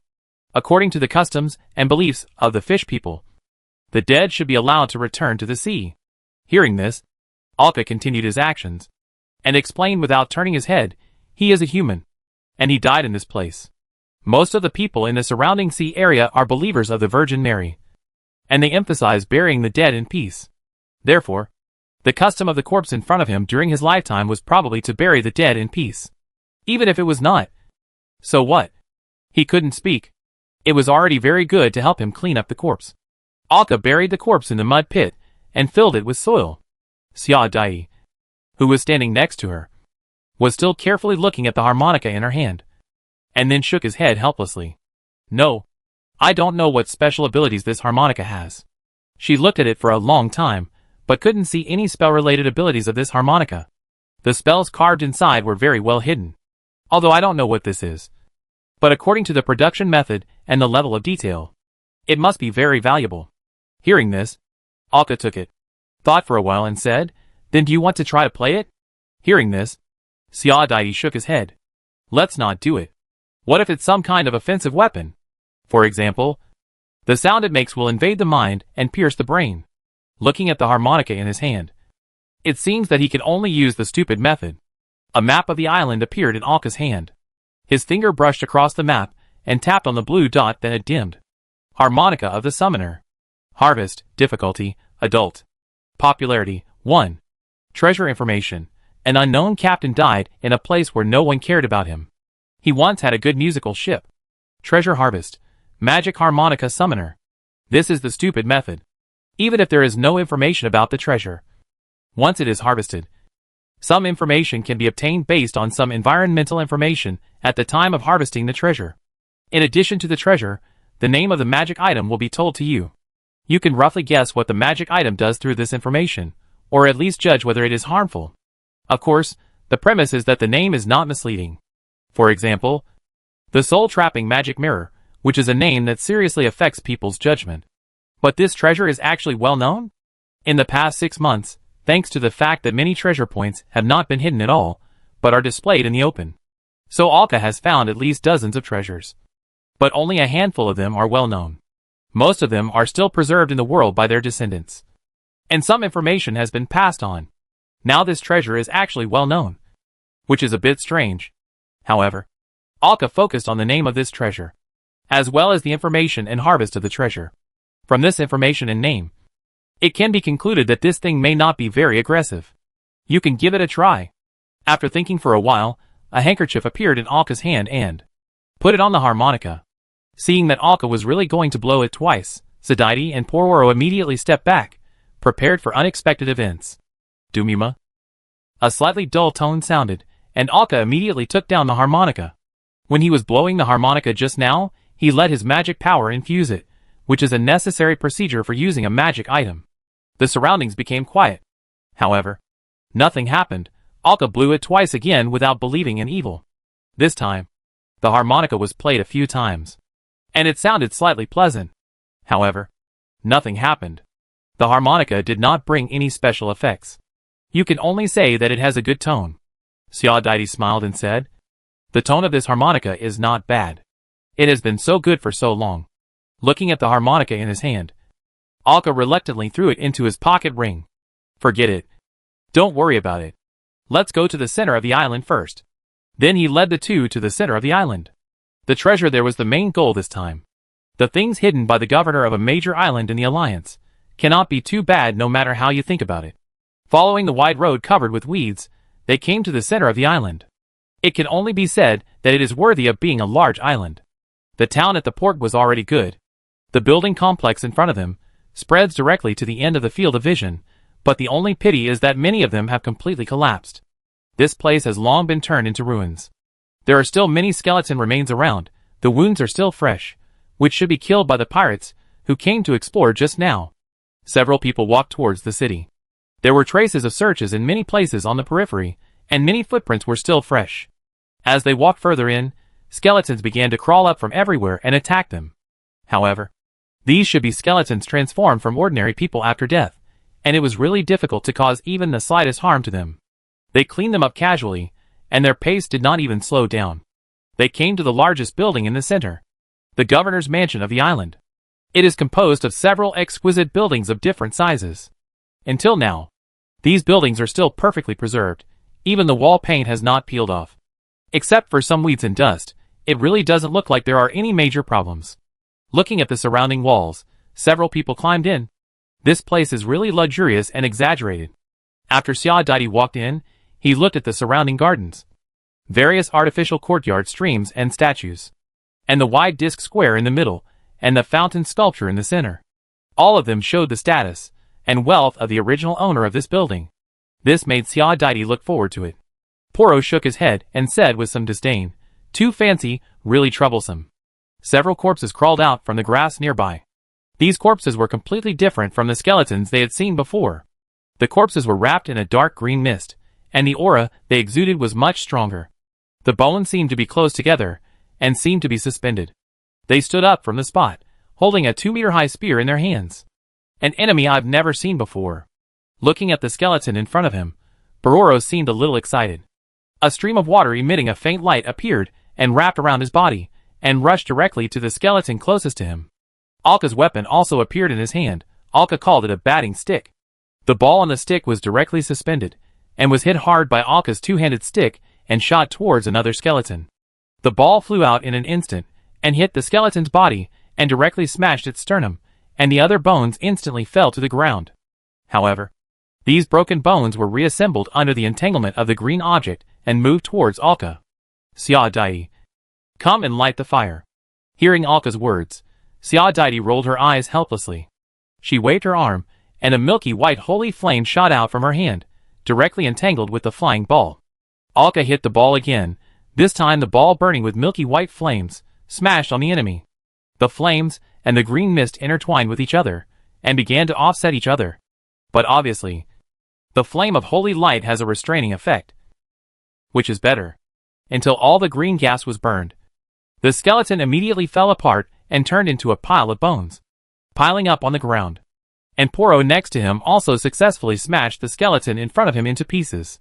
As for the green mist, it was dispersed by the aquamarine water flow. As a warrior of the ocean, the water flow he used had special elements, something similar to divinity. Although it did not have a great restraint on the undead like holy light, it also had a restraining effect. It was completely different from ordinary water attacks. 2 special ghost skeletons were directly destroyed. But this should not be the main enemy. Alka did not think that this kind of skeleton had the strength of the second spiral. He shook his head at the 2 people. The 3 of them remained alert, and walked towards the building in front of them. As soon as they pushed the door in front of them open, a large number of evil spirits rushed out directly from inside, and instantly drowned them. The biting cold spread throughout their bodies, making Alka feel as if his limbs were frozen. He trembled all over. The silver ripples quickly spread around, and all the evil spirits that rushed out were dispersed. They were not real evil spirits, but special effects similar to attacks. Inside the building, groups of green flames ignited. Chapter 131 Life in the Crystal. A blue gradient card was thrown directly into the house by Alka. The milky white holy flame shot out from Xiaodi's hand, and burned on Alka's body. The special effect of the holy flame made Alka's body warm up quickly. The sacred elements and the essence of fire made the coldness in his body, and even the frost frozen on his skin fade away quickly. Alka's abnormal state was lifted. After recovering, he took a step back, and came to the 2 people. However, apart from the green flame that just flashed, there was no trace of any evil spirit in the entire building. It seemed that the flame they just saw, and the attack they received were just like touch. Obviously, their enemy was invisible. This was the first time Alka encountered an evil spirit that could attack by surprise. Due to the special structure of the evil spirit, if it really attacked by surprise, they might not be able to defend themselves. It could even be said that it was impossible to defend against it. However, due to the distortion of the soul, these evil spirits rarely had completely normal brains. You can't expect this kind of crazy enemy to attack them stealthily. Being able to hide while rushing to attack them is a sign of high intelligence. These damn evil spirits just like to be sneaky. Pororo looked around and found no trace of the enemy. So he couldn't help cursing. What he hated most was the ability of these evil spirits to be invisible. Unless these evil spirits fought him in close combat, it would be difficult for him to find the traces of the invisible evil spirits.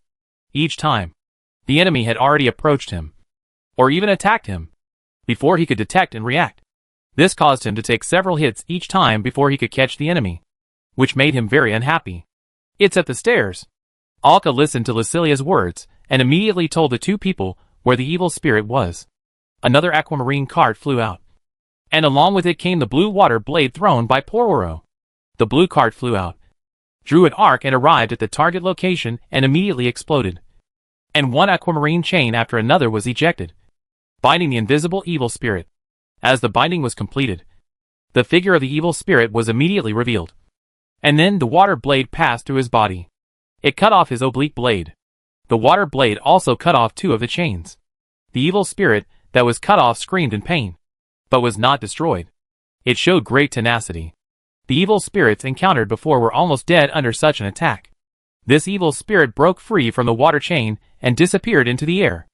Alka, be careful. There is another one. On the left. Hearing the voice from Lucilia, Alka immediately conveyed the information to the two, and then pulled a safe distance to the right side of his feet. The blue card that he had thrown in first was just not far from the evil spirit that suddenly appeared. With Alka's control, it exploded directly, and the same water blue chain flew away in the air. However, due to the longer distance this time, only 3 of the 5 chains that were shot out bound the enemy, and the other 2 were obviously dodged. As the enemy's figure appeared, Xiaodaidi stomped his feet on the spot, and his figure flew out like a silver bullet, and his 5-fingered fist directly hit the evil spirit. She also knew that Lucilia could see the enemy's whereabouts. So if 2 enemies appeared, she had to attack them first, so that Alka could see the overall situation and provide location information. After all, in the building, some of Alka's powerful attacks could not be used well, but other means would not be affected. There was no way. The existence of being able to be invisible was so disgusting. Fortunately, although Xiaodaidi had just been promoted to the 2nd spiral not long ago, the power she used was somewhat restrained by these ordinary evil spirits. The bandage on his fist, which was glowing with holy light, hit the evil spirit hard, like a red-hot iron. With a slight squeak, wisps of green smoke were burned. Another card appeared in Alka's hand, but he did not throw it out immediately, but was slightly stunned for a while. The red card in his hand turned blue again, and was thrown out by him. Poro, under the chandelier on your left. Hearing this, Poro took action directly. Although he did not see anything, the rolling water rushed past his feet. The blue card took the lead, slid across an arc and exploded. This time, the explosion was close to the enemy, and all the chains completely trapped the enemy. Since the battle was indoors, Alka did not dare to use the red card. The powerful flames would probably set the whole house on fire, and even hurt his teammates. This would be more of a hindrance than a help. As for the silver card, it had very limited effect on these spiritual creatures. The rolling water made Pororo's movement seem like teleportation, and he came to the side of the evil spirit. The huge figure stood in front of the evil spirit, his huge hands stretched forward and grasped the evil spirit firmly in front of him. He opened his bloody mouth, and his upper and lower teeth were stained with scarlet light. Frost kept spreading upward from his hands. The body of the evil spirit was emitting energy to hurt him, but this did not affect his mouth. With a fierce bite, the enemy was bitten off directly from the chest. The enemy's soul turned directly into dark green smoke and dissipated. The change in the battle situation made Pororo do something he had vowed not to do again. The last reaction appeared again. Ugh! He retched violently, but this was just an inevitable instinct. Without stopping for long, he swung his hands to the right. 2 water whips immediately wrapped around the evil spirit that was fighting with Xiaodaidi. The evil spirit had just broken free for a short while, and was immediately entangled again. This time, it was Polo himself who wrapped it, not to mention breaking free. Even the whole body was being dragged. Taking this opportunity, Xiaodaidi's hands were burning with holy flames, and the silver ripples passed along his arms to his fists. The holy fire was lit, and it turned into a spiral along the silver ripples. It was imprinted on the enemy's soul as the fist was swung. The spiral holy fire drove the enemy's spirit to rotate and burn it through. Amid the piercing screams, the evil spirit turned into green smoke and disappeared into the air like a small whirlwind. One could even smell a faint smell of burning in the air. The two evil spirits in the room were quickly eliminated with the tacit cooperation of the three people. At this time, Poirot controlled his water flow and began to remove the frozen frost on his hands. It was possible to see that even if the frost was removed, it would leave scars on his hands. Fortunately, even if the enemy was two evil spirits, with the cooperation of the three of them, they did not cause them much damage. After all, they did not fight much in the past 6 months. But they were about to vomit from fighting evil spirits. As long as the evil spirits were deformed enough, there was almost no big difference between one spiral and two spirals. There are two helix touchers here. What is hidden underneath? Poirot couldn't help asking. Hearing this, Alka looked at him, thought for a moment and explained. This place is obviously the governor's mansion of this island. It's not surprising that such an important person has two helixes to protect him. Guards? How important must this person be? Such an important person. Does he actually need someone to protect him? What kind of strange logic is this? Alka didn't answer much, but turned his head to look at Xiaodaidi next to him. Scan it. See if there is any hidden space. Hearing this, Xiaodaidi nodded, and silver ripples began to spread out from under her feet. These transmitted silver ripples, the entire building, including the underground, have been carefully detected. Through the information transmitted back by the detection, Xiaodaidi constructed a specific model of the entire building in his mind. There are many hidden spaces, but the largest one is under our feet, where there is a basement. Since the entire building is not solid, there are many rooms. So the transmitted ripples, it is easy to construct where there are passages. There is no need for Lacilia to sink down to explore. The two followed Xiaodaidi all the way to the second floor, turned a few small corners, and then came to an extremely large bedroom. There were several corpses lying on the bed in the bedroom, decaying here along with a huge bed and the surrounding buildings. Looking at the grandeur of this room, the corpses on the bed, it is very likely that there was the governor among them. Xiaodaidi came to the side of the room, knocked on the wall in front of him and said, "This should be the entrance to the basement." Alka walked over and knocked, then looked at it twice. This mechanism built inside the house has been 400 years. It is very likely that there are various problems, and it cannot be used. A silver card appeared in his hand. With the infusion of magic power, a faint glimmer appeared on the edge, emitting a cold light. Holding the card, he began to cut along the edge of the wall in front of him, and soon a rectangular door frame was cut out by Alka. The rubble collapsed, revealing the entrance inside, which was a staircase slanting downward, leading all the way to the basement below. A faint fragrance, mixed with the salty and wet seawater, came over. The two of them began to walk down the stairs cautiously. The tall Poirot in the back, watching the two people's actions, sighed helplessly. He curled up his body as much as he could, and finally squeezed into the tunnel, bending his waist and legs and walking down little by little. He wrapped himself into a ball. The three of them came to the basement and walked in from the entrance. There was no dull smell in it, but a fresh fragrance and the salty and humid smell of sea water. It has been 400 years. In addition, this place is not far from the surrounding area of the island. Even if there is a passage, there should not be such a smell. Several people looked at the basement in front of them. There was nothing hidden here, but it was divided into several rooms. 2 rooms seemed to be for people to live in, and 1 or 2 rooms were filled with books, although they had long been decayed and tattered. Another room seemed to be a workshop for some kind of production, and some tools could be seen. The three of them wandered around for a while, and did not find anything valuable here. At this time, Xiaodaidi frowned, and the silver ripples were transmitted from her feet again. There is still space below. This basement is just a cover, or an entrance. As she said this, she led the two of them to the back of the basement, where there was a stone door with a slight gap. Alka walked up and pushed hard along the gap. A tunnel that was obviously dug by humans appeared in front of the three of them. This tunnel was dug very large, with a height of 4 or 5 meters. It seemed that it was not just for personal convenience. It must have facilitated the transportation of some things. As the tunnel was opened, it seemed as if the sound of the sea tide was coming from afar. The fragrance and the salty smell of the sea water suddenly became strong inside. It could almost be concluded that there must be a cave below that connects to the sea water under the island, which is very likely an underground river. It is very likely that this basement, or the governor's mansion above, was deliberately built because of this cave below. Since the size of this tunnel would not make it difficult for Poirot to move, he came directly in front of the two people and cleared the way for them. After all, he had thick skin and flesh, and was strong and tall. Following the stone road under his feet, and the long extinguished lanterns on both sides, he walked in a spiral downward. During the action, he also encountered several skeletons at the entrance of the tunnel that climbed up and attacked them.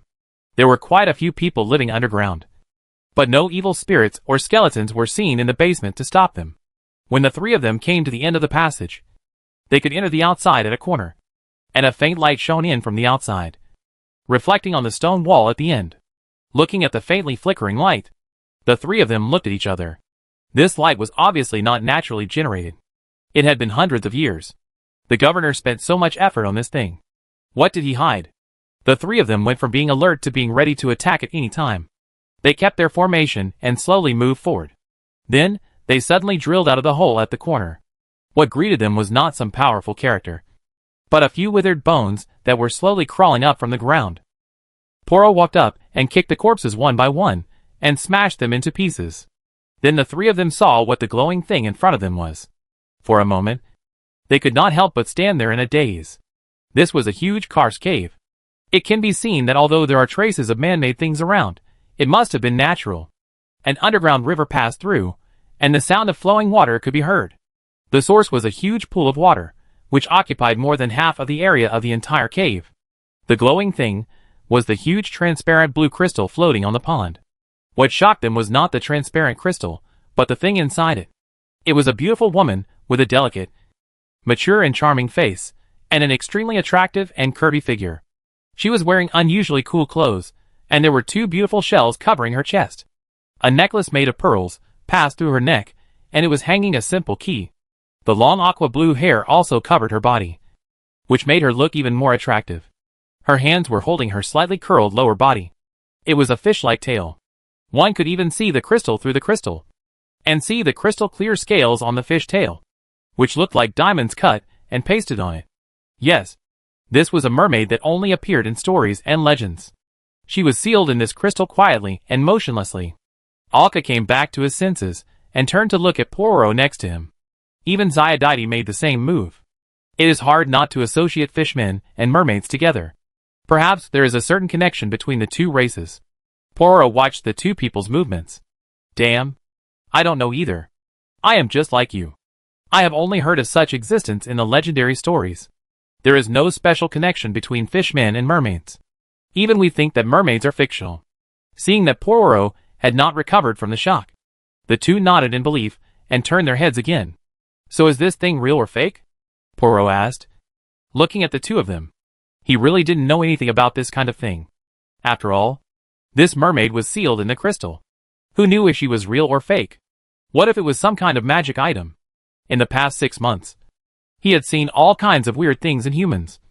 But sometimes there were very useful magic items. Alka looked at the huge crystal in front of him.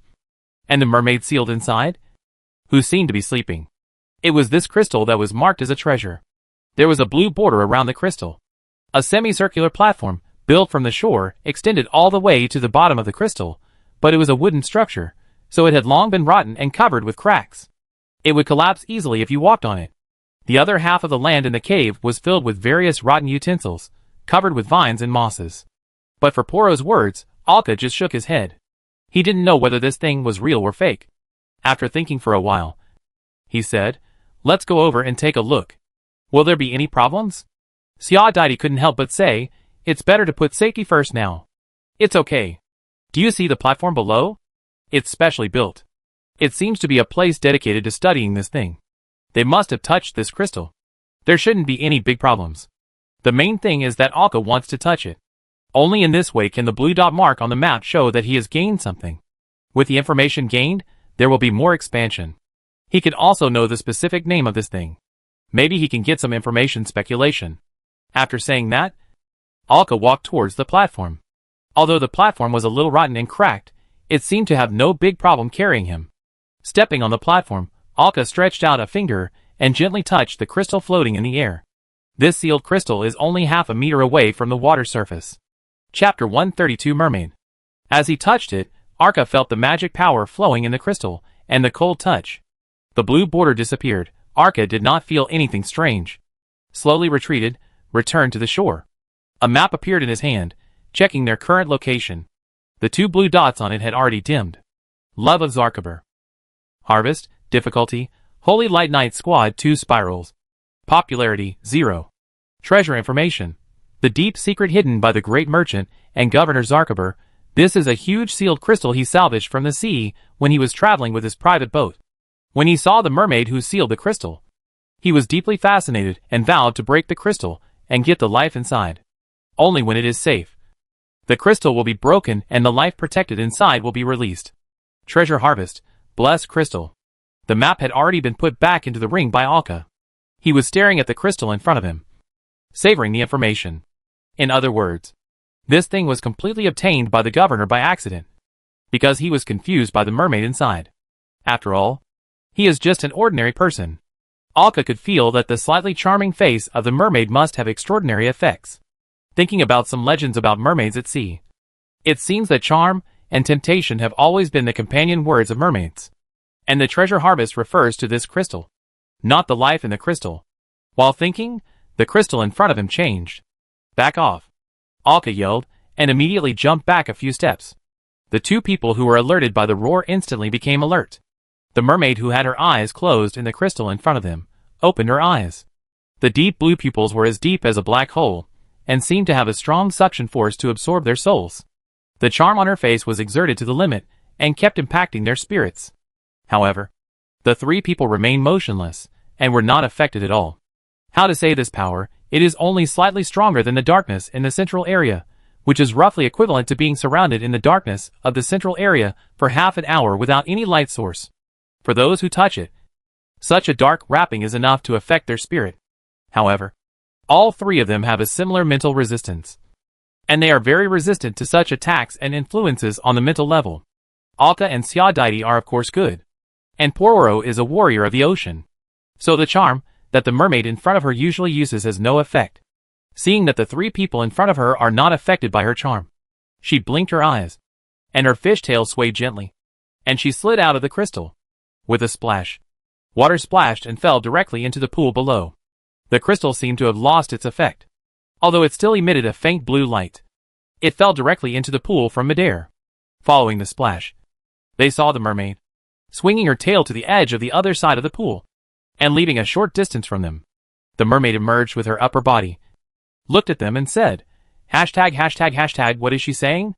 Poro and Siadaiti were confused. They had never heard of this language. Even Alka, who had learned several languages from Lucilia, had never heard it before, and could not understand her at all. But it was certain that this mermaid could communicate and was intelligent. But they just did not speak the same language. At this time, the magic mirror on Alka's neck shook, and Lucilia emerged from the magic mirror, revealing her figure, looking at the white spirit that suddenly appeared in front of him. Pororo was alert and wanted to attack.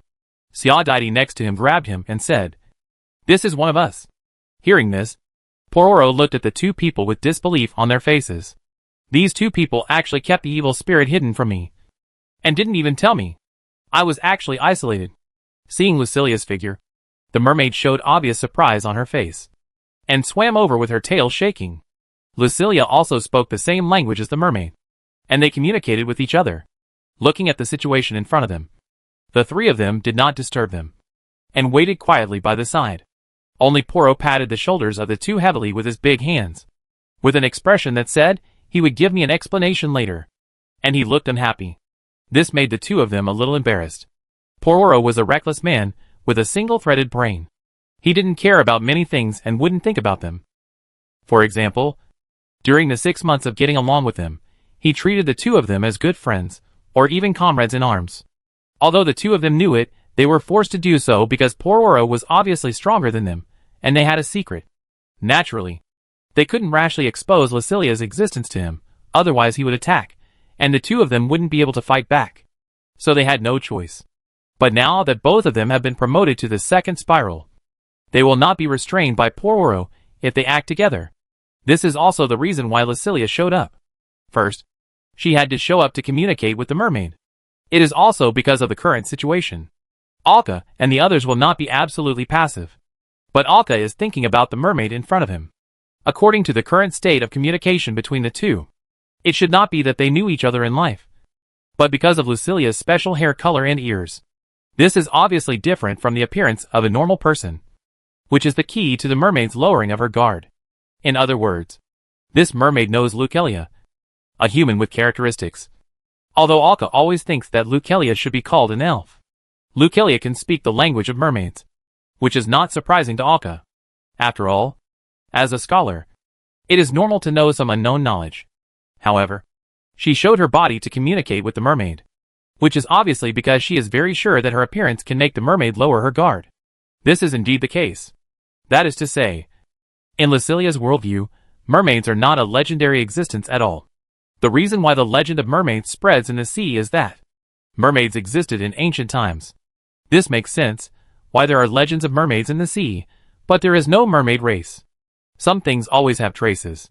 Thinking to herself, Lucilia seemed to have finished the communication and turned to Alka and said, "She just woke up. The crystal was used to protect her. For special reasons. She used this crystal to protect herself. She would only wake up the person inside when she felt the surrounding environment was safe. So she doesn't know the current situation. And she hopes to get our help." Help. Hearing this, Alka looked at the mermaid in the pool. And when she saw Alka's eyes on her, she smiled charmingly. This charming smile cannot help but bring charm. It's not that I don't want to help, but now they can't protect themselves, and they are all escaping from others' pursuit, so how can they have the time and energy to help others? Looking at Alka's expression, Lucilia said directly, "I just told her some of the situations we are in now. She said she is willing to help us fight. She is quite strong. She mainly wants to be with us, to understand the current environment around us through me. If the time is right, she will leave on her own." Alka looked at Lucilia in front of him, and asked the question he was most concerned about without hesitation. Can she be trusted? I don't want to be alert to the knife behind me all the time. If I'm not here, the credibility is not high, but if I'm here, the credibility is high.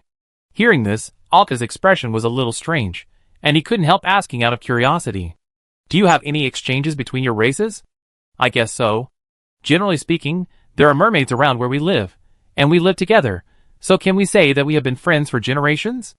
I thought there would be some difference after such a long time, but now it seems that there is no difference. Speaking of this, Lucilia's face was slightly excited. This shows that their race has continued, otherwise it is impossible for the mermaids 400 years ago to still feel happy after seeing Lucilia, and believe in her, after feeling unfamiliar and alert about the surroundings. The change in expression, when suddenly seeing an acquaintance, is not so easy to fake. However, Lucilia did not seem to think of this at this time, and was still immersed in the surprise brought by the sudden appearance of familiar things. Alka did not point it out or remind her. Hearing Lucilia's words, Alka nodded, and then turned his head to look at the two people behind him. He had to ask for the consent of others. Xia Daidi nodded to indicate that there was no problem. After getting along with her, she still trusted Lucilia. Although Pororo was unfamiliar with the ghost that suddenly appeared in front of him, he still believed in Alka and Xia Daidi. And he didn't care. His main goal was to protect the safety of these two people. He didn't want to think too much about other things. Since both of them agreed, he certainly had no objection. Seeing that both of them had no objection, Alka nodded, "No problem. You tell her that we can act together." Then Lucilia communicated with the mermaid. The mermaid showed a joyful expression on her face, and climbed up directly from the pool. She also brought up the crystal below. She sat on the shore and swung her fish tail. And then the crystal turned into something like a fluid, surrounding her body.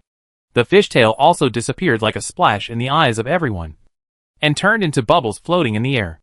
Under the bubbles was a pair of extremely beautiful legs, which could even be described as perfect. Seeing this scene, Alka's heartbeat accelerated twice. He immediately strengthened the mental protection rune in his mind, and the feeling immediately faded. He looked away. Humph! It was indeed a charm. How could he be so disappointing? Alka thought in his heart. The crystal melted water turned into something like a film, wrapped around the mermaid. A set of clothes was wrapped around her body. The upper body was a cool short-sleeved shirt, and a small shell was buckled on the exposed belly button. The lower body was a pair of bloomers that extended to the upper side of the calf, and she stood barefoot on the shore. The long water blue hair, dried the water stains on it in an instant, and draped it refreshingly around the waist and down to the hips. This mermaid instantly changed from a legendary creature to a beautiful woman with a slightly special hair color. The mature face and figure, exuding amazing charm, tempting the men around her all the time. Looking at this hair color, Alka couldn't help but glance at Lucilia next to him. One with green hair, and the other with blue hair. Both hair colors are almost never seen outside. Could it be that this is the reason why they have been friends for generations? Alka thought wildly. At this time, he could not help but see Xiaodaidi's bright silver hair. None of these people had normal hair. The mermaid spoke incomprehensible words. Lucilia acted as a translator at the right time. She said her name was Julia Bergstone. Carlsgeni. Hearing the name of the mermaid, Alka was silent. It was exactly the same as Lucilia's name at that time. It seems that it is not just because of the hair color. The name may also be one of the reasons for their friendship for generations. You can't be friends without something in common. Then Lucilia introduced Alka and the others to Julia. They nodded and smiled at each other, and got to know each other. After all, they didn't speak the same language, and they had to use Lucilia, the voice translator. At this time, Lucilia came to Pororo, and saluted while holding up her ghost skirt. Hello Pororo, let's meet formally, my name is Lucilia Benavis. It was considered that she and Pororo got to know each other formally, and briefly explained their situation without intentionally concealing anything. Then Lucilia went straight into Alka's chest. This behavior, which the three of them had already taken for granted, was extremely terrifying to the others. This behavior scared Poro. And even Julia, who had just joined them, couldn't help but take a step back. Looking at the two people's actions, Xiaodaidi couldn't help but smile. That's right. How could a normal person not be scared? At this time, Alka said to everyone, Let's go. Let's go out. It's time to go to the shore. There is nothing valuable on this island.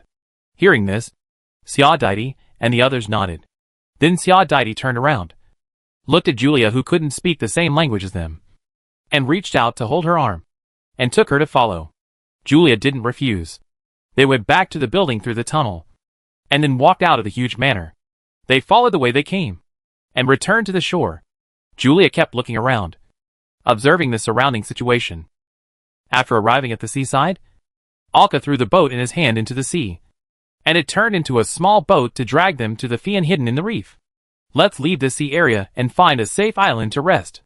The two of them controlled their boat, and quickly sailed to the sea. They had just killed a ship of pirates here, and burned the boat. In addition, his father could sense his general direction of movement, and might have determined their location. It was impossible for them to stay in this sea area. After half a year of pursuit, they had already gained a lot of experience, and they were very good at running. Until the ship sailed out of the sea, Alka saw from a distance that there were several sailboats coming towards them at the end of the field of vision. One step slower, follow us and eat dust. Looking at this situation, he couldn't help but said with a smile, Don't be happy, I heard that. There are other ships surrounding us from the side. Poro said after a moment of silence. Looking at the place he pointed, two ships appeared in front of the sailing, and were quickly surrounding him from both sides. The ship he was driving was also a pirate speedboat. It seems that you have learned your lesson this time, Alka said, and a red card appeared in his hand. The only thing that could keep up with the speed of the Fian was a speedboat, and it was unlikely that a speedboat could be equipped with a rock-shaking cannon. Alka had encountered this kind of encounter more than once or twice. It was his turn to show his power with his red card. Julia, who was squatting on the bow, watched the conversation between the three people. Although she didn't understand what they were saying, she knew from Lucilia's communication that they were actually being hunted. Looking at the boats behind, and the speedboats that were surrounding them in front, he thought for a moment, clapped his hands, attracted the attention of several people, and then waved his hands. The water flow on the side of the ship, which was already following the spell and pushing them, accelerated instantly. A long straight waterway appeared under the ship, and the water flow on the waterway kept surging forward. The Fian, which was traveling on it, accelerated instantly, and the exaggerated speed made its bow cut the water surface, forming two exaggerated barriers, almost covering the ship. The strong speed made the bow of the ship slightly tilted up, and several people had to hold on to the objects beside them to stabilize their bodies. The Fian drew a white water line on the sea, and passed through the encirclement line that the two ships were preparing to surround at an exaggerated speed. The two pirate ships watched Alka pass in front of them, and the exaggerated speed seemed to mock their behavior. Following the slight sea breeze, 2 red carts flew over. Seeing the red cart flying over, it cut the mast in an arc. Several pirates, who had heard about it, jumped off the ship without hesitation. The remaining pirates were still in a confused state on the ship. As the flames of the red cart exploded and sprayed out, the pirates below were burned into fire in an instant. The spreading flames directly ignited the mast and sails. The other ship was much luckier than them. The red cart cut the stern, which gave them the opportunity to jump off the ship and escape after the explosion. They were not ignited in an instant. Alka looked at the 2 ships burning in the back, and a smile appeared on his face. Julia looked at Alka's behavior, with a slightly confused expression. Are they really escaping from pursuit? Chapter 133 6 Spirals. Alka, which direction are we going now? After leaving the enemy's pursuit, Xiao steered the rudder and sailed on the dark sea. At this time, the speed of the Fian they were sitting on became faster, and the water flow beside was constantly pushing the ship forward. Compared to the water flow thrust brought by the previous spell, the thrust of the water flow is now stronger. As for why this happened, Julia, who was looking around at the bow, should be the source. Seeing her looking at the dark sea around her, and some of the behaviors he just showed, were enough to show that Julia had an ability similar to dark vision, or had such a spell. Hearing Xiao words, Alka leaned on the mast, looked at the detailed map of the dark area in his hand, and blinked naturally. 2 golden dots of light flashed on the map, which were so dazzling among the dots of light. 1 dot of light was in the capital of the Miniature Alliance, and the other was at the source of the dark explosion. Of course, the distance between these 2 light spots is also very close on the entire sea map. Both light spots are in the central area of the enemy's forces, and they are probably well protected. But it's a pity that on such a large map, you can only see the location of the light spots, and you can't click on the light spots to get detailed information. It's a bit of a pity. So Alka has no information about these 2 light spots, and doesn't even know the most basic difficulty. Generally speaking, the difficulty of a treasure is an important indicator for Alka to decide whether to explore the treasure. And this thing will be displayed without any information. Only one destination can be chosen for this operation. Let Xiao draw the island map. Looking at the map covered with light spots in his hand, Alka suddenly frowned. Did he see it wrong? At this time, something incomprehensible appeared on the map. He remembered that just when they left the sea around the island, he saw a blue light spot. As a result, the blue light spot seemed to have changed its position. Although the change was not big, it should be correct. Frowning, he observed carefully. Alka was sure that he was not mistaken. There was a blue dot on the map, moving very slowly. As long as you observe this light dot carefully, you can clearly see that it is moving, and the moving trajectory is irregular. After watching for a long time, Alka was sure that this light dot should be circling around the island they just left. A moving treasure location. This was the first time Alka saw such a thing. This means that the treasure is placed on a movable object, which means that the object is definitely not alive, or has no thoughts. Having mastered the system for so long, Alka also knows the definition of treasure, and has some information about the system. The most important definition of treasure is that it does not have a master. For example, a golden sail. If someone knows it and owns it, then it is not a treasure, but someone else's wealth. And if this person hides the golden sail, and then dies, and his descendants have no idea that it exists, then it will become a treasure. Although according to the law, this wealth should be inherited by his descendants. But the system doesn't care about that. There are rules, but not many rules. Otherwise, the entire world map will be filled with dense white spots. And this is why there are so many spots in the Dark Realm. The same island outside has 1 or 2 white spots, which is already a big deal. But here they are densely distributed. Originally personal wealth. Due to the sudden mass death, all wealth turned into light spots and piled up there. If it weren't for the fact that 400 years had passed, some valuable things had decayed and become worthless. Otherwise the light spots would have multiplied several times, such as complete sculptures, calligraphy and paintings and other works of art. Alka looked at the moving light spots, and his heart felt like a cat scratching. Even if he clicked on the light spots on the map in his hand, he couldn't get any specific information. So he had no idea what this thing was that was moving. The most important thing is what kind of map is needed to obtain detailed information about this moving light spot. And he is very sure that this light spot should not have moved before. Or in other words, Not appeared? There are too many possibilities. Alka forced his eyes to retract. Now is not the time to care about these things. Activities related to treasures are the top priority. After solving the worries, there is plenty of time for such things. According to their current location, Alka decided to go to the capital of the Vastan Empire, which is the closest to them, which is the source of the dark outbreak. No matter what. The maps of the islands, where the 2 golden spots are located, need to be drawn. First, go to this island that seems to be more dangerous to test the waters. If the treasure information obtained at that time shows that they are not within their reach, then change to the capital of Miniature. Alka spread out the map and came to Xiaodai, pointing to the place where the golden light spot is. He said, "Let's go to this island." Xiaodai naturally couldn't see the golden light spot egg. Looking at the place where Alka pointed, he couldn't help but look up at him. "Are you sure? That's the source of the dark explosion. It might be dangerous." Alka nodded. "Sure, we've read the information provided by the church before. The source of the explosion has been explored by all church personnel. Although it's dangerous, but with our strength, the danger won't be great. Forces like the Holy Mother Church have explored the source of this explosion several times. The earliest one was shortly after the explosion 400 years ago.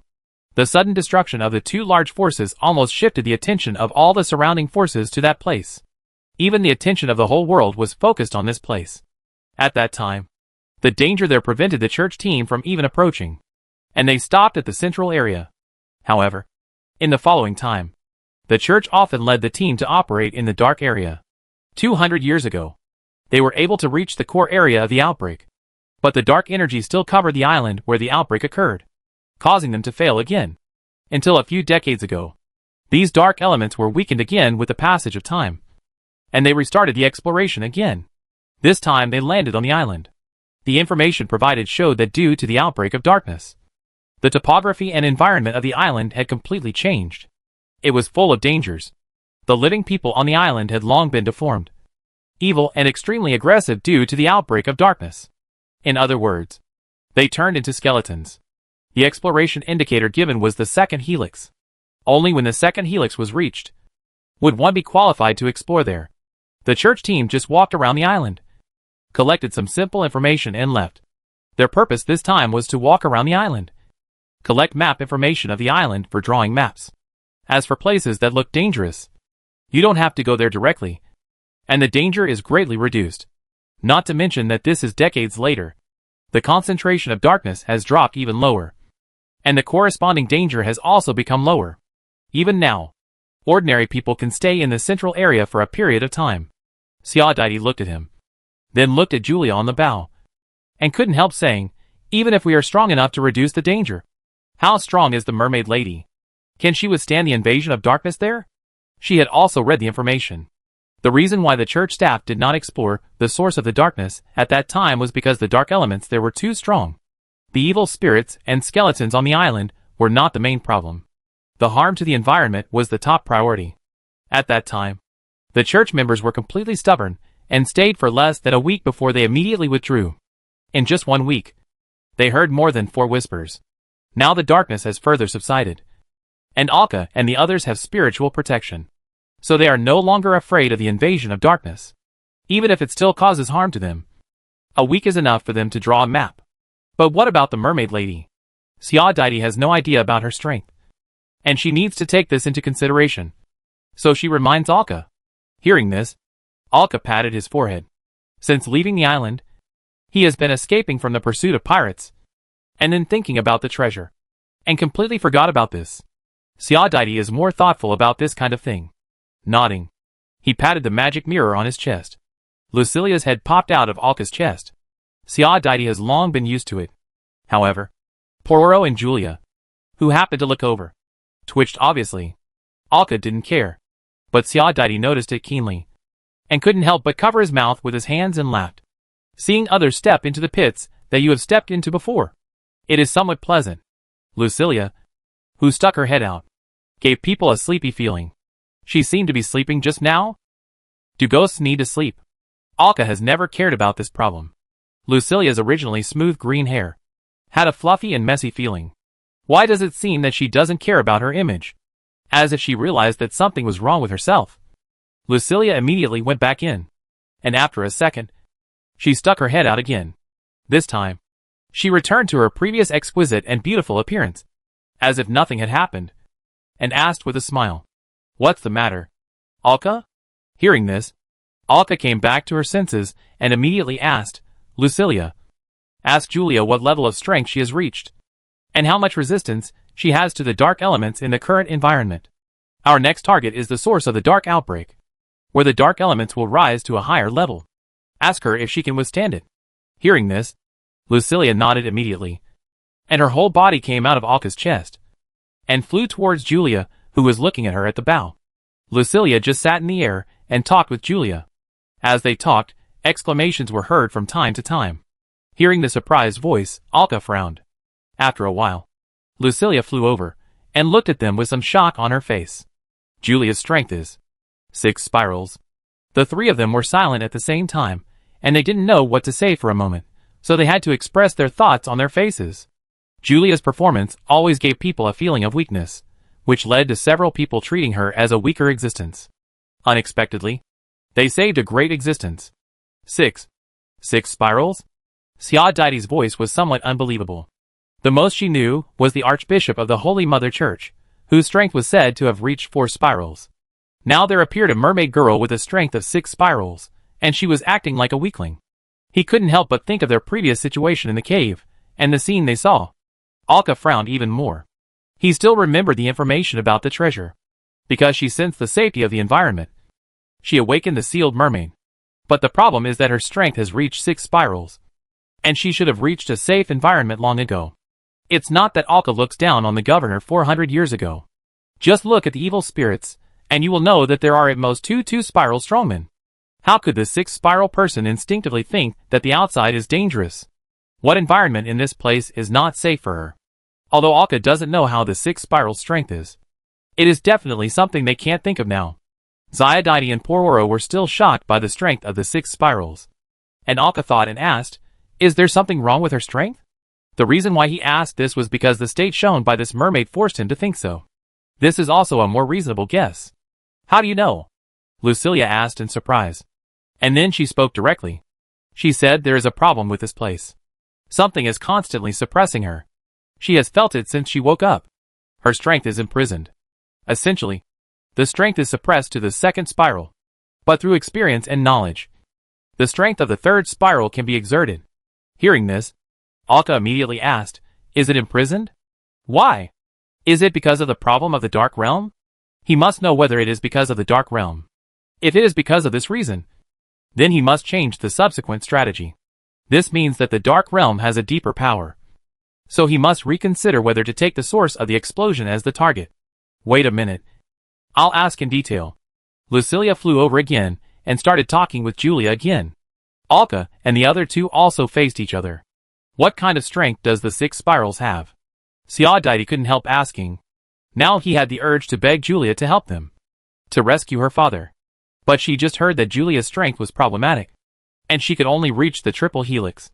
The triple helix was just like Alka's father, and without the treasure, it had no advantage at all.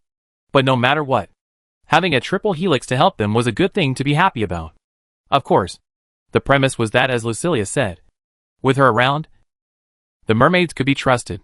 After all, the 3 of them had no idea about this race. At this time, Lucilia floated over. Alka couldn't help but frown when he saw Lucilia at this time. At this time, Lucilia was obviously a little dazed. Her eyes were unusually dull, as if she was thinking about something.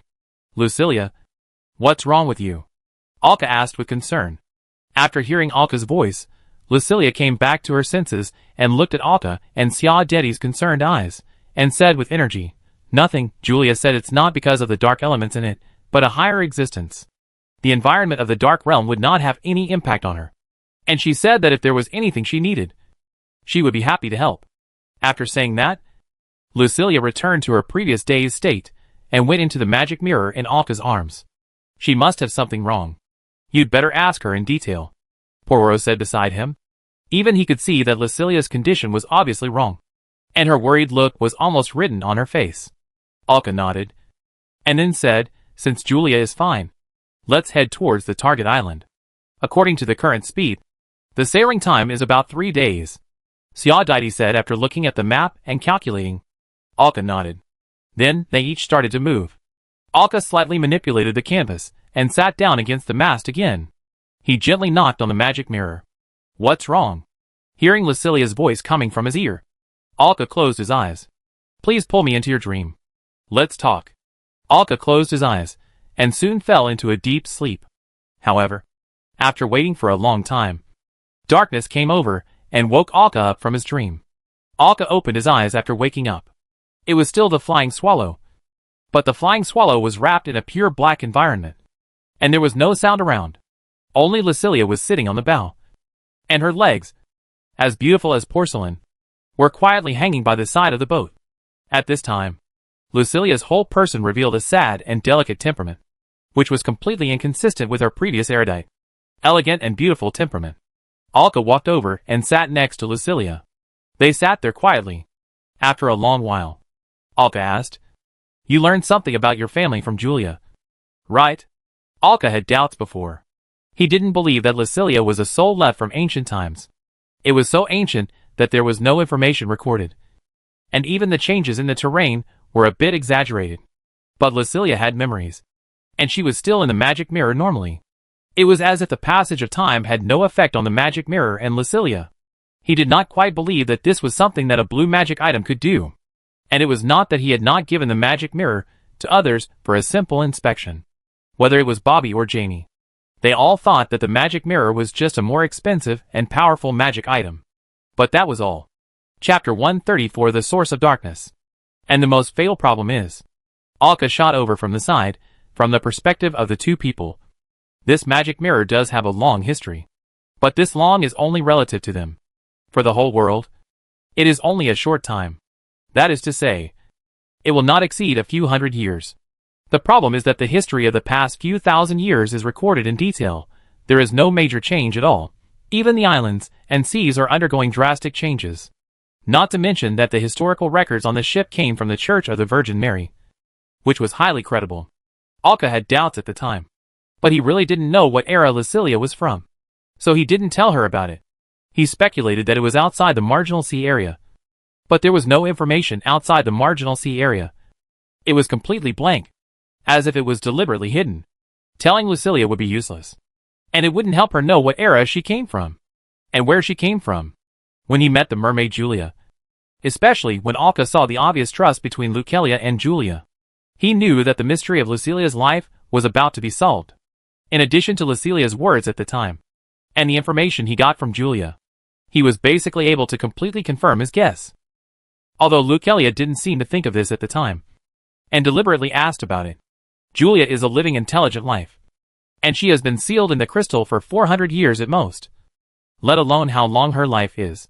But what is certain is that she must have had some connection and communication with the race before Lucilia. When she saw Lucilia, she was just surprised, not surprised, which means that there was still communication between the two races before they died. At this time, Lucilia finally spoke, and her voice was confused.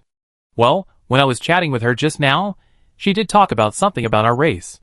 At this point, she turned her head and looked at Alka.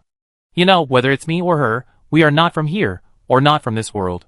In her communication with Julia, Lucilia knew that Julia came from the place where she used to be. Julia accidentally mentioned some famous places that only existed when she was alive, and from Julia's state. It is obvious that she may not know that she is in a completely different place from before. The reason why Julia was sealed by the crystal was that she encountered a major crisis at a certain moment and had to use this method to ensure her survival. From the moment she was sealed, she lost consciousness directly and only recovered some time ago. This means that even she doesn't know how she got here. This gives Lucilia hope, but also makes her despair. As for Julia's 6 spiral strength, it is not surprising to Lucilia. After all, there is a meditation method in the place where they are, and it is not a rare thing. With the help of meditation, the rapid improvement of strength is inevitable. It's just because she has been with Alka for a long time that she clearly knows how exaggerated a 6 spiral can do. She had only read about this in books before, and there was no clear reference. She now knew that her family was very likely still alive, and her former friends were still alive. Her hometown was still there, which made her a little fascinated. and it aroused her homesickness hidden in the dark environment of the magic mirror. She used to think that time was too long, and what she knew was already gone.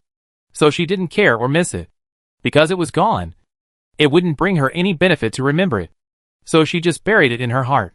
But now I know. It is not because of the long time that it disappears, but because it is too far away. But at least there is still a chance. Her hometown is still there, and her relatives and friends may still be there. This hidden emotion burst out in an instant, making Lucilia feel confused and a little helpless. There is a huge conflict between the inner hope and the powerlessness of reality. Alka looked at the confusion and longing on Lucilia's beautiful face at this time, as well as the expression of various emotions mixed together. He could understand, and even empathize accurately, because his situation may not be any better than Lucilia's. The exaggerated change of environment, the joy of resurrection, but the regret of never being able to go back. These were all things that Alka had buried in his heart before, trying not to think about them. Once Alka knew there was a way to get him back to the world he used to be in, he would become confused for a moment. But he would definitely try to achieve that requirement. That's why he could resonate with the current Lucilia. He said, "Do you want to go home?" Hearing this, Lucilia turned her head and stared at him again, and then shook her head helplessly. "But I don't know how to go back at all." "You are shocked by this sudden information. You should calm down and think carefully." "You really don't know? What do you mean?" Lucilia's face was full of confusion. She should know? How could she know? Alka closed his eyes, spread out his hands, and a thick and ancient book appeared in his hands. It was the book obtained from the treasure buried by Saad in his youth. The world described in this book does exist, doesn't it? You also said that there is a tradition of going to similar places in your hometown. As long as we go here, we can get information on how to go to your hometown. Listening to Alka's words and looking at the book in his hand, Lucilia's originally confused mind began to become clear. And the sadness and confusion on her face gradually faded, and she became happy. Reaching out her hand, she held Alka's hands tightly. The soft and cold palms pressed on the back of Alka's hands. "Yes, there is such a method. Why didn't I think of it?" Saying this, Lucelia stared at Alka, and her pupils were full of hope. Looking at Lucilia's expression, Alka smiled. "I will go. I will take you with me." "Thank you." After communicating with Lucelia in the dream, Lucilia's condition improved visibly. Ziadide looked at the two-headed Gothic doll, jumping around on the boat. He couldn't help but turn his head to look at Alka. "So what did you talk to her about? Why is she happier and more excited than before?" Alka reached out and picked up Lucilia, who was standing on the edge of the boat and was about to fall into the water as the boat moved, and put her on his shoulder. Then he replied, "Something she cares about. It's hard to say now. I'll communicate with you after this matter is over." Ziadide listened to Alka's answer and looked at him and nodded. Now he really couldn't be distracted. Rescuing his father and leaving the Dark Realm to join the church were the top priorities. This was the problem that should be solved first. The ship fell into silence again, blending into the surrounding black. The Fian sailed at a very fast speed in the dark sea, leaving a trail of white water. The sound of the splashing water was the only bright spot in the darkness. After sailing for a few days, they finally entered the source of the dark outbreak. The journey was safe and sound, and they didn't encounter any strange things. In front of him was the core of the entire Dark Realm, the beginning of the dark outbreak. Alka leaned on the mast, looking at the surrounding environment. It was completely dark here, and Alka temporarily turned off the dark vision. It was almost pitch dark around, and only the sound of ships sailing on the sea could be heard. If there was no dark vision in this place, it might not even be possible to sail normally with just the lighting stone, because you can't see anything. Alka tried to condense the lighting stone into a searchlight and shoot it into the distance. However, such a beam of light can only extend less than 5 meters before being completely swallowed by darkness. You should know that Alka used several pieces of lighting stones to condense the searchlight, and the light mirror used many refractive surfaces. The condensed beam of light is already very dazzling, but it can still only illuminate a certain range. And the dark elements surrounding them are so obvious, especially since they are already accustomed to the dark environment, and can already easily perceive the dark elements. Alka once thought that he was wearing a black tights, because his soul attraction was stronger than others. In such an environment, mental protection and dark vision were almost completely permanent, and could not be switched at all. And the magic power was also continuously consumed, but it could only keep pace with the recovery speed. The mental protection was constantly defending. We are almost there. It is the island in front. Hearing Xiaodaidi's words, everyone on the boat cast their eyes forward. Through the dark vision, it can be seen that the outline of a small island has appeared not far away, and it is getting bigger as they sail. The situation on the island is gradually becoming clear. A sea monster is approaching, and it is about to attack. At this time, Julia, who was sitting on the bow, suddenly reminded everyone. Hearing Julia's words, everyone became alert instantly. As for why Julia can communicate with them normally, it is because in just a few days, Julia has learned their language through Lucilia. For such a big man who once reached the 6 spirals, which is the second stage, learning the language is not difficult at all. As the words fell, there was a splashing sound on the sea surface, and 3 huge black tentacles emerged from the sea water. Each one was bigger than the ship they were on, and they smashed towards them together. Sea beasts completely invaded by darkness. Let me relieve your pain, Julia said as she stood up, and raised her jade-like left hand, and waved it gently. I can feel the magic power surging. A faint light appeared behind her, a halo-like blurry halo appeared, and huge bandages flew out from the halo, making bursts of air-breaking sounds. Although they were called bandages, they were actually more like white cloth strips, which seemed to be condensed from some kind of fluid. The fluid inside was still flowing slowly, and it was extremely conspicuous. The flying cloth strips directly wrapped around the 3 tentacles in the air, and then they were tightly wrapped around them. A creaking and twisting sound came from above. In just 1 or 2 seconds, the 3 tentacles were directly cut off where they were entangled, and the huge tentacles fell into the sea. The smelly blood fell like rain.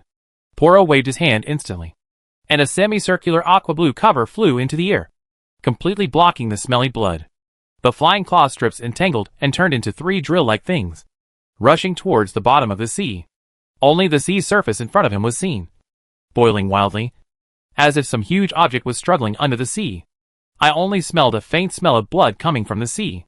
Go on, Xiaodaidi. The ship continued to sail. This sea monster was just a warm-up for the destination. Of course, if Julia hadn't been there, it might have been a war at a disadvantage. Finally, we arrived at the capital island of the Vastan Empire, looking at the ruins scattered on it, and the various shipwrecks washed ashore around the port and its sea area. The outer ruins, can be clearly seen, are not caused by the passage of time. The buildings were obviously damaged due to the war. Alka also saw many engineering equipment at the port, but these equipment had long since decayed. There were also many skeletons scattered around the port. They should have been cleaned up by church members who had been to this island. Alka and his men pushed the ship through these gaps and pushed it onto the beach. There were all kinds of huge shipwrecks everywhere, as well as some skeleton bone fragments pile up everywhere. Various weapons can be seen on the ground and in the sand, and rotten swords are everywhere. There is no vegetation on the island, and there are no vines, mosses, etc. It is just a large bare area. Even dark vision seems to be affected in such a place. Dark vision can see clearly in normal darkness like daytime, but now it seems to have turned into dusk, making some distant environments slightly blurry and dim. Alka turned his head and looked at Xiaodaidi and said, Xiaodaidi, you will take the lead. The goal is to allow you to draw a more detailed map of this island. Xiaodaidi nodded, came to the front, and led everyone to move on the island. They passed through the port. They carefully stepped over the corpses under their feet, and the various collapsed buildings around them. There were still dark traces of burning on these buildings, and all the ruins, even if they were intact, were cut off. The direction of the fracture is completely consistent. As long as it reaches a certain height, everything will collapse. It seems that when it erupted, the energy here was quite strong, destroying all the buildings within a certain range. It is similar to a shock wave like a blade cutting. There are all kinds of war relics everywhere on the ground. It seems that the Wastan Empire was indeed at the moment of life and death. It is understandable that such a decision can be made. Although it is understood, it is not recognized. The Miniature Alliance still believed that it had already grasped the victory, and victory was just around the corner. Who knew that they would be dragged down by the enemy and perish together? This is war. After passing the port, they saw a huge wall within a few hundred meters. The height of the wall was at least 10 meters. They could see the energy explosion at that time, which should be on the wall, because in the city, all the buildings beyond the wall were destroyed. There was a huge gap in the wall in front of them, which should be the place where Miniature's troops broke through. They walked into the gap. They could see that only the area around the gap had traces of war. And all the buildings inside collapsed because of the shock wave. There were no remains of soldiers. Only destroyed skeletons. When they came in, the sound of bones colliding could be heard everywhere. It seemed that the church members who came here at that time did not clean up the place. And it was impossible to clean up the place. The population here was innumerable. This skeleton is stronger than the ones outside. But it is limited, Alka said after destroying several skeletons in front of him. Perhaps because the dark energy here is stronger. It also affects the strength of these skeletons. They kept moving forward while cleaning up the skeletons that had escaped, and tried not to go into any buildings. According to their actions in the past 6 months, evil spirits usually move around in buildings, and rarely leave the rooms or buildings they are in. Generally, as long as they move around in the streets or wilderness outside, they will hardly encounter those evil spirits. Only the strength of the evil spirits can pose a threat to them. In this way, Sia Daidi was protected, and Sia Daidi continued to conduct detailed exploration of the surrounding island environment. After walking around the palace in the center of the huge city, which had been neatly cut off, they did not dare to go in even a step. This place was definitely the most visited place. Who knew if a lot of evil spirits would come out to deal with them? So their goal this time was to explore the map of the island, and avoid everything else as much as possible. In this way, except for the skeletons, they walked around the island safely, and had a general understanding of the entire island. Back to the port. At this time, Sia Daidi still held a map in his hand, but the map was covered with stains, and there were some signs of damage. But in Sia Daidi's words, it can be restored based on the existing ones. This map was obtained from a skeleton, and the place where the skeleton was located should be the invader. This map is made of some kind of leather, so it is well preserved. According to the language mark on it, it is very likely to be the map of the Miniature Capital Alliance. If it is indeed restored, they don't need to go around to the other side, and they can get 2 maps. Chapter 135 confirming the whereabouts of the treasure. Julia followed the group of people in front of her, observing the relationship between them, and trying to understand each person's personality. The shark fishman should be the strongest among them, but he rarely expressed his opinions. Usually it was Sia Daidi and Alka who decided. His personality should be more reckless, and he doesn't care about many things. In her opinion, Sia Daidi is the second strongest, a human girl who will take care of other people's emotions, and will make suggestions and fill in the gaps in the team. I have learned some of her situations. She is gentle and tough. As for the human boy Alka, he is the weakest, but he is the leader of this small team. It is said that the one chasing them is also his father. Humans are always like this. They can always do things that ordinary people cannot understand. This boy seems to have a certain talent, which makes him very sensitive in finding treasures. Perhaps he is born with some kind of spell. This situation is not uncommon in her opinion, but it can only be considered rare at most. As for Lucilia, the one she was most familiar with and best friend with, she had already become a spirit. Communication with her also let Julia know that this place was not her former hometown. If she wanted to find the way home, it seemed that she had to work hard. After a few days of traveling, Julia had learned the language of this place, and temporarily integrated into this team. She needed more observation to decide whether to follow this team and find the way home, or temporarily follow this team and get familiar with this world. Perhaps finding the way home is not a good thing, but I don't know if the passage of time has taken away her enemies. After Alka and the others arrived at the port, most of the buildings here were destroyed, so they had to rest in a ruin that was not completely collapsed and could at least shelter from the wind. They took out a small magic stove from the corner of the wall, and then each found a place to rest. Poro left again and came to the seaside, diving into the water, in addition to looking for food, to see if there would be any major changes in the marine life in this place. Sia Daidi started her map-making work again by the stove, and repaired the abandoned map she found before. She didn't want to repair the abandoned map, because it was very likely that some parts of the map would be inaccurate and there would be certain errors. Errors in the map could bring some unexpected dangers. During this period, when Alka did not deliberately hide, he also observed some situations. Alka seemed to need to use the map to detect some places that might have more precious items. This also shows how important a good map is to Alka. So in this regard, when it comes to the scope of her work, she needs to be rigorous and careful enough.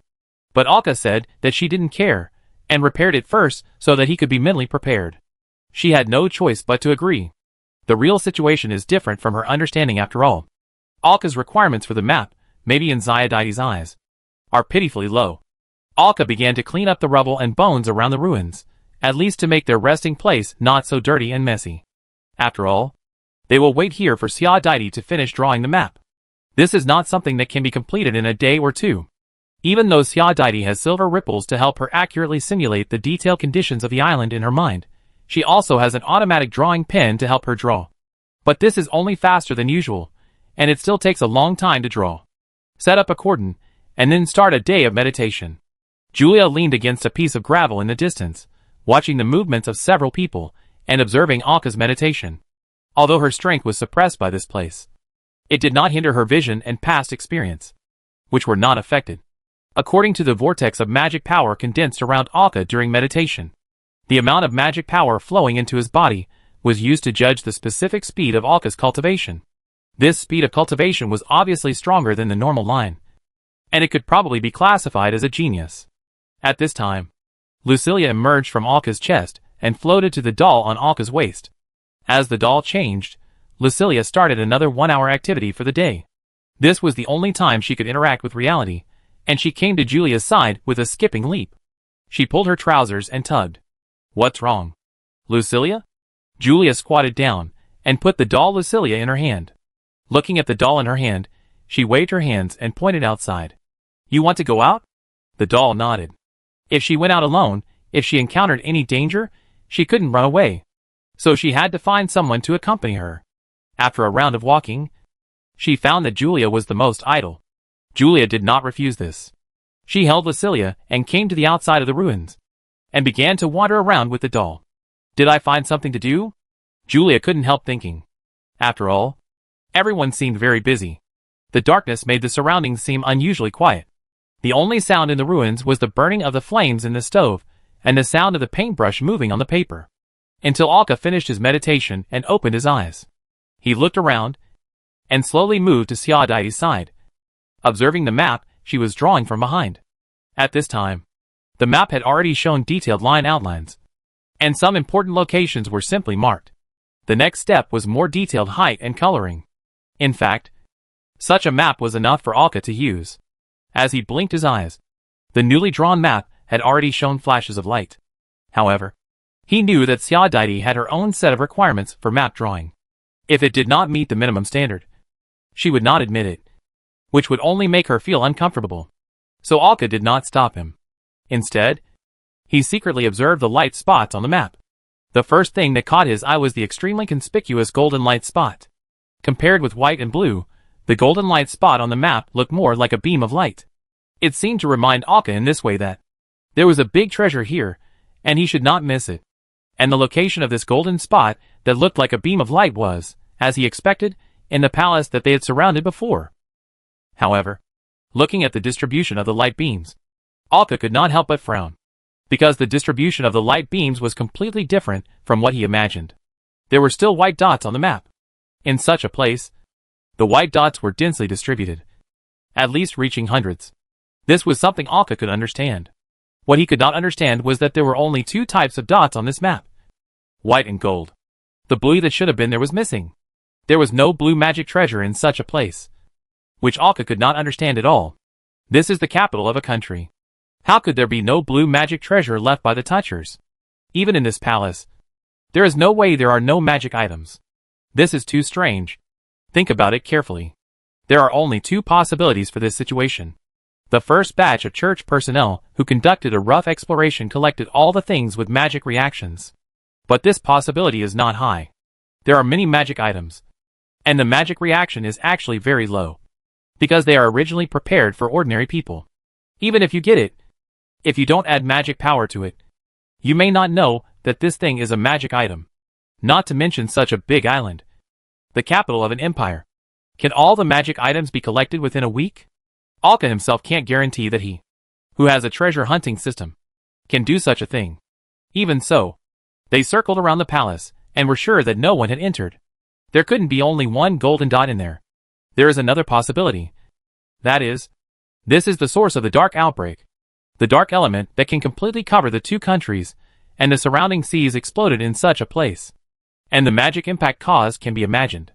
It is very likely that this impact directly consumed all the magic items. Or it is also possible that the dense dark energy consumed these magic items. Thinking about it, Poirot walked in, and Alka turned his head to see that he had empty hands, and knew that there was obviously nothing edible in this place.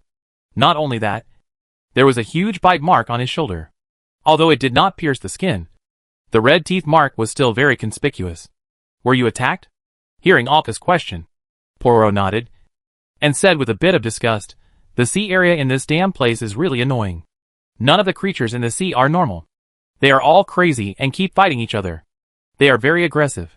After all, it is the source. And it is understandable that such a situation would occur.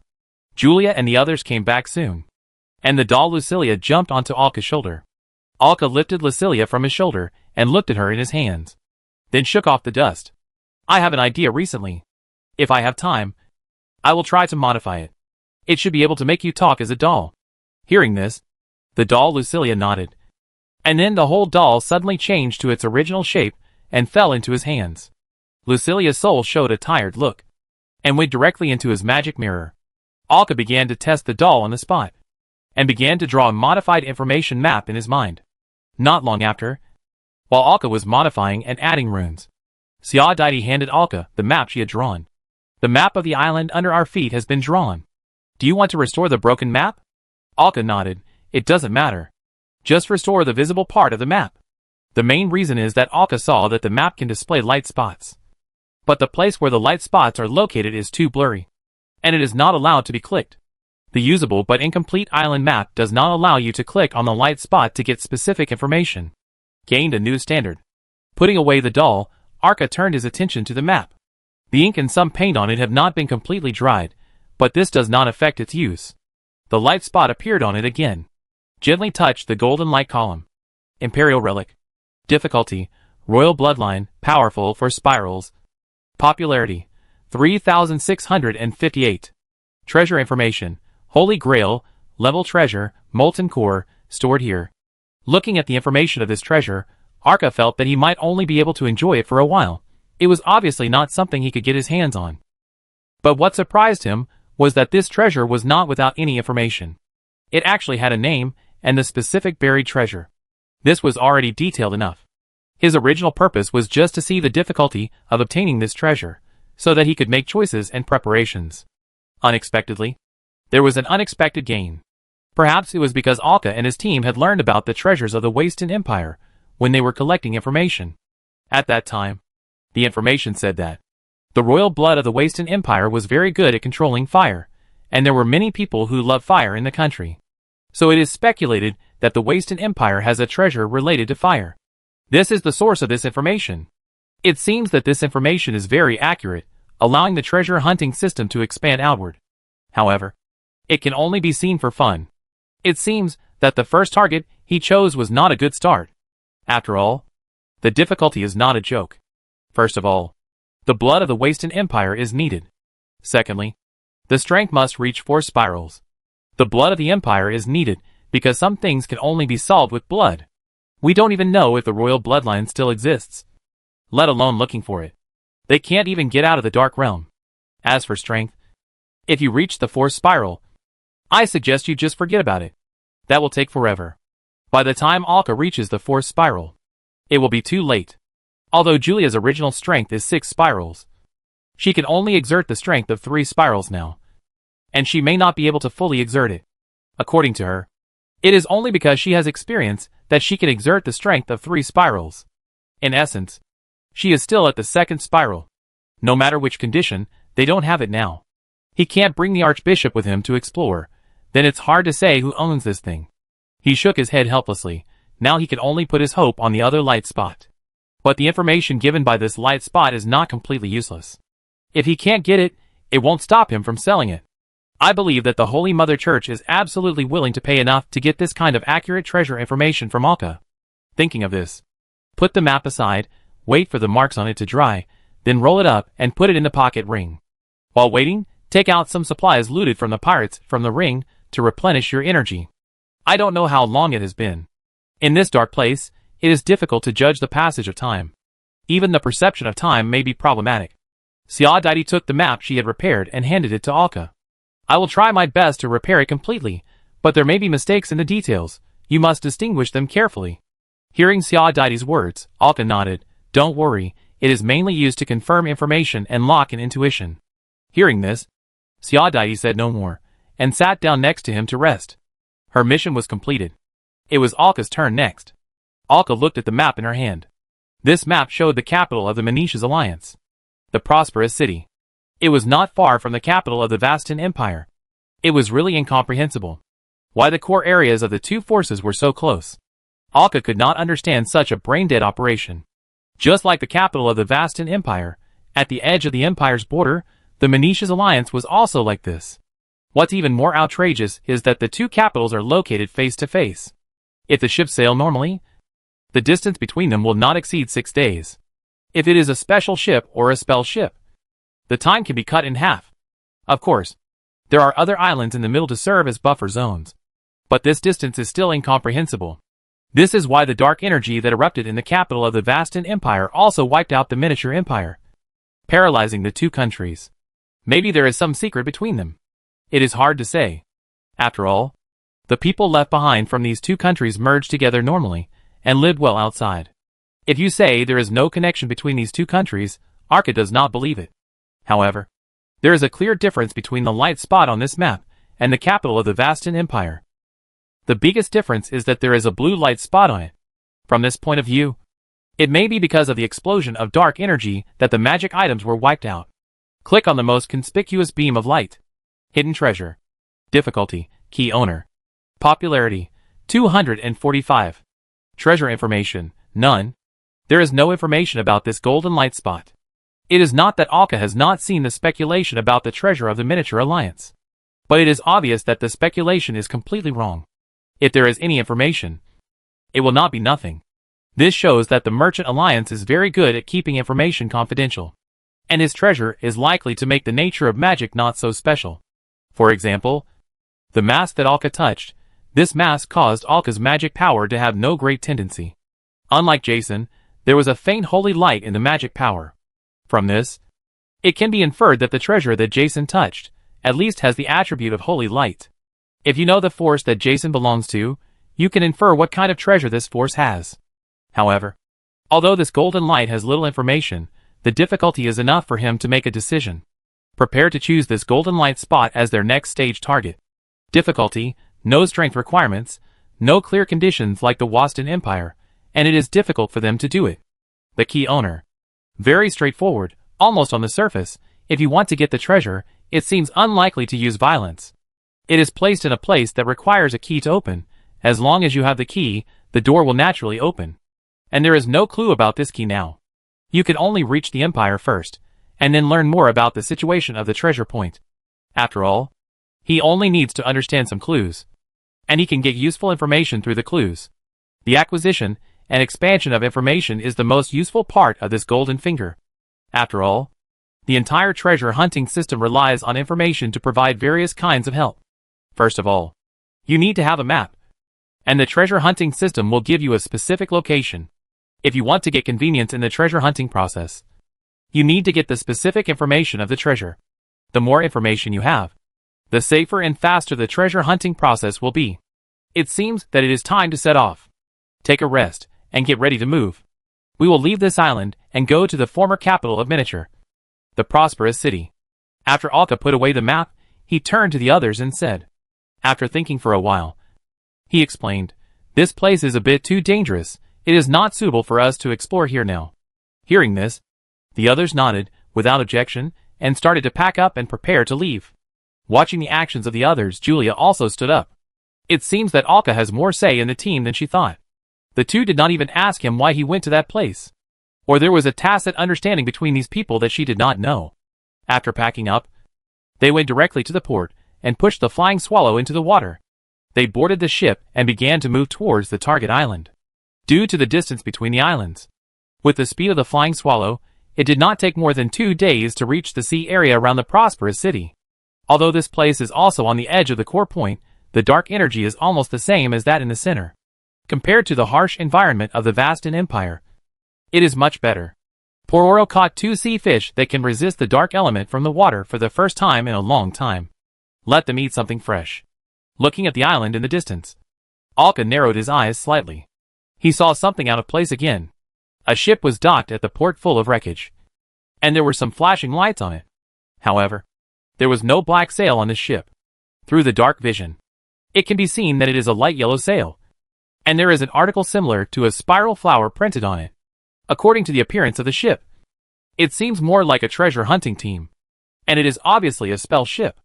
At this time, the edge of the hull is emitting a faint light, which seems to be protecting the ship from the surrounding dark elements. Except for Alka, everyone on the ship saw the ship. Xiao looked at it carefully. He said, "I know this treasure hunting team. I have seen the ship, but I forgot their name. It is not very famous." Hearing what Xiao said, Alka nodded and roughly understood. If it was a treasure hunting group that Xiao knew, but didn't know the name of, then there could only be one reason. This treasure hunting group was very weak. However, with the spell ship, it wasn't that weak. At least there was a toucher.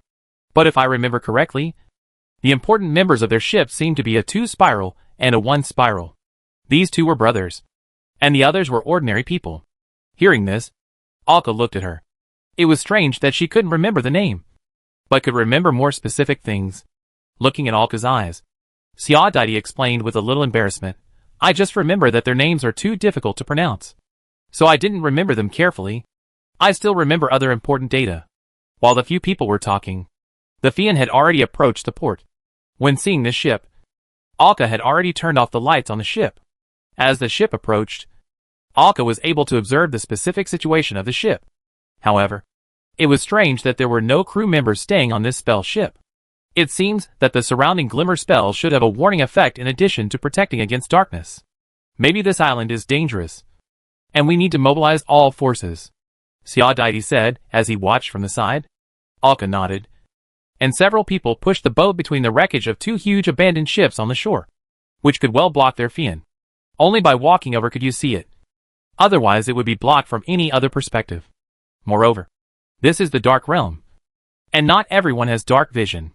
It is good enough that the light of the lighting stone can illuminate the surroundings, but don't expect to use it for long-distance illumination, unless you use mirrors to form searchlights like Alka did. After tying the silver bell, several people came to the beach. A long line of messy footprints extended from the beach to the shore, and disappeared towards the port. Several people looked at the port, and the warehouse that occupied a huge area was the warehouse that occupied an exaggerated area. Warehouses were neatly arranged one after another, except for the square area of the port. Both sides were full of such warehouse buildings. These warehouses were built very solidly, and none of them had collapsed until now. Moreover, more than 20% of the white spots on the map, and some blue spots are all piled up in the warehouse area. In the square of the port, there are densely packed with dead bones, which should be people who were active here, and most of these dead bones have turned into fragments. Several people remained vigilant, passing through the warehouse area of the port, and what came into view were various buildings extending all the way. A straight and wide street, which divided the entire city in the middle, and a straight clock tower could be seen standing in the distance of the road. There were still various bone fragments on both sides. Since the treasure hunting group ahead of them had paved the way, there were no skeletons to bother them. This feels pretty good. Bo Luoluo, who was walking in front, kicked the broken bones under his feet, and said with a smile. At this time, Xiao suddenly said, "Be careful, someone is running towards us." Xiao has been spreading silver ripples around, spreading out a circle every once in a while to detect the surrounding situation in real time. After hearing Xiao words, several people immediately became alert and hid in front of and behind the houses next to them. As they dodged and waited, chaotic footsteps came, mixed with screams and curses. Hearing such sounds, Alka couldn't help but frown, as if he was running for his life. This meant there was danger. While thinking, the person who made the sound had already appeared outside their field of vision and appeared at the street entrance. On the central avenue, about 4 people were running wildly in front. One of them was covered with blood, and had left the team of 4 and fell behind. But they didn't see anything chasing them, and they couldn't tell why they were running away. At this moment, the man hanging behind was instantly torn into pieces. and the broken limbs fell directly from the air and hit the ground. Blood fell like raindrops.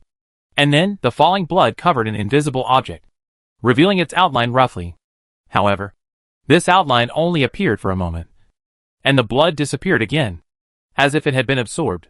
From a distance, the three people who were running away suddenly froze in place. But they were struggling, and they must be imprisoned. Should we save them? Xiao Dai asked. If they were saved, they would be able to effectively obtain some information about the island. Save them, Alka said, and several people immediately rushed out from their hiding place. Don't worry about the imprisoned people. Kill the attacker first. The hidden attacker was an evil spirit. However, the place where they were hiding was not close to where the battle took place. At least a few hundred meters away. At this time, Lucilia's voice reached everyone's ears. Be careful. There is more than one. There is a group following behind them.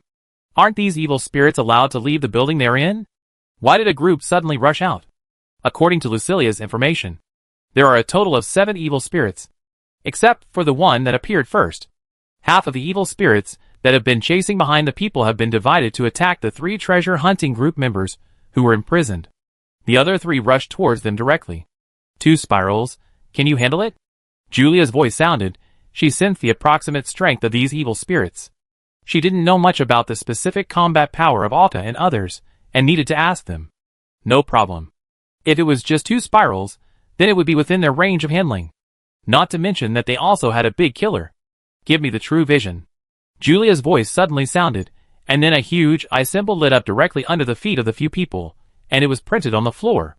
The light of the symbol flickered. Alka immediately felt something was wrong. He could see the invisible evil spirits clearly. Not only him, Xiao Dai and the others could see them clearly as well. It's not good if you can't see the enemy clearly.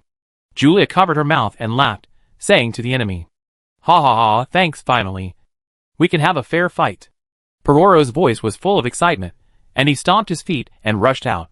He could finally bear that damn evil spirit always hiding in front of him, and this time he was going to vent his anger.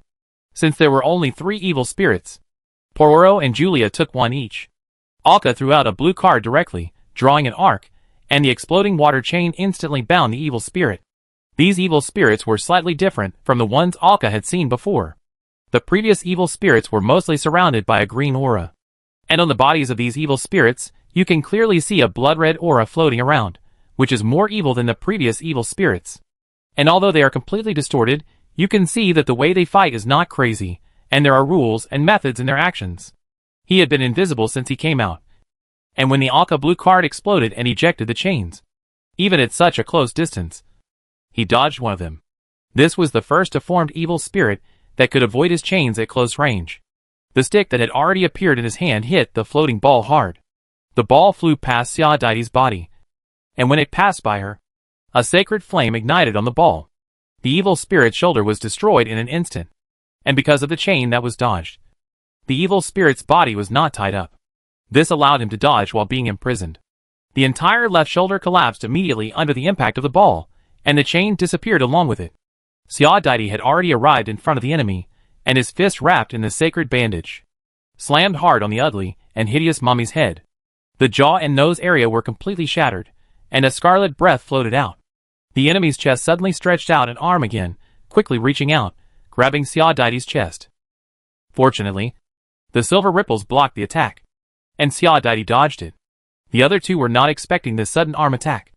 Alka immediately warned Poro and the others, be careful. These evil spirits can grow extra limbs. Xiao Dai, who dodged the attack, continued to keep the fluorescent wrap all over his body, and kicked the evil spirit like a mummy in the waist with a whip kick. The burning holy fire and the silver light wrapped around the legs directly kicked the evil spirit into 2 sections. At this time, the ball flew back from behind the evil spirit, and once again pierced the back of the evil spirit's head. The entire evil spirit immediately turned into a scarlet breath, floating in the air. Are you okay, Xiao Dai?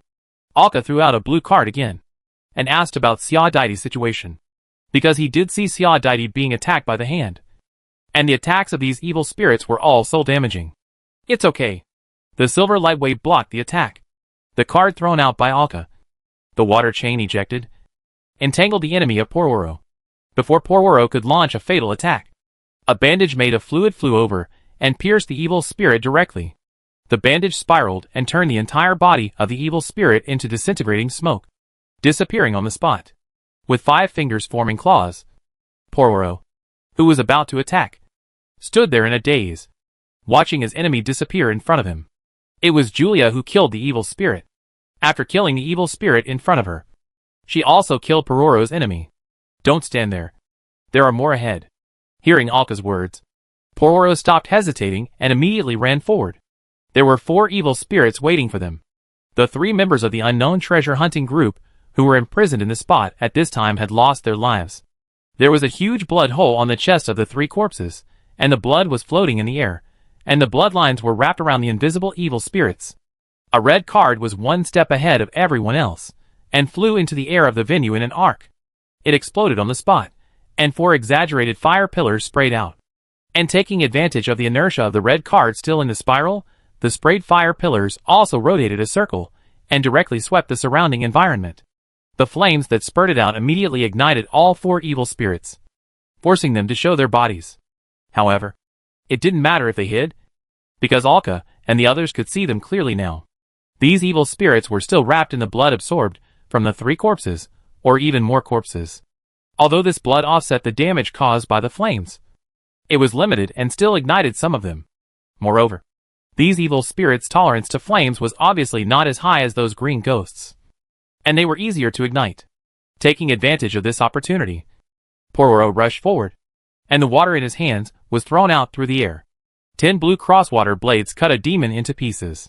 Together with Julia, who could exert the power of triple spiral, the 4 demons had almost no power to fight back, and were killed by several people. Watching the scarlet breath floating in the air gradually disappear, Alka came to the 3 people who fell down. The 3 people had already died completely, but the blood flowing out of the huge blood hole in their chests was extremely limited. It seems that no one in this treasure hunting group survived. Alka shook his head with some regret. Then he squatted down and searched without hesitation. Judging from their attire, 2 of the 3 bodies should be the only 2 people they touched. In addition to some coins, there was a sailor's long sword with an enchantment. Besides that, these people had limited money on them. I'll take your money, and we'll come back to collect your bodies after we finish our business, Alka muttered as he piled the bodies on the edge of the road. Xiaodaidi was watching this scene from the side, frowning and saying, "These evil spirits are obviously different from the ones we encountered before, and they are not restricted by the area where the corpse is. No matter where the corpse is, these evil spirits should not chase such a long distance." According to the direction they looked, the blood along the way showed how far these evil spirits had chased from. According to their previous experience, the range of action of the evil spirits was divided from the place where the corpse was at the time of death. The stronger the soul of the deceased, the wider the range of the evil spirits. However, the strength of these evil spirits is only 2 spirals, so it is impossible for them to have such a wide range. I don't know. We don't have any information sources now. We can't guess anything here. Let's continue. Alka clapped his hands and led everyone to the place where the golden light was according to the map. They were still walking on the wide avenue in the center. There was blood and some body parts all along the way. Of course, there were also corpses with big holes in their chests lying on the roadside. These corpses had completely turned into mummies. The blood in the body was completely absorbed by the evil spirit. The blood dripping on the ground was still in front, but Alka led Xiaodaidi and the others to the path on the left. Looking at the golden light on the map, Alka was also a little strange. At first, he thought that the place where the golden light was located would be the core area of the island. Although the building in front did not collapse completely, it can be seen that it is definitely not the core area, probably the area where some ordinary residents live. The core area of the island is still in front. Was this treasure deliberately hidden here, or is it not a treasure of the Miniature Alliance at all? Chapter 136 Treasure Dreamcatcher. Treasures hidden in residential areas. It's strange to think about it. Alka looked at the light column on the map, making sure that there was no problem with his direction. The residential area where they were seemed to be untouched by anyone. As they entered here, all kinds of dead bones stepped out from the houses in the corner. These moving skeletons attacked them. Facing the attacks of these skeletons, the crowd cleaned them out casually. Alka completely removed the entire skull of a skeleton in front of him, looking at the blood-red lines on the dead bones. The blood-red lines on the skull are similar to the blood wrapped around the evil spirits before. It seems to be a feature of the monsters on the island. However, I don't know whether it is due to the reasons in their lifetime or the changes after death. Unable to figure it out, Alka crushed the skull, passing through the bone fragments on the ground. Alka came to the house in front of him that was about to collapse.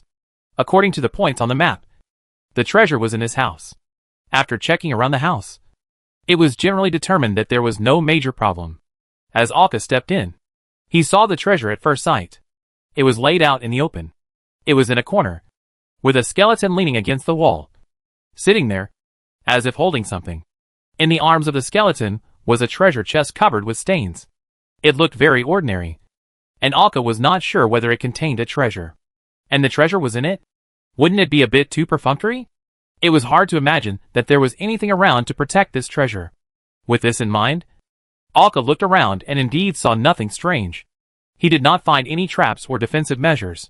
A batting stick appeared in his hand, and he used it to poke the skeleton holding the treasure chest. With a gentle poke, the skeleton collapsed directly, and the skeleton buried the treasure chest. The skeleton did not seem to be alive. I don't see anything strange here. There should be no traps or anything like that. Watching Alka's actions, Julia said beside him. Hearing this, Alka used a bat to push the bones off the box, and then picked up the box. Everyone squatted down and looked at the small box on the ground. The size of the box was such that an adult could hold it in his arms. It looked more like it contained some precious little item. Water flowed from his hands, cleaning the stains on it. As the cleaning progressed, the full picture of the treasure box was revealed to everyone. The treasure box was made of an unknown metal, and the metal was light gray in color. It looked very ordinary, without any characteristics. The box was engraved with very neat and simple lines. It looked very orderly, but there was nothing special about it. Julia reached out her hand and touched the box slightly. A faint magical light flickered. This should be some kind of metal used to isolate magic. It is usually used to hold some kind of high-energy items. However, this metal is also very strong.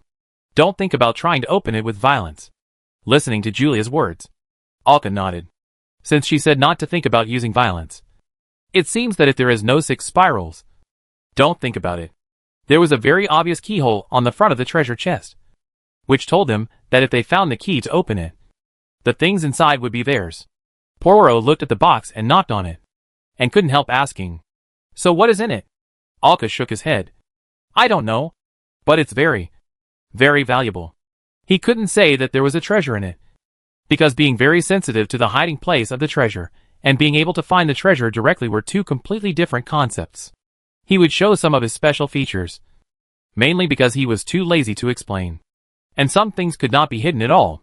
It would be more convenient and safer to expose some of them, and it would be easier to gain the trust of others. This would allow some more important parts to be hidden without being discovered by others, and better protect himself. Xiaodaidi looked at Alka and asked, "Then shall we go back to the ship now?" Alka was not going to go back immediately. After all, he had not really obtained the treasure, and the treasure was still hidden in the treasure chest. He had to take out the map to see if there was any more information about the treasure for them to explore. "Danger! Danger is coming!" Lucilia's voice suddenly rang out among the crowd. She had sensed something incredible, and her voice was filled with surprise and fear. Hearing this voice, everyone took action in an instant. But Alka and the others did not realize where the danger came from. They just made alert movements. A halo appeared behind Julia, several bandages flew out, tied up everyone, and then jumped back with force. It directly knocked open the wall behind it, rolled out, pulled everyone out with it, and knocked down the entire wall. After landing, everyone immediately rolled on the ground for a few rounds, and then stood up. The fallen gravel and mud made everyone very embarrassed. Bang! With a loud noise, the house they had just stayed in was directly smashed to pieces. A 6 to 7 meter tall evil spirit appeared in front of them. This evil spirit was blood red, with a hint of dark green. There were countless twisted human faces on the tall evil spirit body, wailing and roaring. A strong smell of blood and stench spread around, followed by bursts of piercing wails. His strength has definitely reached the triple helix. Be careful. Julia instantly realized the enemy's strength and immediately told Alka and the others. Hearing this, Alka did not hesitate at all and directly reached out to pull out the sword of kindness from the metal box behind him. "It's time to use this weapon. There's no time to hide your weakness. Little mice, You dare to rob the blood drinker's treasure. Put down the boxes in your hands. I will give you eternal life and blood. This evil spirit has been deformed into this appearance, and it can still communicate with people. What Alka doesn't understand is that. Isn't it agreed that the difficulty of finding this treasure is only the owner of the key? There is no difficulty of the spiral at the back. But now is not the time to think about these problems. Facing the nonsense of this evil spirit, everyone ignored it. Arka's free left hand directly threw out a red card, and it flew away. Facing the flying object, this evil spirit did not avoid it at all, and directly grabbed the card in his hand with a slap. Oh ha ha, the little mouse threw a small stone over here. Right? It seems that although this evil spirit can still speak, there is obviously something wrong with its brain. How can a normal life take on other people's attacks with bare hands? With a bang. For exaggerated pillars of fire gushed out directly from the hands of the evil spirit, evaporating the hand holding the card instantly. 2 of the pillars of fire sprayed directly on his body, and instantly ignited him. The evil spirit's wailing sounded immediately, but followed by his piercing scream. The magic-filled shriek sent out visible waves, and hit them. The huge, strong Poro immediately stood in place, and swayed slightly, and his hands flew wildly into the distance. Water blades flew out one after another. However, Alka and Xiaodai were not so lucky. Their weight was directly knocked away by such fluctuations. Fortunately, Julia's bandage flew out, and tied the 2 people directly in the air and pulled them down.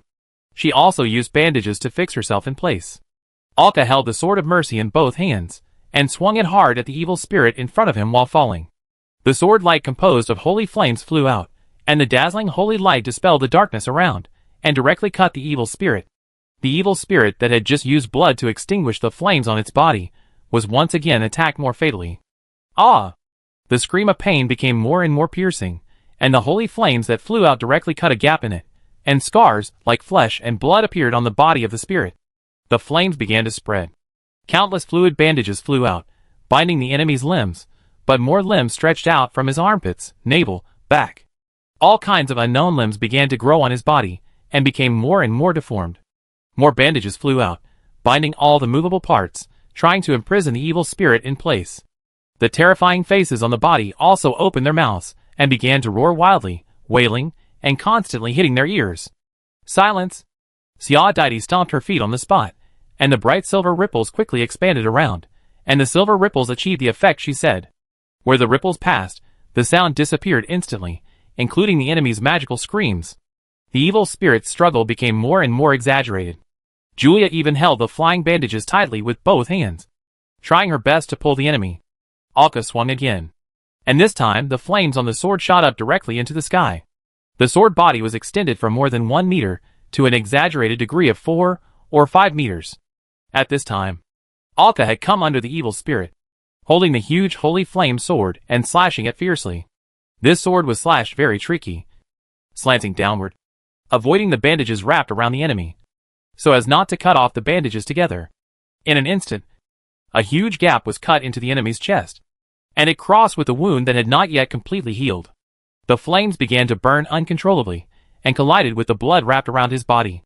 There was constant unpleasant smoke, which drifted out with the collision. This attack caused fatal damage to the enemy. At this time, the evil spirit had lost the function of language due to the distortion, and began to make unknown roars.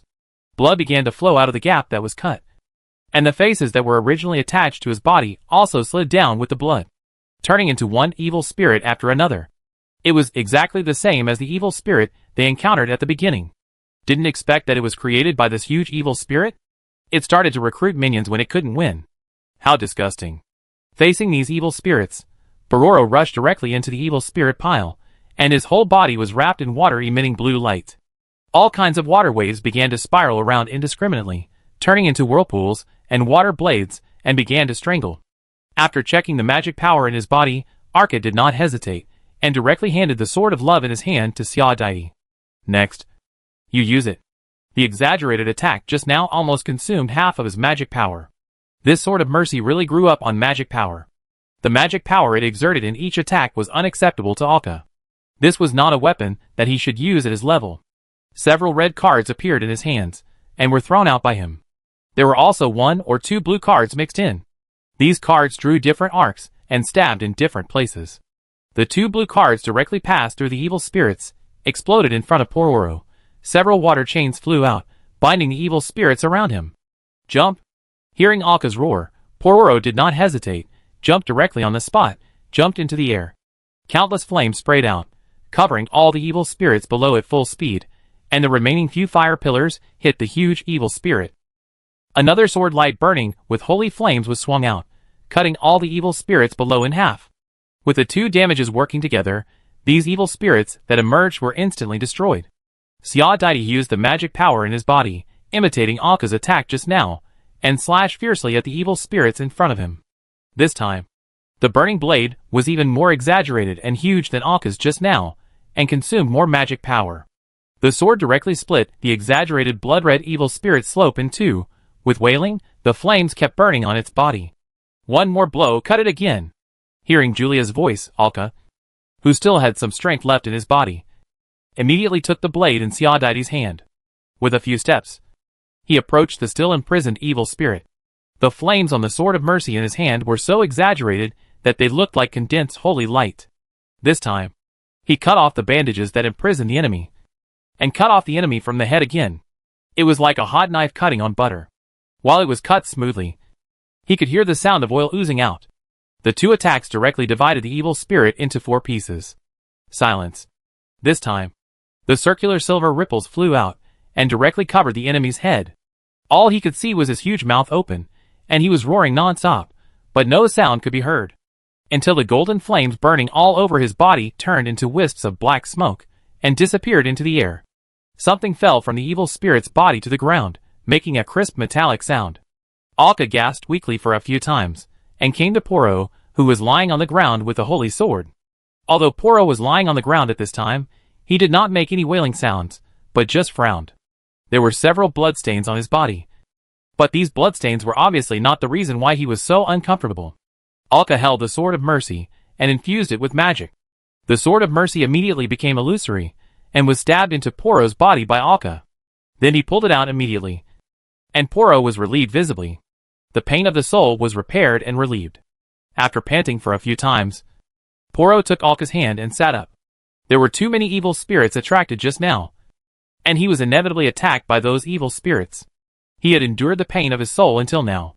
Having experienced this kind of pain, Alka would not find it easy. After confirming that Poro was fine, he let him rest where he was. Alka came to the place where the metal sound had just been made. He did see something falling from the body of the evil spirit.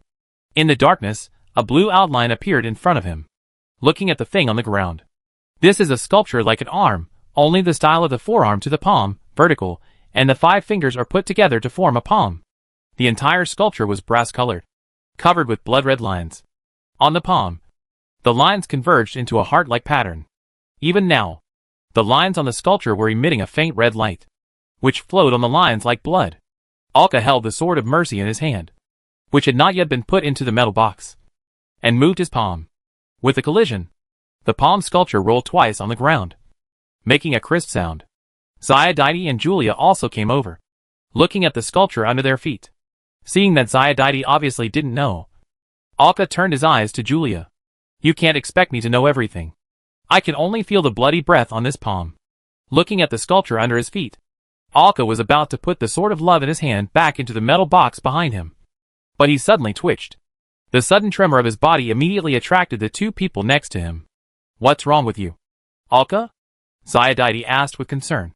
Wanting to help Alka, Arka, who was about to collapse, suddenly stood up again, and took out the sword of mercy that he was about to put into the box.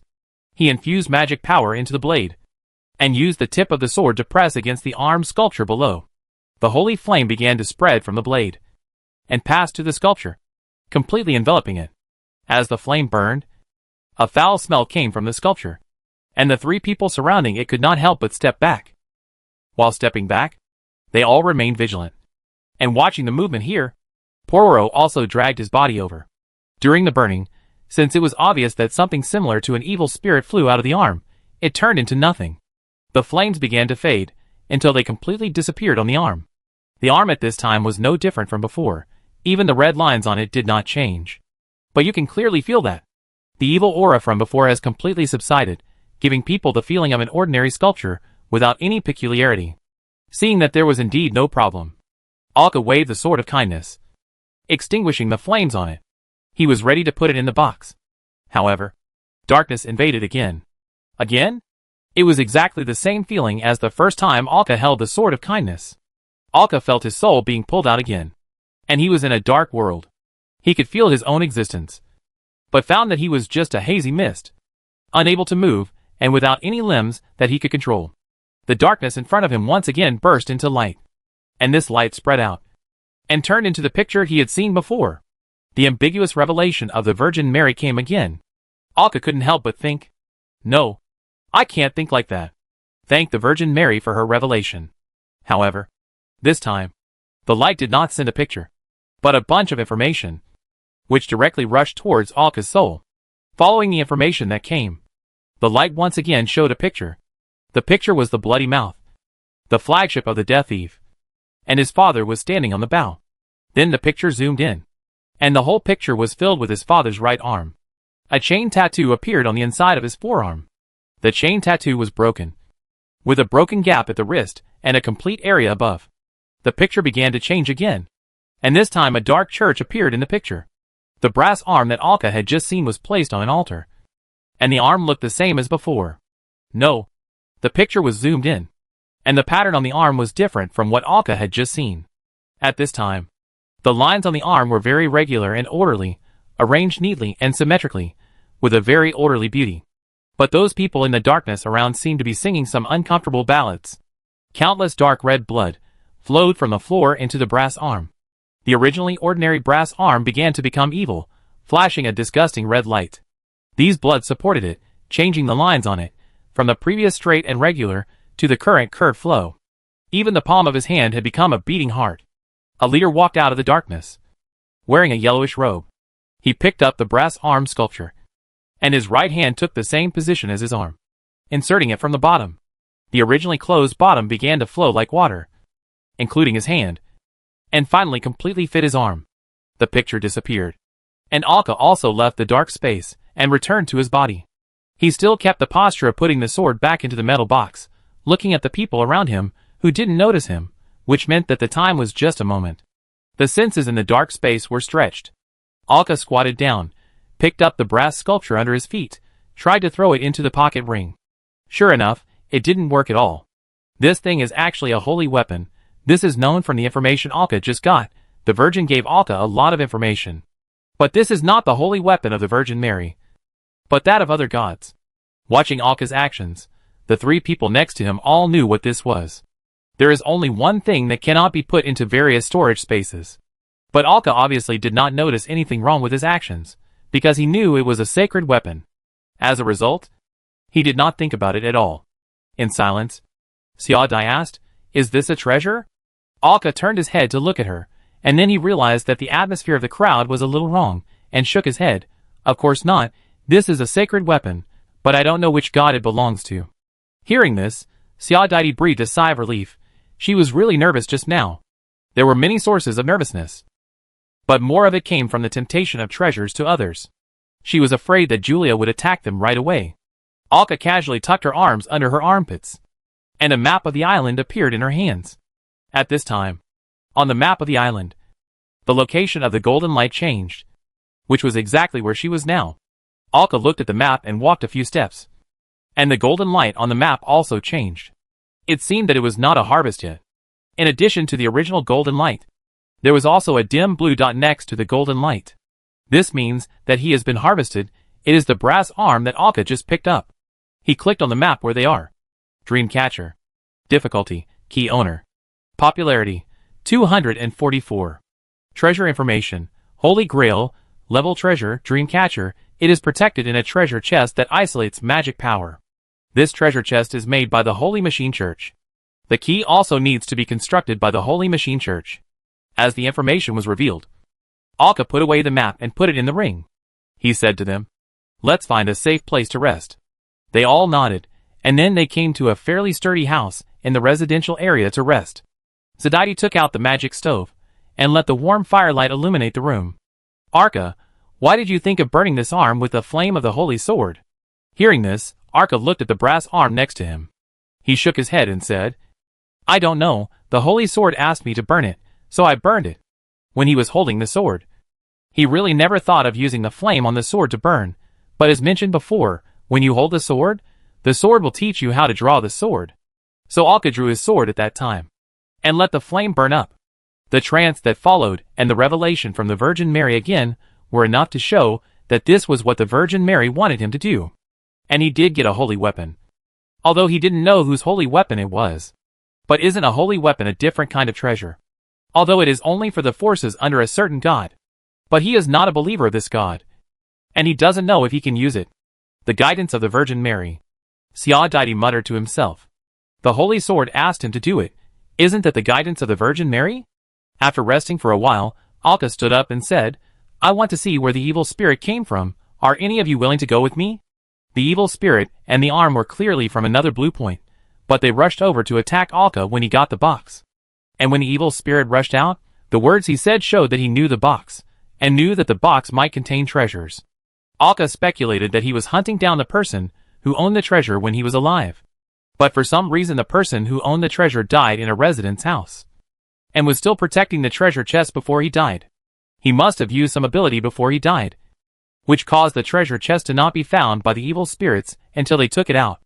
Although the information given on the golden light spot is available now, Alka still wants to take a look to see if he can get more information. The information above is obviously not enough for him to find the key to open the treasure chest. He had never heard of the Holy Machine Church. He would go over and take a look first.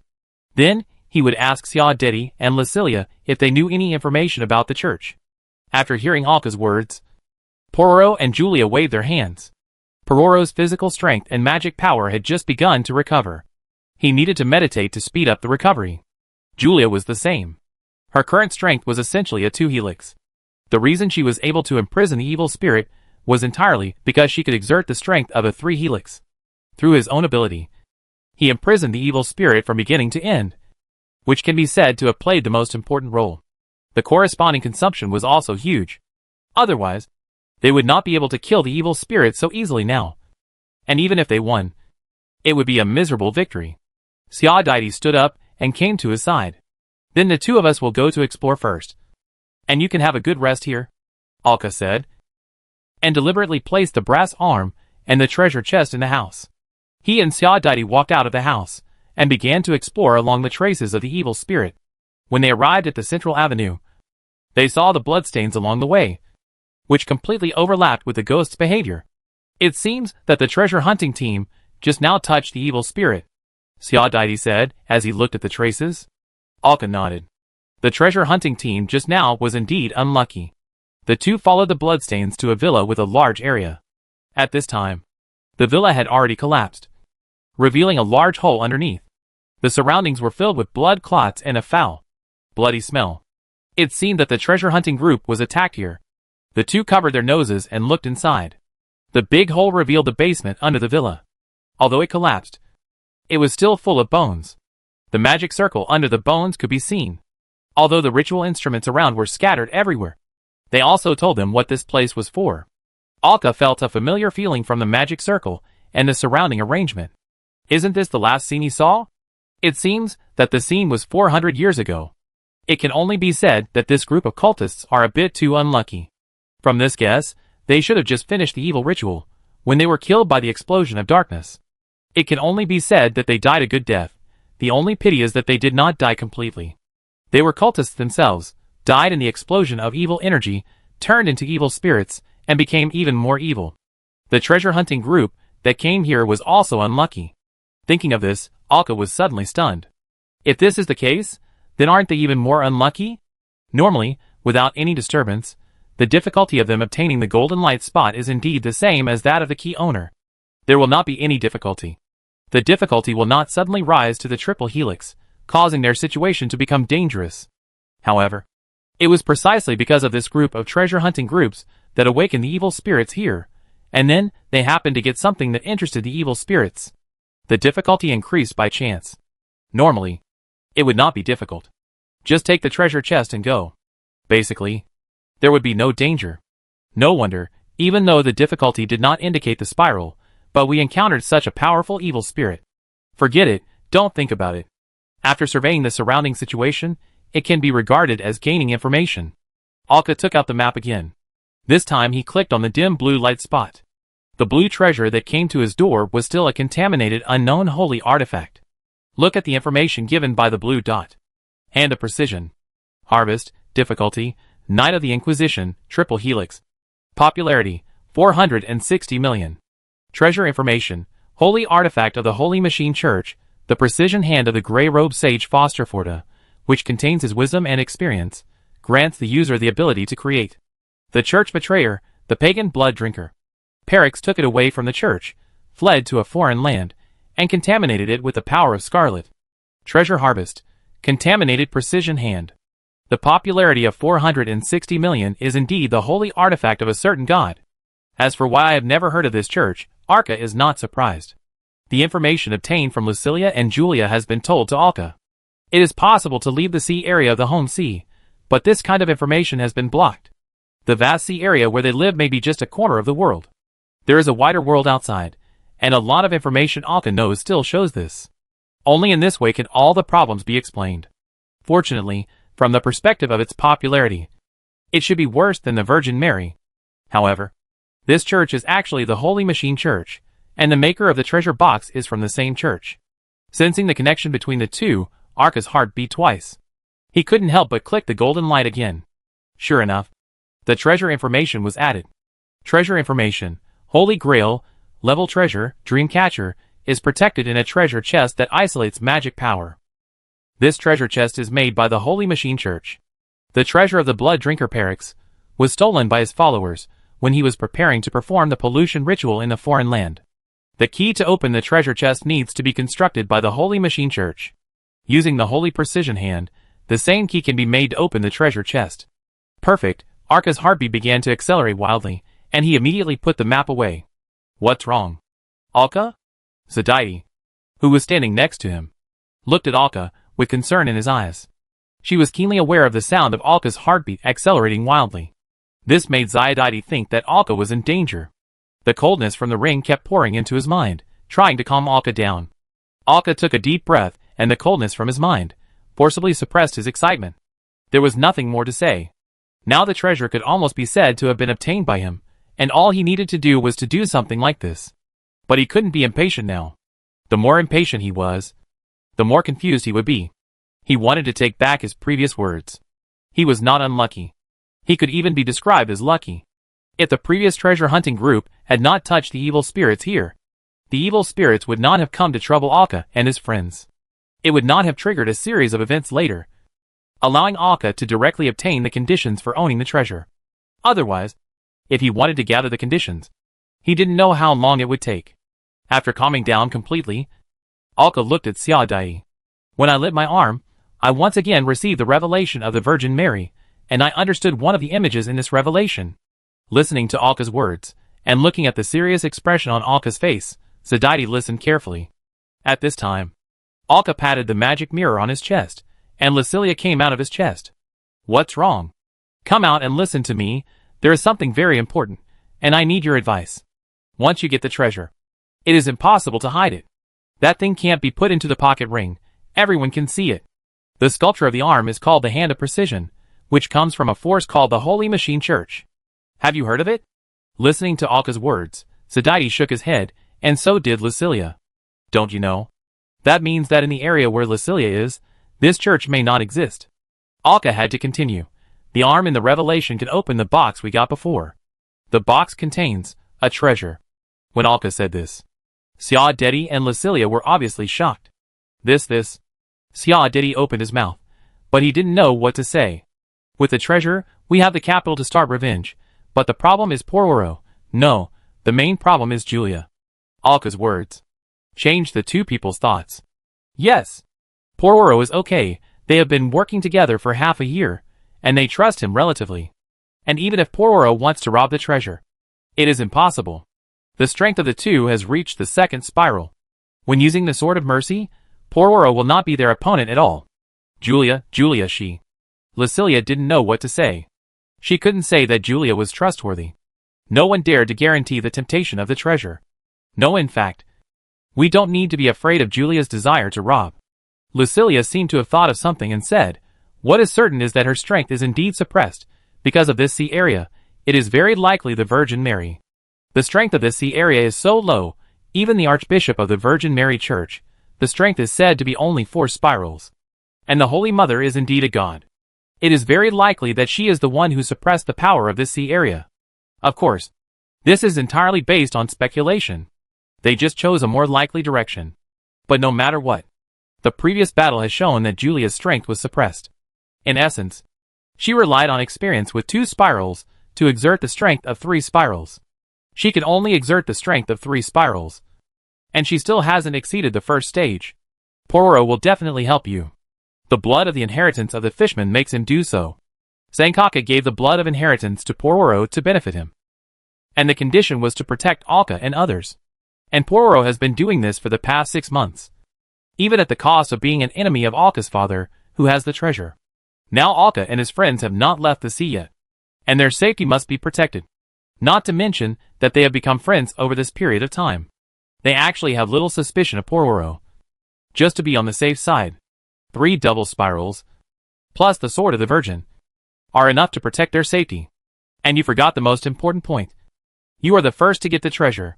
After hearing the last sentence, Alka suddenly understood. Yes, he was the first to get the treasure. Chapter 137 Precision Hands. The shock of getting the treasure soon made Alka not calm. After communicating with the two, as his emotions completely calmed down, rational thoughts gradually returned. According to some suggestions from the two, he began to think seriously. Many things can indeed be figured out at once. The only one who is worried is Julia. Unless she is not suppressed at all, she doesn't have to worry about it. 6. The one who knows the treasure best among them is Lucilia, who came from an extraordinary family when she was alive. The knowledge and information obtained in this family far exceeded Alka and his friends. For example, Alka and his friends knew very little about treasures. At this time, much of the knowledge about treasures came from the previous communication with Lucilia. When Alka held the treasure, he might not be able to exert some of the powerful abilities of the treasure on the spot. But the surging power in the treasure would be transmitted to Alka's body. If it were an ordinary person, after the impact of this surging power, the dormant magic circuit in the body would begin to become active at this moment. And he would become a toucher and enter another world from then on. This was the process that Alka had experienced before. At that time, he just touched it lightly. When he woke up, the treasure was no longer in front of him. If someone had already touched it, at the moment of holding it, the magic power in the treasure would increase the strength of the person who touched it. The triple helix is the most basic point. The treasure can easily increase the strength of the person who holds it to this level. In the words that Lucilia once told him, the magic power will increase the person who touches it to the limit of his physical strength. If we use more specific quantities to calculate, it will probably make the person who touches it rise a few spirals, depending on the person's physique. The physique of a normal human being is improved according to the changes in the spirals. Each increase in the spirals will make the physique rise. This makes it easier to accommodate the magic power of the body and easier to control it. Generally speaking, the limit that the physique can withstand is beyond the current spirals in the body. That's why the phenomenon of touching the treasure and improving strength occurs. The reason why the toucher can be promoted to the triple helix is that as long as you become a toucher, the improvement in strength will definitely be able to withstand the triple helix. As for why it cannot reach the quadruple helix, it is because that has reached another stage. The improvement between stages is huge. For the physique of people in the second stage, there is no essential difference between the triple helix and the single helix, or even those who have just become touchers. So Alka's previous worries were actually unnecessary. As long as he can open the box, he will naturally be the first person to hold the treasure. Treasures are introverted. Before they are activated, you can never tell it is a treasure with your naked eyes. You can only know it by touching it. Of course, there is another possibility. That is, the appearance of the treasure, which gives people a feeling that it is not an ordinary object. But normal people will not think in this direction. After the 3 people communicated, Lucilia got back into the magic mirror on Alka's neck. Xia Daidi's expression also seemed more excited. With the treasure in hand, he did not necessarily have to fight Alka's father, but he was definitely qualified to save his father. The last time he got specific information was 2 months ago. At that time, his father was not dead, but was imprisoned. May the Virgin Mary bless you. Alka looked at Xia Dedi and suddenly crossed her hands. Knowing what she was worried about, he couldn't help but pat her shoulder and comfort her. Let's go back now. I have to study the brass arm first, and see how to make a key to open the box. Xia Dedi nodded and followed Alka back. You received the revelation from the Virgin Mary again this time. Is this the only revelation? Xia Dedi asked curiously. By the way, divert her attention. Otherwise she felt that she would definitely be exposed. She didn't know much about this thing. But the revelation Alka received before was not just one picture. Hearing Xia Dedi's words, Alka's mind involuntarily began to recall the other picture he saw in the dark space at that time. On the inside of his father's right wrist. The broken chain. Thinking of this, he raised his left hand. There is also a broken chain on the left wrist. If the tattoos on the inside of both hands are aligned, they can be completely combined into a complete chain. This chain is 100% certain that it was done by his father. It can't be a good thing to have it printed on his hand. He just doesn't know what harm it will do to him. Although it is the revelation of the Virgin Mary, it still has an ambiguous meaning. However, it can be regarded as a reminder to Alka. If he must confront his father, then he must find out what the problem with this chain is. Otherwise, he would be at a disadvantage from the beginning. Unknown dangers. Thinking of this, Alka said directly, the tattoo on this chain is broken. Hearing Alka's words, Xia Dedi walked a few steps to his side and looked at the tattoo on his arm. Another picture I saw was that. On my father's right hand, there was the same tattoo, but it was the other broken part. Hearing this, Xia Dedi frowned, because no matter how he thought about it, it couldn't be a good thing. Lucilia also stuck her head out, took a look, and then retracted it. It's definitely not a good thing. If the same tattoo is divided into two halves, it usually means sharing, conducting, and replacing. Lucilia expressed her own understanding of this tattoo. For a tattoo with special abilities like this, since it is to be tattooed in this way, it must have symbolic meaning. Hearing this, both of them couldn't help but think about it. It's better to listen to her knowledge in this area. If you don't know the specific reason for this tattoo, but you don't have the ability to remove it, it's best to avoid confronting your father. Hearing Lucilia's words, Alka nodded. He thought so too. He said, of course, our primary goal at this stage is to rescue Andre. During the conversation, the two returned to the house where they were resting. Pororo was snoring against the wall. It was rare to see him resting in such an environment.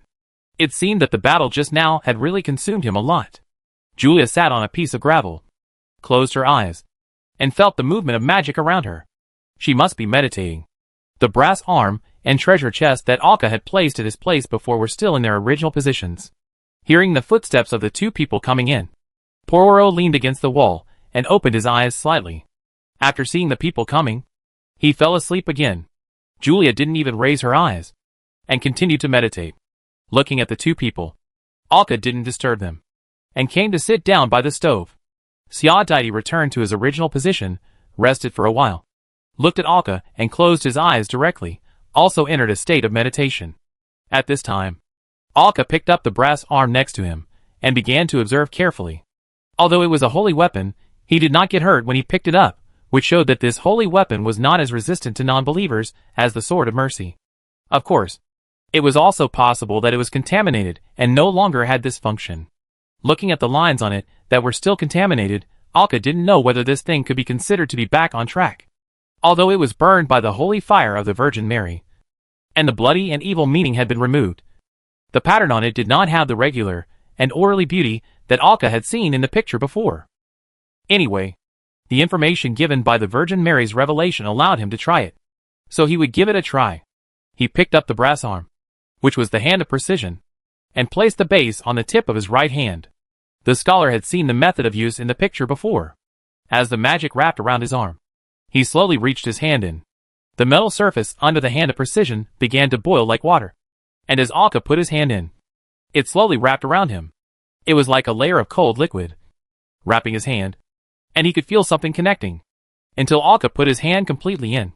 He watched his arm move slightly, and he didn't feel any discomfort, even though his hand was covered with a layer of brass metal.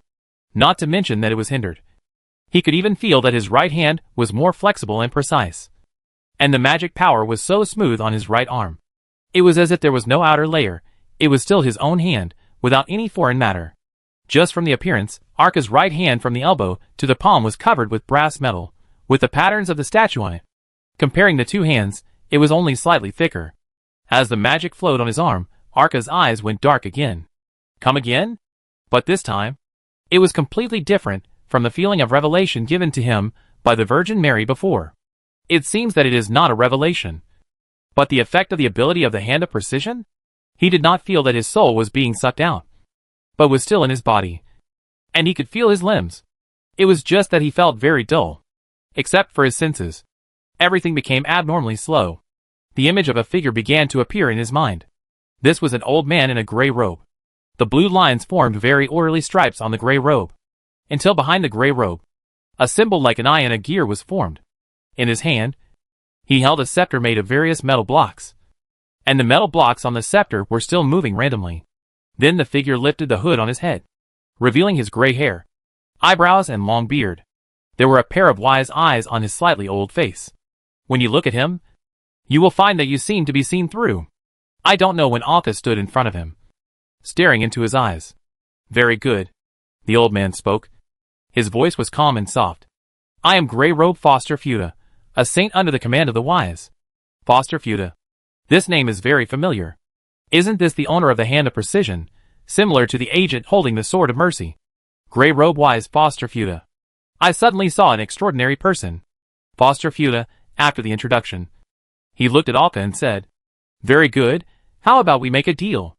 Hearing this, Alka looked at him and said, What deal? He smiled, and moved the hand holding the scepter and said, You really need to use the Hand of Precision now, don't you? But you are not a believer of my Lord. I allow you to use the Hand of Precision, and give you some knowledge. But correspondingly, when you meet someone from the Holy Machine Church in the future, or learn about the existence of the Holy Machine Church, please return the Hand of Precision to them. How about that? If you want to use the Hand of Precision, you must believe in the God of the Holy Machine Church, which is obviously impossible. He didn't have the idea or conditions, but if he wanted to get the treasure in the treasure chest, he had to use the Hand of Precision, using a holy device that you can't use to exchange for a treasure that you can use. There is no need to think about the trade-off between them. Not to mention that this holy weapon can be used by me for a long time. Who knows when I will meet someone from the Holy Machine Church. This is an absolutely cost-effective deal. There is no reason not to agree. And I must agree. After a simple thought, Alka nodded. No problem, if I meet someone from the Holy Machine Church after this, or know the existence of this church. Then if conditions permit, I will definitely return this precise hand to your church. The old man smiled and nodded, which confirmed what Alka said. Holding the scepter, he stomped the white ground gently. Then Alka felt his body expand and retreat, as if he had returned to his own body, and he opened his eyes again. His body still maintained the posture of checking his right hand, but this time it felt completely different. He was already able to use the precision hand, and knew what kind of power this precision hand had. Along with it, there was also knowledge that kept pouring into his mind from the precision hand. It was all various kinds of knowledge related to the caster, and the sword should be the gift mentioned by the wise man. With this knowledge, Alka has now become a caster. Looking at the precision hand on his arm, the pattern on it has changed from the previous twisted heart pattern. It has become what he saw in the picture before. In the palm, it has become a pattern with a gear and an eye in the middle. The pattern either represents the Grey Robe Sage Foster Fada or the Holy Machine Church. The magic power spreads on the brass hand. As a holy artifact, the precision hand, all its abilities are completely related to the caster. I learned this from Jamie before. A forger, the most basic thing is to master 3 related spells: melting, reshaping, combining.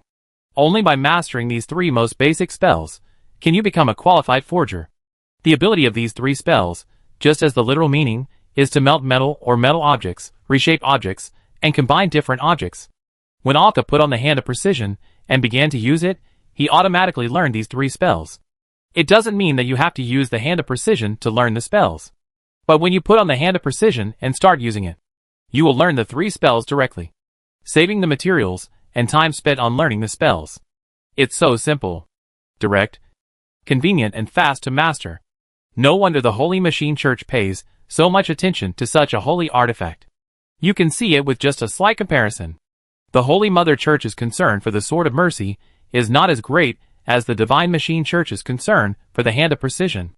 If the Sword of Mercy could allow the user to automatically learn spells, like the Holy Flame like the Hand of Precision, it might not be Andre and his group who came to retrieve it, but the Archbishop himself. In addition to this most basic function, the Hand of Precision can also strengthen these 3 spells, so that even a beginner like Alka can use them with ease. If the Hand of Precision is used for a long time to use these 3 spells, it can also accelerate the user's control over these 3 spells. And the Precision Hand can improve the control ability of the hand, the conductivity and accuracy of magic. It can also have the effect of carving.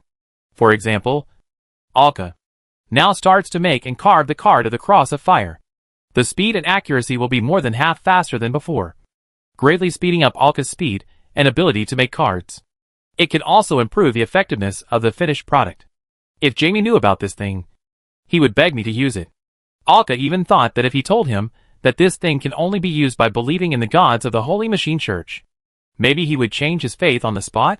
Forget it, I can't think like that. It's disrespectful. Still wearing the brass precision hand, Alka closed his eyes and began to sort out the chaotic knowledge in his mind. These were all stuffed into his head by the precision hand, which came from the gray-robed wise man Foster Fada. Most of them are some relatively basic knowledge, but you can master them directly without learning them yourself. Why not do it? After Alka had sorted out all the knowledge, with the help of the precision hand, he became a caster on the spot. He was not a beginner. With all the bonuses, he must be a very qualified caster now. Being able to make what he wanted to make was a very good thing for Alka. After all, he had been learning the abilities of a caster, and some skills of a carver before. Being able to make what he wanted by himself was also a happy thing. As time went by, the knowledge began to flow smoothly, and was absorbed by him. Chapter 138 Dreamcatcher's Dream World. What did you use? Aren't you afraid that it will bring some bad consequences? When Pororo woke up, he saw the brass arm in Alka's hand. From Alka's expression, he knew that he had put it on by himself. I couldn't help but say beside him, this thing fell from such a big evil spirit just now. Even if it was burned by the holy fire, it shouldn't be so reckless. After hearing Pororo's words, Alka looked up at him, and said with a smile, You woke up? It's okay, the Virgin Mary burned it with my hand, and it turned back into a normal holy weapon. When I touched this holy artifact just now, I had already made an agreement with the previous owner. As long as he returns the holy artifact when he is able to do so, I can use it. Although I didn't understand what he said, since there was no danger, I would just let it go. So what on earth is this thing? Pororo couldn't help but ask curiously. Alka raised his right hand, waved it in front of Pororo, and explained, This thing can make me a caster directly. I have tried it now. If you need any help, I will help you for free. After all, this thing was obtained by their partnership. But now only Alka can use it. So naturally they have to be compensated in other ways. Hearing Alka's words, Pororo waved his hand. His interest immediately faded, and he showed a lack of interest. He always liked to fight the enemy head-on with his body, and he didn't have much demand for various magical instruments. Can you make me a humidifier? Hearing Alka's words before, Julia asked beside him. Humidifier? Alka was a little confused, and then thought of Julia's race and nodded. No problem. I'll make one for you when I have time. Thank you. Hearing this, Pororo changed his disdain just now, and said with a bright smile on his face, Then make one for me. Okay. No problem. For this kind of marine race, it is inevitable that their skin will be dry after being on the shore for a long time. It will make people feel uncomfortable. But before that, he has to do the right thing first. Thinking of this, Alka took out a gold brick from his pocket ring, as well as some gems and jade blocks. Fortunately, when he explored those treasures before, Alka chose some easy-to-carry, high-value things and stuffed them into his pocket ring. In the past 6 months, when Alka and his team have harvested so many blue treasure points, they often get some extra treasures. These are very valuable ordinary items, such as some precious sculptures, gold and silver jewelry, gold bricks and other items. But it is impossible to stuff all these things into the pocket ring, so Alka will choose some suitable things to put in. For example, the easy-to-carry gold sails, silver snakes, gold bricks and jewelry, etc. But these things are few after all. More are some large sculptures that are not easy to carry, or precious treasures and ornaments. You can't expect him to stuff these things into the pocket ring. But it's time for these treasures to play their role. The reason why he took out these materials, naturally, is because he wants to make a key that can open the box, and needs these materials. How to make this key is in the knowledge given by the grey-robed wise man Foster Fodda. As for whether it was given intentionally, that was not within his consideration. If it was given intentionally, it would be useless. Of course, it was impossible. He held the gold brick in his right hand. As the magic power was transmitted to the precise hand, the lines on the palm began to emit light. The gold in his hand was quickly melted and turned into a ball of golden liquid floating on the palm. Alka directly put the floating golden liquid aside. The golden liquid just floated like this, and did not fall down as Alka's palm left. Then, silver was made into liquid by Alka in the same way. He controlled the magic power of his right hand to become an invisible line, and began to guide the two liquids to blend. The golden and silver liquids began to swirl on his palm, and slowly merged. But they were not completely merged, they just became water flows, and began to interweave like wool, and woven into a strand. The jade was cut on the way over, and the ruby and sapphire were polished on the way floating. They were also thrown into the interweaving liquid. Then it began to solidify in shape, and the whole process took less than half an hour. A key appeared in Alka's palm. It was made of 4 layers of gold and silver, and the jade was used for the final edging. The handles on both sides were inlaid with red and blue strips of gems. It directly became a key-like ornament. The appearance looked more like an ornament, not a key, and it didn't look special. But only Alka, who made it, knew that this was the mystery contained in it. The treasure chest was not opened by mechanical devices, but by some kind of metal arrangement detection. He didn't quite understand it, but it was roughly like this. Alka placed the treasure chest on his thigh, suppressed his emotions, and slowly inserted the key in his hand into the keyhole. Pororo and Julia, who didn't understand what was going on, watched from both sides without any emotional fluctuations. There was only normal curiosity in their eyes. Even Xia Deidi acted very calmly. If you didn't look at her right hand clenched tightly in the middle of her thigh. Even Lucilia in the mirror just floated out and sat next to him. Click. With a crisp sound, the mechanism of the box was opened with a twist of the key. Alka slowly opened the lid. Inside was a layer of off-white velvet pad, and a pink bubble-like thing, which was placed steadily on top.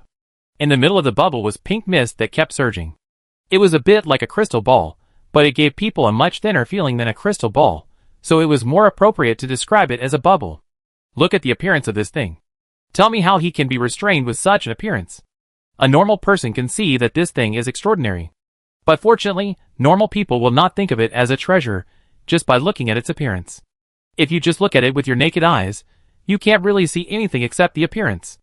If Alka and Xia Deidi and Lucilia next to him didn't know that this thing was a treasure in advance, they would at most think that this thing was a magic item that took a lot of effort to make. Maybe it's very powerful. Alka stretched out his hand and slowly touched the crystal ball. No one stopped him. Everyone watched quietly, until Alka held the crystal ball in his hand. The pink mist that was surging in the crystal ball suddenly expanded.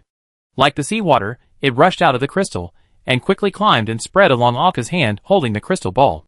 In just a moment, before anyone had time to react, Alka was completely wrapped in the pink mist. At this moment, everyone reacted. However, the pink mist exploded the moment it enveloped Alka. The mist spread out directly, enveloping everyone present. The speed of the entire spread was so fast that, by the moment they reacted, they were already enveloped. After wrapping everyone in the pink mist, the mist stopped spreading and stayed in this area. If someone looked here from outside at this time, they would find that there was no pink mist at all, only to find that the place was empty. When Alka felt the fog enveloping him, he had already reacted, but he could not do anything. The speed of the fog was too fast. When the fog completely envelopes him, Alka does not feel that there is anything wrong with him. The crystal ball is still in his hand, but the surrounding environment has changed a lot. He sits on a green lawn. The sky is clear. White clouds are slowly floating. There is no sun, but it is very bright. After a long time, I entered a world without darkness. Sitting down, the green grassland spread out. The whole space only had 3 obvious elements: the grassland, the white clouds, and the blue sky. The whole space seemed so empty, spreading to the end of the vision. Alka looked at the crystal ball in his hand. He knew that it must be the treasure in his hand that brought him to this place. Dreamcatcher. The name must be related to his ability. So is this a dream? Alka couldn't help thinking. He looked at the pocket ring on his hand, and then turned it. A card appeared in his hand. The object in the ring can be taken out. Is this reality? Looking at the card in his hand, Alka couldn't help thinking. Then he picked up the card and observed it carefully in front of him, and then looked at the crystal ball in his left hand. In the crystal ball, there was still pink mist, and it didn't change from what Alka saw before. Looking at the card in his right hand, Alka threw it out directly, and he found something wrong. The moment he found something wrong, the precision hand appeared on his right hand. This was the wrong part. When he just came in, he didn't realize that his right hand should be wearing the precision hand. How could it be empty? When he found something wrong in his mind, the precision hand appeared on his right hand. Looking at the precision hand, Alka seemed to find something interesting. Looking at the empty grassland, a small wooden courtyard and house just appeared in front of him abruptly. This courtyard and house are exactly the houses where Alka lived on Golden Wheat Island. This is indeed a dream. If it is a dream, then can it be? Thinking of this, a tall metal building appeared in front of Alka. A wide asphalt road and a stone brick sidewalk at the edge appeared at his feet. In an instant, the surrounding grassland directly became a modern city. But the whole place was empty. There were no pedestrians or vehicles on the car. The vehicle appeared on the road, but it was just parked on the road, and there were no pedestrians. The vehicle started running, and there were still no pedestrians on the road and the surrounding aisles. Alka stood in the middle of the road, watching the surrounding vehicles passing by him non-stop. There was also the whistling sound of the fast-moving vehicles, and the breeze blew, blowing on his face. He looked at the empty seat in the cab, and the empty steering wheel. The steel forest of high-rise buildings disappeared in front of him again, and the surroundings turned into green grasslands again. It only added to his thoughts. Alka sat down on the spot, looking at the Dreamcatcher crystal ball in his hand. So what is the ability of this thing? Just let yourself enter a dream. Have a lucid dream? Then this is too far from the level of a treasure. Feeling the magic power in his body, Alka only now found that the spiral in his body had become 3 without knowing when. Transferring the magic power back into the crystal ball. When he held the crystal ball before, he did not infuse the magic power into it. It was just that at the moment of touching it, the magic power reversed to strengthen his strength and the magic power in his body. He let the pink mist envelop him, dragging him into a dream. He didn't know whether the magic power he was pouring into the crystal ball was real or an illusion in a dream. As the magic power was poured in, the crystal ball began to emit a faint light. Alka also slowly closed his eyes. When he opened his eyes again, he returned to reality. He sat on the gravel again, holding the precision hand and the Dreamcatcher crystal ball in his hands. He looked around. Everyone lowered their heads, closed their eyes, and seemed to fall into a deep sleep.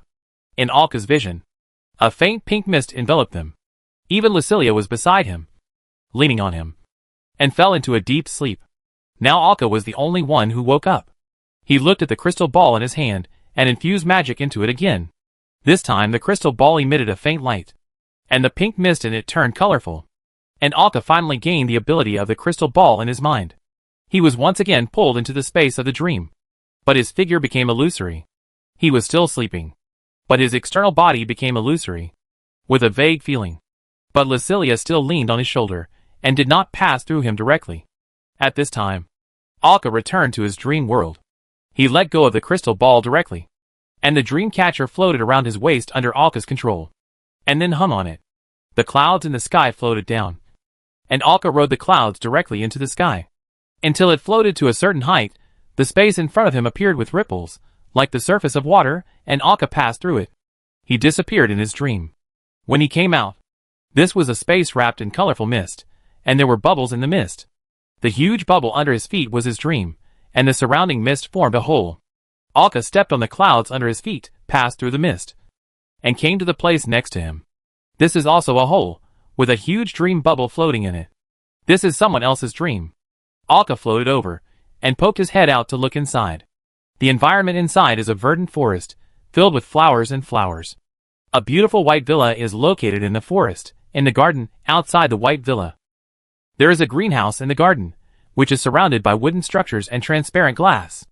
In addition to flowers in the greenhouse, there seems to be a corner for reading, which is next to a transparent floor-to-ceiling window. There was a full-length mirror next to the piles of books. Lucilia was facing the full-length mirror. She seemed to be changing clothes. Alka couldn't help but take a few more glances.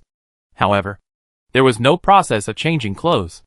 It seemed to be because of the dream.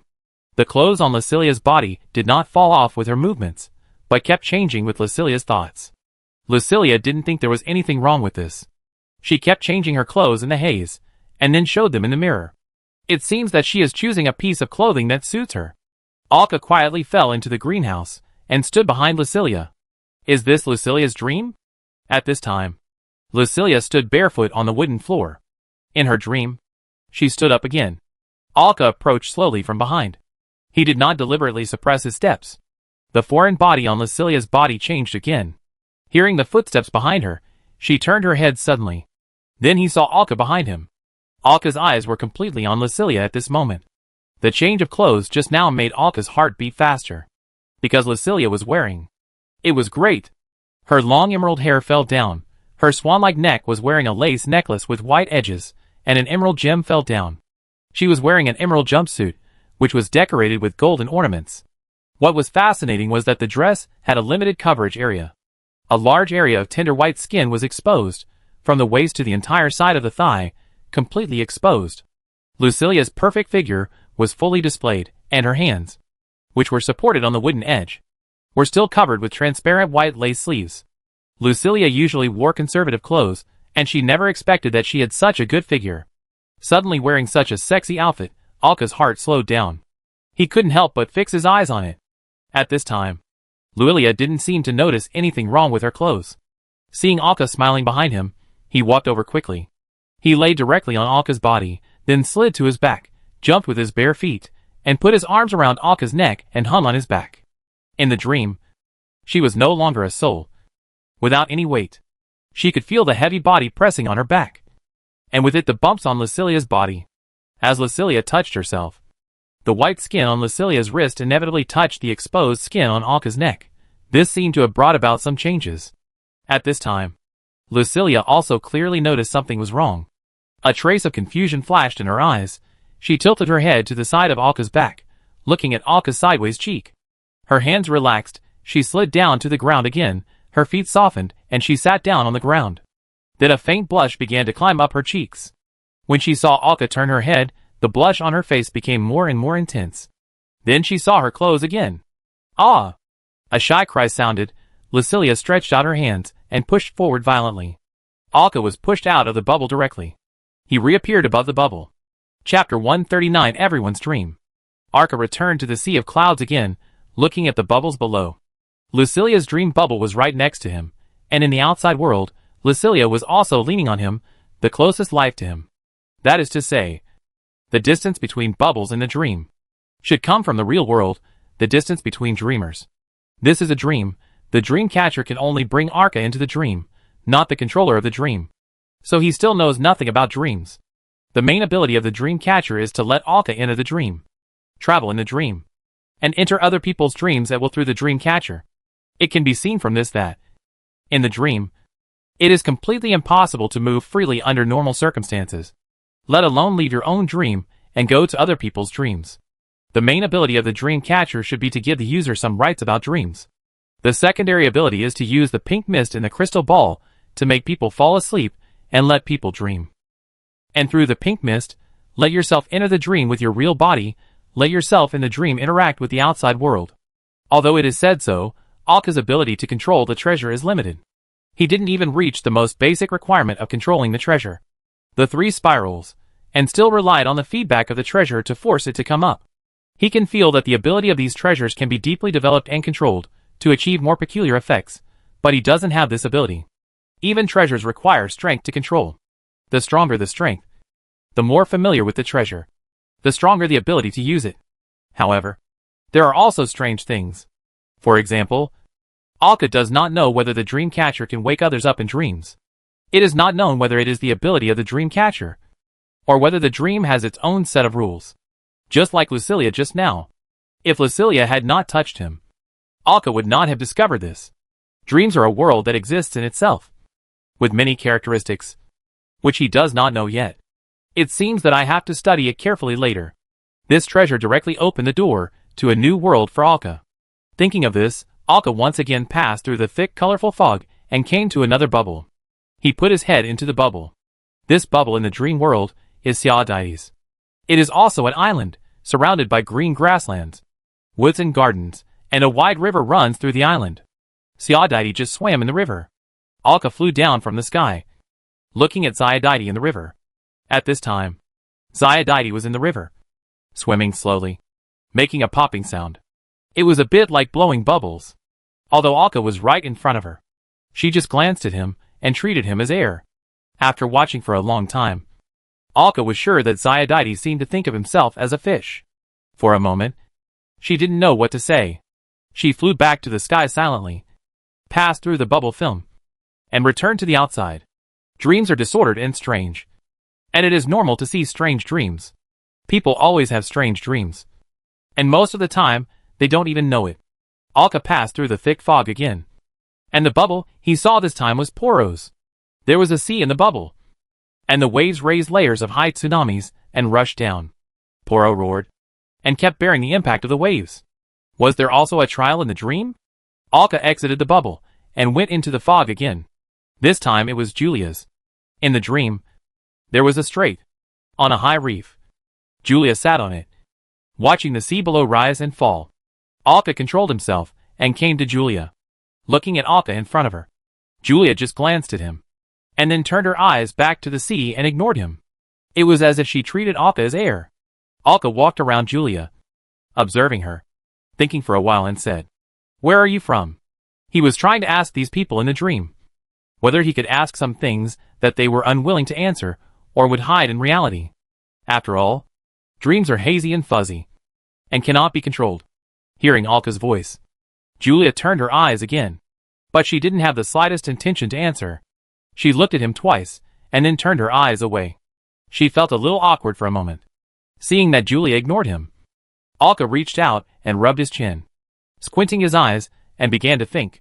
After considering the words, he said again, "Is this your hometown?"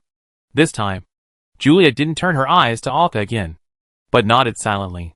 She heard it, and responded. "It's good to have a response." Alka asked, "What's her name?"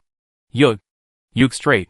Hearing that Julia was indeed answering her, Alka thought for a while and asked, "Why are you here now?" For this question, Julia still stared blankly ahead, with no intention of answering at all. Is it not okay? Or is it that the wording is wrong, and it did not arouse her interest in the dream? People in dreams seem to be immersed in their own world, immersed in the surrounding environment.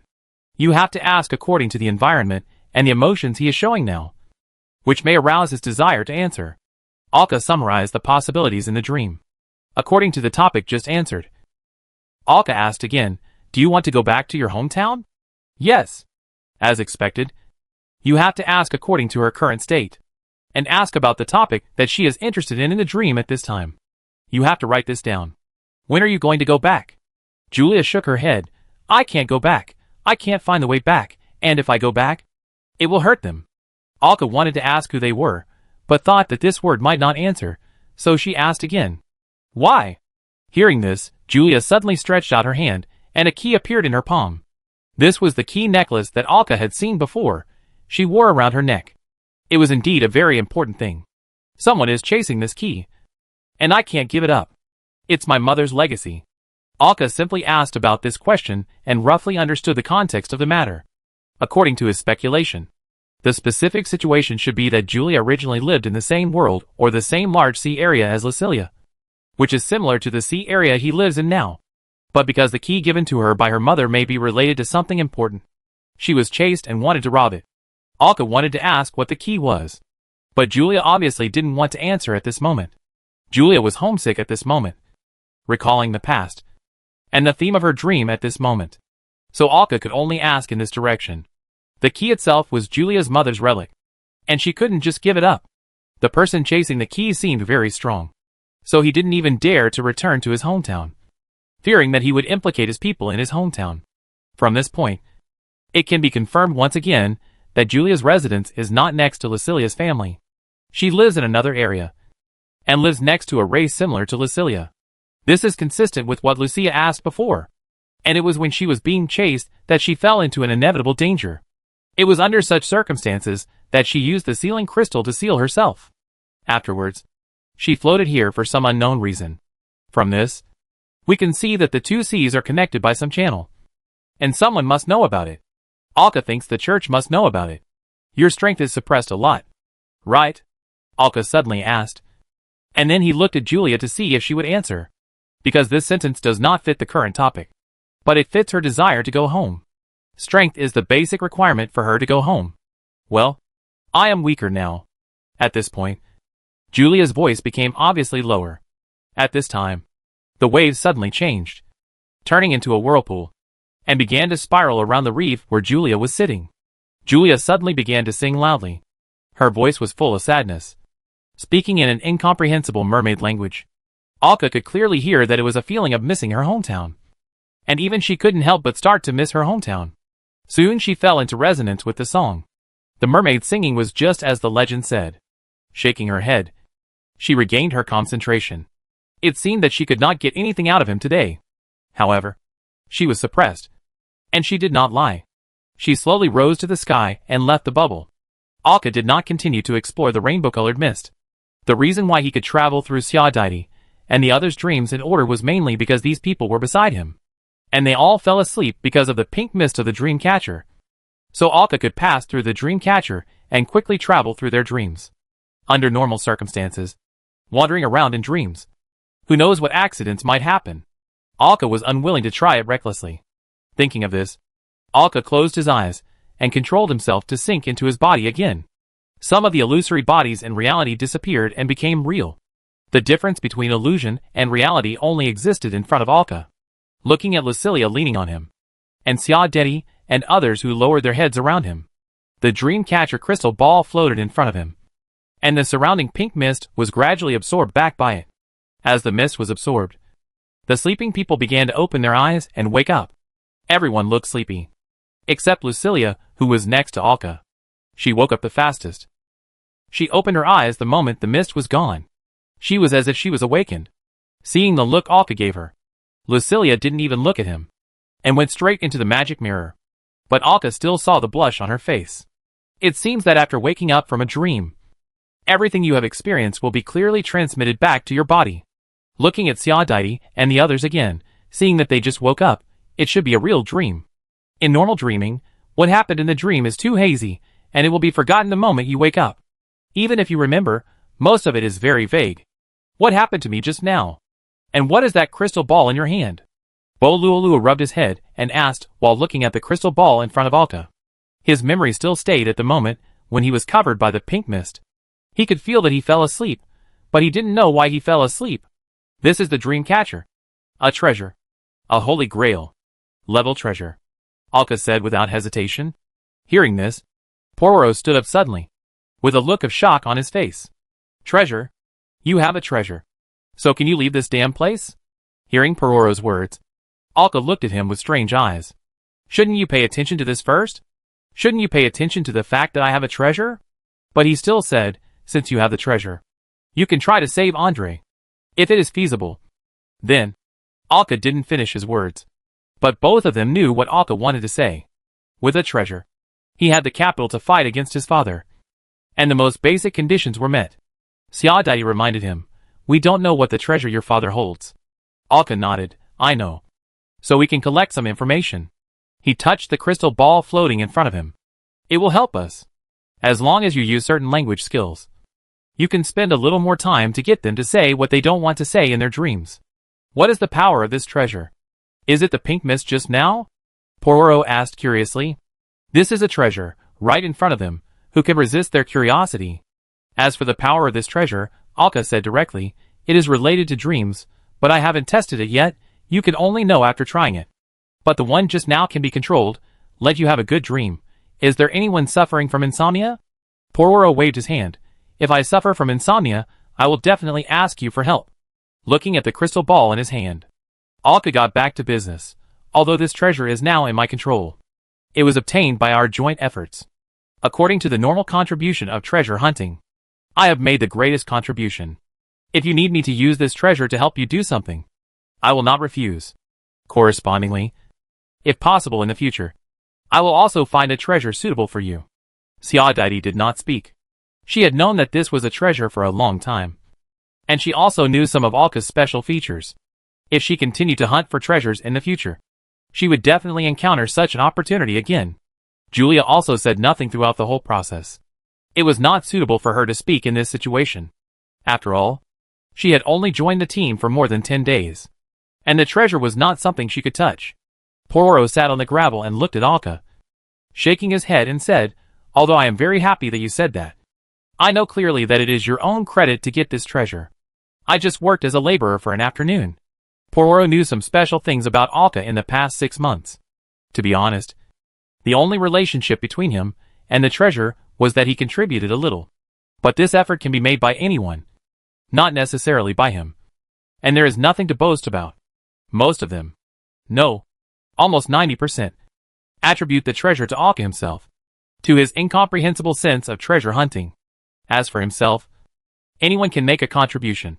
Xiaodaidi has the ability to draw maps, and Lucilia has knowledge that he cannot reach. He is not qualified to comment on the ownership of the treasure. And Alka's words made him happy. Besides, treasures are not that easy to obtain. Don't lose yourself because of this harvest. Even if you have an extraordinary sense of treasure hunting, can you still find treasures as if it were a game? Pororo doesn't believe it. Hearing this, Alka smiled and looked at him. Maybe I'll give you a surprise in the future. However, with this Dreamcatcher crystal, if any of their relatives, friends, or acquaintances want to become touchers, it will be much easier. This is already a very good benefit. We have gained a lot this time. It's time to go back to the ship. Next, we should consider how to rescue Andre. Everyone nodded and stood up and started to walk out. Julia followed behind everyone silently. Alka slowed down his pace and gradually walked parallel to Julia. "I heard about you from Lucilia. You and she are from the same place. If you don't mind, you can act with us later. I promised Lucilia that I would definitely let her go back to her hometown to take a look if I have the ability. And we already have a clue." Julia turned her head and looked at him, although Lucilia also said this. But now that she had the treasure as a foundation, she believed that she had more opportunities and nodded. Alka quickened his pace again, and controlled the dream catcher in his hand, and began to get familiar with his ability. The light pink mist surged out again, wrapping Alka up. When Alka was completely wrapped up, he disappeared in front of everyone. "Can you see me now?" "No." "Are you invisible?" Xiaodaidi, who was walking next to him, waved at the place where Alka just disappeared. But there was nothing. The pink mist that enveloped Alka returned to the crystal ball, and Alka's figure also appeared in front of him. Interesting. Although it is not invisible, the effect is the same. When the pink mist completely enveloped him, he was able to drag his own existence into the dream. Then he left behind a dream self, staying in reality, thus achieving the effect of invisibility. However, he could not drag other people's bodies into the dream. Perhaps because his strength was not enough. Or perhaps it was not possible at all. Now what the dream catcher can do in his hands is to make himself free in dreams, let others fall asleep in dreams, and exchange his real body with the illusory body in dreams. As for what effect these abilities can achieve, and what role they can play, it depends on Alka's own operation. The functions given by the treasure are both simple and powerful. It depends on how he operates it.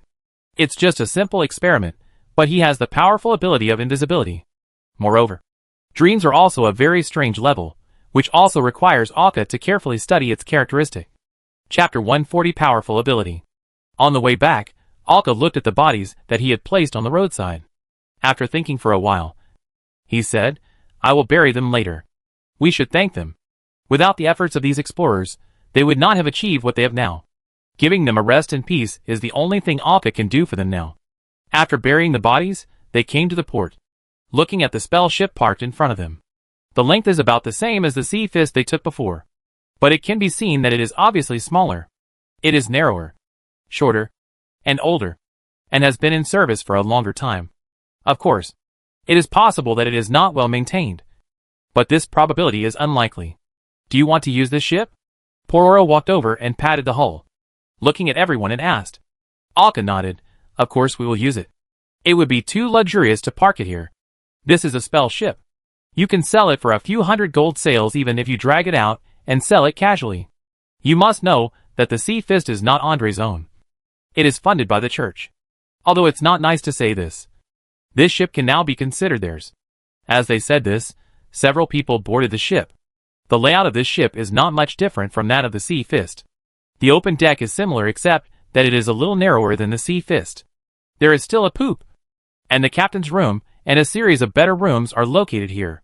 This should be a standard shipbuilding plan. The first floor below is the gun deck. Normal ships are all arranged like this, but the difference can be clearly seen here. This rock-shaking cannon uses the same rock-shaking cannon model as the Blood Gold Alliance Navy. It is one level lower than the rock-shaking cannon on the Sea Fist. And these rock-shaking cannons do not have a spell transmission link, which means that one person cannot control all the cannons to fire. It has to be controlled by the people on the ship themselves, and the automation scheme of the spell is obviously low level. In the middle of the gun deck is a hammock for the crew to rest, just like the layout of those ordinary merchant ships. This shows that there are many ordinary crew members on this ship, and the debris on the island also proves this. The restaurant that occupies the entire rear of the gun deck is a bit dirty and messy, which makes it look more normal. Only one of the small rooms in the kitchen has a frozen preservation spell, which is used to preserve food. But with such a small capacity, the food that can be stored is limited. And it seems that it is also supplied to important members of the ship. There is no library, nor a workshop. Only a place to store wooden boards and tools for repairing ships. Directly below the gun deck is the cabin. Inside you can see a lot of daily necessities, all soy foods and some wine. You can also see some buckets and some food, which are a little smelly. Siadaiti also briefly checked the spells on the ship. There is no automatic driving, bad review. But there are protective spells, good reviews. There are spells to accelerate the ship, but the level is not high, okay. Automatic sail control spell, automatic wind suction and expansion, good reviews. Although it is inferior to the Sea Fist in general, it is still acceptable, as long as the sails do not need to be controlled by outsiders. It does not take many people to drive this ship. For an ordinary sailing ship, the most labor-intensive parts are the huge mast and the exaggerated canvas, as well as the rigging that is so complicated that it drives people crazy. This is also the most costly part of the spell ship. The automated sails are often the top priority of the entire spell ship. Let's dock the Flying Swallow next to this ship. The Flying Swallow cannot be abandoned.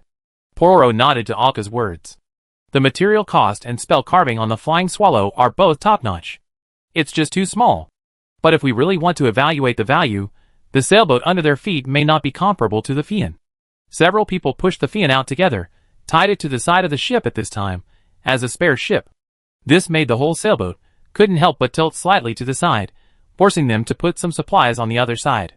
But fortunately, the sea conditions in the Dark Sea area have always been calm, and they have a safe route. They got a ship, and a treasure, which made everyone a little excited. Alka stood on the deck, holding the control of the ship, and waved his hand. Set sail!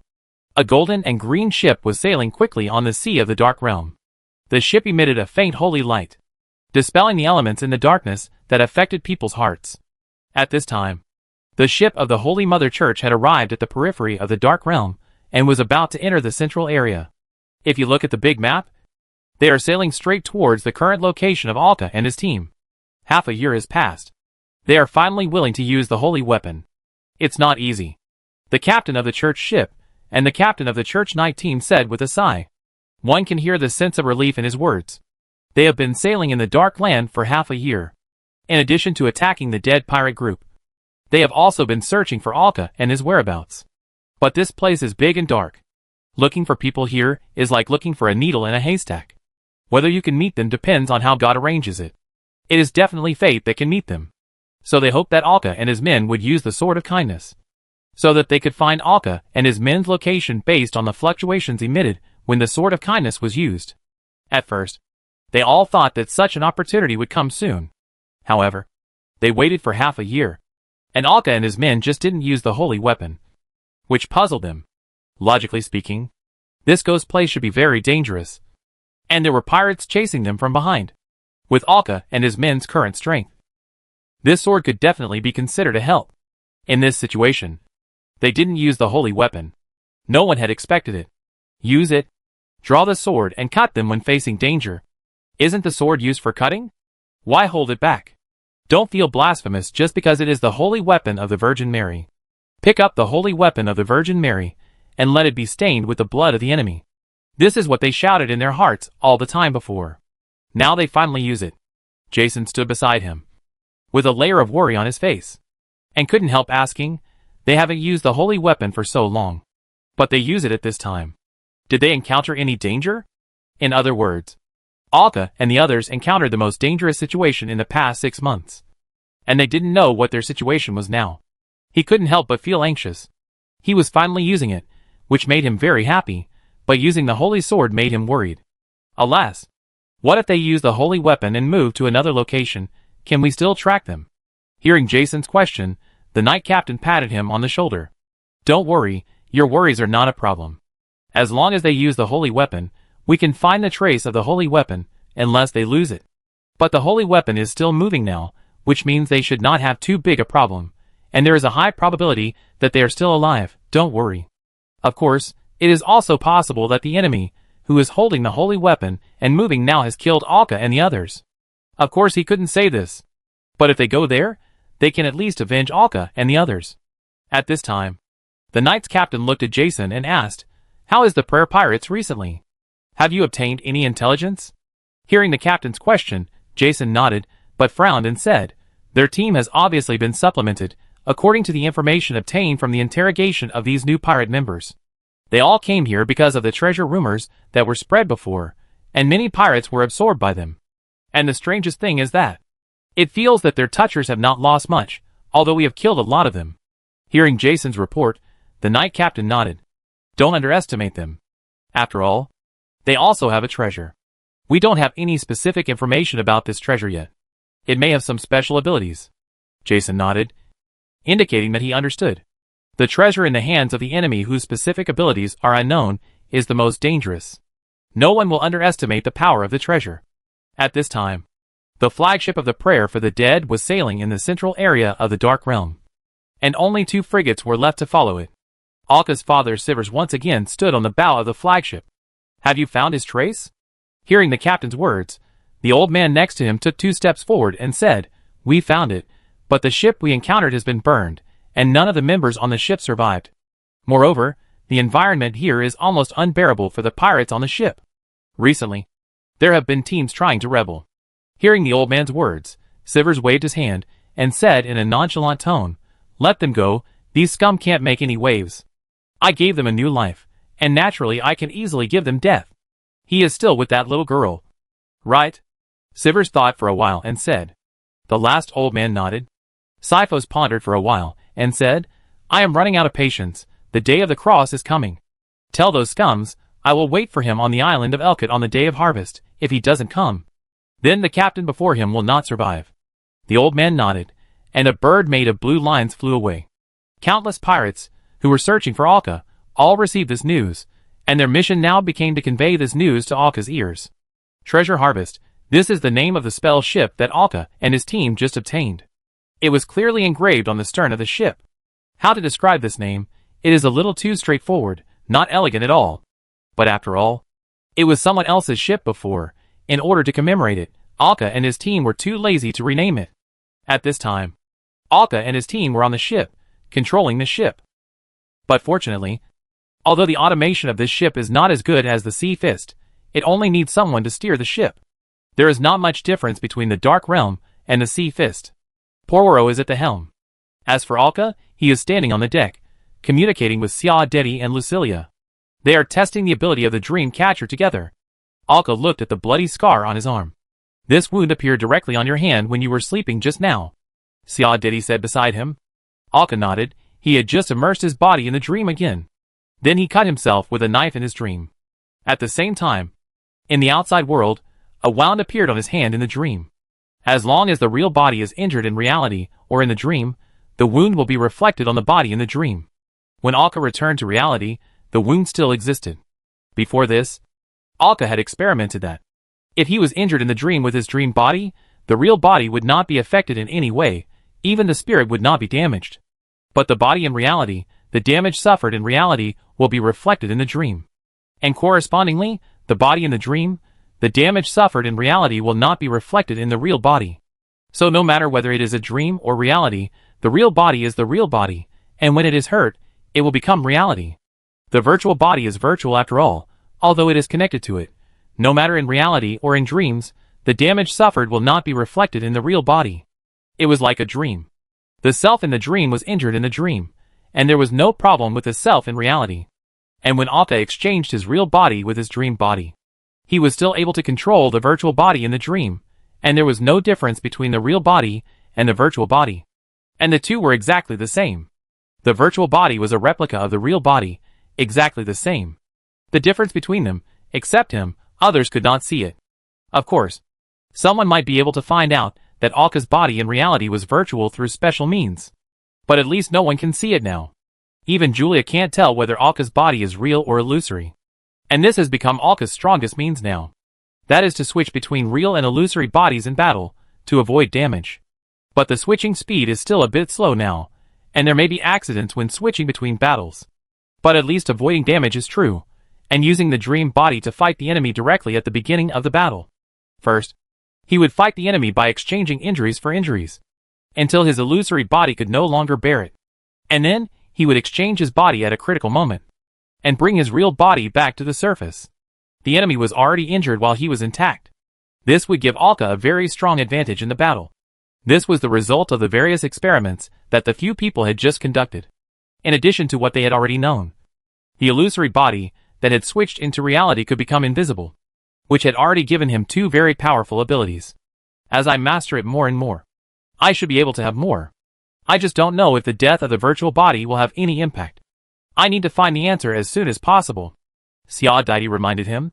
Alka nodded. This is indeed a question, and it is very important. I don't know what will happen if this virtual body dies, and Alka doesn't dare to try it. If there is no impact after death, it's fine. If it dies, it will really die, or it will cause strong damage to reality. Then it will not be worth it. You can try it later when you catch a pirate. Wake him up in the dream, and then kill him in the dream to see if it will have any effect on him. After confirming that there is no problem, try it on yourself.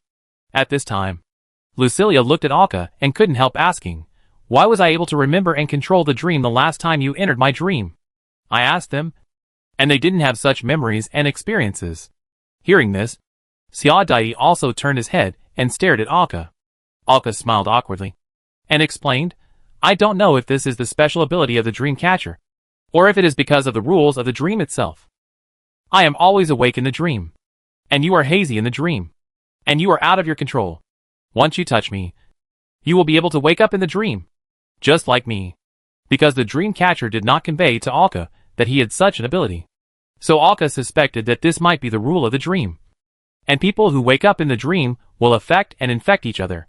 As for the specific situation, aka didn't know either. After all, he had just mastered the dream catcher, and he didn't even fully understand the dream catcher's own abilities. He had almost no understanding of dreams, which were broader and contained less information. By the way, Lucilia, do you have any descriptions of dreams? Lucilia shook her head. I haven't read such books, but I have read some legends about dreams and some records of gods. Well, if you have time, let me read it. Maybe it can inspire me. Many real things are conveyed through these legends. But at this time, Lucilia frowned and said, I don't know if it's my illusion. Last time you touched me and made me wake up in the dream. I couldn't wake up in the dream myself. Until the end, because your dream catcher took back the pink mist. I woke up. Hearing this, Alka frowned and thought, this is a point that must be paid attention to. Normally, can a person who wakes up in a dream wake up in reality by his own ability? Why don't we try it now? Alka suggested. Xia Daidi and Lucilia looked at each other after hearing this, and then nodded in agreement. Anyway, there is nothing to do now. It's better to figure it out. And they are also very interested in their dreams. I always feel that there is a dreamy feeling there.